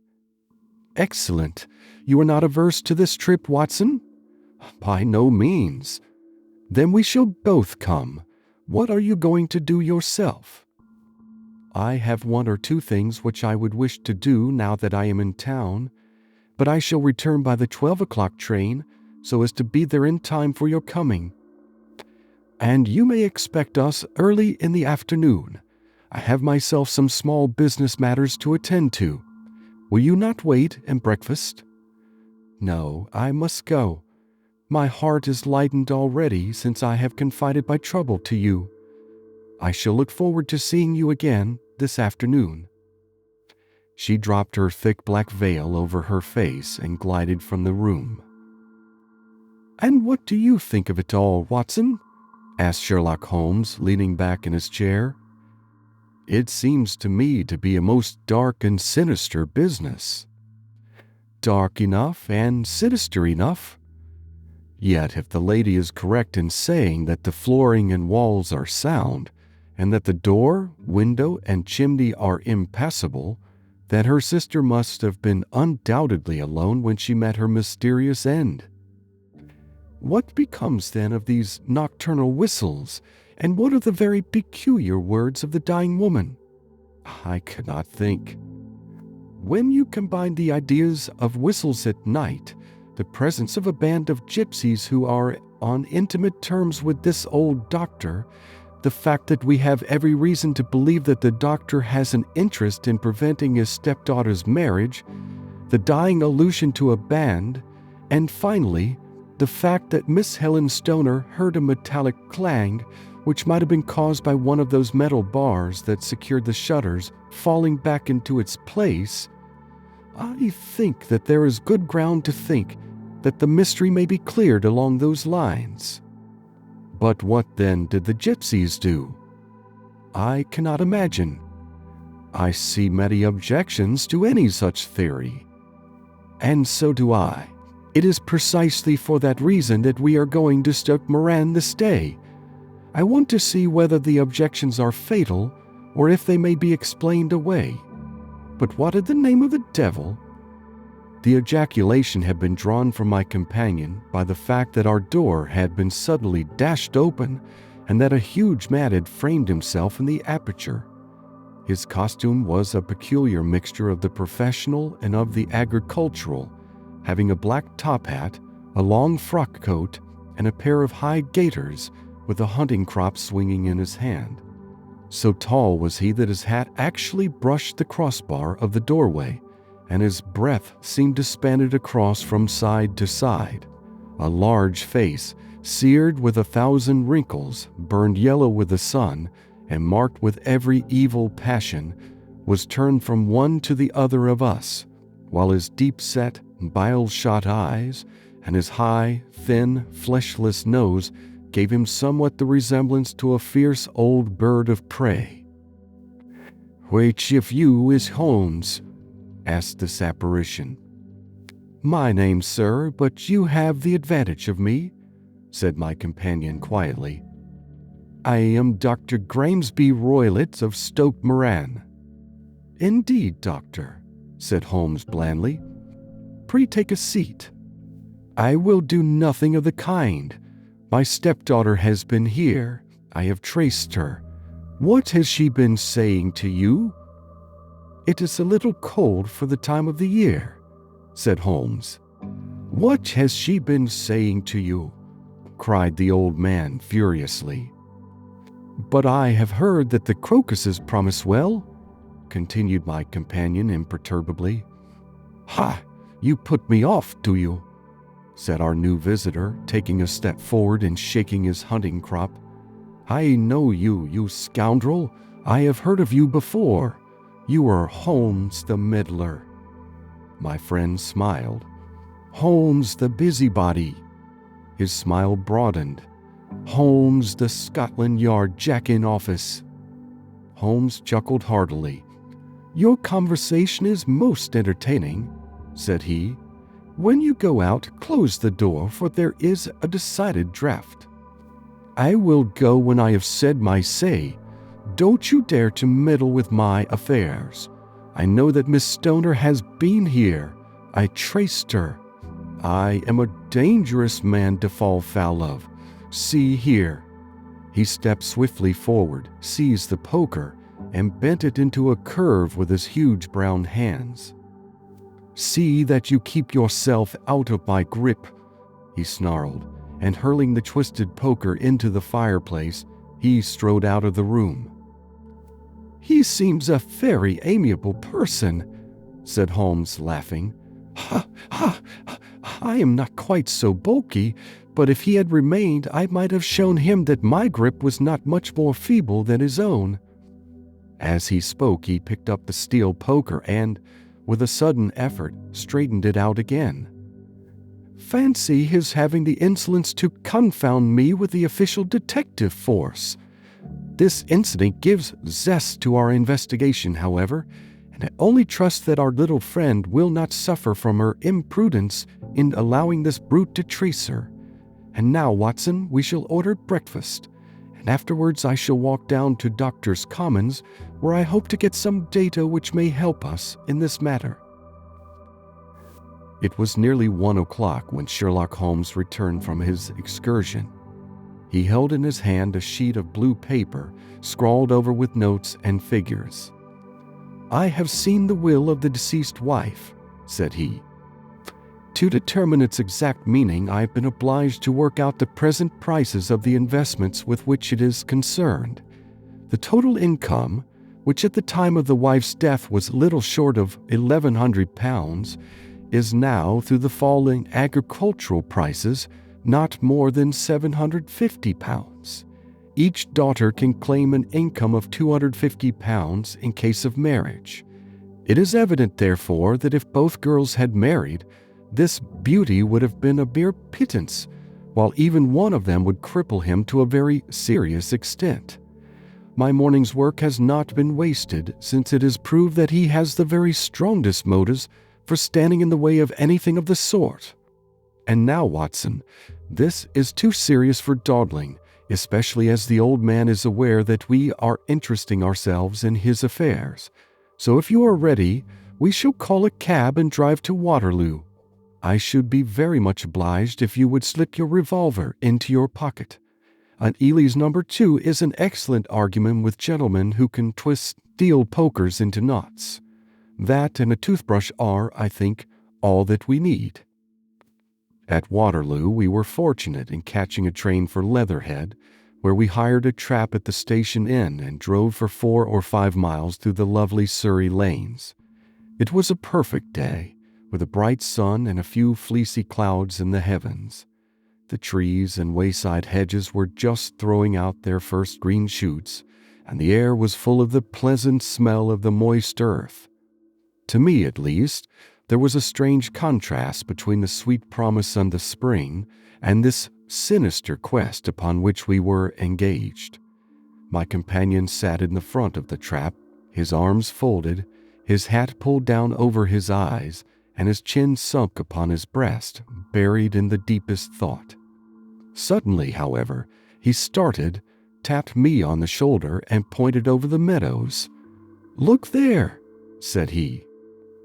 A heavily timbered park stretched up in a gentle slope, thickening into a grove at the highest point.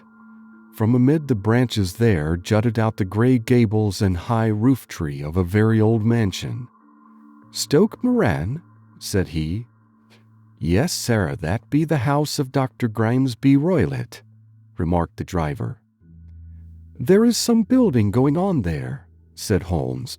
"That is where we are going."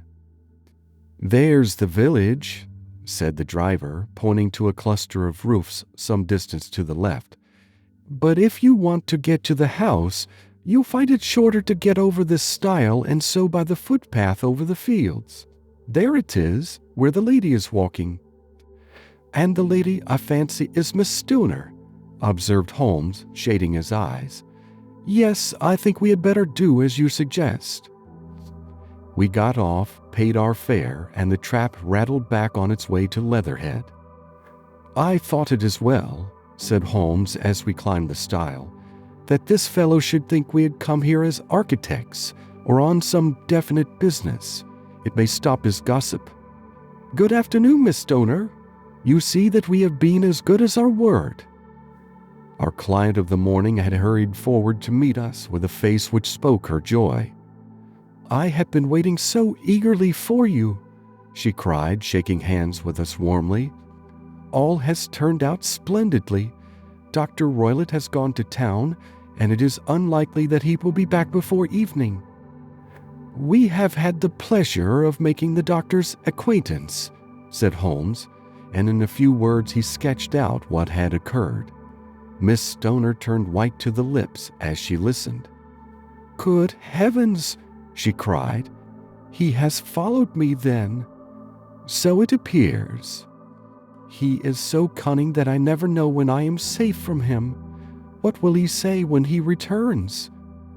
He must guard himself, or he may find that there is someone more cunning than himself upon his track. You must lock yourself up from him tonight.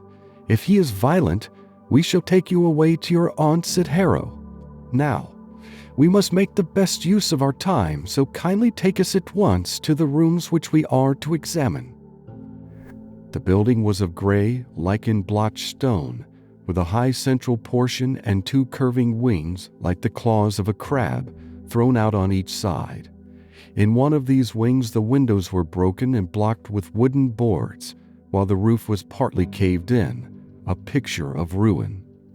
The central portion was in little better repair, but the right-hand block was comparatively modern, and the blinds in the windows, with the blue smoke curling up from the chimneys, showed that this was where the family resided. Some scaffolding had been erected against the end wall, and the stonework had been broken into, but there were no signs of any workmen at the moment of our visit. Holmes walked slowly up and down the ill-trimmed lawn and examined with deep attention the outsides of the windows. This, I take it, belongs to the room in which you used to sleep, the center one to your sister's, and the one next to the main building to Dr. Roylott's chamber? Exactly so, but I am now sleeping in the middle one. Pending the alterations, as I understand. By the way, there does not seem to be any very pressing need for repairs at that end wall. There were none. I believe that it was an excuse to move me from my room. Ah, that is suggestive. Now, on the other side of this narrow wing runs the corridor from which these three rooms open. There are windows in it, of course. Yes, but very small ones, too narrow for anyone to pass through. As you both locked your doors at night, your rooms were unapproachable from that side. Now, would you have the kindness to go into your room and bar your shutters? Miss Stoner did so, and Holmes, after a careful examination through the open window, endeavored in every way to force the shutter open, but without success. There was no slit through which a knife could be passed to raise the bar. Then with his lens he tested the hinges, but they were of solid iron, built firmly into the massive masonry. Said he, scratching his chin in some perplexity. My theory certainly presents some difficulties. No one could pass these shutters if they were bolted. Well, we shall see if the inside throws any light upon the matter. A small side door led into the whitewashed corridor from which the three bedrooms opened. Holmes refused to examine the third chamber, so he passed at once to the second, that in which Miss Stoner was now sleeping, and in which her sister had met with her fate. It was a homely little room, with a low ceiling and a gaping fireplace, after the fashion of old country houses. A brown chest of drawers stood in one corner, a narrow white counterpaned bed at another, and a dressing table on the left-hand side of the window. These articles, with two small wickerwork chairs, made up all the furniture in the room save for a square of Wilton carpet in the center. The boards round and the paneling of the walls were of brown, worm-eaten oak, so old and discolored that it may have dated from the original building of the house. Holmes drew one of the chairs into a corner and sat silent, while his eyes traveled round and up and down, taking in every detail of the apartment. "Where does that bell communicate with?"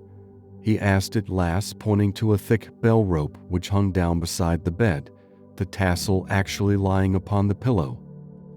"It goes to the housekeeper's room." "It looks newer than the other things." "Yes, it was only put there a couple of years ago."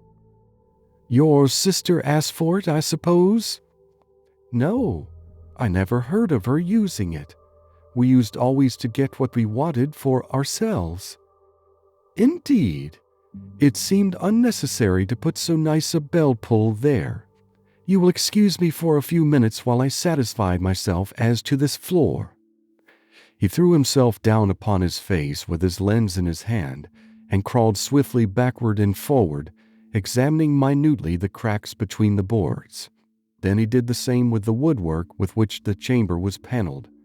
Finally, he walked over to the bed and spent some time in staring at it and in running his eye up and down the wall.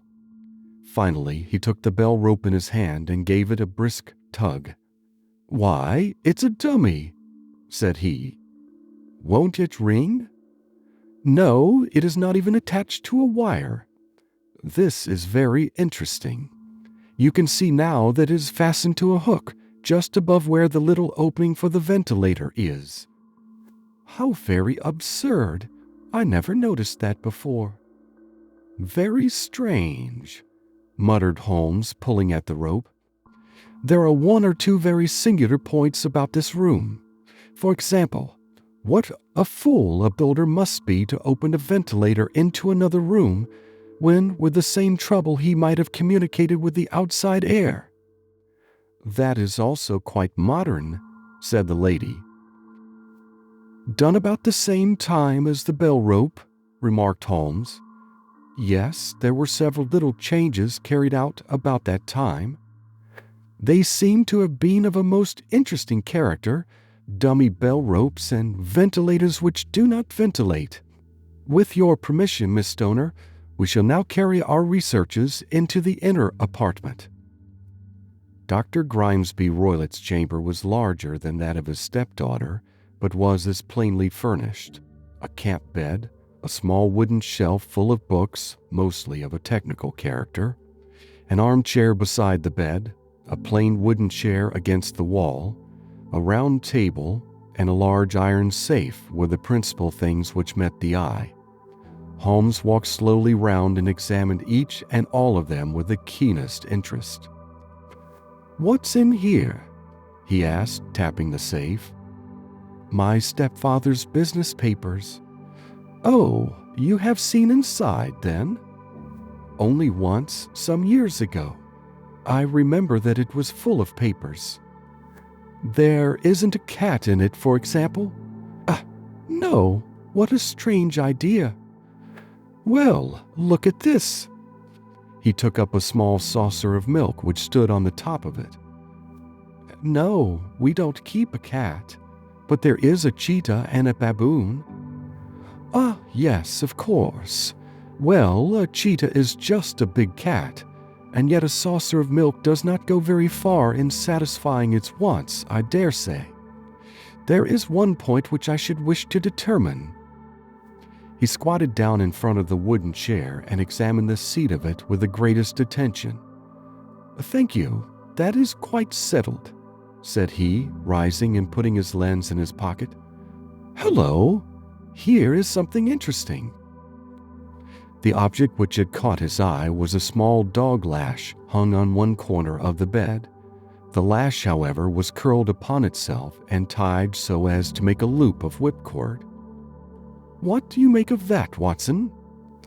"It's a common enough lash, but I don't know why it should be tied." "That is not quite so common, is it? Ah me, it's a wicked world, and when a clever man turns his brains to crime, it is the worst of all. I think that I have seen enough now, Miss Stoner, and with your permission we shall walk out upon the lawn." I had never seen my friend's face so grim, or his brows so dark as it was when we turned from the scene of this investigation. We had walked several times up and down the lawn, neither Miss Stoner nor myself liking to break in upon his thoughts before he roused himself from his reverie.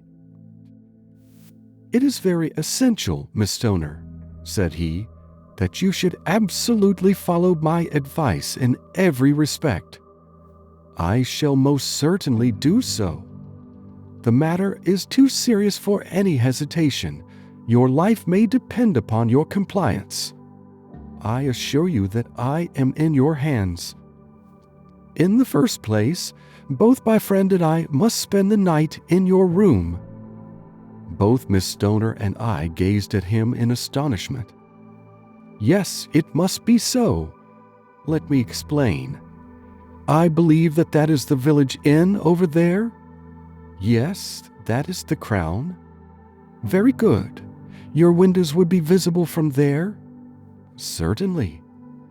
"You must confine yourself to your room on pretense of a headache when your stepfather comes back. Then when you hear him retire for the night, you must open the shutters of your window, undo the hasp, put your lamp there as a signal to us, and then withdraw quietly with everything which you are likely to want into the room which you used to occupy. I have no doubt that, in spite of the repairs, you could manage there for one night." "Oh, yes, easily. The rest you will leave in our hands." "But what will you do?" "We shall spend the night in your room, and we shall investigate the cause of this noise which has disturbed you." "I believe, Mr. Holmes, that you have already made up your mind," said Miss Stoner, laying her hand upon my companion's sleeve. "Perhaps I have." "Then for pity's sake, tell me what was the cause of my sister's death." "I should prefer to have clearer proofs before I speak." "You can at least tell me whether my own thought is correct, and if she died from some sudden fright." "No, I do not think so. I think that there was probably some more tangible cause. And now, Miss Stoner, we must leave you, for if Dr. Roylott returned and saw us, our journey would be in vain. Goodbye, and be brave, for if you will do what I have told you, you may rest assured that we shall soon drive away the dangers that threaten you." Sherlock Holmes and I had no difficulty in engaging a bedroom and sitting room at the Crown Inn.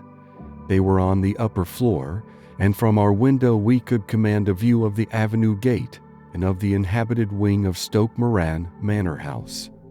At dusk we saw Dr. Grimesby Roylott drive past, his huge form looming up beside the little figure of the lad who drove him. The boy had some slight difficulty in undoing the heavy iron gates, and we heard the hoarse roar of the doctor's voice and saw the fury with which he shook his clenched fists at him.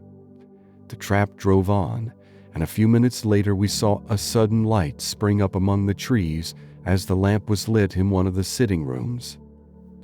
"Do you know, Watson," said Holmes as we sat together in the gathering darkness, "I have really some scruples as to taking you tonight. There was a distinct element of danger." "Can I be of assistance?" "Your presence might be invaluable." "Then I shall certainly come." "It is very kind of you." "You speak of danger. You have evidently seen more in these rooms than was visible to me." "No, but I fancy that I may have deduced a little more. I imagine that you saw all that I did." "I saw nothing remarkable save the bell rope, and what purpose that could answer I confess is more than I can imagine." "You saw the ventilator too?" "Yes, but I do not think that it is such a very unusual thing to have a small opening between two rooms. It was so small that a rat could hardly pass through." "I knew that we should find a ventilator before ever we came to Stoke Moran." "My dear Holmes." "Oh, yes, I did. You remember in her statement she said that her sister could smell Dr. Roylett's cigar. Now, of course that suggested at once that there must be a communication between the two rooms. It could only be a small one, or it would have been remarked upon at the coroner's inquiry. I deduced a ventilator. But what harm can there be in that? Well, there is at least a curious coincidence of dates. A ventilator is made, a cord is hung, and a lady who sleeps in the bed dies. Does that not strike you? I cannot as yet see any connection. Did you observe anything very peculiar about that bed? No. It was clamped to the floor. Did you ever see a bed fastened like that before? I cannot say that I have. The lady could not move her bed. It must always be in the same relative position to the ventilator and to the rope, or so we may call it, since it was clearly never meant for a bell pull. Holmes, I cried, I seem to see dimly what you are hinting at. We are only just in time to prevent some subtle and horrible crime. Subtle enough and horrible enough. When a doctor does go wrong, he is the first of criminals. He has nerve and he has knowledge. Palmer and Pritchard were among the heads of their profession. This man strikes even deeper. But I think, Watson, that we shall be able to strike deeper still. Yet, we shall have horrors enough before the night is over. For goodness sake, let us have a quiet pipe and turn our minds for a few hours to something more cheerful. About 9 o'clock, the light among the trees was extinguished, and all was dark in the direction of the manor house. 2 hours passed slowly away, and then suddenly, just at the stroke of 11, a single bright light shone out right in front of us. "That is our signal," said Holmes, springing to his feet. "It comes from the middle window." As we passed out, he exchanged a few words with the landlord, explaining that we were going on a late visit to an acquaintance, and that it was possible that we might spend the night there. A moment later, we were out on the dark road, a chill wind blowing in our faces, and one yellow light twinkling in front of us through the gloom to guide us on our somber errand. There was little difficulty in entering the grounds, for unrepaired breaches gaped in the old park wall. Making our way among the trees, we reached the lawn, crossed it, and were about to enter through the window when out from a clump of laurel bushes there darted what seemed to be a hideous and distorted child, who threw itself upon the grass with writhing limbs and then ran swiftly across the lawn into the darkness. "My God," I whispered, "did you see it?"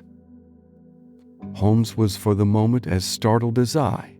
His hand closed like a vice upon my wrist in his agitation. Then he broke into a low laugh and put his lips to my ear. "It is a nice household," he murmured. "That is the baboon." I had forgotten the strange pets which the doctor affected. There was a cheetah, too. Perhaps we might find it upon our shoulders at any moment. I confess that I felt easier in my mind when, after following Holmes's example and slipping off my shoes, I found myself inside the bedroom. My companion noiselessly closed the shutters, moved the lamp onto the table, and cast his eyes round the room. All was as we had seen it in the daytime. Then, creeping up to me and making a trumpet of his hand, he whispered into my ear again so gently that it was all that I could do to distinguish the words. The least sound would be fatal to our plans. I nodded to show that I had heard. We must sit without light. He would see it through the ventilator. I nodded again. Do not go asleep. Your very life may depend upon it. Have your pistol ready in case we should need it. I will sit on the side of the bed, and you in that chair. I took out my revolver and laid it on the corner of the table. Holmes had brought up a long, thin cane, and this he placed upon the bed beside him. By it he laid the box of matches and the stump of a candle. Then he turned down the lamp, and we were left in darkness. How shall I ever forget that dreadful vigil? I could not hear a sound, not even the drawing of a breath, and yet I knew that my companion sat open-eyed within a few feet of me in the same state of nervous tension in which I was myself. The shutters cut off the least ray of light, and we waited in absolute darkness. From outside came the occasional cry of a night bird, and once at our very window a long-drawn cat-like whine, which told us that the cheetah was indeed at liberty. Far away we could hear the deep tones of the parish clock, which boomed out every quarter of an hour. How long they seemed, those quarters! 12 struck, and 1, and 2, and 3, and still we sat waiting silently for whatever might befall. Suddenly, there was the momentary gleam of a light up in the direction of the ventilator, which vanished immediately, but was succeeded by a strong smell of burning oil and heated metal. Someone in the next room had lit a dark lantern. I heard a gentle sound of movement, and then all was silent once more, though the smell grew stronger. For half an hour I sat with straining ears. Then suddenly another sound became audible, a very gentle, soothing sound, like that of a small jet of steam escaping continually from a kettle. The instant that we heard it, Holmes sprang from the bed, struck a match, and lashed furiously with his cane at the bell pull. "You see it, Watson?" he yelled. "You see it?" But I saw nothing. At the moment when Holmes struck the light, I heard a low, clear whistle, but the sudden glare flashing into my weary eyes made it impossible for me to tell what it was at which my friend lashed so savagely.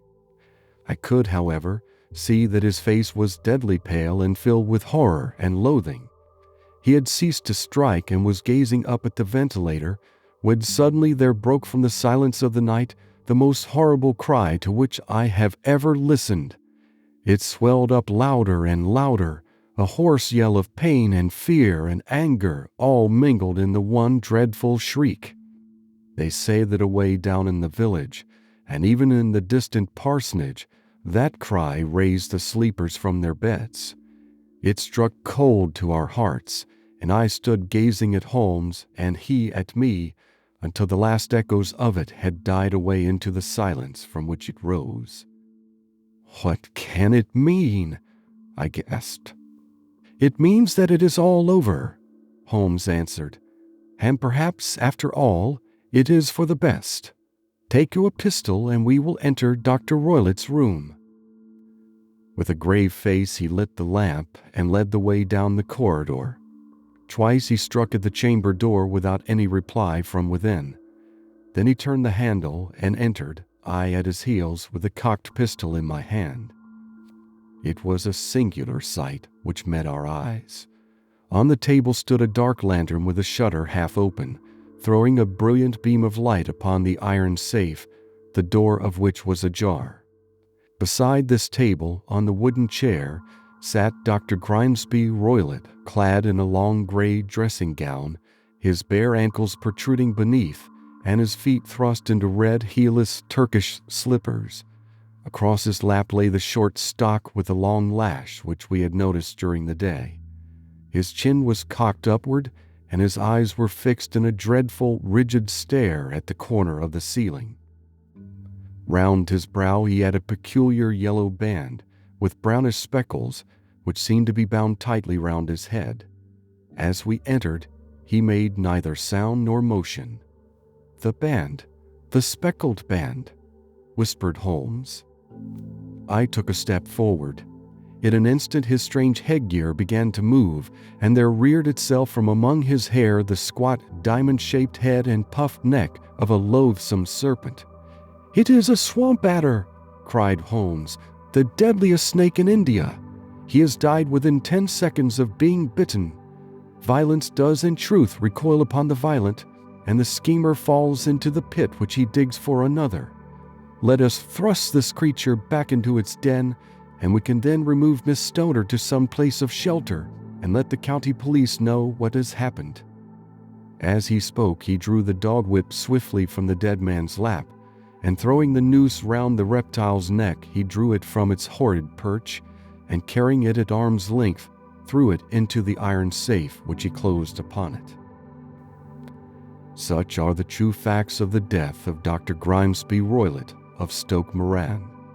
It is not necessary that I should prolong a narrative which has already run to too great a length by telling how we broke the sad news to the terrified girl, how we conveyed her by the morning train to the care of her good aunt at Harrow, of how the slow process of official inquiry came to the conclusion that the doctor met his fate while indiscreetly playing with a dangerous pet.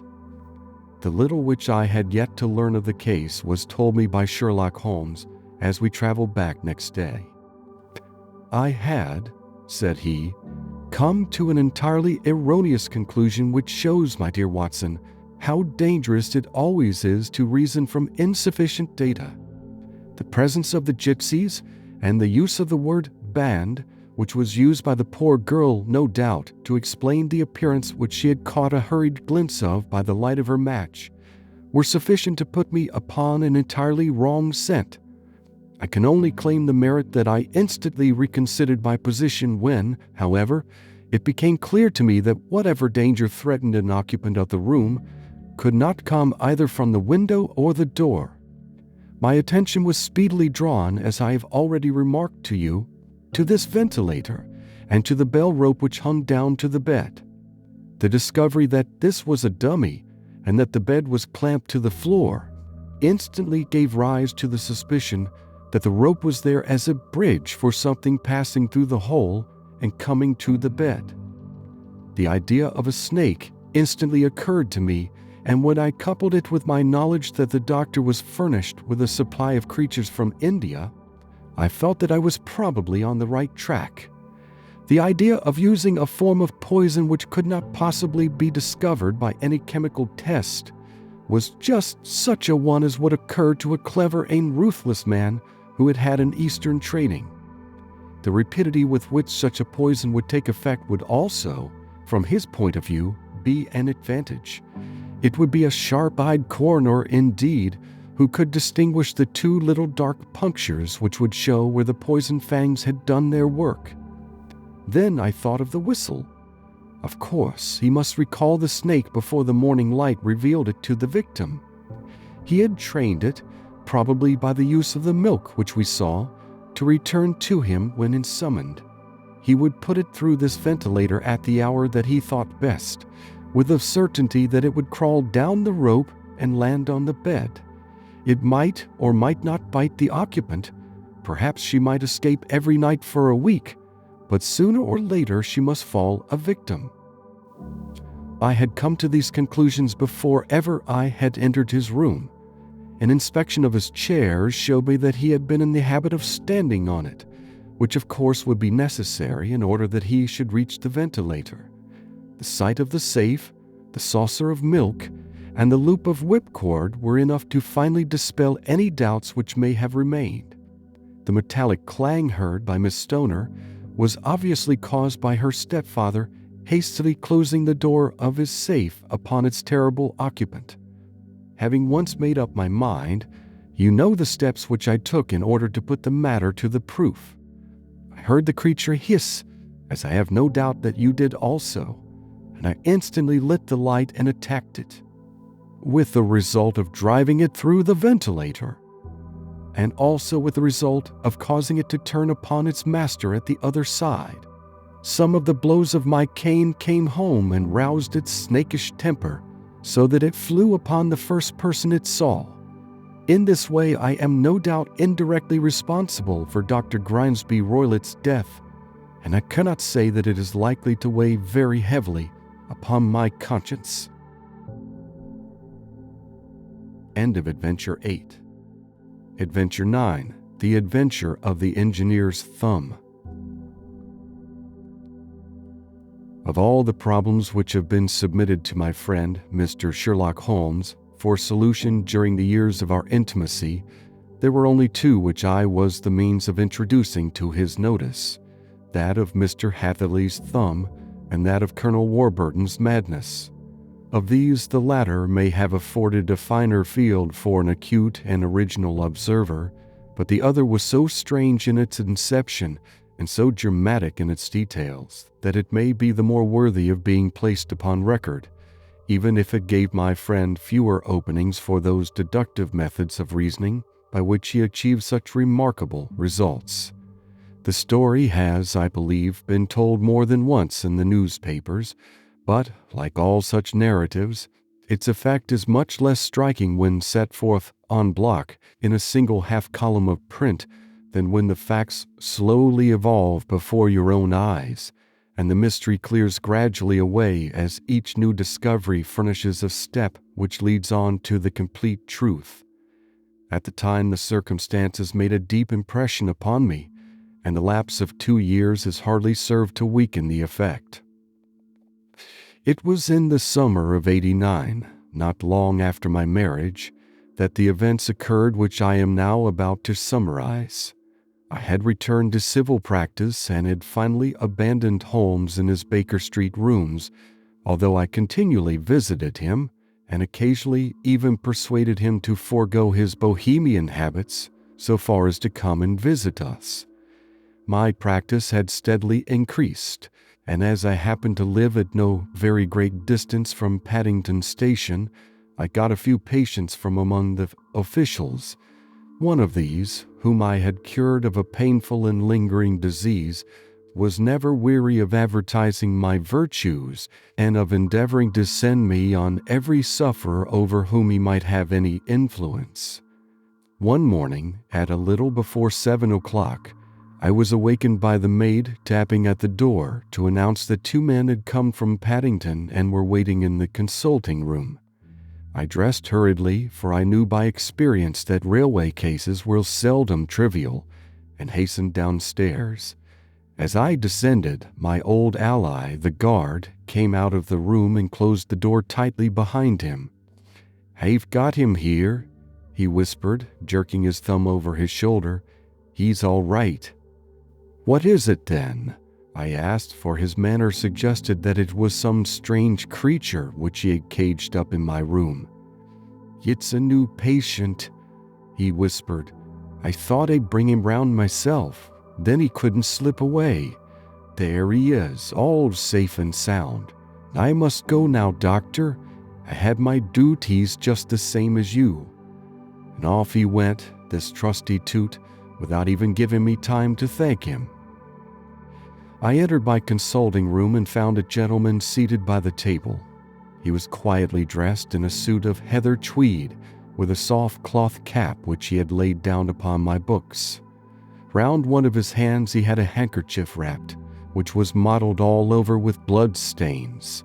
He was young, not more than 25, I should say, with a strong masculine face, but he was exceedingly pale and gave me the impression of a man who was suffering from some strong agitation, which it took all his strength of mind to control. "I am sorry to knock you up so early, doctor," said he, "but I have had a very serious accident during the night. I came in by train this morning, and on inquiring at Paddington as to where I might find a doctor, a worthy fellow very kindly escorted me here. I gave the maid a card, but I see that she has left it upon the side table." I took it up and glanced at it.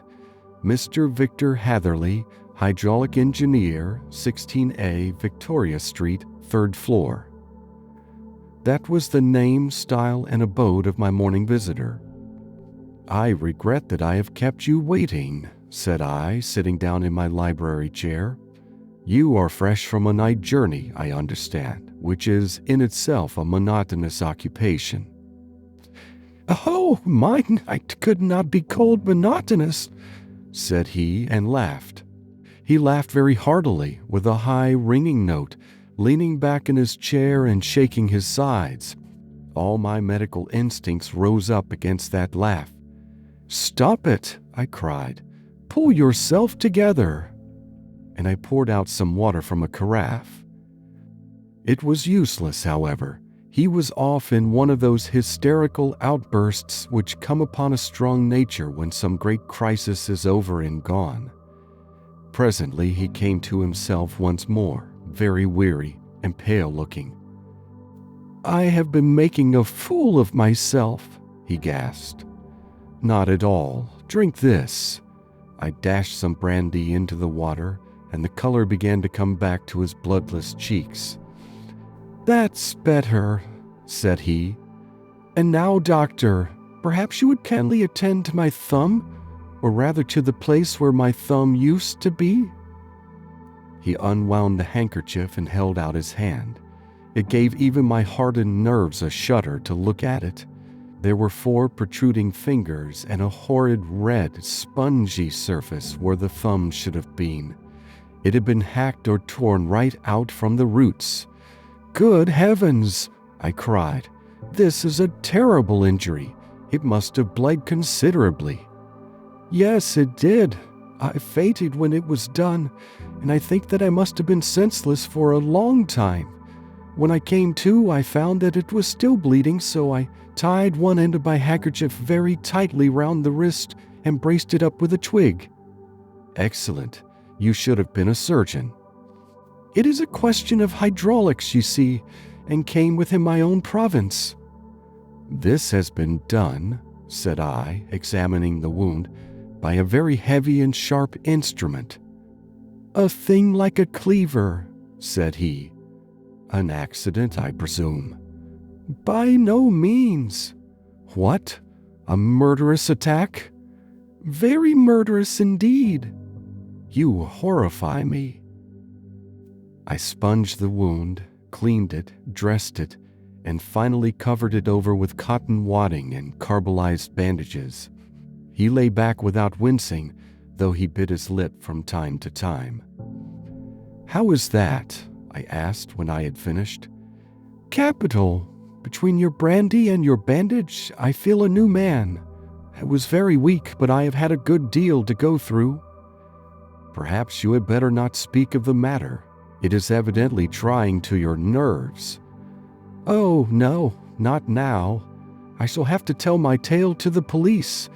But between ourselves, if it were not for the convincing evidence of this wound of mine, I should be surprised if they believe my statement, for it is a very extraordinary one, and I have not much in the way of proof with which to back it up. And even if they believe me, the clues which I can give them are so vague that it is a question whether justice will be done." "Ha!" cried I. "If it is anything in the nature of a problem which you desire to see solved, I should strongly recommend you to come to my friend, Mr. Sherlock Holmes, before you go to the official police." "Oh, I have heard of that fellow," answered my visitor, "and I should be very glad if he would take the matter up, though of course I must use the official police as well. Would you give me an introduction to him?" "I'll do better. I'll take you round to him myself." "I should be immensely obliged to you." "We'll call a cab and go together. We shall just be in time to have a little breakfast with him. Do you feel equal to it?" "Yes, I shall not feel easy until I have told my story." "Then my servant will call a cab and I shall be with you in an instant." I rushed upstairs, explained the matter shortly to my wife, and in 5 minutes was inside a hansom driving with my new acquaintance to Baker Street. Sherlock Holmes was, as I expected, lounging about his sitting room in his dressing gown, reading the agony column of the Times and smoking his before-breakfast pipe, which was composed of all the plugs and dottles left from his smokes of the day before, all carefully dried and collected on the corner of the mantelpiece. He received us in his quietly genial fashion, ordered fresh rashers and eggs, and joined us in a hearty meal. When it was concluded, he settled our new acquaintance upon the sofa, placed a pillow beneath his head, and laid a glass of brandy and water within his reach. "It is easy to see that your experience has been no common one, Mr. Heatherley," said he.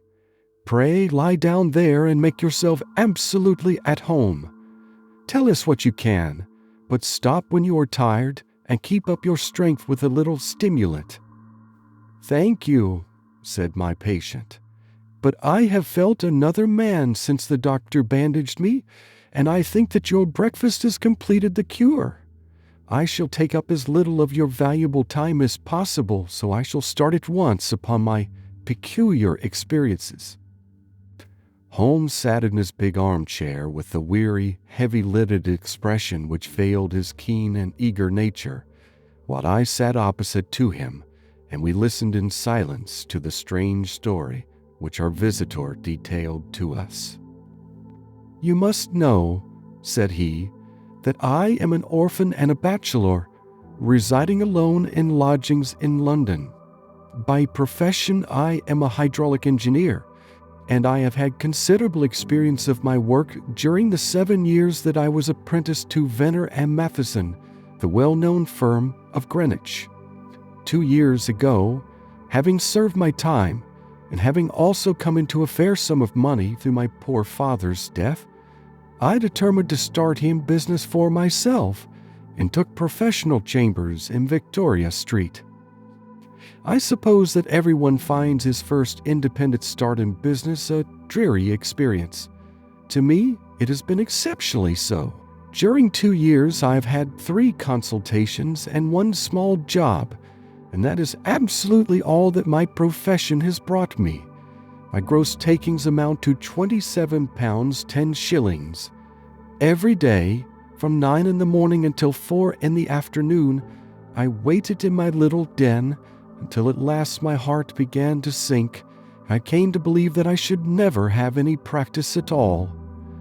Yesterday, however, just as I was thinking of leaving the office, my clerk entered to say there was a gentleman waiting who wished to see me upon business. He brought up a card, too, with the name of Colonel Lysander Stark engraved upon it. Close at his heels came the colonel himself, a man rather over the middle size, but of an exceeding thinness. I do not think that I have ever seen so thin a man. His whole face sharpened away into nose and chin, and the skin of his cheeks was drawn quite tense over his outstanding bones. Yet this emaciation seemed to be his natural habit, and due to no disease, for his eye was bright, his step brisk, and his bearing assured. He was plainly but neatly dressed, and his age, I should judge, would be nearer 40 than 30. "Mr. Hatherley," said he, with something of a German accent, "you have been recommended to me, Mr. Hatherley, as being a man who is not only proficient in his profession, but is also discreet and capable of preserving a secret." I bowed, feeling as flattered as any young man would at such an address. "May I ask who it was who gave me so good a character?" "Well, perhaps it is better that I should not tell you that just at this moment. I have it from the same source that you are both an orphan and a bachelor, and are residing alone in London."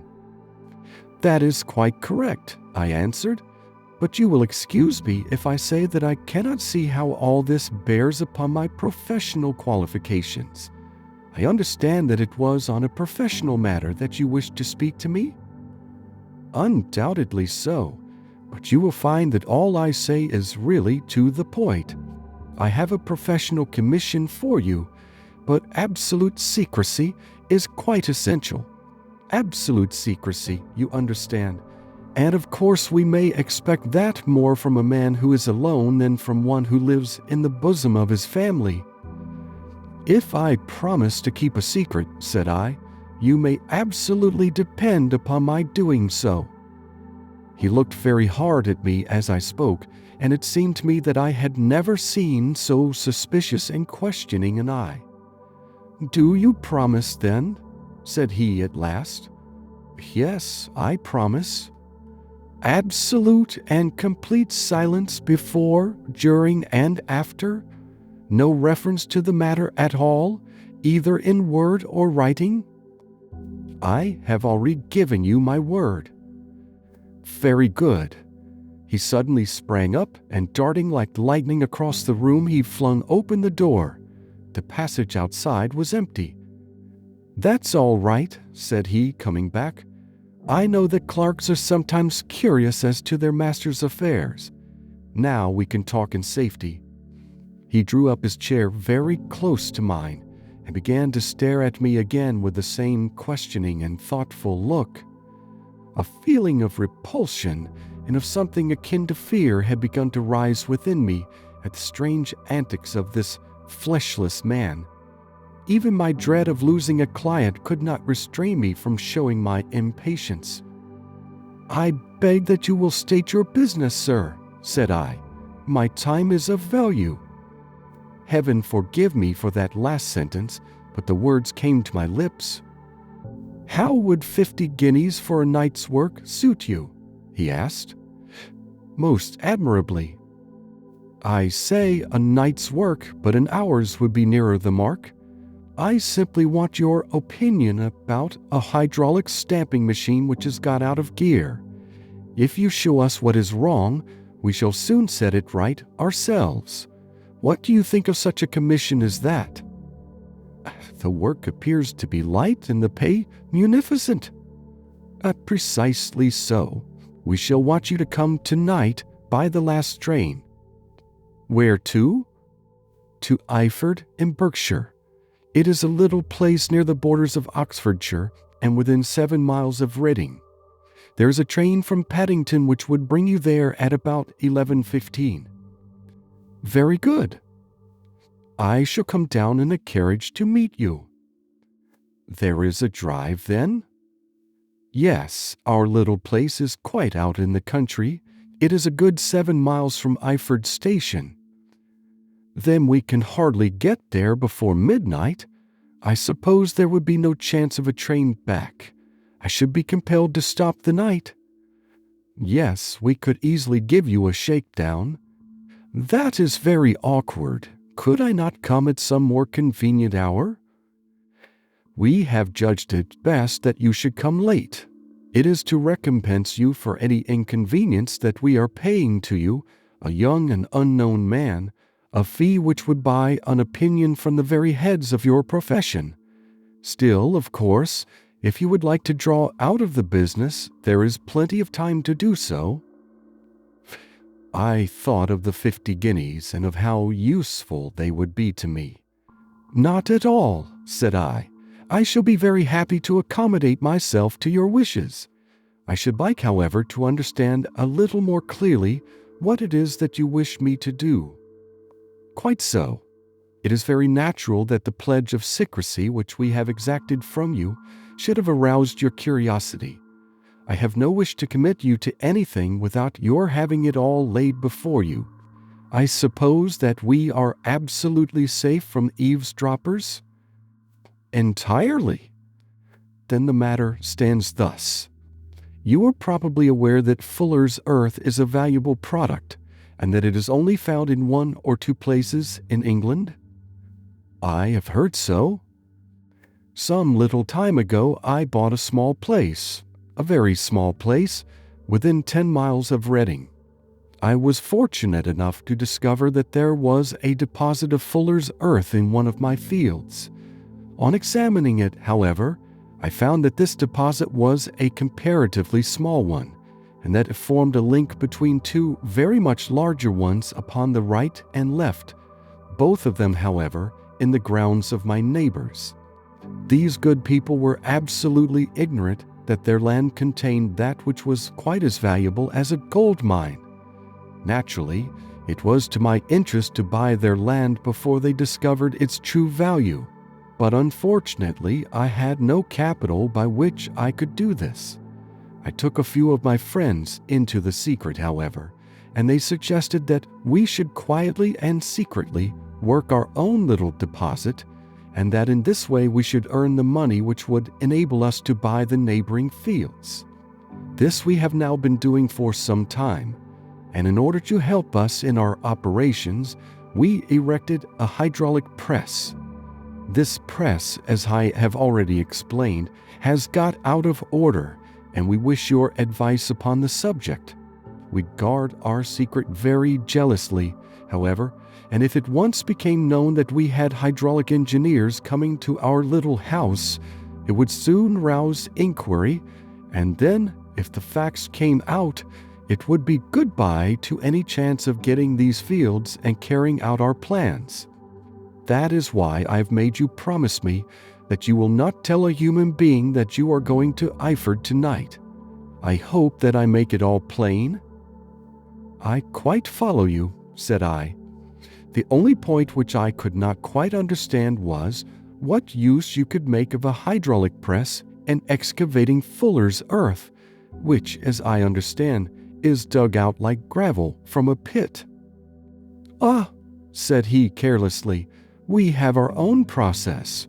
We compress the earth into bricks so as to remove them without revealing what they are. But that is a mere detail. I have taken you fully into my confidence now, Mr. Hatherley, and I have shown you how I trust you." He rose as he spoke.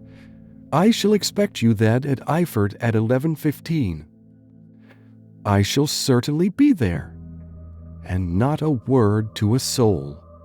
He looked at me with a last long, questioning gaze, and then, pressing my hand in a cold, dank grasp, he hurried from the room. Well, when I came to think it all over in cool blood, I was very much astonished, as you may both think, at this sudden commission which has been entrusted to me. On the one hand, of course, I was glad, for the fee was at least tenfold what I should have asked had I set a price upon my own services, and it was possible that this order might lead to other ones.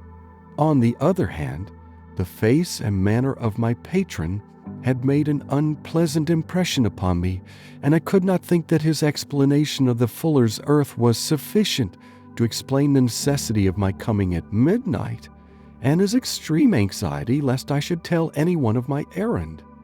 However, I threw all fears to the winds, ate a hearty supper, drove to Paddington, and started off, having obeyed to the letter the injunction as to holding my tongue. At Reading, I had to change not only my carriage but my station. However, I was in time for the last train to Eyford, and I reached the little dim-lit station after 11 o'clock. I was the only passenger who got out there, and there was no one upon the platform save a single sleepy porter with a lantern. As I passed out through the wicket gate, however, I found my acquaintance of the morning waiting in the shadow upon the other side. Without a word he grasped my arm and hurried me into a carriage, the door of which was standing open. He drew up the windows on either side, tapped on the woodwork, and away we went as fast as the horse could go. "One horse?" interjected Holmes. "Yes, only one." "Did you observe the color?" "Yes, I saw it by the side lights when I was stepping into the carriage. It was a chestnut." "Tired looking or fresh?" "Oh, fresh and glossy." "Thank you. I am sorry to have interrupted you. Pray continue your most interesting statement." "Away we went then, and we drove for at least an hour. Colonel Lysander Stark had said that it was only 7 miles, but I should think, from the rate that we seemed to go, and from the time that we took, that it must have been nearer 12.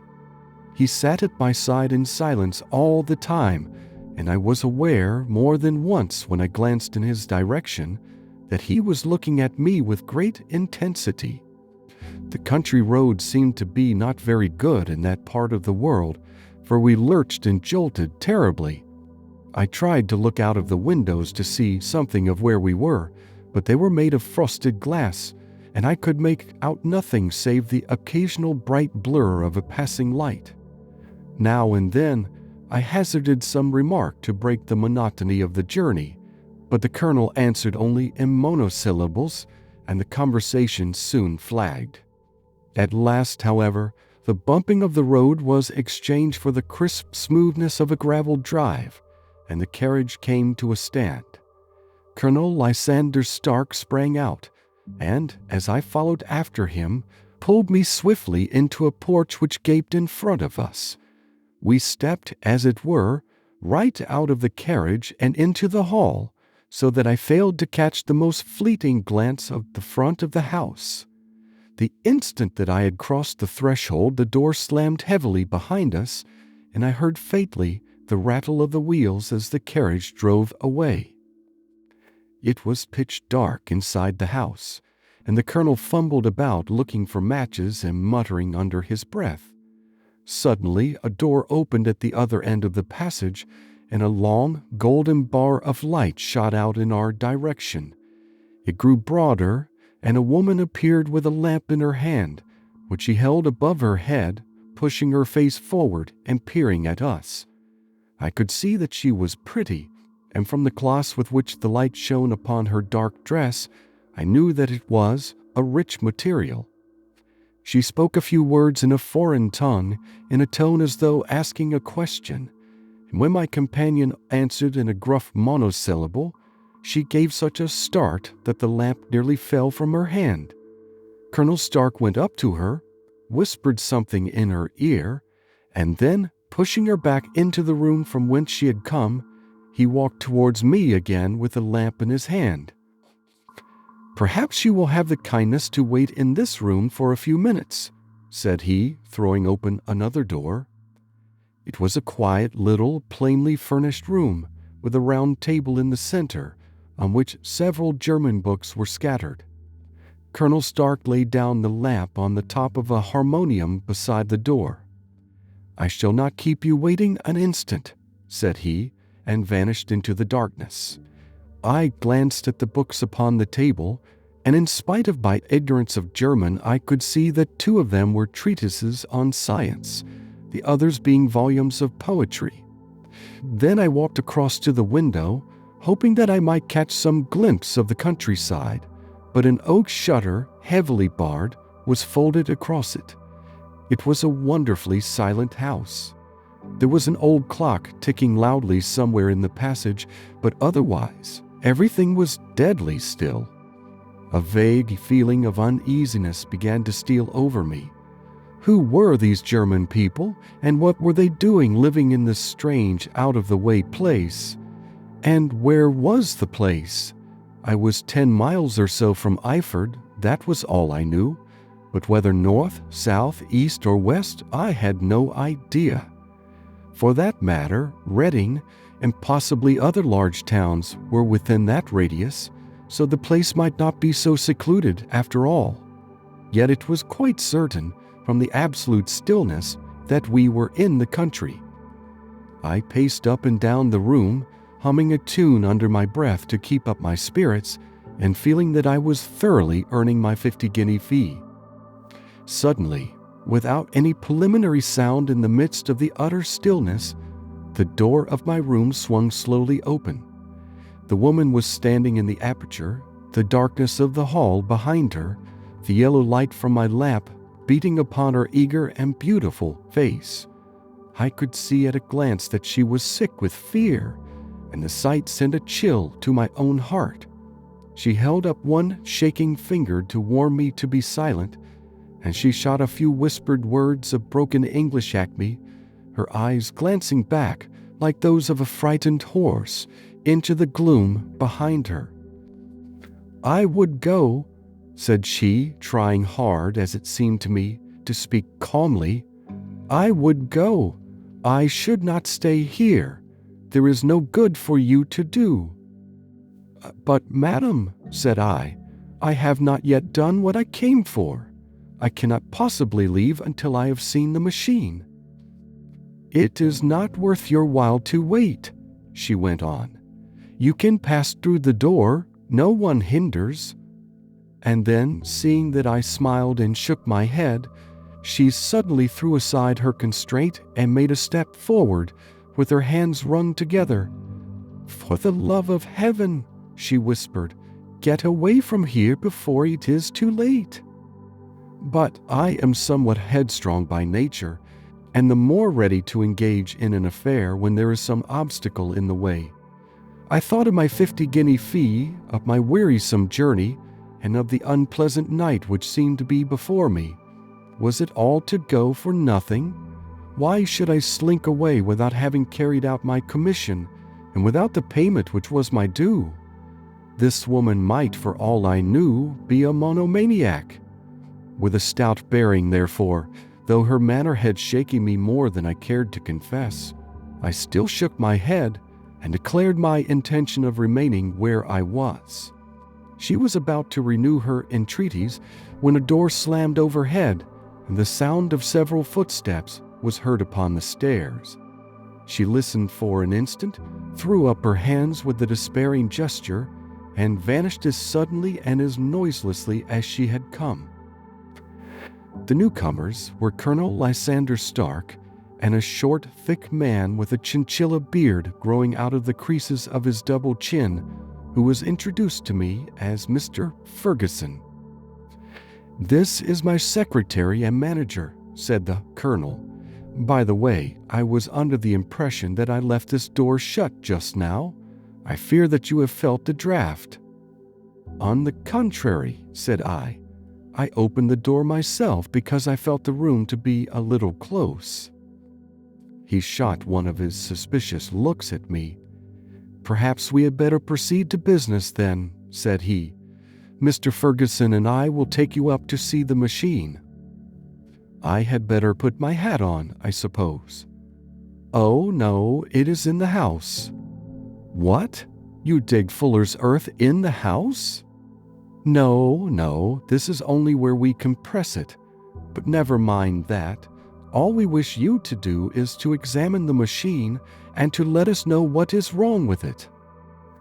We went upstairs together, the colonel first with the lamp, the fat manager and I behind him. It was a labyrinth of an old house, with corridors, passages, narrow winding staircases, and little low doors, the thresholds of which were hollowed out by the generations who had crossed them. There were no carpets and no signs of any furniture above the ground floor, while the plaster was peeling off the walls and the damp was breaking through in green, unhealthy blotches.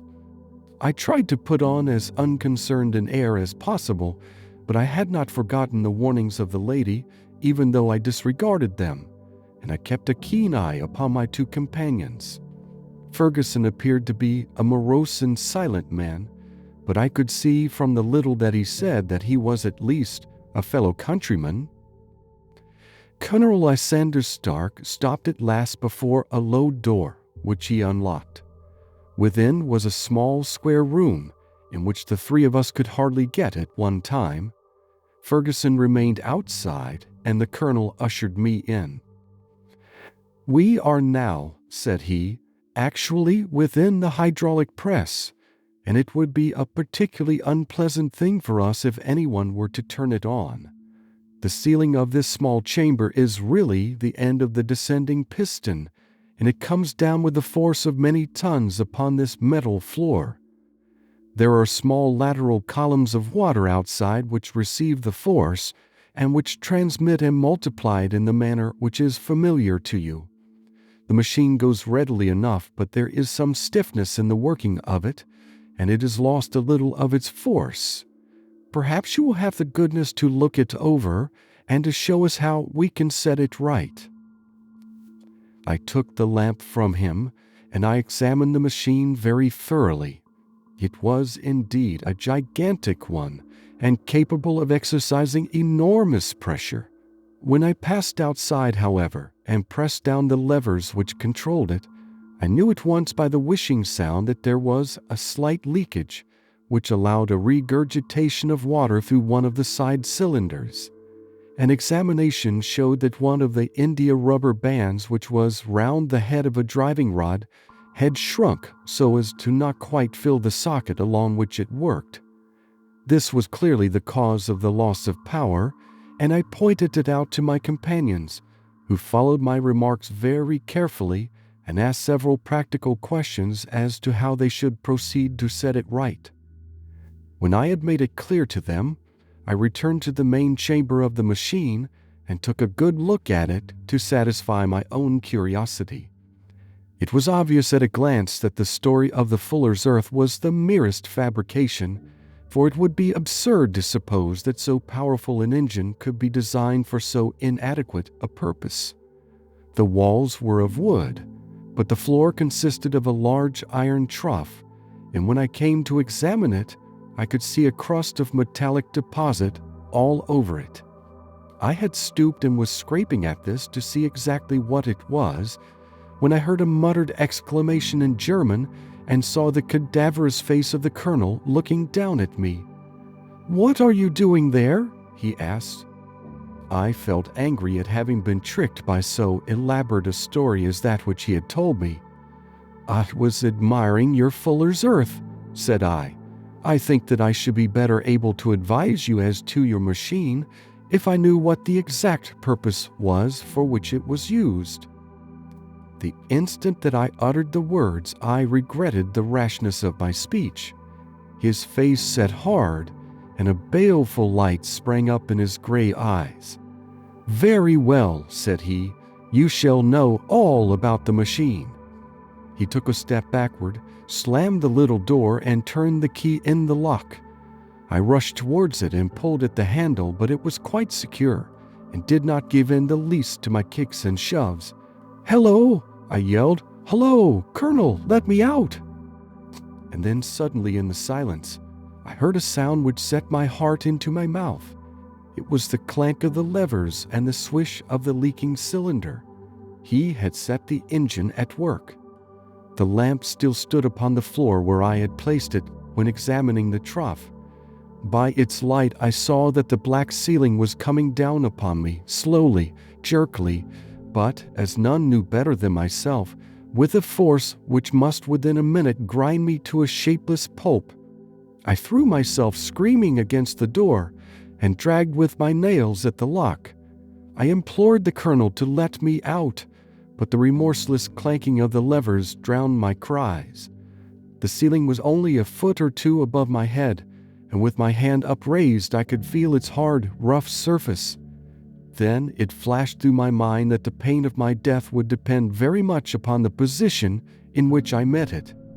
If I lay on my face, the weight would come upon my spine, and I shuddered to think of that dreadful snap. Easier the other way, perhaps, and yet, had I the nerve to lie and look up at that deadly black shadow wavering down upon me? Already I was unable to stand erect, when my eye caught something which brought a gush of hope back to my heart. I have said that though the floor and ceiling were of iron, the walls were of wood.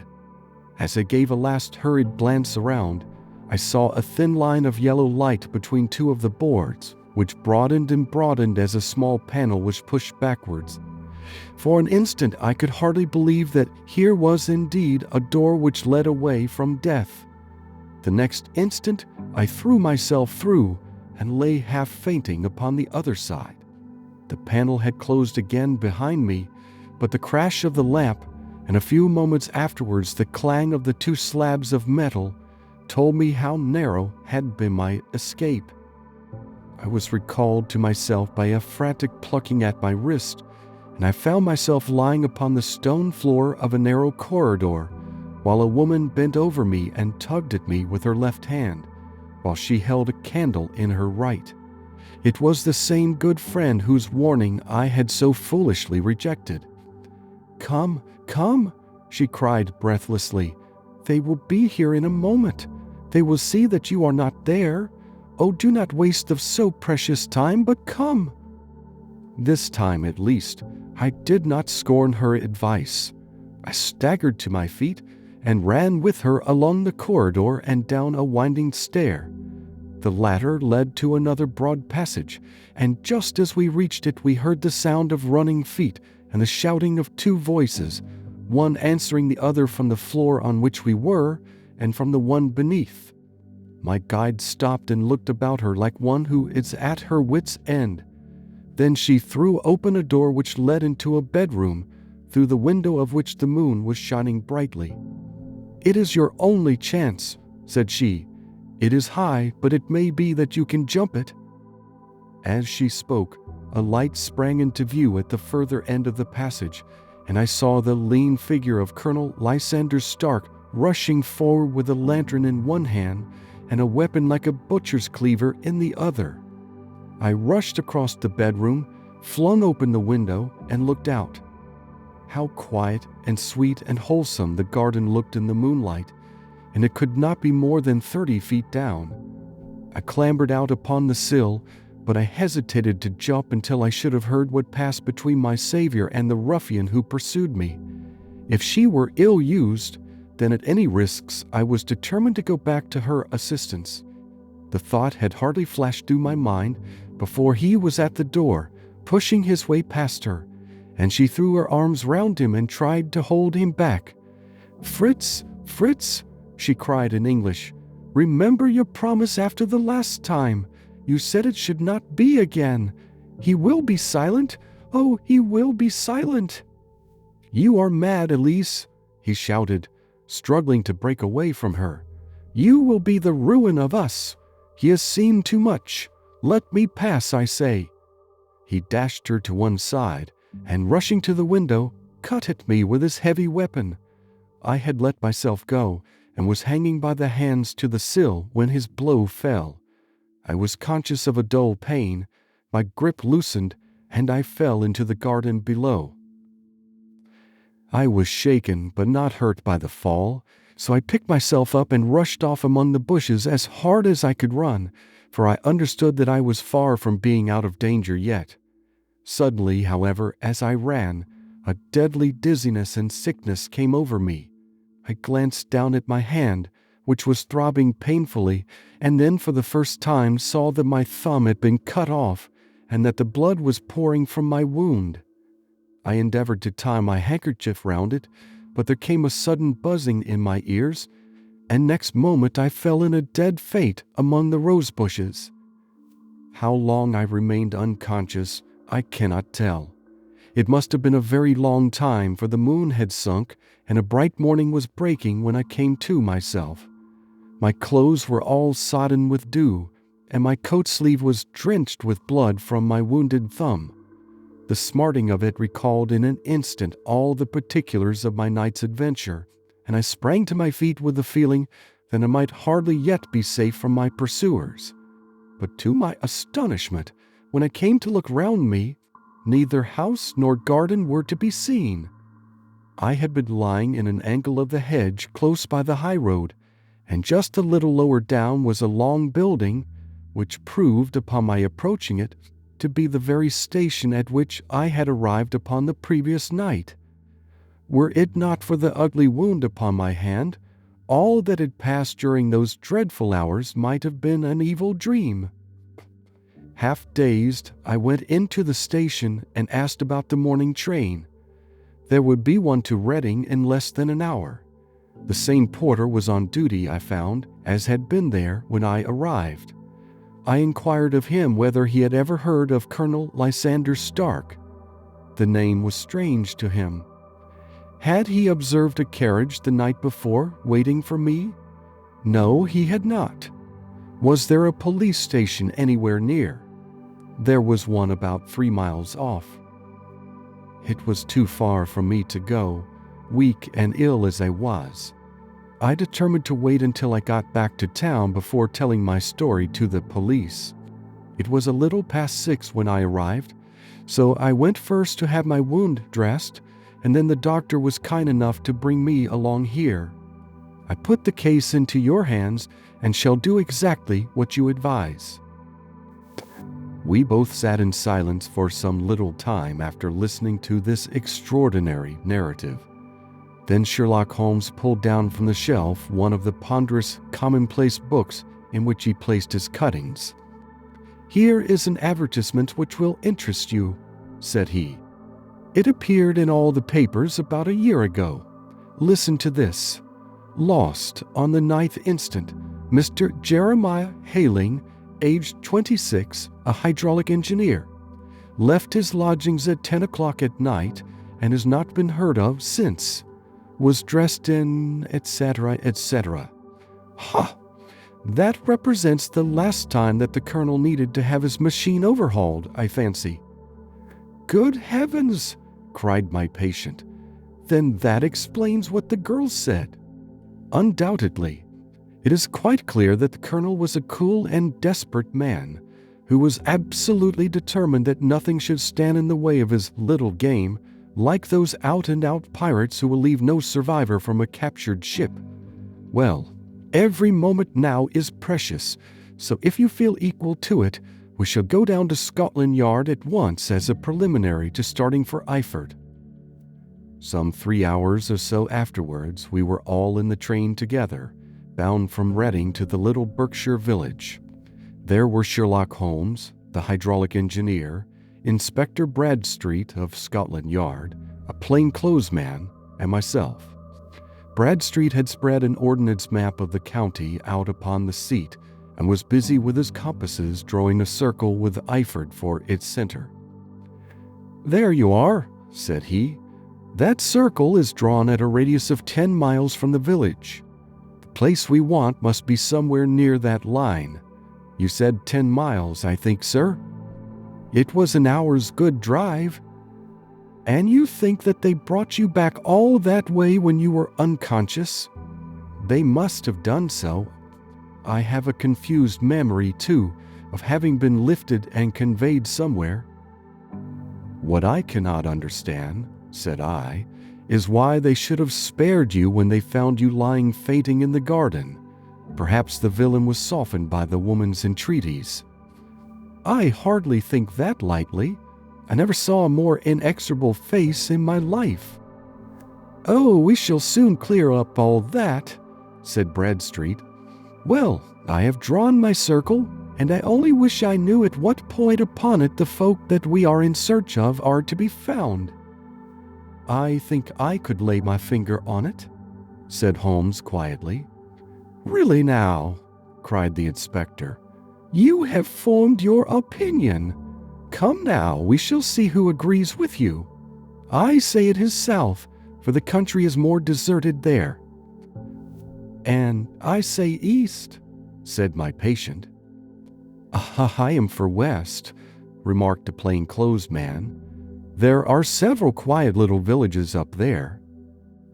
"And I am for north," said I, "because there are no hills there, and our friend says he did not notice the carriage go up any." "Come," cried the inspector, laughing, "it's a very pretty diversity of opinion. We have boxed the compass among us. Who do you give your casting vote to?"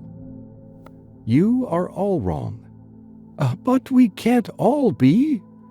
"Oh, yes, you can. This is my point." He placed his finger in the center of the circle. "This is where we shall find them." "But the 12-mile drive?" gasped Hatherley. "6 out and 6 back. Nothing simpler.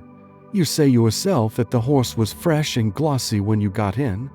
How could it be that it had gone 12 miles over heavy roads?"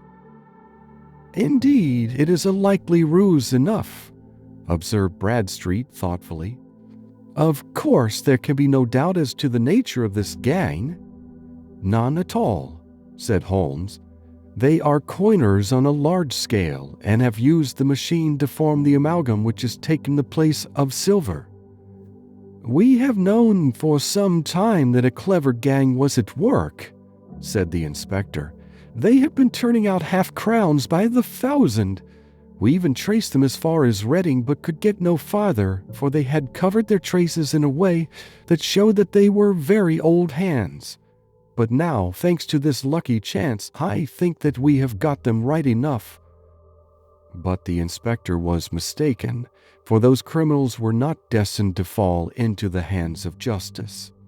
As we rolled into Eyford Station, we saw a gigantic column of smoke which streamed up from behind a small clump of trees in the neighborhood and hung like an immense ostrich feather over the landscape. "A house on fire?" asked Bradstreet as the train steamed off again on its way. "Yes, sir," said the station master. "When did it break out?" "I hear that it was during the night, sir, but it has got worse, and the whole place is in a blaze." "Whose house is it?" "Dr. Betcher's."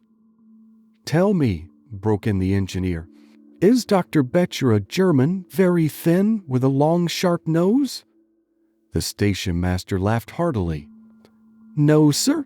Dr. Betcher is an Englishman, and there isn't a man in the parish who has a better lined waistcoat. But he has a gentleman staying with him, a patient, as I understand, who is a foreigner, and he looks as if a little good Berkshire beef would do him no harm." The station master had not finished his speech before we were all hastening in the direction of the fire. The road topped a low hill, and there was a great widespread whitewashed building in front of us, spouting fire at every chink and window, while in the garden in front 3 fire engines were vainly striving to keep the flames under. "That's it!" cried Hatherley in intense excitement. "There is the gravel drive, and there are the rose bushes where I lay. That second window is the one that I jumped from."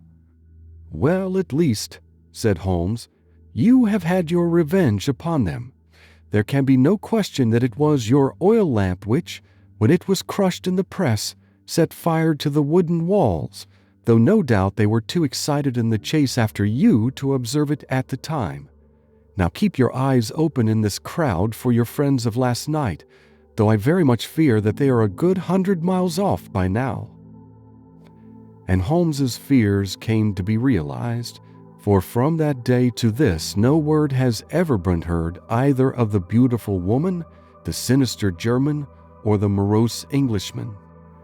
Early that morning a peasant had met a cart containing several people and some very bulky boxes driving rapidly in the direction of Reading, but there all traces of the fugitives disappeared, and even Holmes's ingenuity failed ever to discover the least clue as to their whereabouts. The firemen had been much perturbed at the strange arrangements which they had found within, and still more so by discovering a newly severed human thumb upon a windowsill of the second floor. About sunset, however, their efforts were at last successful, and they subdued the flames, but not before the roof had fallen in, and the whole place been reduced to such absolute ruin that, save some twisted cylinders and iron piping, not a trace remained of the machinery which had cost our unfortunate acquaintance so dearly. Large masses of nickel and of tin were discovered stored in an outhouse, but no coins were to be found, which may have explained the presence of those bulky boxes which have been already referred to. How our hydraulic engineer had been conveyed from the garden to the spot where he recovered his senses might have remained forever a mystery were it not for the soft mold, which told us a very plain tale. He had evidently been carried down by 2 persons, one of whom had remarkably small feet, and the other unusually large ones. On the whole, it was most probable that the silent Englishman, being less bold or less murderous than his companion, had assisted the woman to bear the unconscious man out of the way of danger. "Well," said our engineer ruefully as we took our seats to return once more to London, "it has been a pretty business for me. I have lost my thumb and have lost a 50-guinea fee, and what have I gained?" "Experience," said Holmes, laughing. "Indirectly it may be of value, you know. You have only to put it into words to gain the reputation of being excellent company for the remainder of your existence." End of Adventure 9. Adventure 10, The Adventure of the Noble Bachelor. The Lord St. Simon marriage and its curious termination have long ceased to be a subject of interest in those exalted circles in which the unfortunate bridegroom moves, and their more piquant details have drawn the gossips away from this 4-year-old drama. As I have reason to believe, however, that the full facts have never been revealed to the general public, and as my friend Sherlock Holmes had a considerable share in clearing the matter up, I feel that no memoir of him would be complete without some little sketch of this remarkable episode. It was a few weeks before my own marriage, during the days when I was still sharing rooms with Holmes in Baker Street, that he came home from an afternoon stroll to find a letter on the table waiting for him. I had remained indoors all day, for the weather had taken a sudden turn to rain, with high autumnal winds, and the Jezebel bullet which I had brought back in one of my limbs as a relic of my Afghan campaign throbbed with dull persistence. With my body in one easy chair and my legs upon another, I had surrounded myself with a cloud of newspapers until at last, saturated with the news of the day, I tossed them all aside and lay listless, watching the huge crest and monogram upon the envelope upon the table, and wondering lazily who my friend's noble correspondent could be. "Here is a very fashionable epistle," I remarked as he entered. "Your morning letters, if I remember right, were from a fishmonger and a tide waiter." "Yes, my correspondence has certainly the charm of variety," he answered, smiling, "and the humbler are usually the more interesting. This looks like one of those unwelcome social summonses which call upon a man either to be bored or to lie." He broke the seal and glanced over the contents. "Oh, come, it may prove to be something of interest after all." "Not social, then?" "No, distinctly professional." "And from a noble client?" "One of the highest in England." "My dear fellow, I congratulate you." "I assure you, Watson, without affectation, that the status of my client is a matter of less moment to me than the interest of his case. It is just possible, however, that also may not be wanting in this new investigation. You have been reading the papers diligently of late, have you not?" "It looks like it," said I ruefully, pointing to a huge bundle in the corner. "I have had nothing else to do." "It is fortunate, for you will perhaps be able to post me up. I read nothing except the criminal news and the agony column. The latter is always instructive. But if you have followed recent events so closely, you must have read about Lord St. Simon and his wedding?" "Oh, yes, with the deepest interest." "That is well. The letter which I hold in my hand is from Lord St. Simon. I will read it to you, and in return you must turn over these papers and let me have whatever bears upon the matter.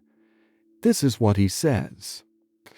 "My dear Mr. Sherlock Holmes, Lord Backwater tells me that I may place implicit reliance upon your judgment and discretion. I have determined, therefore, to call upon you and to consult you in reference to the very painful event which has occurred in connection with my wedding. Mr. Lestrade, of Scotland Yard, is acting already in the matter, but he assures me that he sees no objection to your cooperation, and that he even thinks that it might be of some assistance. I will call at 4 o'clock in the afternoon, and should you have any other engagement at that time, I hope that you will postpone it, as this matter is of paramount importance. Yours faithfully, St. Simon." It is dated from Grosvenor Mansions, written with a quill pen, and the noble lord has had the misfortune to get a smear of ink upon the outer side of his right little finger, remarked Holmes as he folded up the epistle. "He says 4 o'clock. It is 3 now. He will be here in an hour. Then I have just time, with your assistance, to get clear upon the subject. Turn over those papers and arrange the extracts in their order of time, while I take a glance as to who our client is." He picked a red-covered volume from a line of books of reference beside the mantelpiece. "Here he is," said he, sitting down and flattening out upon his knee. "Lord Robert Walsingham de Vere St. Simon, second son of the Duke of Balmoral. Arms, azure, 3 caltrops and chief over a fess sable. Born in 1846. He's 41 years of age, which is mature for marriage. Was Under-Secretary for the Colonies in a late administration. The Duke, his father, was at one time Secretary for Foreign Affairs. They inherit Plantagenet blood by direct descent, and Tudor on the distaff side. Well, there is nothing very instructive in all this. I think that I must turn to you, Watson, for something more solid." "I have very little difficulty in finding what I want," said I, "for the facts are quite recent, and the matter struck me as remarkable. I feared to refer them to you, however, as I knew that you had an inquiry on hand and that you disliked the intrusion of other matters." "Oh, you mean the little problem of the Grosvenor Square furniture van. That is quite cleared up now, though indeed it was obvious from the first. Pray give me the results of your newspaper selections." Here is the first notice which I can find. It is in the personal column of the Morning Post and dates, as you see, some weeks back. "A marriage has been arranged," it says, "and will, if rumor is correct, very shortly take place between Lord Robert St. Simon, second son of the Duke of Balmoral, and Miss Hattie Duran, the only daughter of Aloysius Duran, Esquire, of San Francisco, California, USA. That is all." "Terse and to the point," remarked Holmes, stretching his long, thin legs towards the fire. There was a paragraph amplifying this in one of the society papers of the same week. "Ah, here it is. There will soon be a call for protection in the marriage market, for the present free trade principle appears to tell heavily against our home product. One by one, the management of the noble houses of Great Britain is passing into the hands of our fair cousins from across the Atlantic. An important addition has been made during the last week to the list of the prizes which have been borne away by these charming invaders. Lord St. Simon, who has shown himself for over 20 years proof against the little god's arrows, has now definitely announced his approaching marriage with Miss Hattie Duran, the fascinating daughter of a California millionaire. Miss Duran, whose graceful figure and striking face attracted much attention at the Westbury House festivities, is an only child, and is currently reported that her dowry will run to considerably over the 6 figures, with expectancies for the future. As it is an open secret that the Duke of Balmoral has been compelled to sell his pictures within the last few years, and as Lord St. Simon has no property of his own, save the small estate of Birchmoor, it is obvious that the Californian heiress is not the only gainer by an alliance which will enable her to make the easy and common transition from a Republican lady to a British peeress. "Anything else?" asked Holmes, yawning. "Oh, yes, plenty.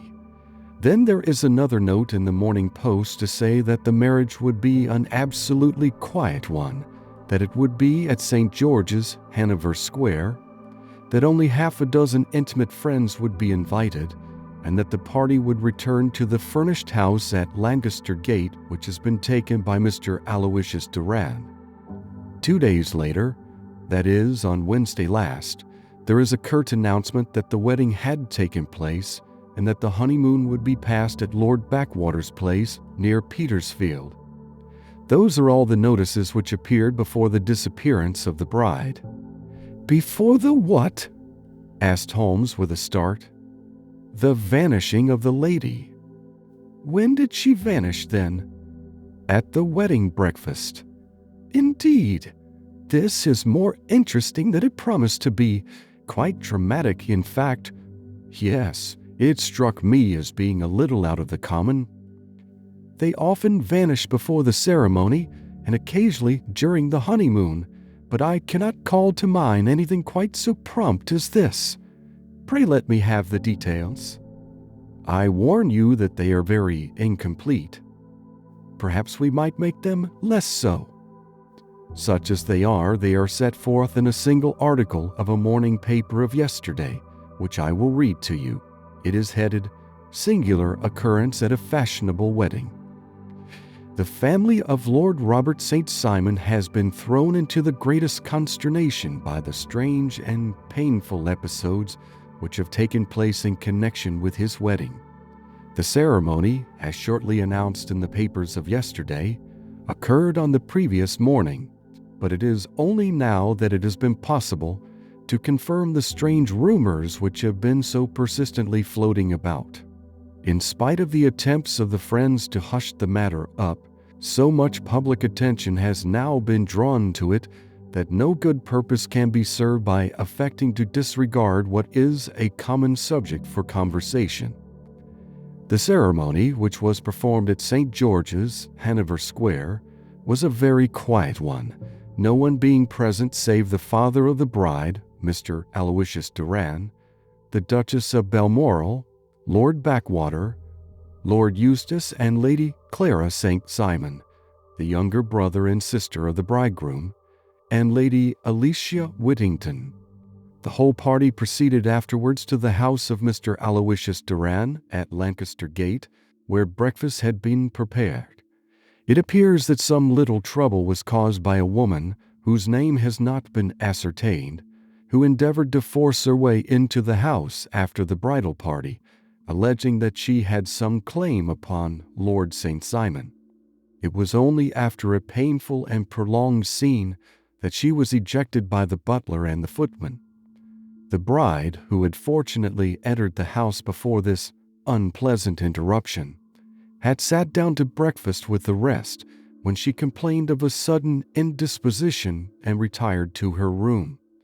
Her prolonged absence having caused some comment, her father followed her but learned from her maid that she had only come up to her chamber for an instant, caught up an ulster and bonnet, and hurried down to the passage.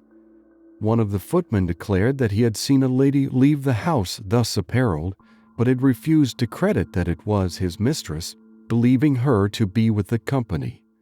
On ascertaining that his daughter had disappeared, Mr. Aloysius Doran, in conjunction with the bridegroom, instantly put themselves in communication with the police, and very energetic inquiries are being made, which will probably result in a speedy clearing up of this very singular business. Up to a late hour last night, however, nothing had transpired as to the whereabouts of the missing lady. There are rumors of foul play in the matter, and it is said that the police have caused the arrest of the woman who had caused the original disturbance, in the belief that, from jealousy or some other motive, she may have been concerned in the strange disappearance of the bride. And is that all? Only one little item in another of the morning papers, but it is a suggestive one. And it is that Miss Flora Miller, the lady who had caused the disturbance, has actually been arrested. It appears that she was formerly a danseuse at the Allegro, and that she has known the bridegroom for some years. There are no further particulars, and the whole case is in your hands now, so far as it has been set forth in the public press. And an exceedingly interesting case it appears to be. I would not have missed it for worlds. But there is the ring at the bell, Watson, and as the clock makes it a few minutes after 4, I have no doubt that this will prove to be our noble client. Do not dream of going, Watson, for I very much prefer having a witness, if only as a check to my own memory. Lord Robert St. Simon, announced our page boy, throwing open the door.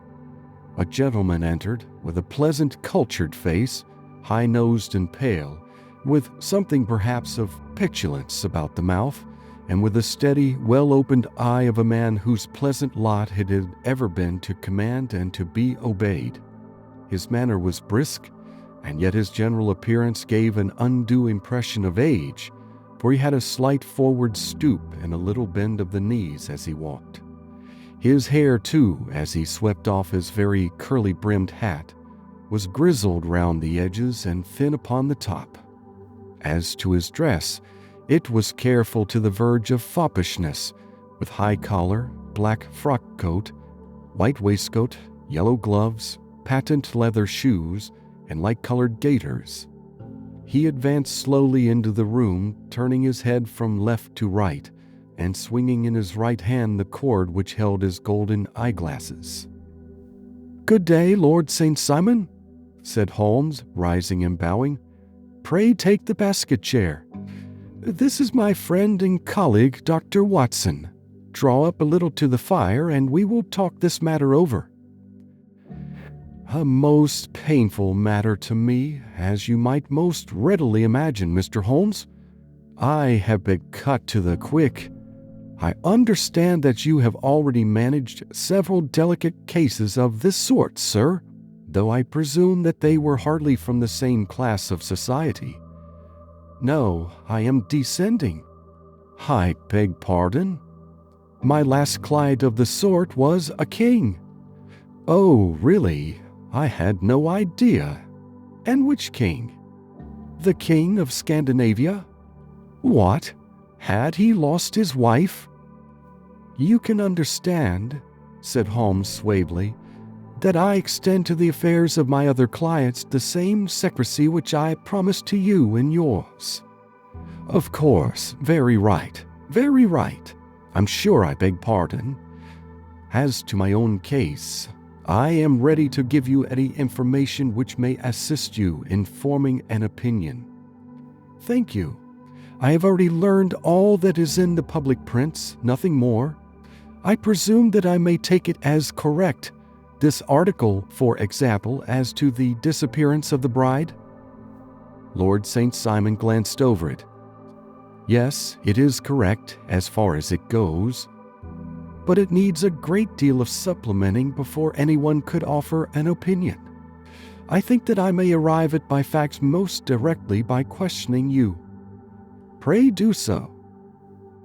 When did you first meet Miss Hattie Durant? In San Francisco, a year ago? You were traveling in the States? Yes. Did you become engaged then?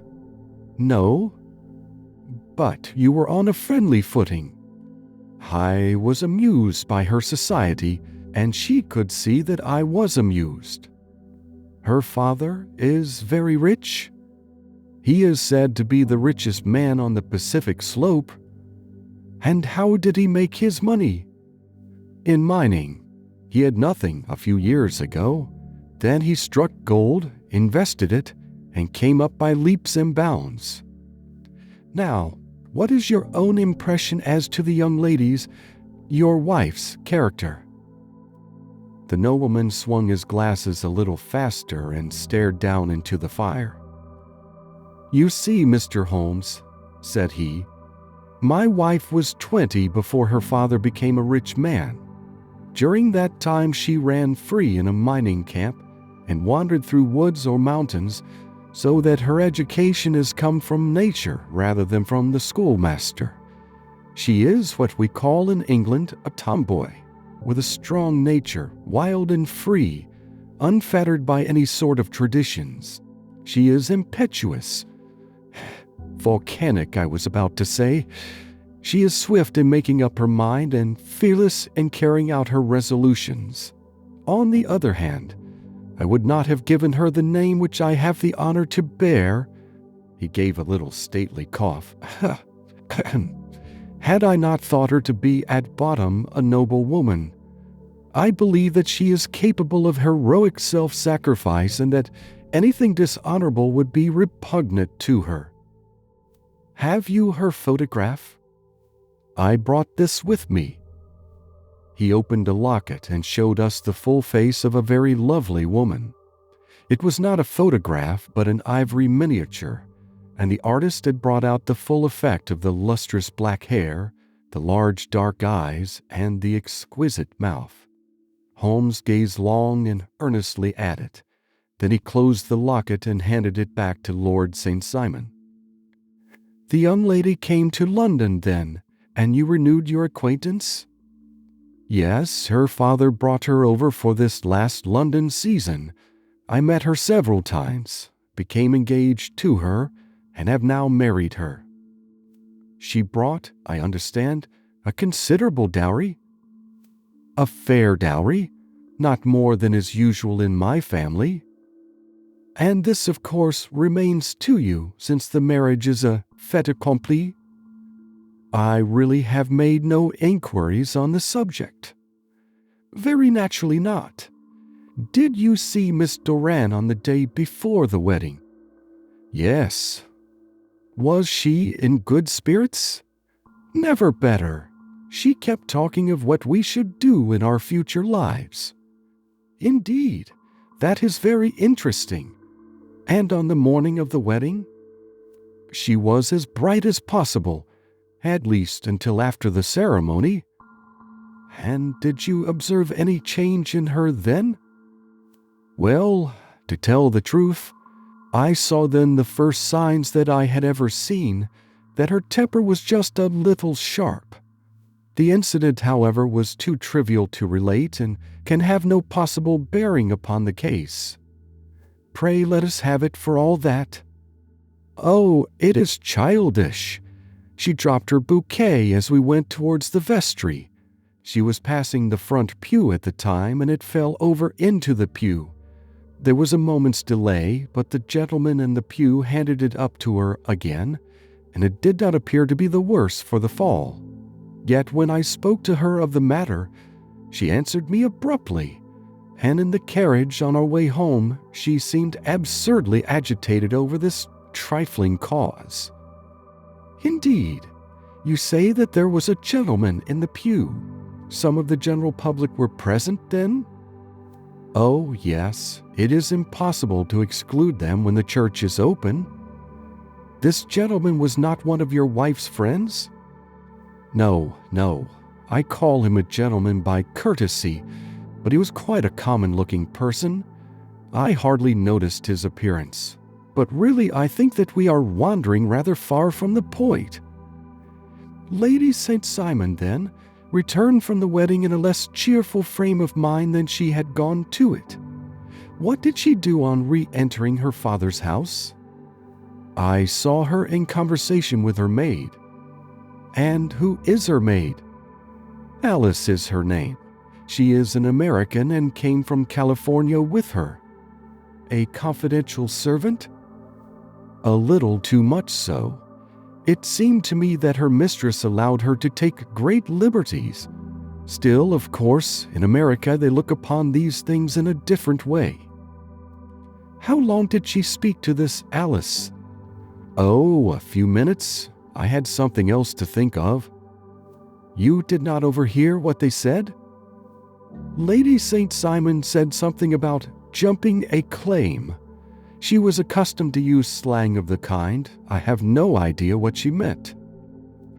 American slang is very expressive sometimes. And what did your wife do when she finished speaking to her maid? She walked into the breakfast room. On your arm? No, alone. She was very independent in little matters like that. Then, after we had sat down for 10 minutes or so, she rose hurriedly, muttered some words of apology, and left the room. She never came back. But this maid, Alice, as I understand, deposes that she went to her room, covered her bride's dress with a long ulster, put on a bonnet, and went out. Quite so. And she was afterwards seen walking into Hyde Park in company with Flora Millar, a woman who is now in custody and who had already made a disturbance at Mr. Durand's house that morning. Yes.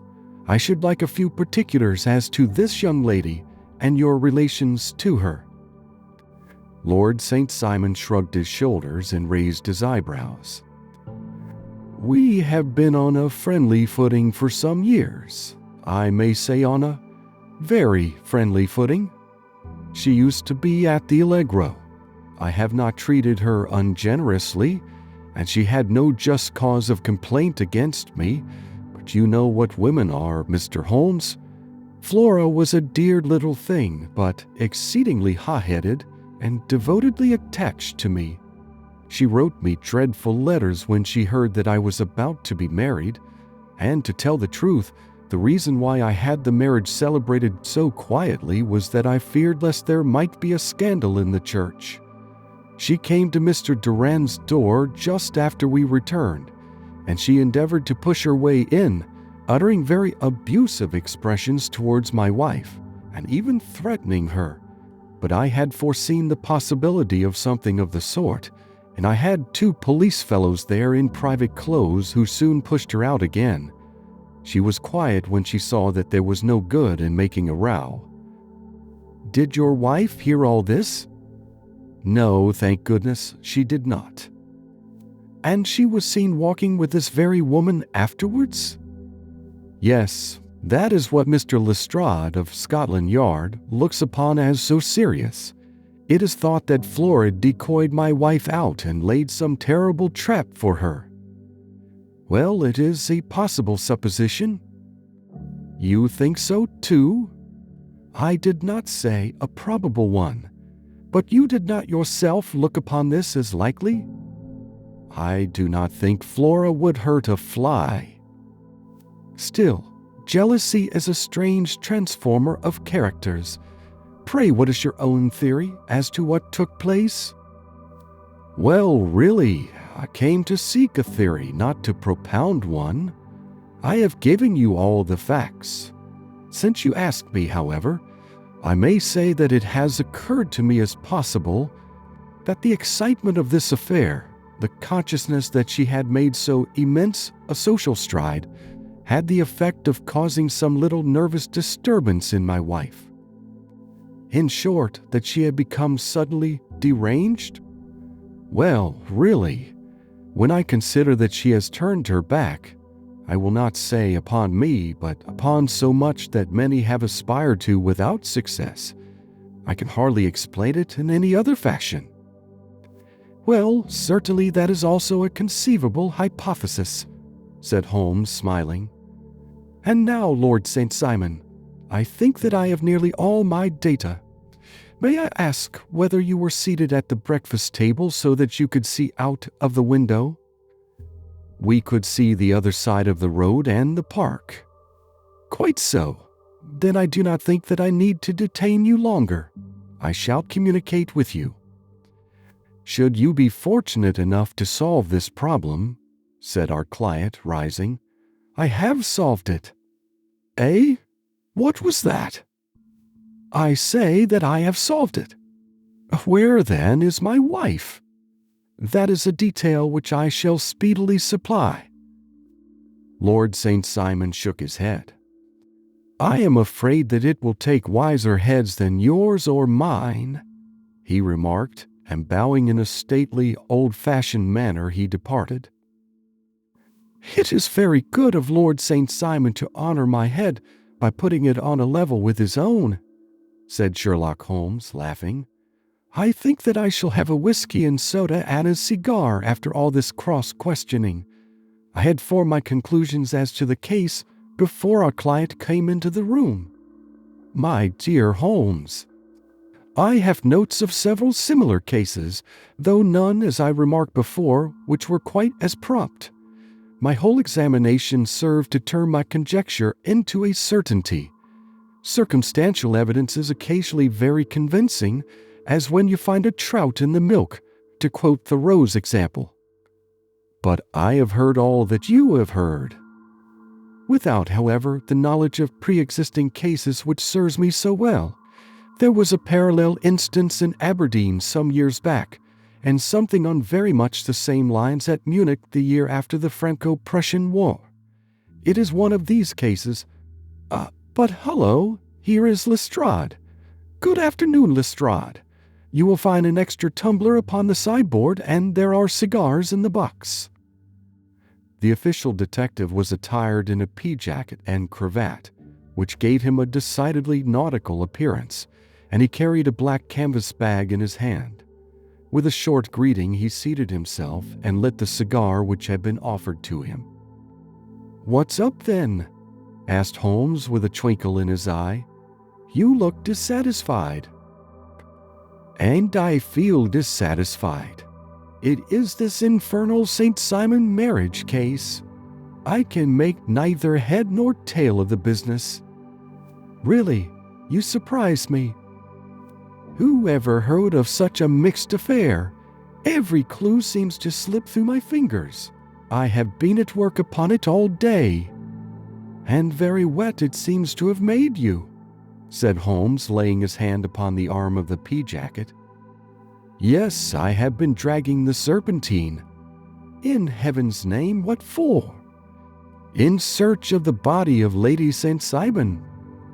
Sherlock Holmes leaned back in his chair and laughed heartily. "Have you dragged the basin of Trafalgar Square fountain?" he asked. "Why? What do you mean?" "Because you have just as good a chance of finding this lady in the one as in the other." Lestrade shot an angry glance at my companion. "I suppose you know all about it," he snarled. "Well, I have only just heard the facts, but my mind is made up." "Oh, indeed. then you think that the serpentine plays no part in the matter? I think it very unlikely. Then perhaps you will kindly explain how it is that we found this in it?" He opened his bag as he spoke, and tumbled onto the floor a wedding dress of watered silk, a pair of white satin shoes, and a bride's wreath and veil, all discolored and soaked in water. "There," said he, putting a new wedding ring upon the top of the pile. "There is a little nut for you to crack, Master Holmes." "Oh, indeed," said my friend, blowing blue rings into the air. "You dragged them from the serpentine?" "No, they were found floating near the margin by a park keeper. They have been identified as her clothes, and it seemed to me that if the clothes were there, the body would not be far off. By the same brilliant reasoning, every man's body is to be found in the neighborhood of his wardrobe. And pray, what did you hope to arrive at through this?" "At some evidence implicating Flora Millar in the disappearance." "I'm afraid that you will find it difficult." "Are you indeed now?" cried Lestrade with some bitterness. "I am afraid, Holmes, that you are not very practical with your deductions and your inferences. You have made 2 blunders in as many minutes. This dress does implicate Miss Flora Millar." "And how?" "In the dress is a pocket. In the pocket is a card case. In the card case is a note. And here is the very note." He slapped it down upon the table in front of him. "Listen to this. 'You will see me when all is ready. Come at once. F.H.M.' Now, my theory all along has been that Lady St. Simon was decoyed away by Flora Millar, and that she, with confederates no doubt, was responsible for her disappearance. Here, signed with her initials, is the very note which was no doubt quietly slipped into her hand at the door, and which lured her within their reach." "Ah, very good, Lestrade," said Holmes, laughing. "You really are very fine indeed. Let me see it." He took up the paper in a listless way, but his attention instantly became riveted, and he gave a little cry of satisfaction. "This is indeed important," said he. "Ha! You find it so?" "Extremely so. I congratulate you warmly." Lestrade rose in his triumph and bent his head to look. "Why," he shrieked, "you are looking at the wrong side." "On the contrary, this is the right side." "The right side? You're mad. Here is the note written in pencil over here." "And over here is what appears to be the fragment of a hotel bill, which interests me deeply." "There's nothing in it. I looked at it before," said Lestrade. "October 4th, rooms 8 shillings, breakfast 2 shillings 6 pence, cocktail 1 shilling, lunch 2 shillings 6 pence, glass sherry 8 pence. I see nothing in that." "Very likely not. It is most important all the same. As to the note, it is important also, or at least the initials are, so I congratulate you again." "I've wasted time enough," said Lestrade, rising. "I believe in hard work and not in sitting by the fire spitting fine theories. Good day, Mr. Holmes. We shall see which gets to the bottom of the matter first." He gathered up the garments, thrust them into the bag, and made for the door. "Just one hint to you, Lestrade," drawled Holmes before his rival vanished. "I will tell you the true solution of the matter. Lady St. Simon is a myth. There is not, and there never has been, any such person." Lestrade looked sadly at my companion. Then he turned to me, tapped his forehead 3 times, shook his head solemnly, and hurried away. He had hardly shut the door behind him when Holmes rose to put on his overcoat. "There is something in what the fellow says about outdoor work," he remarked. "So I think, Watson, that I must leave you to your papers for a little." It was after 5 o'clock when Sherlock Holmes left me, but I had no time to be lonely, for within an hour there arrived a confectioner's man with a very large flat box. This he unpacked with the help of a youth whom he had brought with him, and presently, to my very great astonishment, a quite Epicurean little cold supper began to be laid out upon our humble lodging-house mahogany.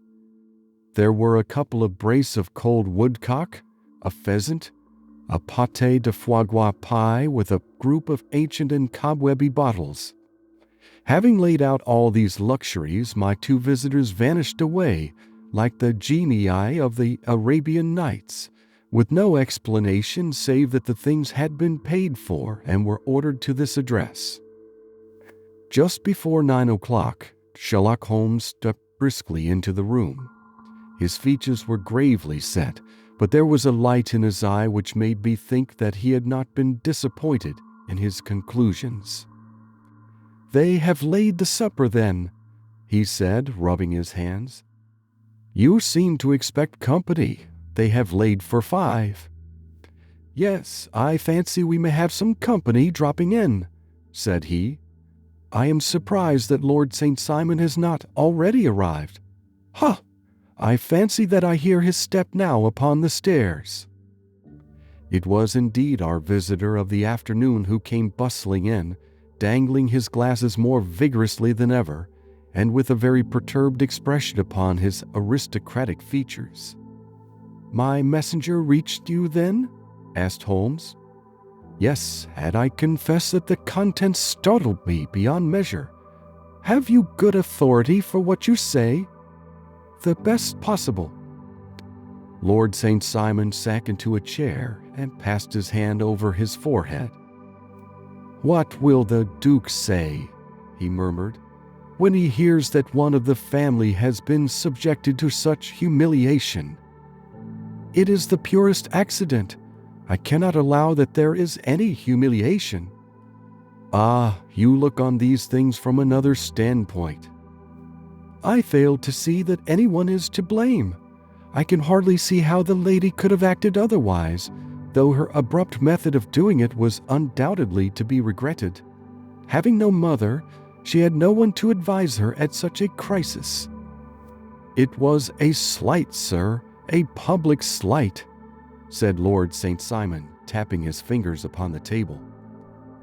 "You must make allowance for this poor girl, placed in so unprecedented a position."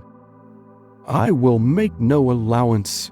I am very angry indeed, and I have been shamefully used." "I think that I heard a ring," said Holmes. "Yes, there are steps on the landing. If I cannot persuade you to take a lenient view of the matter, Lord St. Simon, I have brought an advocate here who may be more successful." He opened the door and ushered in a lady and gentleman. "Lord St. Simon," said he, "allow me to introduce you to Mr. and Mrs. Francis Hay Moulton. The lady, I think, you have already met." At the sight of these newcomers, our client had sprung from his seat and stood very erect, with his eyes cast down and his hand thrust into the breast of his frock coat, a picture of offended dignity. The lady had taken a quick step forward and had held out her hand to him, but he still refused to raise his eyes. It was as well for his resolution, perhaps, for her pleading face was one which it was hard to resist. "You're angry, Robert," said she. "Well, I guess you have every cause to be." "Pray make no apology to me," said Lord St. Simon bitterly. "Oh, yes, I know that I have treated you real bad and that I should have spoken to you before I went, but I was kind of rattled, and from the time when I saw Frank here again, I just didn't know what I was doing or saying. I only wonder I didn't fall down and do a feint right there before the altar. Perhaps, Mrs. Moulton, you would like my friend and me to leave the room while you explain this matter?" "If I may give an opinion," remarked the strange gentleman, "we've just had a little too much secrecy over this business already. For my part, I should like all Europe and America to hear the rights of it." He was a small, wiry, sunburnt man, clean-shaven, with a sharp face and alert manner. "Then I'll tell our story right away," said the lady. "Frank here and I met in '84 in McQuire's Cap near the Rockies, where Pa was working a claim. We were engaged to each other, Frank and I, but then one day Father struck a rich pocket and made a pile, while poor Frank here had a claim that petered out and came to nothing. The richer Pa grew, the poorer was Frank, so at last Pa wouldn't hear of our engagement lasting any longer, and he took me away to Frisco. Frank wouldn't throw up his hand though, so he followed me there, and he saw me without Pa knowing anything about it. It would only have made him mad to know, so we just fixed it all up for ourselves.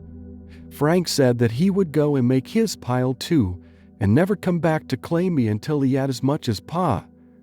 So then I promised to wait for him to the end of time, and pledged myself not to marry anyone else while he lived.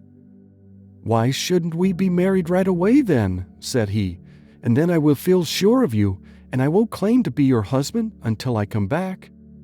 Well, we talked it over, and he had fixed it all up so nicely, with a clergyman already in waiting, that we just did it right there, and then Frank went off to seek his fortune, and I went back to Pa. The next I heard of Frank was that he was in Montana, and then he went prospecting in Arizona, and then I heard of him from New Mexico. After that came a long newspaper story about how a miners' camp had been attacked by Apache Indians, and there was my Frank's name among the killed.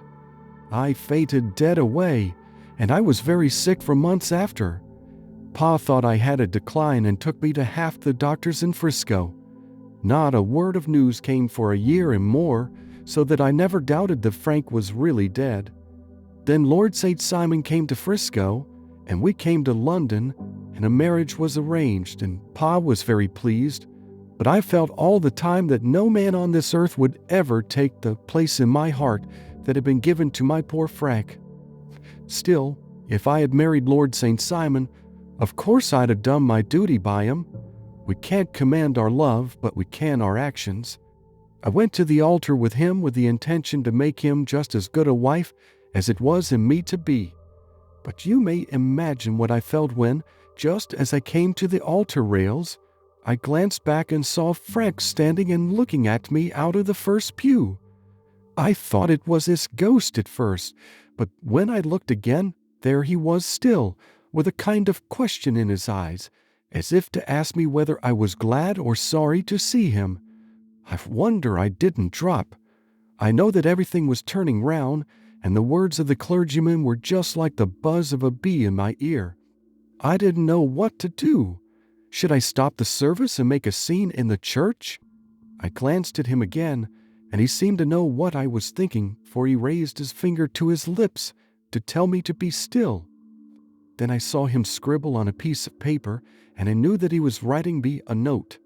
As I passed his pew on the way out, I dropped my bouquet over to him, and he slipped the note into my hand when he returned me the flowers. It was only a line asking me to join him when he made the sign to me to do so. Of course, I never doubted for a moment that my first duty was now to him, and I determined to do just whatever he might direct. When I got back, I told my maid, who had known him in California and had always been his friend. I ordered her to say nothing but to get a few things packed and my ulster ready.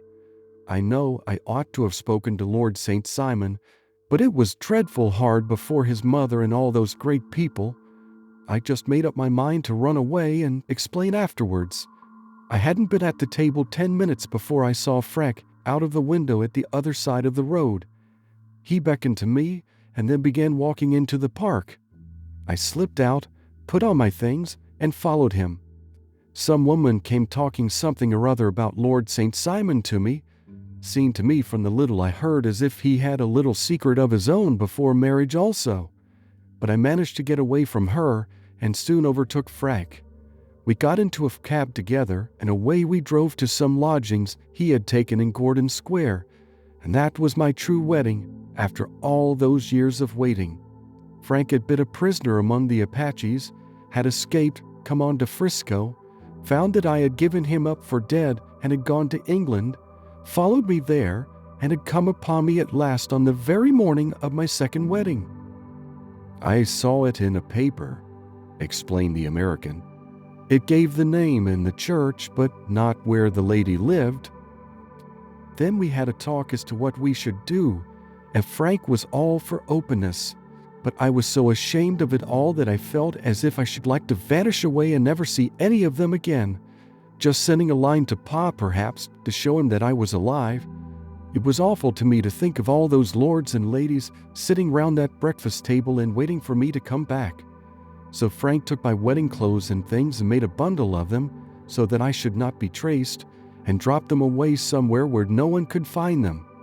It is likely that we should have gone on to Paris tomorrow, only that this good gentleman, Mr. Holmes, came round to us this evening, though how he found us is more than I can think, and he showed us very clearly and kindly that I was wrong and that Frank was right, and that we should be putting ourselves in the wrong if we were so secret. Then he offered to give us a chance of talking to Lord St. Simon alone, and so we came right away round to his rooms at once. Now, Robert, you have heard it all, and I am very sorry if I have given you pain, and I hope that you do not think very meanly of me." Lord St. Simon had by no means relaxed his rigid attitude, but had listened with a frowning brow and a compressed lip to this long narrative. "Excuse me," he said, "but it is not my custom to discuss my most intimate personal affairs in this public manner." "Then you won't forgive me? You won't shake hands before I go?" "Oh, certainly, if it would give you any pleasure." He put out his hand and coldly grasped that which she extended to him. "I had hoped," suggested Holmes, "that you would have joined us in a friendly supper." "I think that there you ask a little too much," responded his lordship. "I may be forced to acquiesce in these recent developments, but I can hardly be expected to make merry over them. I think that with your permission I will now wish you all a very good night." He included us all in a sweeping bow and stalked out of the room. "Then I trust that you at least will honor me with your company," said Sherlock Holmes. "It is always a joy to meet an American, Mr. Moulton, for I am one of those who believe that the folly of a monarch and the blundering of a minister in far-gone years will not prevent our children from being someday citizens of the same world-wide country under a flag which shall be a quartering of the Union Jack with the stars and stripes." "The case has been an interesting one," remarked Holmes when our visitors had left us, "because it serves to show very clearly how simple the explanation may be of an affair which at first sight seems to be almost inexplicable. Nothing could be more natural than the sequence of events as narrated by this lady, and nothing stranger than the result when viewed, for instance, by Mr. Lestrade of Scotland Yard." "You were not yourself at fault at all, then?" "From the first, two facts were very obvious to me. The one, that the lady had been quite willing to undergo the wedding ceremony. The other, that she had repented of it within a few minutes of returning home. Obviously, something had occurred during the morning, then, to cause her to change her mind. What could that something be? She could not have spoken to anyone when she was out, for she had been in the company of the bridegroom. Had she seen someone then? If she had, it must be someone from America, because she had spent so short a time in this country that she could hardly have allowed anyone to acquire so deep an influence over her that the mere sight of him would induce her to change her plans so completely. You see, we have already arrived, by a process of exclusion, at the idea that she might have seen an American. Then who could this American be, and why should he possess so much influence over her? It might be a lover. It might be a husband. Her young womanhood had, I knew, been spent in rough scenes and under strange conditions. So far I had got before I ever heard Lord St. Simon's narrative. When he told us of a man in a pew, of the change in the bride's manner, of so transparent a device for obtaining a note as the dropping of a bouquet, of her resort to her confidential maid, and of her very significant allusion to claim jumping, which in miners' parlance means taking possession of that which another person has the prior claim to. The whole situation became absolutely clear. She had gone off with a man, and the man was either a lover or a previous husband, the chances being in favor of the latter. And how in the world did you find them? It might have been difficult, but friend Lestrade held information in his hands, the value of which he did not himself know. The initials were, of course, of the highest importance, but more valuable still was it to know that within a week he had settled his bill at one of the most select London hotels. How did you deduce the select? By the select prices. 8 shillings for a bed and 8 pence for a glass of sherry pointed to one of the most expensive hotels. There are not many in London which charge at that rate. In the second one, which I visited in Northumberland Avenue, I learned by an inspection of the book that Francis H. Moulton, an American gentleman, had left only the day before, and on looking over the entries against him, I came upon the very items which I had seen in the duplicate bill. His letters were to be forwarded to 226 Gordon Square, so thither I traveled, and being fortunate enough to find the loving couple at home, I ventured to give them some paternal advice, and to point out to them that it would be better in every way that they should make their position a little clearer both to the general public and to Lord St. Simon in particular. I invited them to meet him here, and as you see, I made him keep the appointment. But with no very good result, I remarked. His conduct was certainly not very gracious.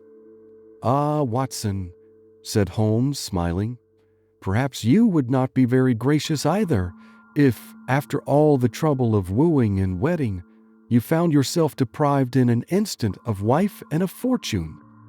I think that we may judge Lord St. Simon very mercifully, and thank our stars that we are never likely to find ourselves in the same position. Draw your chair up and hand me my violin, for the only problem we have still to solve is how to while away these bleak autumnal evenings. End of Adventure 10. Adventure 11, The Adventure of the Beryl Coronet. Holmes, said I as I stood one morning in our bow window looking down the street, here is a madman coming along. It seems rather sad that his relatives should allow him to come out alone. My friend rose lazily from his armchair and stood with his hands in the pockets of his dressing gown, looking over my shoulder.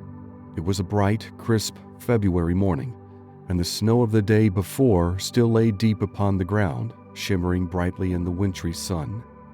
Down the center of Baker Street it had been plowed into a brown, crumbly band by the traffic, but at either side and on the heaped-up edges of the footpaths it still lay as white as when it fell. The gray pavement had been cleaned and scraped, but was still dangerously slippery, so that there were fewer passengers than usual. Indeed, from the direction of the Metropolitan Station no one was coming save the single gentleman whose eccentric conduct had drawn my attention. He was a man of about 50, tall, portly, and imposing, with a massive, strongly marked face and a commanding figure. He was dressed in a somber yet rich style, in black frock coat, shining hat, neat brown gaiters, and well-cut pearl-gray trousers. Yet his actions were in absurd contrast to the dignity of his dress and features, for he was running hard, with occasional little springs, such as a weary man gives who is little accustomed to set any tax upon his legs. As he ran, he jerked his hands up and down, waggled his head, and writhed his face into the most extraordinary contortions. "What on earth can be the matter with him?" I asked. "He is looking up at the numbers of the houses." "I believe that he is coming here," said Holmes, rubbing his hands. "Here? Yes. I rather think he is coming to consult me professionally. I think that I recognize the symptoms. Ha! Did I not tell you?" As he spoke, the man, puffing and blowing, rushed at our door and pulled at our bell until the whole house resounded with the clanging. A few moments later, he was in our room, still puffing, still gesticulating, but with so fixed a look of grief and despair in his eyes that our smiles were turned in an instant to horror and pity. For a while he could not get his words out, but swayed his body and plucked at his hair like one who has been driven to the extreme limits of his reason. Then, suddenly springing to his feet, he beat his head against the wall with such force that we both rushed upon him and tore him away to the center of the room. Sherlock Holmes pushed him down into the easy chair and, sitting beside him, patted his hand and chatted with him in the easy, soothing tones which he knew so well how to employ. "You have come to tell me your story, have you not?" said he.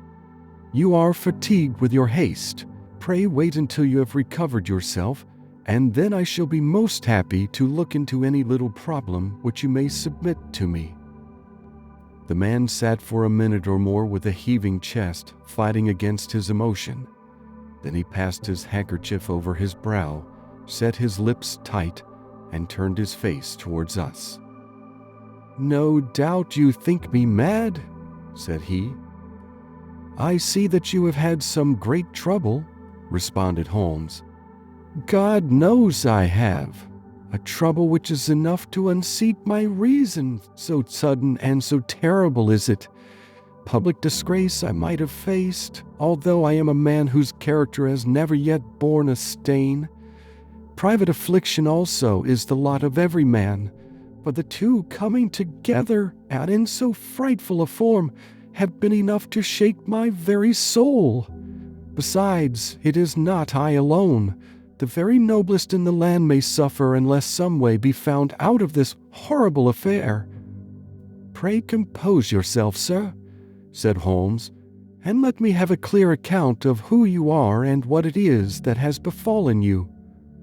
"My name," answered our visitor, "is probably familiar to your ears. I am Alexander Holder, of the banking firm of Holder and Stevenson, of Threadneedle Street." The name was indeed well known to us as belonging to the senior partner in the second largest private banking concern in the city of London. What could have happened then to bring one of the foremost citizens of London to this most pitiable pass? We waited, all curiosity, until with another effort he braced himself to tell his story. "I feel that time is of value," said he. "That is why I hastened here when the police inspector suggested that I should secure your cooperation. I came to Baker Street by the Underground and hurried from there on foot, for the cabs go slowly through the snow. That is why I was so out of breath, for I am a man who takes very little exercise. I feel better now, and I will put the facts before you as shortly and yet as clearly as I can. It is, of course, well known to you that in a successful banking business as much depends upon our being able to find remunerative investments for our funds as upon our increasing our connection and the number of our depositors. One of our most lucrative means of laying out money is in the shape of loans, where the security is unimpeachable.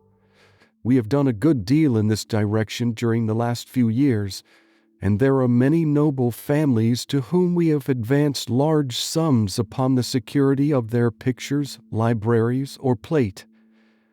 Yesterday morning, I was seated in my office at the bank when a card was brought in to me by one of the clerks.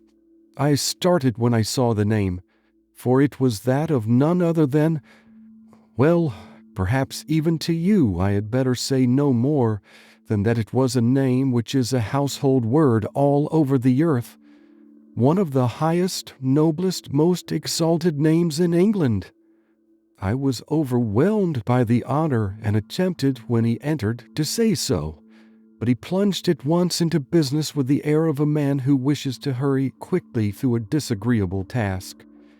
"Mr. Holder," said he, "I have been informed that you are in the habit of advancing money." "The firm does so when the security is good," I answered. "It is absolutely essential to me," said he, "that I should have £50,000 at once. I could, of course, borrow so trifling a sum 10 times over from my friends, but I much prefer to make it a matter of business and to carry out that business myself. In my position, you can readily understand that it is unwise to place oneself under obligations." "For how long, may I ask, do you want this sum?" I asked.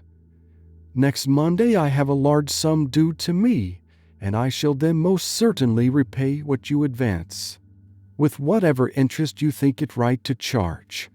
But it is very essential to me that the money should be paid at once." "I should be happy to advance it without further parley from my own private purse," said I, "were it not that the strain would be rather more than it could bear. If, on the other hand, I am to do it in the name of the firm, then in justice to my partner I must insist that, even in your case, every businesslike precaution should be taken." "I should much prefer to have it so," said he, raising up a square black morocco case which he had laid beside his chair. "You have doubtless heard of the Beryl coronet?" "One of the most precious public possessions of the empire," said I. "Precisely." He opened the case, and there, embedded in soft flesh-colored velvet, lay the magnificent piece of jewelry which he had named. "There are 39 enormous beryls," said he, "and the price of the gold chasing is incalculable. The lowest estimate would put the worth of the coronet at double the sum which I have asked. I am prepared to leave it with you as my security." I took the precious case into my hands and looked in some perplexity from it to my illustrious client. "You doubt its value?" he asked. "Not at all. I only doubt the propriety of my leaving it. You may set your mind at rest about that. I should not dream of doing so were it not absolutely certain that I should be able in 4 days to reclaim it. It is a pure matter of form. Is the security sufficient?" "Ample." "You understand, Mr. Holder, that I am giving you a strong proof of the confidence which I have in you, founded upon all that I have heard of you. I rely upon you not only to be discreet and to refrain from all gossip upon the matter, but, above all, to preserve this coronet with every possible precaution, because I need not say that a great public scandal would be caused if any harm were to befall it. Any injury to it would be almost as serious as its complete loss, for there are no beryls in the world to match these, and it would be impossible to replace them. I leave it with you, however, with every confidence, and I shall call for it in person on Monday morning."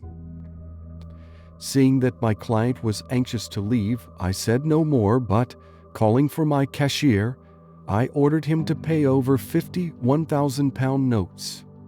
When I was alone once more, however, with the precious case lying upon the table in front of me, I could not but think with some misgivings of the immense responsibility which it entailed upon me. There could be no doubt that, as it was a national possession, a horrible scandal would ensue if any misfortune should occur to it. I already regretted having ever consented to take charge of it. However, it was too late to alter the matter now, so I locked it up in my private safe and turned once more to my work. When evening came, I felt that it would be an imprudence to leave so precious a thing in the office behind me. Bankers' safes have been forced before now, and why should not mine be? If so, how terrible would be the position in which I should find myself! I determined, therefore, that for the next few days I would always carry the case backward and forward with me, so that it might never be really out of my reach. With this intention, I called a cab and drove out to my house at Streatham, carrying the jewel with me. I did not breathe freely until I had taken it upstairs and locked it in the bureau of my dressing room. And now, a word as to my household, Mr. Holmes. for I wish you to thoroughly understand the situation. My groom and my page sleep out of the house and may be set aside altogether. I have 3 maidservants who have been with me a number of years, and whose absolute reliability is quite above suspicion. Another, Lucy Parr, the second waiting maid, has only been in my service a few months. She came with an excellent character, however, and has always given me satisfaction. She is a very pretty girl and has attracted admirers who have occasionally hung about the place. That is the only drawback which we have found to her, but we believe her to be a thoroughly good girl in every way. So much for the servants. My family itself is so small that it will not take me long to describe it. I am a widower and have an only son, Arthur. He has been a disappointment to me, Mr. Holmes, a grievous disappointment. I have no doubt that I am myself to blame. People tell me that I have spoiled him. Very likely I have. When my dear wife died, I felt that he was all I had to love. I could not bear to see the smile fade even for a moment from his face. I have never denied him a wish. Perhaps it would have been better for both of us had I been sterner, but I meant it for the best. It was naturally my intention that he should succeed me in my business, but he was not of a business turn. He was wild, wayward, and to speak the truth, I could not trust him in the handling of large sums of money. When he was young, he became a member of an aristocratic club, and there, having charming manners, he was soon the intimate of a number of men with long purses and expensive habits. He learned to play heavily at cards and to squander money on the turf, until he had again and again to come to me and implore me to give him an advance upon his allowance, that he might settle his debts of honor. He tried more than once to break away from the dangerous company which he was keeping, but each time the influence of his friend, Sir George Burnwell, was enough to draw him back again. And indeed, I could not wonder that such a man as Sir George Burnwell should gain an influence over him, for he has frequently brought him to my house, and I have found myself that I could hardly resist the fascination of his manner. He is older than Arthur, a man of the world to his fingertips, one who has been everywhere, seen everything, a brilliant talker, and a man of great personal beauty. Yet when I think of him in cold blood, far away from the glamour of his presence, I am convinced from his cynical speech and the look which I have caught in his eyes that he is one who should be deeply distrusted. So I think, and so too thinks my little Mary, who has a woman's quick insight into character. And now there is only she to be described. She is my niece, but when my brother died 5 years ago and left her alone in the world, I adopted her and have looked upon her ever since as my daughter. She is a sunbeam in my house, sweet, loving, beautiful, a wonderful manager and housekeeper, yet as tender and quiet and gentle as a woman could be. She is my right hand. I do not know what I could do without her. In only one matter has she ever gone against my wishes. Twice my boy has asked her to marry him, for he loves her devotedly, but each time she has refused him. I think that if anyone could have drawn him into the right path, it would have been she, and that his marriage might have changed his whole life. But now, alas, it is too late, forever too late. Now, Mr. Holmes, you know the people who live under my roof, and I shall continue with my miserable story. When we were taking coffee in the drawing room that night after dinner, I told Arthur and Mary my experience and of the precious treasure which we had under our roof, suppressing only the name of my client. Lucy Parr, who had brought in the coffee, had, I am sure, left the room, but I cannot swear that the door was closed. Mary and Arthur were much interested and wished to see the famous coronet, but I thought it better not to disturb it. "Where have you put it?" asked Arthur. "In my own bureau." "Well, I hope to goodness the house won't be burgled during the night," said he. "It is locked up," I answered. "Oh, any old key will fit that bureau. When I was a youngster, I have opened it myself with the key of the box-room cupboard."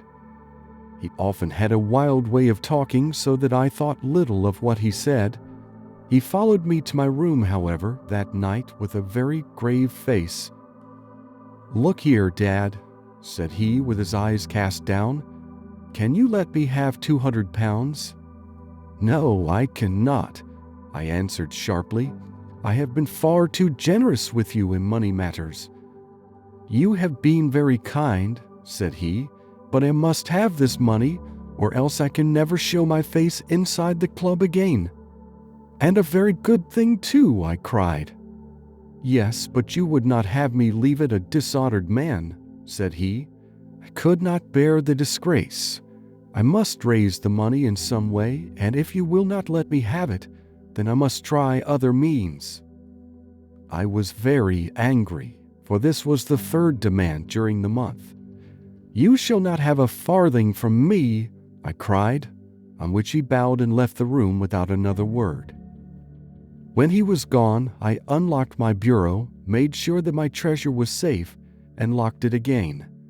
Then I started to go round the house to see that all was secure, a duty which I usually leave to Mary, but which I thought it well to perform myself that night. As I came down the stairs, I saw Mary herself at the side window of the hall, which she closed and fastened as I approached.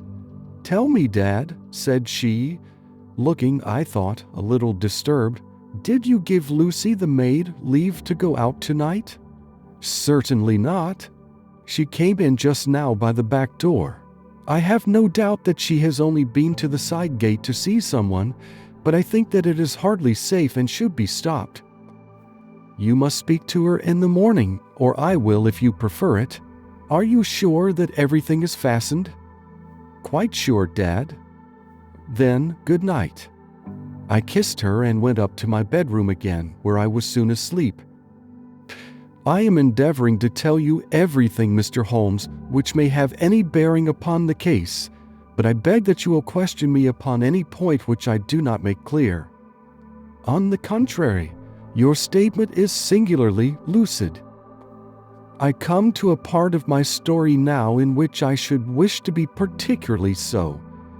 I am not a very heavy sleeper, and the anxiety in my mind tended, no doubt, to make me even less so than usual.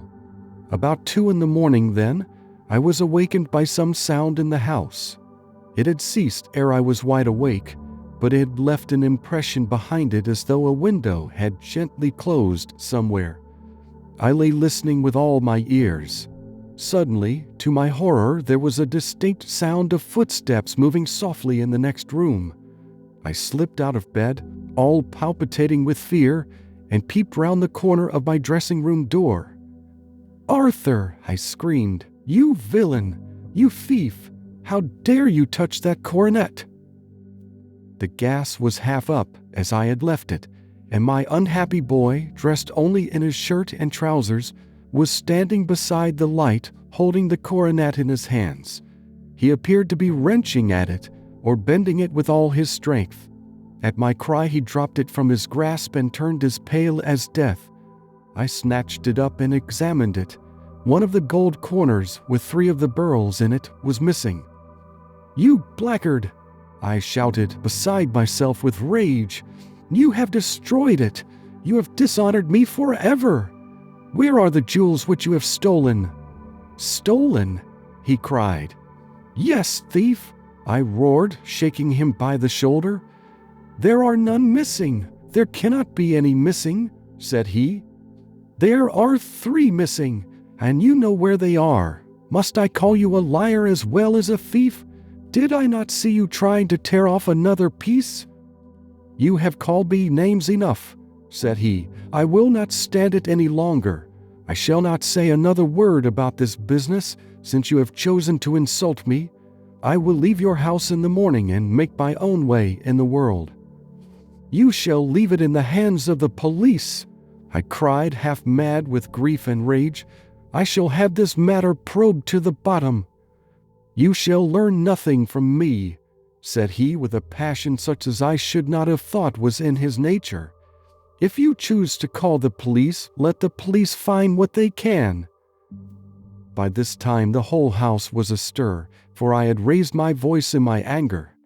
Mary was the first to rush into my room, and at the sight of the coronet and of Arthur's face, she read the whole story and with a scream fell down senseless on the ground. I sent the housemaid for the police and put the investigation into their hands at once. When the inspector and a constable entered the house, Arthur, who had stood sullenly with his arms folded, asked me whether it was my intention to charge him with theft.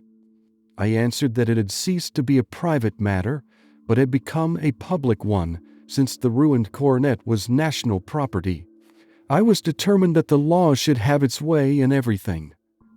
"At least," said he, "you will not have me arrested at once. It would be to your advantage as well as mine if I might leave the house for 5 minutes. That you may get away, and perhaps that you may conceal what you have stolen," said I.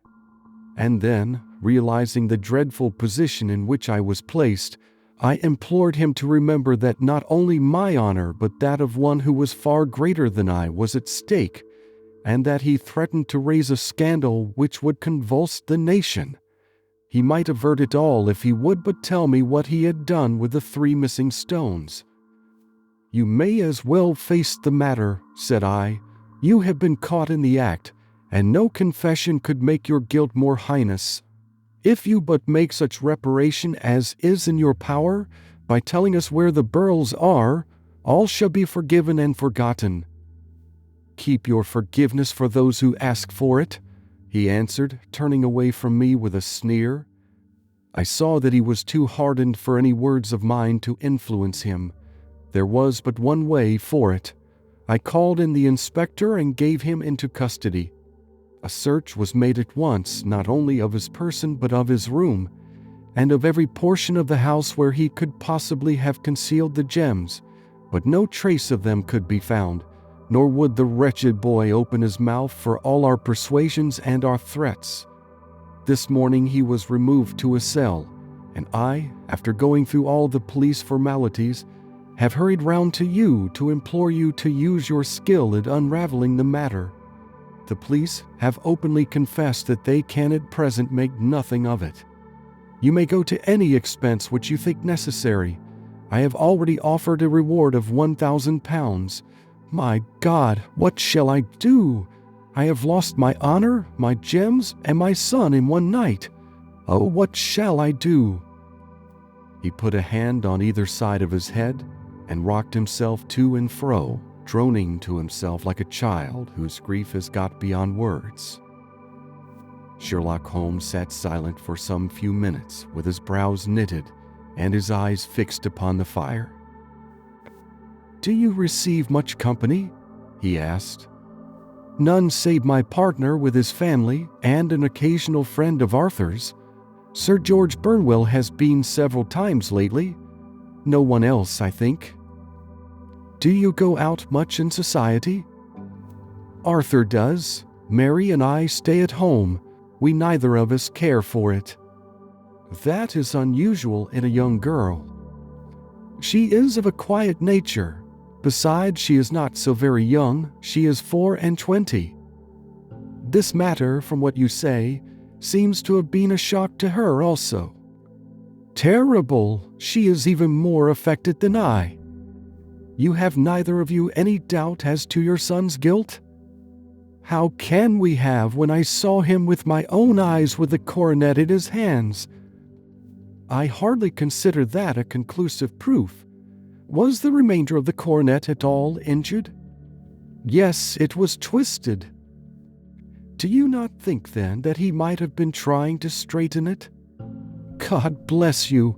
You are doing what you can for him and for me. But it is too heavy a task. What was he doing there at all? If his purpose were innocent, why did he not say so?" "Precisely. And if it were guilty, why did he not invent a lie? His silence appears to me to cut both ways.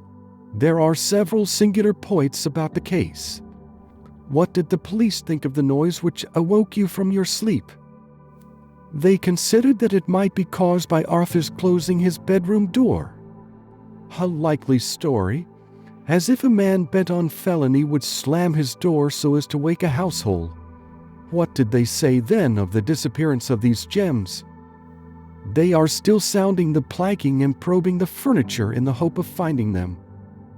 Have they thought of looking outside the house?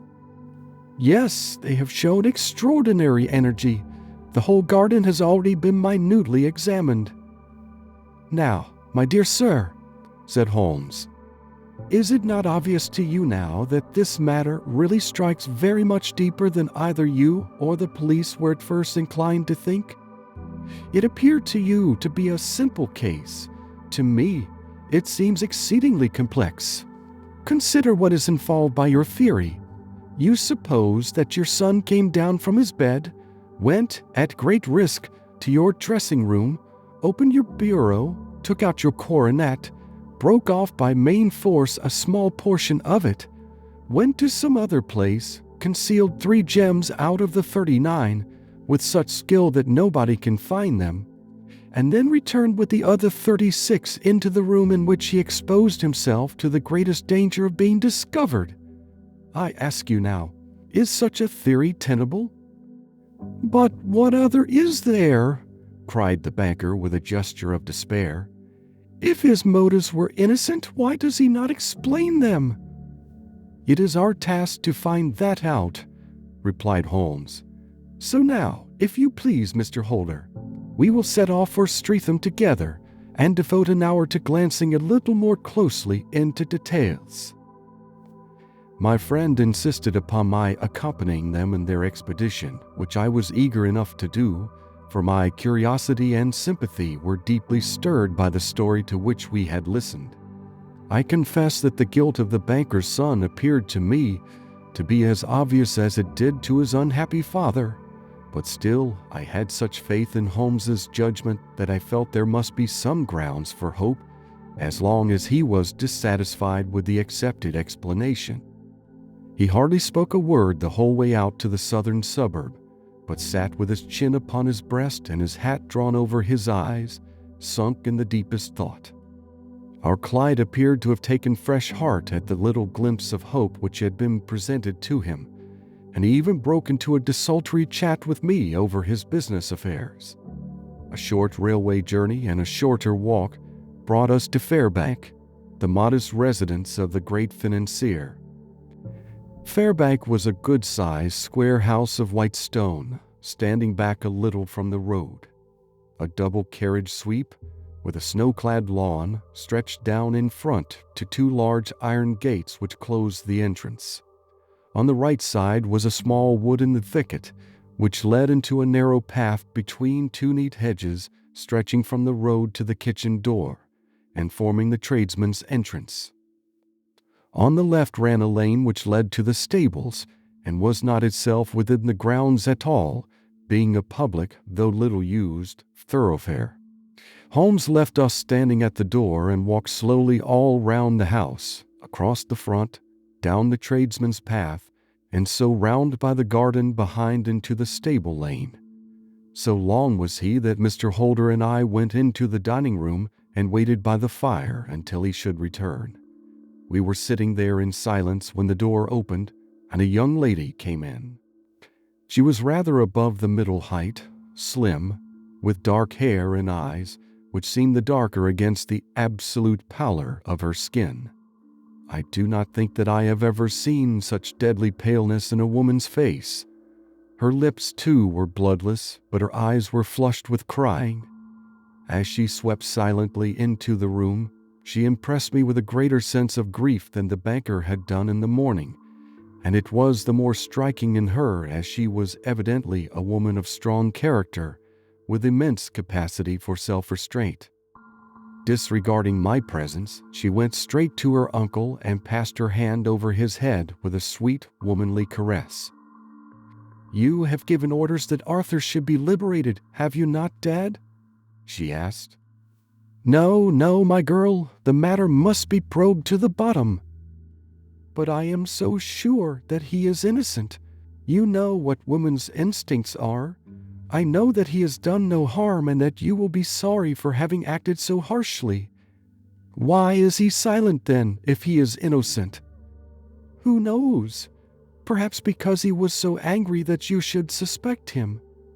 How could I help suspecting him when I actually saw him with the coronet in his hand? Oh, but he had only picked it up to look at it.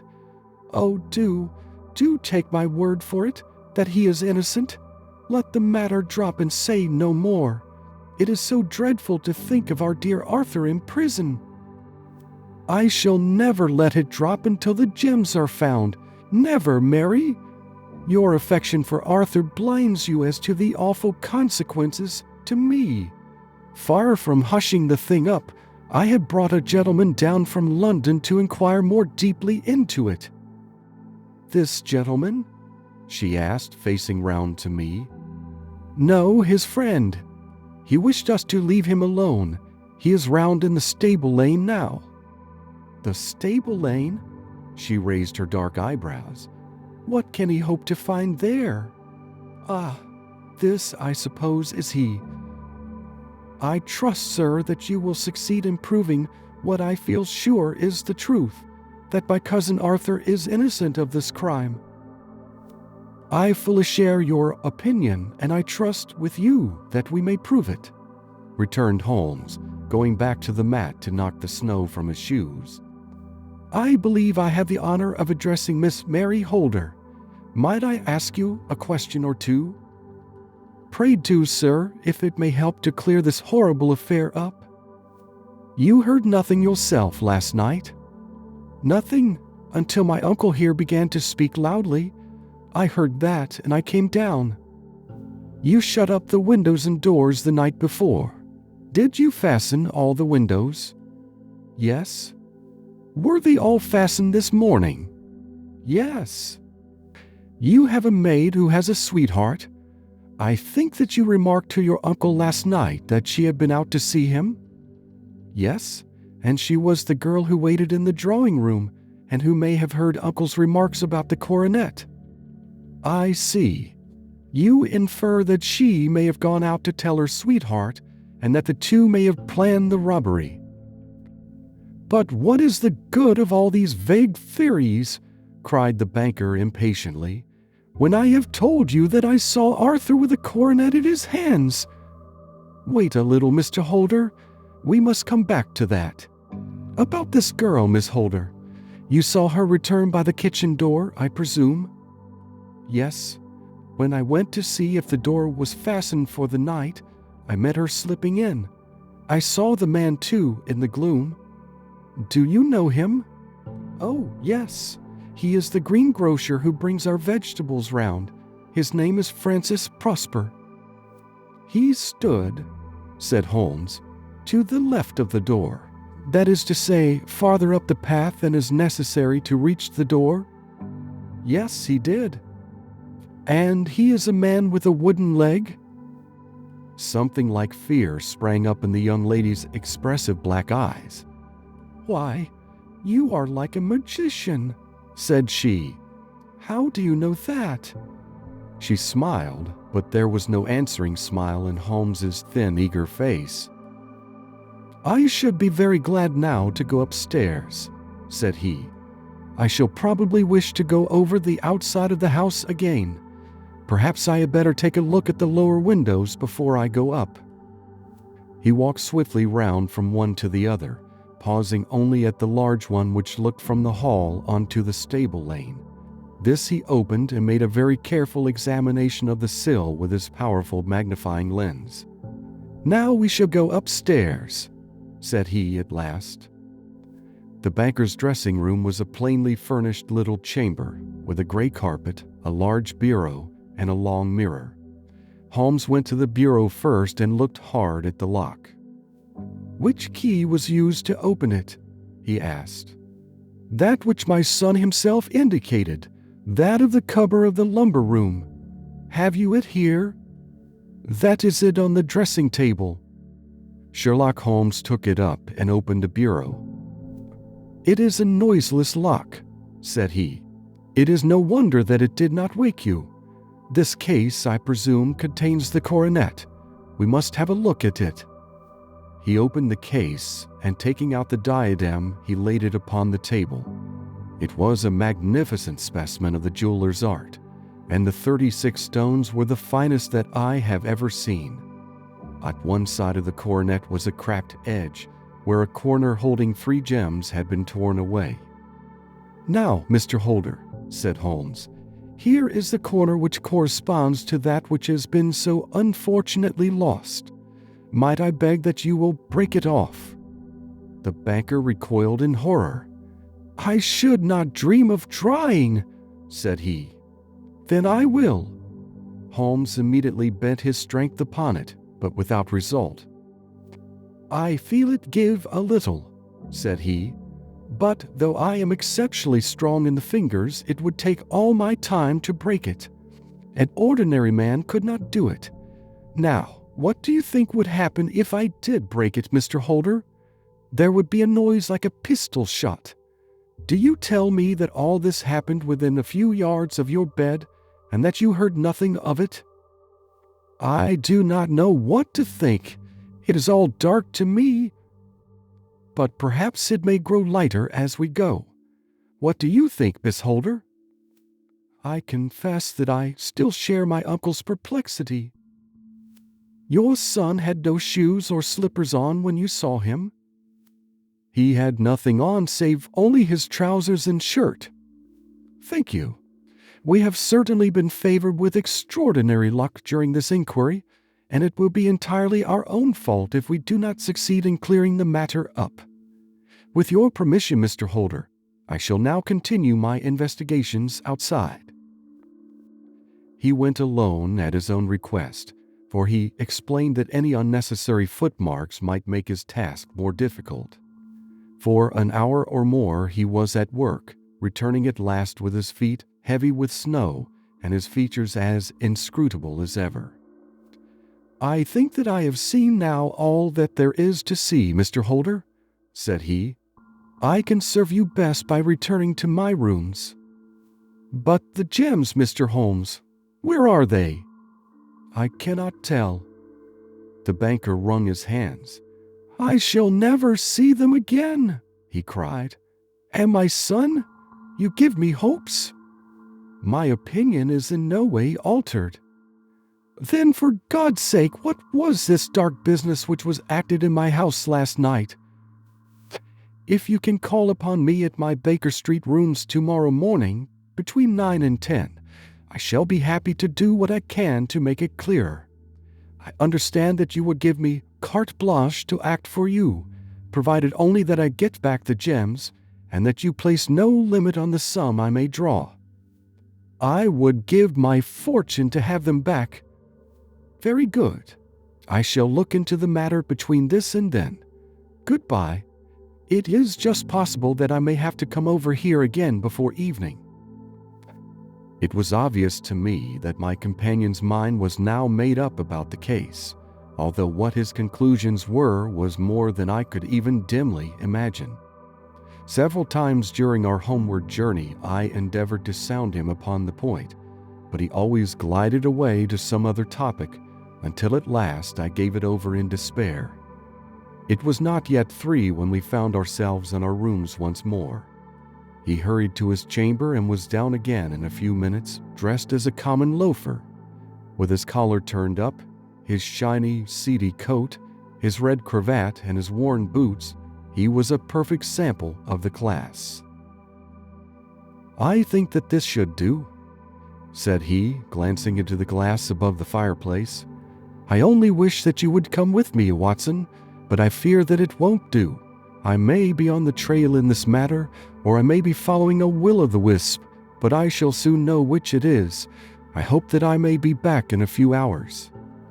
He cut a slice of bread from the joint upon the sideboard, sandwiched it between 2 rounds of bread, and thrusting this rude meal into his pocket, he started off upon his expedition. I had just finished my tea when he returned, evidently in excellent spirits, swinging an old elastic-sided boot in his hand. He chucked it down into a corner and helped himself to a cup of tea. "I only looked in as I passed," said he. "I'm going right on." "Where to?" "Oh, to the other side of the West End. It may be some time before I get back. Don't wait up for me in case I should be late." "How are you getting on?" "Oh, so-so. Nothing to complain of. I've been out to Streatham since I saw you last, but I did not call at the house. It is a very sweet little problem, and I would not have missed it for a good deal. However, I must not sit gossiping here, but must get these disreputable clothes off and return to my highly respectable self." I could see by his manner that he had stronger reasons for satisfaction than his words alone would imply. His eyes twinkled, and there was even a touch of color upon his sallow cheeks. He hastened upstairs, and a few minutes later I heard the slam of the hall door, which told me that he was off once more upon his congenial hunt. I waited until midnight, but there was no sign of his return, so I retired to my room. It was no uncommon thing for him to be away for days and nights on end when he was hot upon a scent, so that his lateness caused me no surprise. I do not know at what hour he came in, but when I came down to breakfast in the morning, there he was with a cup of coffee in one hand and the paper in the other, as fresh and trim as possible. "You would excuse my beginning without you, Watson," said he, "but you remember that our client has rather an early appointment this morning." "Why, it is after 9 now," I answered. "I should not be surprised if that were he. I thought I heard a ring." It was indeed our friend the financier. I was shocked by the change which had come over him, for his face, which was naturally of a broad and massive mold, was now pinched and fallen in, while his hair seemed to me at least a shade whiter. He entered with a weariness and lethargy which was even more painful than his violence of the morning before, and he dropped heavily into the armchair which I pushed forward for him. "I do not know what I have done to be so severely tried," said he. "Only 2 days ago I was a happy and prosperous man, without a care in the world. Now I am left to a lonely and dishonored age. One sorrow comes close upon the heels of another. My niece, Mary, has deserted me." "Deserted you?" "Yes. Her bed this morning had not been slept in. Her room was empty, and a note for me lay upon the hall table. I had said to her last night, in sorrow and not in anger, that if she had married my boy all might have been well with him. Perhaps it was thoughtless of me to say so. It is to that remark that she refers in this note. My dearest uncle, I feel that I have brought trouble upon you, and that if I had acted differently this terrible misfortune might never have occurred. I cannot, with this thought in my mind, ever again be happy under your roof, and I feel that I must leave you forever. Do not worry about my future, for that is provided for, and above all, do not search for me, for it will be fruitless labor and an ill service to me. In life or in death, I am ever your loving Mary." What could she mean by that note, Mr. Holmes? Do you think it points to suicide? No, nothing of the kind. It is perhaps the best possible solution. I trust, Mr. Holder, that you are nearing the end of your troubles. Ha! You say so. You have heard something, Mr. Holmes? You have learned something. Where are the gems? You would not think £1,000 apiece an excessive sum for them? I would pay 10. That would be unnecessary. 3,000 will cover the matter, and there is a little reward, I fancy. Have you your checkbook? Here is a pen. Better make it out for £4,000. With a dazed face, the banker made out the required check. Holmes walked over to his desk, took out a little triangular piece of gold with 3 gems in it, and threw it down upon the table. With a shriek of joy, our client clutched it up. "You have it," he gasped. "I am saved! I am saved!" The reaction of joy was as passionate as his grief had been, and he hugged his recovered gems to his bosom. "There is one other thing you owe, Mr. Holder," said Sherlock Holmes rather sternly. "Oh," he caught up a pen. "Name the sum and I will pay it." "No, the debt is not to me. You owe a very humble apology to that noble lad, your son, who has carried himself in this matter as I should be proud to see my own son do, should I ever chance to have one." "Then it was not Arthur who took them?" "I told you yesterday, and I repeat today, that it was not." "You are sure of it? Then let us hurry to him at once to let him know that the truth is known." "He knows it already. When I had cleared it all up, I had an interview with him, and finding that he would not tell me the story, I told it to him, on which he had to confess that I was right, and to add the very few details which were not yet quite clear to me. Your news of this morning, however, may open his lips." "For heaven's sake, tell me then, what is this extraordinary mystery?" "I will do so, and I will show you the steps by which I reached it. And let me say to you first, that which is hardest for me to say and for you to hear. There has been an understanding between Sir George Burnwell and your niece Mary. They have now fled together." "My Mary? Impossible!" "It is unfortunately more than possible, it is certain. Neither you nor your son knew the true character of this man when you admitted him into your family circle. He is one of the most dangerous men in England, a ruined gambler, an absolutely desperate villain, a man without heart or conscience. Your niece knew nothing of such men. When he breathed his vows to her, as he had done to 100 before her, she flattered herself that she alone had touched his heart. The devil knows best what he said, but at least she became his tool and was in the habit of seeing him nearly every evening." "I cannot, and I will not believe it," cried the banker with an ashen face.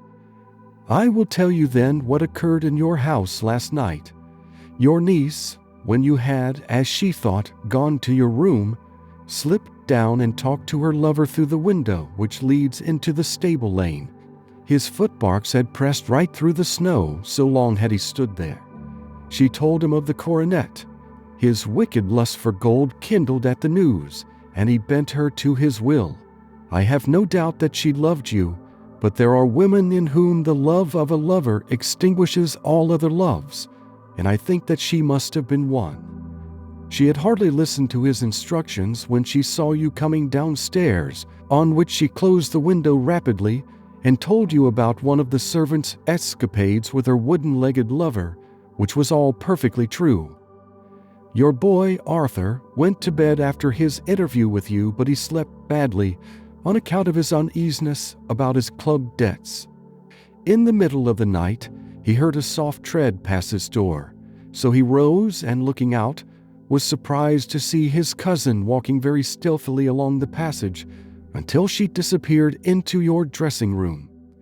Petrified with astonishment, the lad slipped on some clothes and waited there in the dark to see what would come of this strange affair.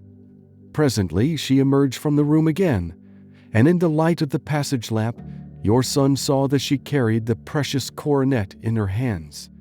She passed down the stairs, and he, thrilling with horror, ran along and slipped behind the curtain near your door, whence he could see what passed in the hall beneath. He saw her stealthily open the window, hand out the coronet to someone in the gloom, and then closing it once more hurry back to her room, passing quite close to where he stood hid behind the curtain.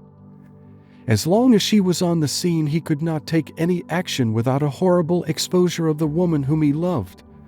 But the instant that she was gone, he realized how crushing a misfortune this would be for you, and how all-important it was to set it right.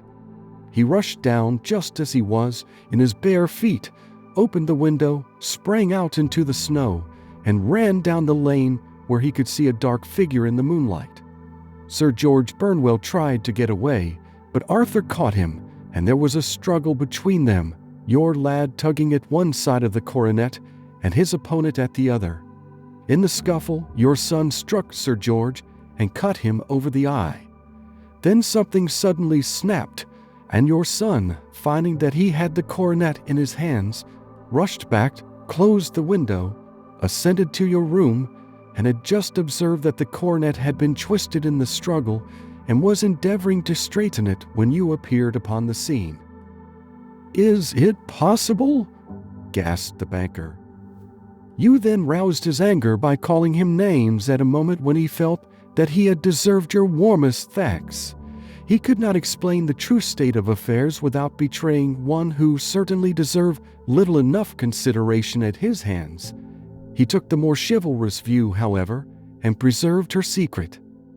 "And that was why she shrieked and fainted when she saw the coronet," cried Mr. Holder. "Oh my God, what a blind fool I have been!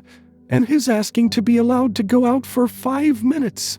The dear fellow wanted to see if the missing piece were at the scene of the struggle. How cruelly I have misjudged him!" "When I arrived at the house," continued Holmes, "I at once went very carefully round it to observe if there were any traces in the snow which might help me. I knew that none had fallen since the evening before, and also that there had been a strong frost to preserve impressions. I passed along the tradesman's path, but found it all trampled down and indistinguishable. Just beyond it, however, at the far side of the kitchen door, a woman had stood and talked with a man, whose round impressions on one side showed that he had a wooden leg. I could even tell that they had been disturbed, for the woman had run back swiftly to the door, as was shown by the deep toe and light heel marks, while Wooden Leg had waited a little and then had gone away. I thought at the time that this might be the maid and her sweetheart, of whom you had already spoken to me, and inquiry showed it was so. I passed round the garden without seeing anything more than random tracks, which I took to be the police. But when I got into the stable lane, a very long and complex story was written in the snow in front of me. There was a double line of tracks of a booted man, and a second double line which I saw with delight belonged to a man with naked feet. I was at once convinced from what you had told me that the latter was your son. The first had walked both ways, but the other had run swiftly, and as his tread was marked in places over the depression of the boot, it was obvious that he had passed after the other. I followed them up and found they led to the hall window, where Boots had worn all the snow away while waiting. Then I walked to the other end, which was 100 yards or more down the lane. I saw where Boots had faced round, where the snow was cut up as though there had been a struggle, and finally, where a few drops of blood had fallen to show me that I was not mistaken. Boots had then run down the lane, and another little smudge of blood showed that it was he who had been hurt. When he came to the high road at the other end, I found that the pavement had been cleared, so there was an end to that clue. On entering the house, however, I examined, as you remember, the sill and framework of the hall window with my lens, and I could at once see that someone had passed out. I could distinguish the outline of an instep where the wet foot had been placed in coming in. I was then beginning to be able to form an opinion as to what had occurred. A man had waited outside the window, someone had brought the gems, the deed had been overseen by your son, he had pursued the thief, had struggled with him, they had each tugged at the coronet, their united strength causing injuries which neither alone could have effected. He had returned with the prize, but had left a fragment in the grasp of his opponent. So far, I was clear. The question now was, who was the man, and who was it brought him the coronet? It is an old maxim of mine that when you have excluded the impossible, whatever remains, however improbable, must be the truth. Now, I knew that it was not you who had brought it down, so there only remained your niece and the maids. But if it were the maids, why should your son allow himself to be accused in their place? There could be no possible reason. As he loved his cousin, however, there was an excellent explanation why he should retain her secret, the more so as the secret was a disgraceful one.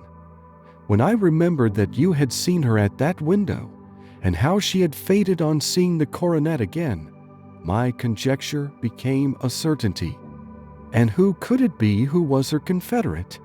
A lover, evidently, for who else could outweigh the love and gratitude which she must feel to you? I knew that you went out little, and that your circle of friends was a very limited one, but among them was Sir George Burnwell. I had heard of him before as being a man of evil reputation among women. It must have been he who wore those boots and retained the missing gems. Even though he knew that Arthur had discovered him, he might still flatter himself that he was safe, for the lad could not say a word without compromising his own family. Well, your own good sense will suggest what measures I took next. I went in the shape of a loafer to Sir George's house, managed to pick up an acquaintance with his valet, learned that his master had cut his head the night before, and finally, at the expense of 6 shillings, made all sure by buying a pair of his cast-off shoes. With these I journeyed down to Streatham and saw that they exactly fitted the tracks.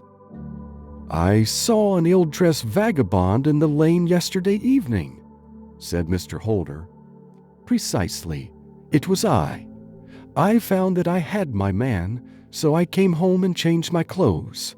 It was a delicate part which I had to play then, for I saw that a prosecution must be avoided to avert scandal, and I knew that so astute a villain would see that our hands were tied in the matter. I went and saw him. At first, of course, he denied everything, but when I gave him every particular that had occurred, he tried to bluster and took down a life-preserver from the wall. I knew my man, however, and I clapped a pistol to his head before he could strike. Then he became a little more reasonable. I told him that we would give him a price for the stones he held, £1,000 apiece. That brought out the first signs of grief that he had shown. 'Why, dash it all,' said he, 'I've let them go at 600 for the 3. I soon managed to get the address of the receiver who had them, on promising him that there would be no prosecution. Off I set to him, and after much chaffering I got our stones at £1,000 apiece. Then I looked in upon your son, told him that all was right, and eventually got to my bed about 2 o'clock, after what I may call a really hard day's work.' 'A day which has saved England from a great public scandal,' said the banker, rising. 'Sir, I cannot find words to thank you, but you shall not find me ungrateful for what you have done. Your skill has indeed exceeded all that I have heard of it. And now I must fly to my dear boy to apologize to him for the wrong which I have done him. And as to what you tell me of poor Mary, it goes to my very heart. Not even your skill can inform me where she is now.' 'I think that we may safely say,' returned Holmes, 'that she is wherever Sir George Burnwell is. It is equally certain, too, that whatever her sins are, they will soon receive a more than sufficient punishment.'" End of Adventure 11. Adventure 12. The Adventure of the Copper Beeches. "To the man who loves art for its own sake," remarked Sherlock Holmes, tossing aside the advertisement sheet of the Daily Telegraph, "it is frequently in its least important and lowliest manifestations that the keenest pleasure is to be derived. It is pleasant to me to observe, Watson, that you have so far grasped this truth, that in these little records of our cases which you have been good enough to draw up, and, I am bound to say, occasionally to embellish, you have given prominence not so much to the many causes célèbres and sensational trials in which I have figured, but rather to those incidents which may have been trivial in themselves, but which have given room for those faculties of deduction and of logical synthesis which I have made my special province. And yet," said I, smiling, "I cannot quite hold myself absolved from the charge of sensationalism which has been urged against my records." "You have erred, perhaps," he observed, taking up a glowing cinder with the tongs and lighting with it the long cherry-wood pipe which was wont to replace his clay when he was in a disputatious rather than a meditative mood. "You have erred perhaps in attempting to put color and life into each of your statements, instead of confining yourself to the task of placing upon record that severe reasoning from cause to effect, which is really the only notable feature about the thing. It seems to me that I have done you full justice in the matter," I remarked with some coldness, for I was repelled by the egotism which I had more than once observed to be a strong factor in my friend's singular character. "No, it is not selfishness or conceit," said he, answering, as was his wont, my thoughts rather than my words. "If I claim full justice for my art, it is because it is an impersonal thing, a thing beyond myself. Crime is common, logic is rare. Therefore, it is upon the logic rather than upon the crime that you should dwell. You have degraded what should have been a course of lectures into a series of tales." It was a cold morning of the early spring, and we sat after breakfast on either side of a cheery fire in the old room at Baker Street. A thick fog rolled down between the lines of dun-colored houses, and the opposing windows loomed like dark, shapeless blurs through the heavy yellow wreaths. Our gas was lit and shone on the white cloth and glimmer of china and metal, for the table had not been cleared yet. Sherlock Holmes had been silent all the morning, clipping continuously into the advertisement columns of a succession of papers, until at last, having apparently given up his search, he had emerged in no very sweet temper to lecture me upon my literary shortcomings. "At the same time," he remarked after a pause, during which he had sat puffing at his long pipe and gazing down into the fire, "you can hardly be open to a charge of sensationalism, for out of these causes which you have been so kind as to interest yourself in, a fair proportion do not treat of crime, in its legal sense, at all. The small matter in which I endeavored to help the King of Bohemia, the singular experience of Miss Mary Sutherland, the problem connected with the man with the twisted lip, and the incident of the noble bachelor, were all matters which are outside the pale of the law. But in avoiding the sensational, I fear that you may have bordered on the trivial." "The end may have been so," I answered, "but the methods I hold to have been novel and of interest." "Pshaw, my dear fellow, what to the public, the great unobservant public, who could hardly tell a weaver by his tooth or a compositor by his left thumb, care about the finer shades of analysis and deduction? But indeed, if you are trivial, I cannot blame you, for the days of the great cases are past. Man, or at least criminal man, has lost all enterprise and originality.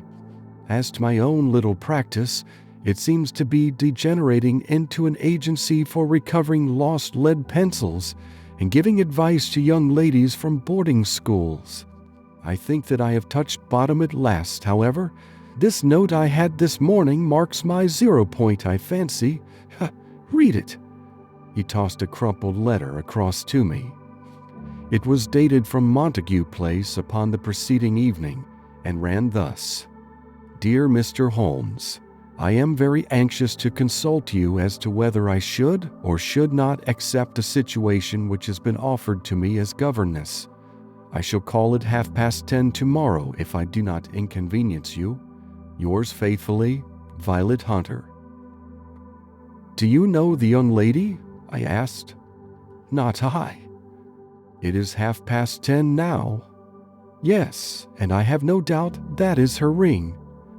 "It may turn out to be of more interest than you think. You remember that the affair of the blue carbuncle, which appeared to be a mere whim at first, developed into a serious investigation. It may be so in this case also." "Well, let us hope so. But our doubts will very soon be solved, for here, unless I am much mistaken, is the person in question." As he spoke, the door opened and a young lady entered the room.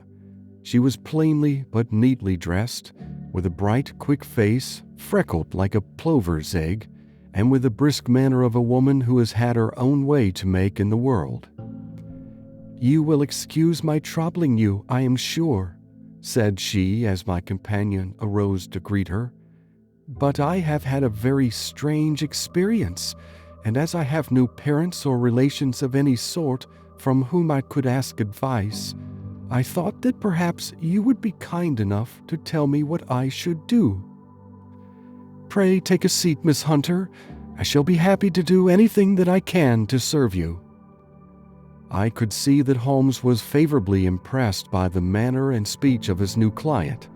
He looked her over in his searching fashion, and then composed himself, with his lids drooping and his fingertips together, to listen to her story. "I have been a governess for 5 years," said she, "in the family of Colonel Spence Munro. But 2 months ago the Colonel received an appointment at Halifax, in Nova Scotia, and took his children over to America with him, so that I found myself without a situation. I advertised, and I answered advertisements, but without success. At last the little money which I had saved began to run short, and I was at my wit's end as to what I should do. There is a well-known agency for governesses in the West End called Westaways, and there I used to call about once a week in order to see whether anything had turned up which might suit me. Westaway was the name of the founder of the business, but it is really managed by Miss Stoper. She sits in her own little office, and the ladies who are seeking employment wait in an anteroom, and are then shown in one by one, when she consults her ledgers and sees whether she has anything which would suit them. Well, when I called last week, I was shown into the little office as usual, but I found that Miss Stoper was not alone. A prodigiously stout man with a very smiling face and a great heavy chin, which rolled down in fold upon fold over his throat, sat at her elbow with a pair of glasses on his nose, looking very earnestly at the ladies who entered. As I came in, he gave quite a jump in his chair and turned quickly to Miss Stoper. "That will do," said he. "I could not ask for anything better. Capital, capital." He seemed quite enthusiastic and rubbed his hands together in the most genial fashion. He was such a comfortable-looking man that it was quite a pleasure to look at him. "You are looking for a situation, miss?" he asked. "Yes, sir." "As governess?" "Yes, sir." "And what salary do you ask?" "I had £5 a month at my last place with Colonel Spence Munro." "Oh, tut-tut, sweating, rank sweating," he cried, throwing his fat hands out into the air, like a man who is in a boiling passion. "How could anyone offer so pitiful a sum to a lady with such attractions and accomplishments?" "My accomplishments, sir, may be less than you imagine," said I. "A little French, a little German, music, and drawing." "Tut-tut," he cried. "This is all quite beside the question. The point is, have you or have you not the bearing and deportment of a lady? There it is in a nutshell. If you have not, you are not fitted for the rearing of a child who may some day play a considerable part in the history of the country. But if you have, why then, how could any gentleman ask you to condescend to accept anything under the 3 figures? Your salary with me, madam, would commence at £100 a year." You may imagine, Mr. Holmes, that to me, destitute as I was, such an offer seemed almost too good to be true. The gentleman, however, seeing perhaps the look of incredulity upon my face, opened a pocketbook and took out a note. "It is also my custom," said he, smiling in the most pleasant fashion until his eyes were just 2 little shining slits amid the white creases of his face, "to advance to my young ladies half their salary beforehand, so that they may meet any little expenses of their journey and their wardrobe." It seemed to me that I had never met so fascinating and so thoughtful a man. As I was already in debt to my tradesmen, the advance was a great convenience, and yet there was something unnatural about the whole transaction which made me wish to know a little more before I quite committed myself. "May I ask where you live, sir?" said I. "Hampshire. Charming rural place. The Copper Beeches, 5 miles on the far side of Winchester. It is the most lovely country, my dear young lady, and the dearest old country house. And by duty, sir, I should be glad to know what they would be. One child, one dear little romper just 6 years old. Oh, if you could see him killing cockroaches with a slipper, smack, smack, smack, 3 gone before you could wink." He leaned back in his chair and laughed his eyes into his head again. I was a little startled at the nature of the child's amusement, but the father's laughter made me think that perhaps he was joking. "My sole duties, then," I asked, "are to take charge of a single child?" "No, no, not the sole, not the sole, my dear young lady," he cried. "Your duty would be, as I am sure your good sense would suggest, to obey any little commands my wife might give, provided always that they were such commands as a lady might with propriety obey. You see no difficulty, hey? I should be happy to make myself useful." "Quite so. In dress now, for example. We are fatty people, you know, fatty but kind-hearted. If you were asked to wear any dress which we might give you, you would not object to our little whim, hey?" "No," said I, considerably astonished at his words. "Or to sit here, or sit there, that would not be offensive to you?" "Oh, no." "Or to cut your hair quite short before you come to us?" I could hardly believe my ears. As you may observe, Mr. Holmes, my hair is somewhat luxuriant and of a rather peculiar tint of chestnut. It is being considered artistic. I could not dream of sacrificing it in this offhand fashion." "I am afraid that is quite impossible," said I. He had been watching me eagerly out of his small eyes, and I could see a shadow pass over his face as I spoke. "I am afraid that it is quite essential," said he. "It is a little fancy of my wife's, and ladies' fancies, you know, madam, ladies' fancies must be consulted. And so you won't cut your hair?" "No, sir, I really could not," I answered firmly.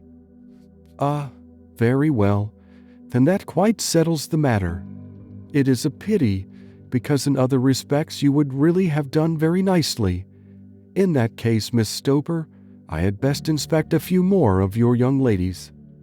The manageress had sat all this while busy with her papers without a word to either of us, but she glanced at me now with so much annoyance upon her face that I could not help suspecting that she had lost a handsome commission through my refusal.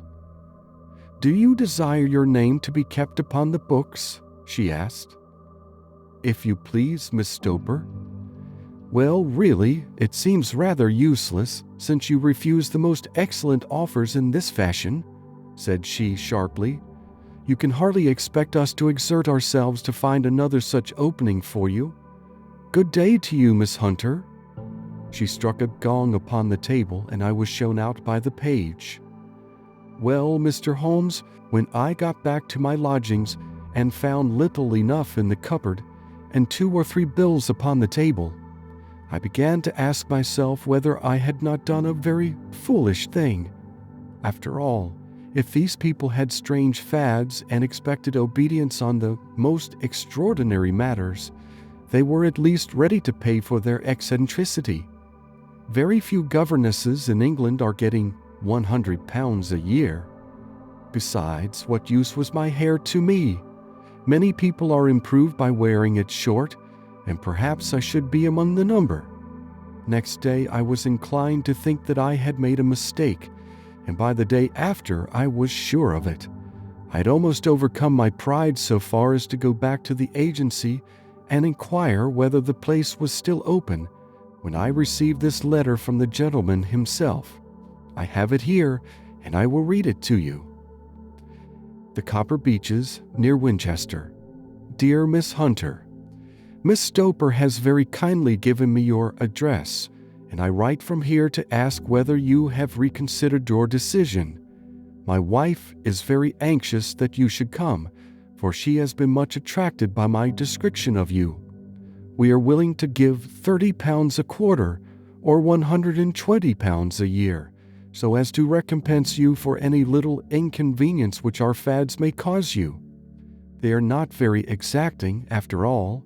My wife is fond of a particular shade of electric blue, and would like you to wear such a dress indoors in the morning. You need not, however, go to the expense of purchasing one, as we have one belonging to my dear daughter Alice, now in Philadelphia, which would, I should think, fit you very well.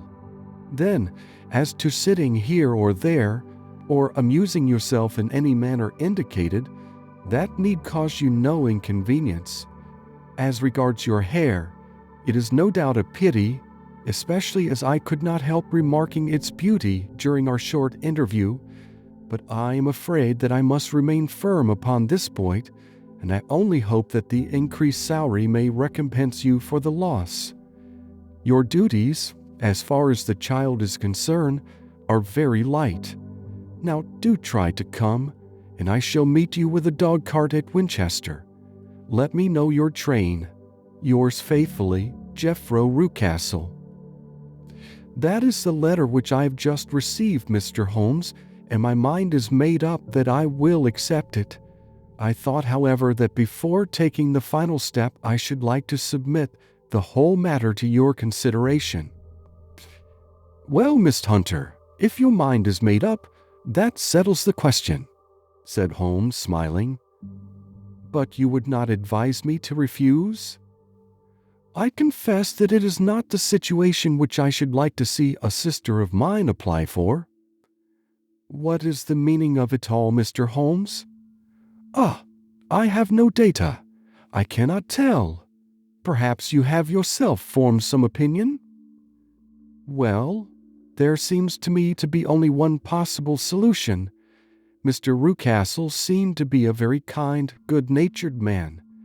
Is it not possible that his wife is a lunatic, that he desires to keep the matter quiet for fear she should be taken to an asylum, and that he humors her fancies in every way in order to prevent an outbreak? That is a possible solution. In fact, as matters stand, it is the most probable one. But in any case, it does not seem to be a nice household for a young lady. But the money, Mr. Holmes, the money! Well, yes, of course the pay is good. Too good. That is what makes me uneasy. Why should they give you £120 a year when they could have their pick for £40? There must be some strong reason behind. I thought that if I told you the circumstances, you would understand afterwards if I wanted your help. I should feel so much stronger if I felt that you were at the back of me. Oh, you may carry that feeling away with you. I assure you that your little problem promises to be the most interesting which has come my way for some months. There is something distinctly novel about some of the features. If you should find yourself in doubt or in danger... Danger? What danger do you foresee? Holmes shook his head gravely. It would cease to be a danger if we could define it, said he. But at any time, day or night, a telegram would bring me down to your help.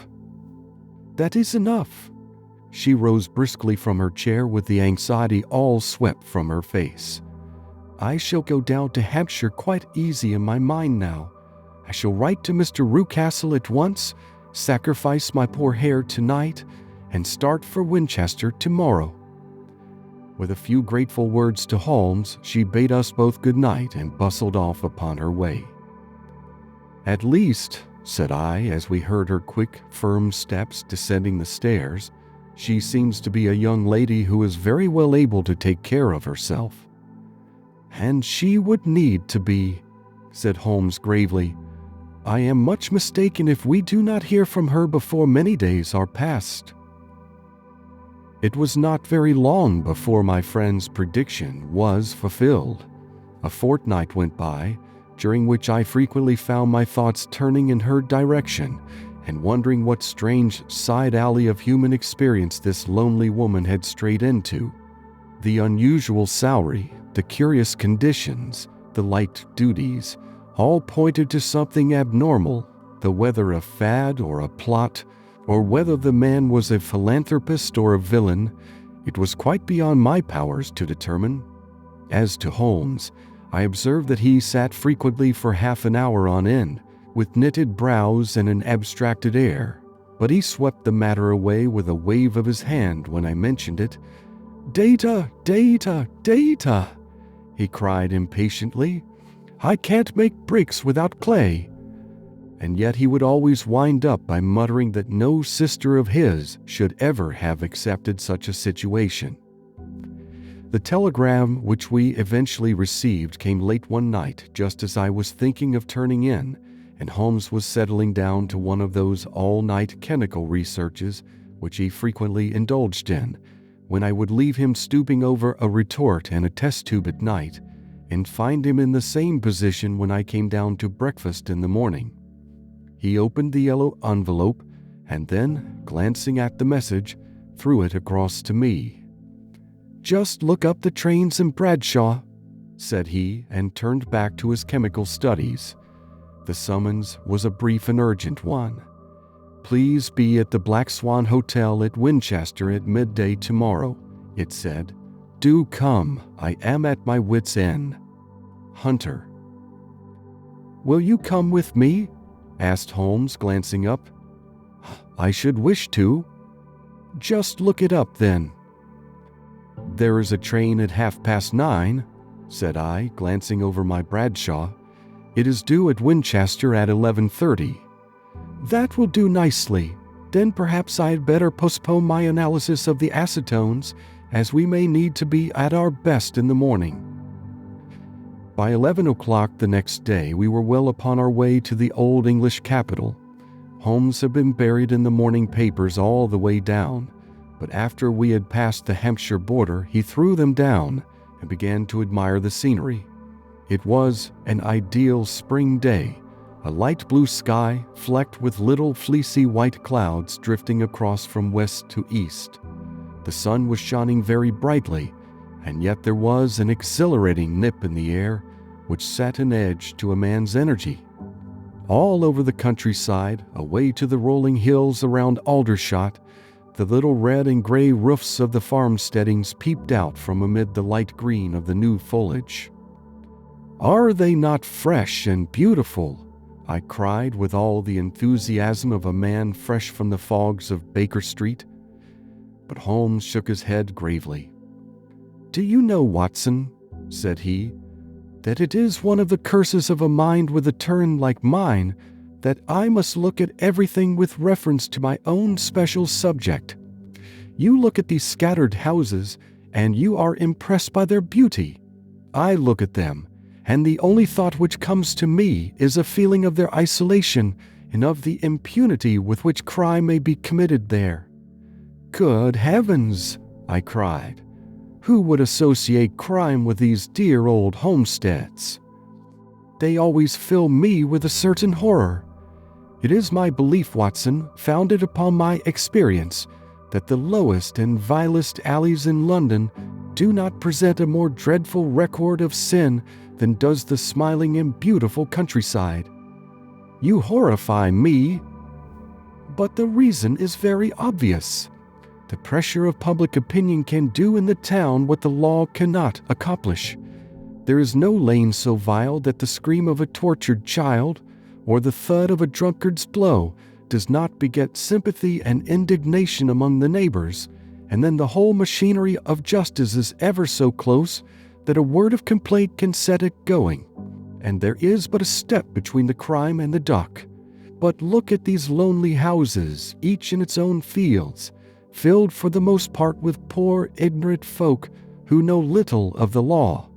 Think of the deeds of hellish cruelty, the hidden wickedness which may go on, year in, year out in such places, and none the wiser. Had this lady who appeals to us for help gone to live in Winchester, I should never have had a fear for her, It is the 5 miles of country which makes the danger. Still, it is clear that she is not personally threatened. No, if she can come to Winchester to meet us, she can get away. Quite so. She has her freedom. What can be the matter, then? Can you suggest no explanation? I have devised 7 separate explanations, each of which would cover the facts as far as we know them. But which of these is correct can only be determined by the fresh information which we shall no doubt find waiting for us. Well, there is the tower of the cathedral, and we shall soon learn all that Miss Hunter has to tell. The Black Swan is an inn of repute in the High Street, at no distance from the station, and there we found the young lady waiting for us. She had engaged a sitting room, and our lunch awaited us upon the table. "I am so delighted that you have come," she said earnestly. "It is so very kind of you both, but indeed I do not know what I should do. Your advice would be altogether invaluable to me. Pray tell us what has happened to you." "I will do so, and I must be quick, for I have promised Mr. Rucastle to be back before 3. I got his leave to come into town this morning, though he little knew for what purpose. Let us have everything in its due order." Holmes thrust his long, thin legs out towards the fire and composed himself to listen. "In the first place, I may say that I have met, on the whole, with no actual ill treatment from Mr. and Mrs. Rucastle. It is only fair to them to say that. But I cannot understand them, and I am not easy in my mind about them." "What can you not understand?" "Their reasons for their conduct. But you shall have it all just as it occurred. When I came down, Mr. Rucastle met me here and drove me in his dog-cart to the Copper Beeches. It is, as he said, beautifully situated, but it is not beautiful in itself, for it is a large square block of a house, whitewashed, but all stained and streaked with damp and bad weather. There are grounds round it, woods on 3 sides, and on the 4th a field which slopes down to the Southampton high road, which curves past about 100 yards from the front door. This ground in front belongs to the house, but the woods all round are part of Lord Southerton's preserves. A clump of copper beeches immediately in front of the hall door has given its name to the place. I was driven over by my employer, who was as amiable as ever, and was introduced by him that evening to his wife and the child. There was no truth, Mr. Holmes, in the conjecture which seemed to us to be probable in your rooms at Baker Street. Mrs. Rucastle is not mad. I found her to be a silent, pale-faced woman, much younger than her husband, not more than 30, I should think, while he can hardly be less than 45. From their conversation I have gathered that they have been married about 7 years, that he was a widower, and that his only child by the first wife was the daughter who has gone to Philadelphia.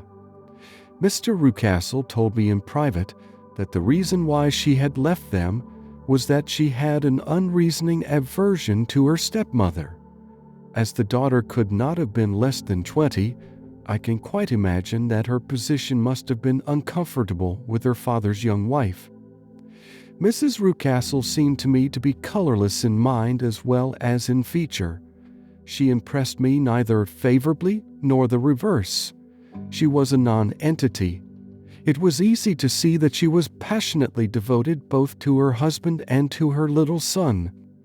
Her light gray eyes wandered continually from one to the other, noting every little want and forestalling it if possible.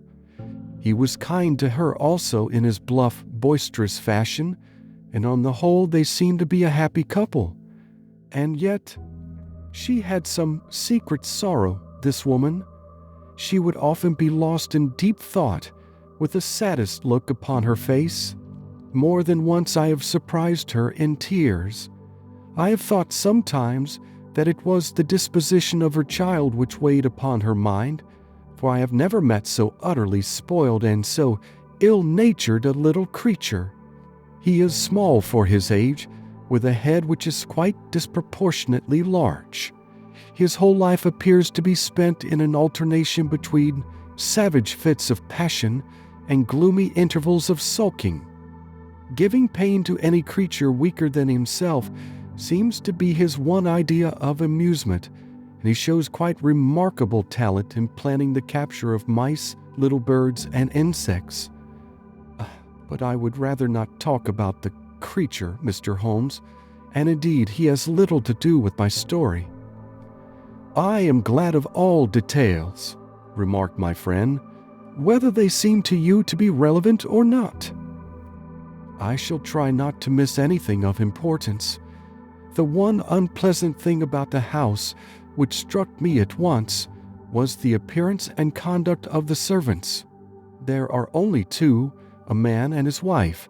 Toller, for that is his name, is a rough, uncouth man, with grizzled hair and whiskers, and a perpetual smell of drink. Twice since I have been with them he has been quite drunk, and yet Mr. Rucastle seemed to take no notice of it. His wife is a very tall and strong woman with a sour face, as silent as Mrs. Rucastle, and much less amiable. They are a most unpleasant couple, but fortunately I spend most of my time in the nursery and my own room, which are next to each other in one corner of the building. For 2 days after my arrival at the Copper Beeches, my life was very quiet. On the third, Mrs. Rucastle came down just after breakfast and whispered something to her husband. "Oh, yes," said he, turning to me, "we are very much obliged to you, Miss Hunter, for falling in with our whims so far as to cut your hair. I assure you that it is not detracted in the tiniest iota from your appearance. We shall now see how the electric blue dress will become you. You will find it laid out upon the bed in your room, and if you would be so good as to put it on, we should both be extremely obliged." The dress which I found waiting for me was of a peculiar shade of blue. It was of excellent material, a sort of beige, but it bore unmistakable signs of having been worn before. It could not have been a better fit if I had been measured for it. Both Mr. and Mrs. Rucastle expressed a delight at the look of it, which seemed quite exaggerated in its vehemence. They were waiting for me in the drawing room, which is a very large room stretching along the entire front of the house, with 3 long windows reaching down to the floor. A chair had been placed close to the central window, with its back turned towards it. In this I was asked to sit, and then Mr. Rucastle, walking up and down on the other side of the room, began to tell me a series of the funniest stories that I have ever listened to.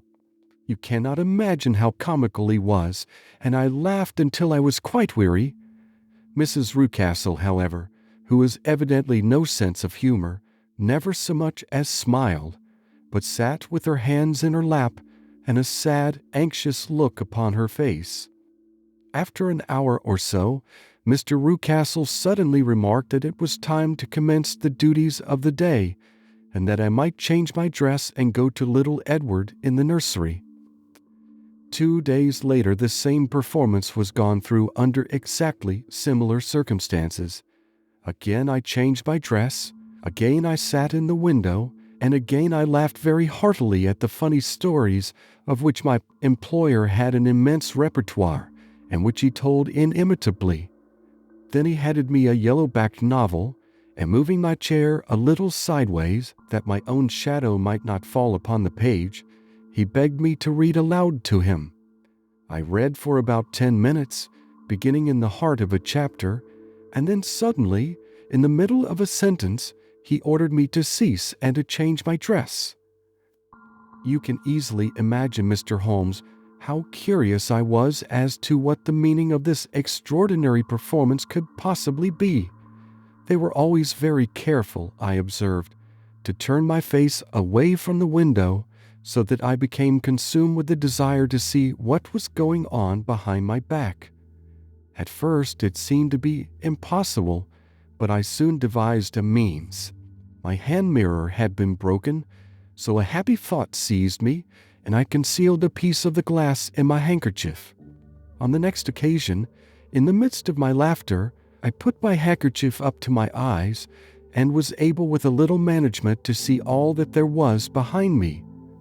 I confess that I was disappointed. There was nothing. At least, that was my first impression. At the second glance, however, I perceived that there was a man standing in the Southampton Road, a small bearded man in a gray suit, who seemed to be looking in my direction. The road is an important highway, and there are usually people there. This man, however, was leaning against the railings which bordered our field, and was looking earnestly up. I lowered my handkerchief and glanced at Mrs. Rucastle to find her eyes fixed upon me with a most searching gaze. She said nothing, but I am convinced that she had divined that I had a mirror in my hand and had seen what was behind me. She rose at once. "Jethro," said she, "there is an impertinent fellow upon the road there who stares up at Miss Hunter." "No friend of yours, Miss Hunter?" he asked. "No, I know no one in these parts." "Dear me, how very impertinent. Kindly turn round and motion to him to go away." "Surely it would be better to take no notice." No, we should have him loitering here always. Kindly turn round and wave him away like that." I did as I was told, and at the same instant Mrs. Rucastle drew down the blind. That was a week ago, and from that time I have not sat again in the window, nor have I worn the blue dress, nor seen the man in the road. "Pray continue," said Holmes. "Your narrative promises to be a most interesting one." "You will find it rather disconnected, I fear, and there may prove to be little relation between the different incidents of which I speak. On the very first day that I was at the Copper Beeches, Mr. Rucastle took me to a small outhouse which stands near the kitchen door. As we approached it, I heard the sharp rattling of a chain and the sound as of a large animal moving about. "Look in here," said Mr. Rucastle, showing me a slit between two planks. "Is he not a beauty?" I looked through and was conscious of two glowing eyes and of a vague figure huddled up in the darkness. "Don't be frightened," said my employer, laughing at the start which I had given. "It's only Carlo, my mastiff. I call him mine, but really old Toller, my groom, is the only man who can do anything with him. We feed him once a day, and not too much then, so that he is always as keen as mustard. Toller lets him loose every night, and God help the trespasser whom he lays his fangs upon. For goodness sake, don't you ever, on any pretext, set your foot over the threshold at night, for it's as much as your life is worth." The warning was no idle one, for 2 nights later I happened to look out of my bedroom window about 2 o'clock in the morning. It was a beautiful moonlight night, and the lawn in front of the house was silvered over and almost as bright as day. I was standing, wrapped in the peaceful beauty of the scene, when I was aware that something was moving under the shadow of the Copper Beeches. As it emerged into the moonshine, I saw what it was. It was a giant dog, as large as a calf, tawny tinted, with hanging jowl, black muzzle, and huge projecting bones. It walked slowly across the lawn and vanished into the shadow upon the other side. That dreadful sentinel set a chill to my heart which I do not think that any burglar could have done. And now I have a very strange experience to tell you. I had, as you know, cut off my hair in London, and I had placed it in a great coil at the bottom of my trunk. One evening, after the child was in bed, I began to amuse myself by examining the furniture of my room, by rearranging my own little things. There was an old chest of drawers in the room, the 2 upper ones empty and open, the lower one locked. I had filled the first 2 with my linen, and as I had still much to pack away, I was naturally annoyed at not having the use of the 3rd drawer. It struck me that it might have been fastened by a mere oversight, so I took out my bunch of keys and tried to open it. The very first key fitted to perfection, and I drew the drawer open. There was only one thing in it, but I am sure that you would never guess what it was. It was my coil of hair. I took it up and examined it. It was of the same peculiar tint and the same thickness. But then the impossibility of the thing obtruded itself upon me. How could my hair have been locked in the drawer? With trembling hands, I undid my trunk, turned out the contents, and drew from the bottom my own hair. I laid the two tresses together, and I assure you that they were identical. Was it not extraordinary? Puzzle as I would, I could make nothing at all of what it meant. I returned the strange hair to the drawer, and I said nothing of the matter to the Rucastles, as I felt that I had put myself in the wrong by opening a drawer which they had locked. I am naturally observant, as you may have remarked, Mr. Holmes, and I soon had a pretty good plan of the whole house in my head. There was one wing, however, which appeared not to be inhabited at all. A door which faced that which led into the quarters of the Tollers opened into this suite, but it was invariably locked. One day, however, as I ascended the stair, I met Mr. Rucastle coming out through this door, his keys in his hand, and a look on his face which made him a very different person to the round, jovial man to whom I was accustomed. His cheeks were red, his brow was all crinkled with anger, and the veins stood out at his temples with passion. He locked the door and hurried past me without a word or a look. This aroused my curiosity, so when I went out for a walk in the grounds with my charge, I strolled round to the side from which I could see the windows of this part of the house. There were 4 of them in a row, 3 of which were simply dirty, while the 4th was shattered up. They were evidently all deserted. As I strolled up and down, glancing at them occasionally, Mr. Rucastle came out to me, looking as merry and jovial as ever. "Ah," said he, "you must not think me rude if I passed you without a word, my dear young lady. I was preoccupied with business matters." I assured him that I was not offended. "By the way," said I, "you seem to have quite a suite of spare rooms up there, and one of them has the shutters up." He looked surprised and, as it seemed to me, a little startled at my remark. "Photography is one of my hobbies," said he. "I have made my darkroom up there. But, dear me, what an observant young lady we have come upon. Who would have believed it? Who would have ever believed it?" He spoke in a jesting tone, but there was no jest in his eyes as he looked at me. I read suspicion there and annoyance, but no jest. "Well, Mr. Holmes, from the moment that I understood that there was something about that suite of rooms which I was not to know, I was all on fire to go over them. It was not mere curiosity, though I have my share of that.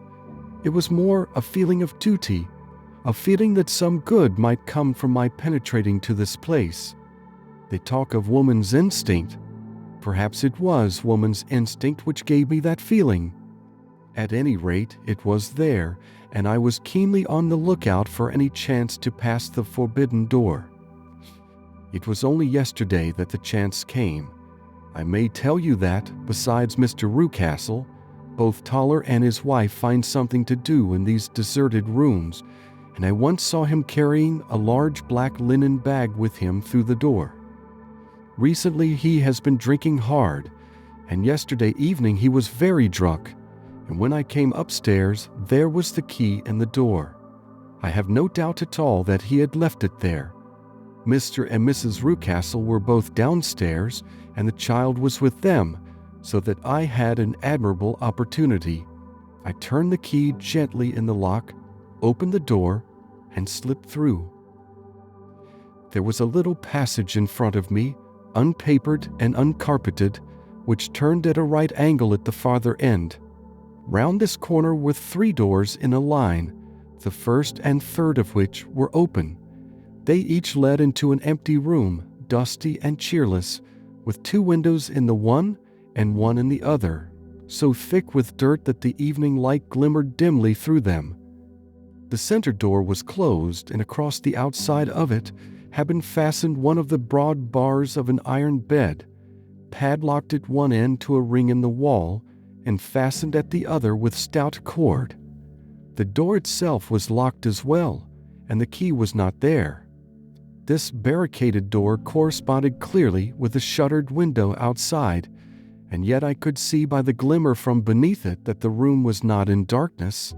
Evidently there was a skylight which let in light from above.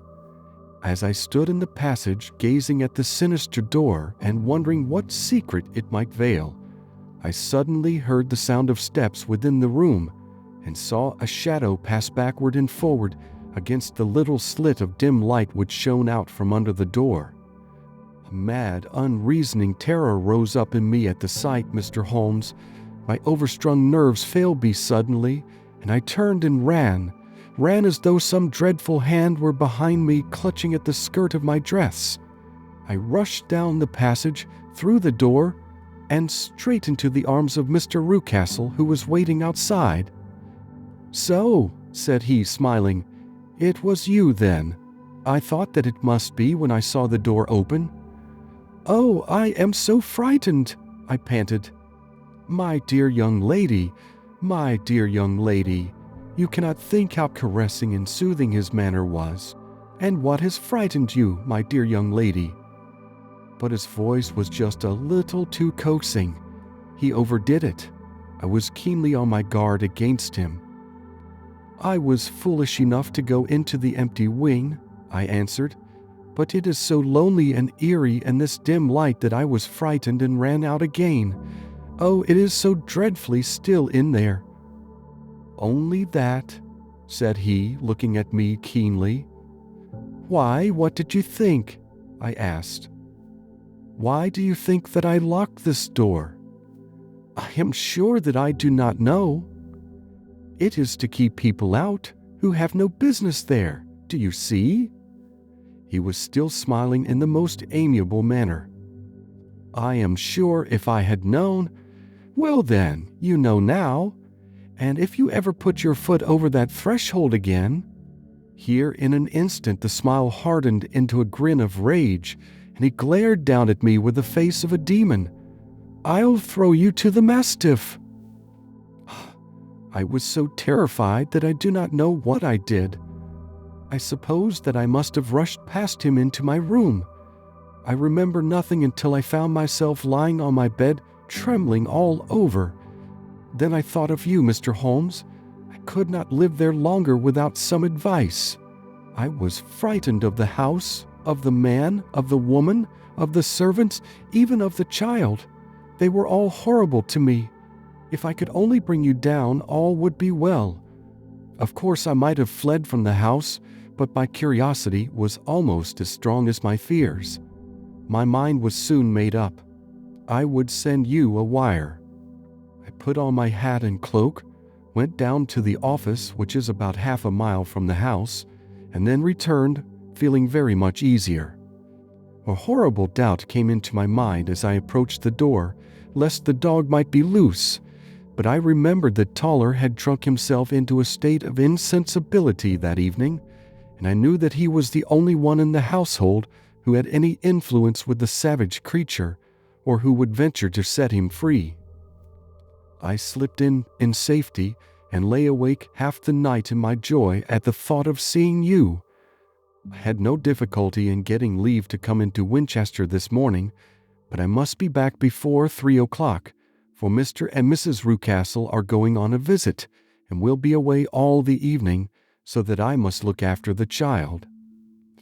Now I have told you all my adventures, Mr. Holmes, and I should be very glad if you could tell me what it all means, and above all, what I should do." Holmes and I had listened spellbound to this extraordinary story. My friend rose now and paced up and down the room, his hands in his pockets, and an expression of the most profound gravity upon his face. "Is Toller still drunk?" he asked. "Yes, I heard his wife tell Mrs. Rucastle that she could do nothing with him." "That is well. And the Rucastles go out tonight?" "Yes." "Is there a cellar with a good strong lock?" "Yes, the wine cellar." "You seem to me to have acted all through this matter like a very brave and sensible girl, Miss Hunter. Do you think that you could perform one more feat? I should not ask it of you if I did not think you a quite exceptional woman." "I will try. What is it?" "We shall be at the Copper Beeches by 7 o'clock, my friend and I. The Rucastles will be gone by that time, and Toller will, we hope, be incapable. There only remains Mrs. Toller, who might give the alarm. If you could send her into the cellar on some errand, and then turn the key upon her, you would facilitate matters immensely." "I will do it." "Excellent. We shall then look thoroughly into the affair. Of course, there is only one feasible explanation. You had been brought there to personate someone, and the real person is imprisoned in this chamber. That is obvious. As to who this prisoner is, I have no doubt that it is the daughter, Miss Alice Rucastle, if I remember right, who was said to have gone to America. You were chosen, doubtless, as resembling her in height, figure, and the color of your hair. Hers had been cut off, very possibly in some illness through which she has passed, and so of course yours had to be sacrificed also. By a curious chance you came upon her tresses. The man in the road was undoubtedly some friend of hers, possibly her fiancé, and no doubt, as you wore the girl's dress and were so like her, he was convinced from your laughter whenever he saw you, and afterwards from your gesture, that Miss Rucastle was perfectly happy, and that she no longer desired his attentions. The dog is let loose at night to prevent him from endeavoring to communicate with her. So much is fairly clear. The most serious point in the case is the disposition of the child." "What on earth has that to do with it?" I ejaculated. "My dear Watson, you as a medical man are continually gaining light as to the tendencies of a child by the study of the parents. Don't you see that the converse is equally valid? I have frequently gained my first real insight into the character of parents by studying their children. This child's disposition is abnormally cruel, merely for cruelty's sake, and whether he derives this from a smiling father, as I should suspect, or from his mother, it bodes evil for the poor girl who is in their power." "I am sure that you are right, Mr. Holmes," cried our client. "A thousand things come back to me which make me certain that you have hit it. Oh, let us lose not an instant in bringing help to this poor creature." "We must be circumspect, for we are dealing with a very cunning man. We can do nothing until 7 o'clock. At that hour we shall be with you, and it will not be long before we solve the mystery." We were as good as our word, for it was just 7 when we reached the Copper Beeches, having put up our trap at a wayside public house. The group of trees, with their dark leaves shining like burnished metal in the light of the setting sun, were sufficient to mark the house, even had Miss Hunter not been standing smiling on the doorstep. "Have you managed it?" asked Holmes. A loud thudding noise came from somewhere downstairs. "That is Mrs. Toller in the cellar," said she. "Her husband lies snoring on the kitchen rug. Here are his keys, which are the duplicates of Mr. Rucastle's." "You have done well indeed," cried Holmes with enthusiasm. "Now lead the way, and we shall soon see the end of this black business." We passed up the stair, unlocked the door, followed on down a passage, and found ourselves in front of the barricade which Miss Hunter had described. Holmes cut the cord and removed the transverse bar. Then he tried the various keys in the lock, but without success. No sound came from within, and at the silence, Holmes's face clouded over. "I trust that we are not too late," said he. "I think, Miss Hunter, that we had better go in without you. Now, Watson, put your shoulder to it, and we shall see whether we cannot make our way in." It was an old rickety door and gave at once before our united strength. Together we rushed into the room. It was empty. There was no furniture save a little pallet bed, a small table, and a basket full of linen. The skylight above was open, and the prisoner gone. "There has been some villainy here," said Holmes. "This beauty has guessed Miss Hunter's intentions and has carried his victim off." "But how?" "Through the skylight. We shall soon see how he managed it." He swung himself up onto the roof. "Ah, yes," he cried. "Here's the end of a long light ladder against the eaves. That is how he did it."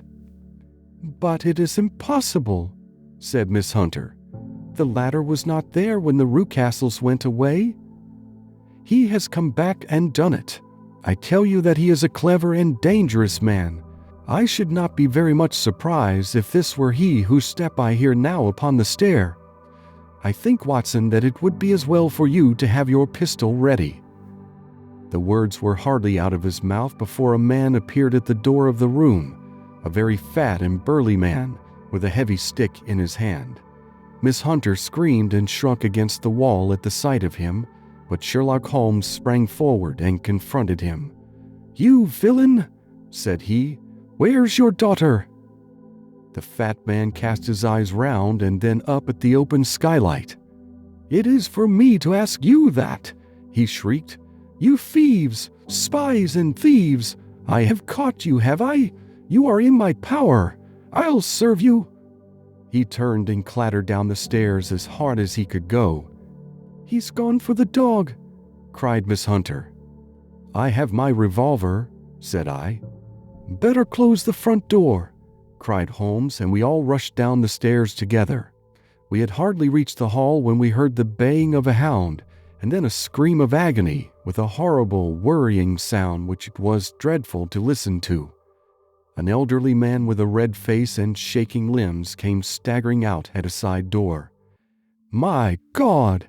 he cried. "Someone has loosed the dog. It's not been fed for 2 days. Quick, quick, or it'll be too late." Holmes and I rushed out and round the angle of the house, with Toller hurrying behind us. There was the huge famished brute, its black muzzle buried in Rucastle's throat, while he writhed and screamed upon the ground. Running up, I blew its brains out, and it fell over with its keen white teeth still meeting in the great creases of his neck. With much labor, we separated them and carried him, living but horribly mangled, into the house.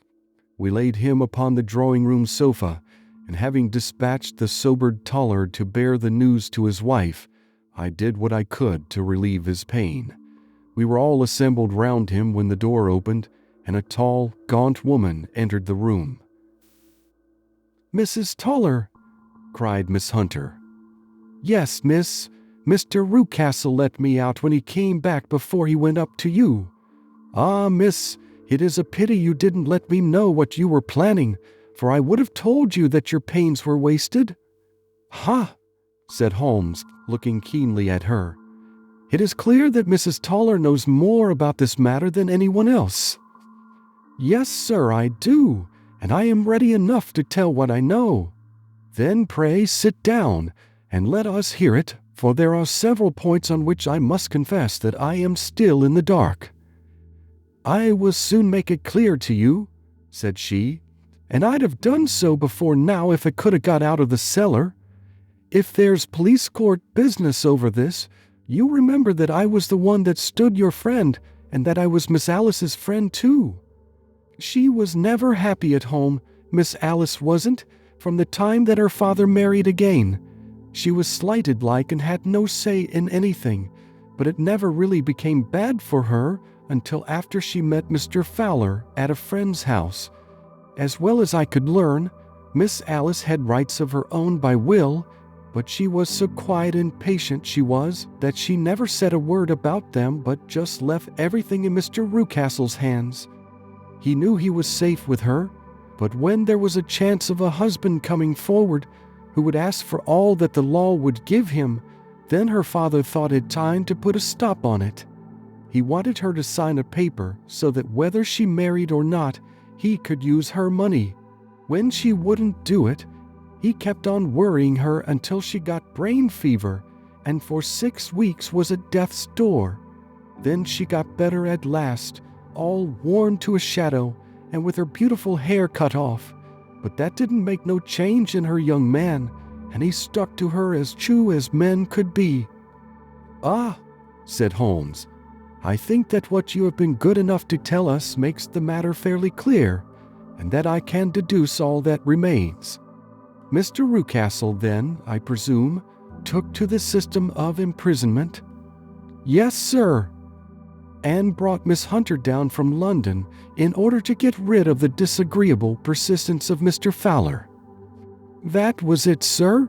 But Mr. Fowler, being a persevering man, as a good seaman should be, blockaded the house, and having met you, succeeded by certain arguments, metallic or otherwise, in convincing you that your interests were the same as his."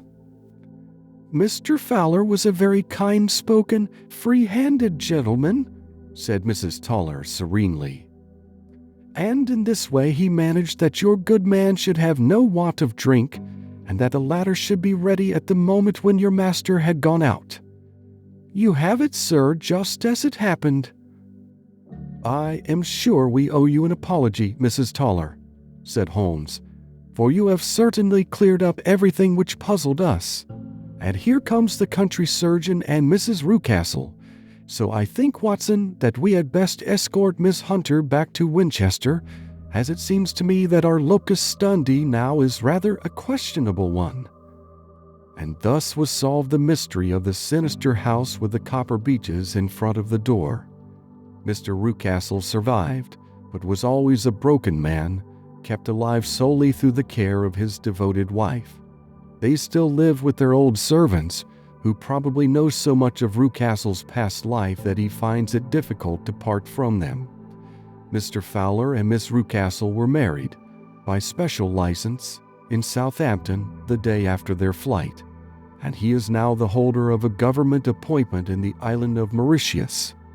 As to Miss Violet Hunter, my friend Holmes, rather to my disappointment, manifested no further interest in her when once she had ceased to be the center of one of his problems, and she is now the head of a private school at Walsall, where I believe that she has met with considerable success.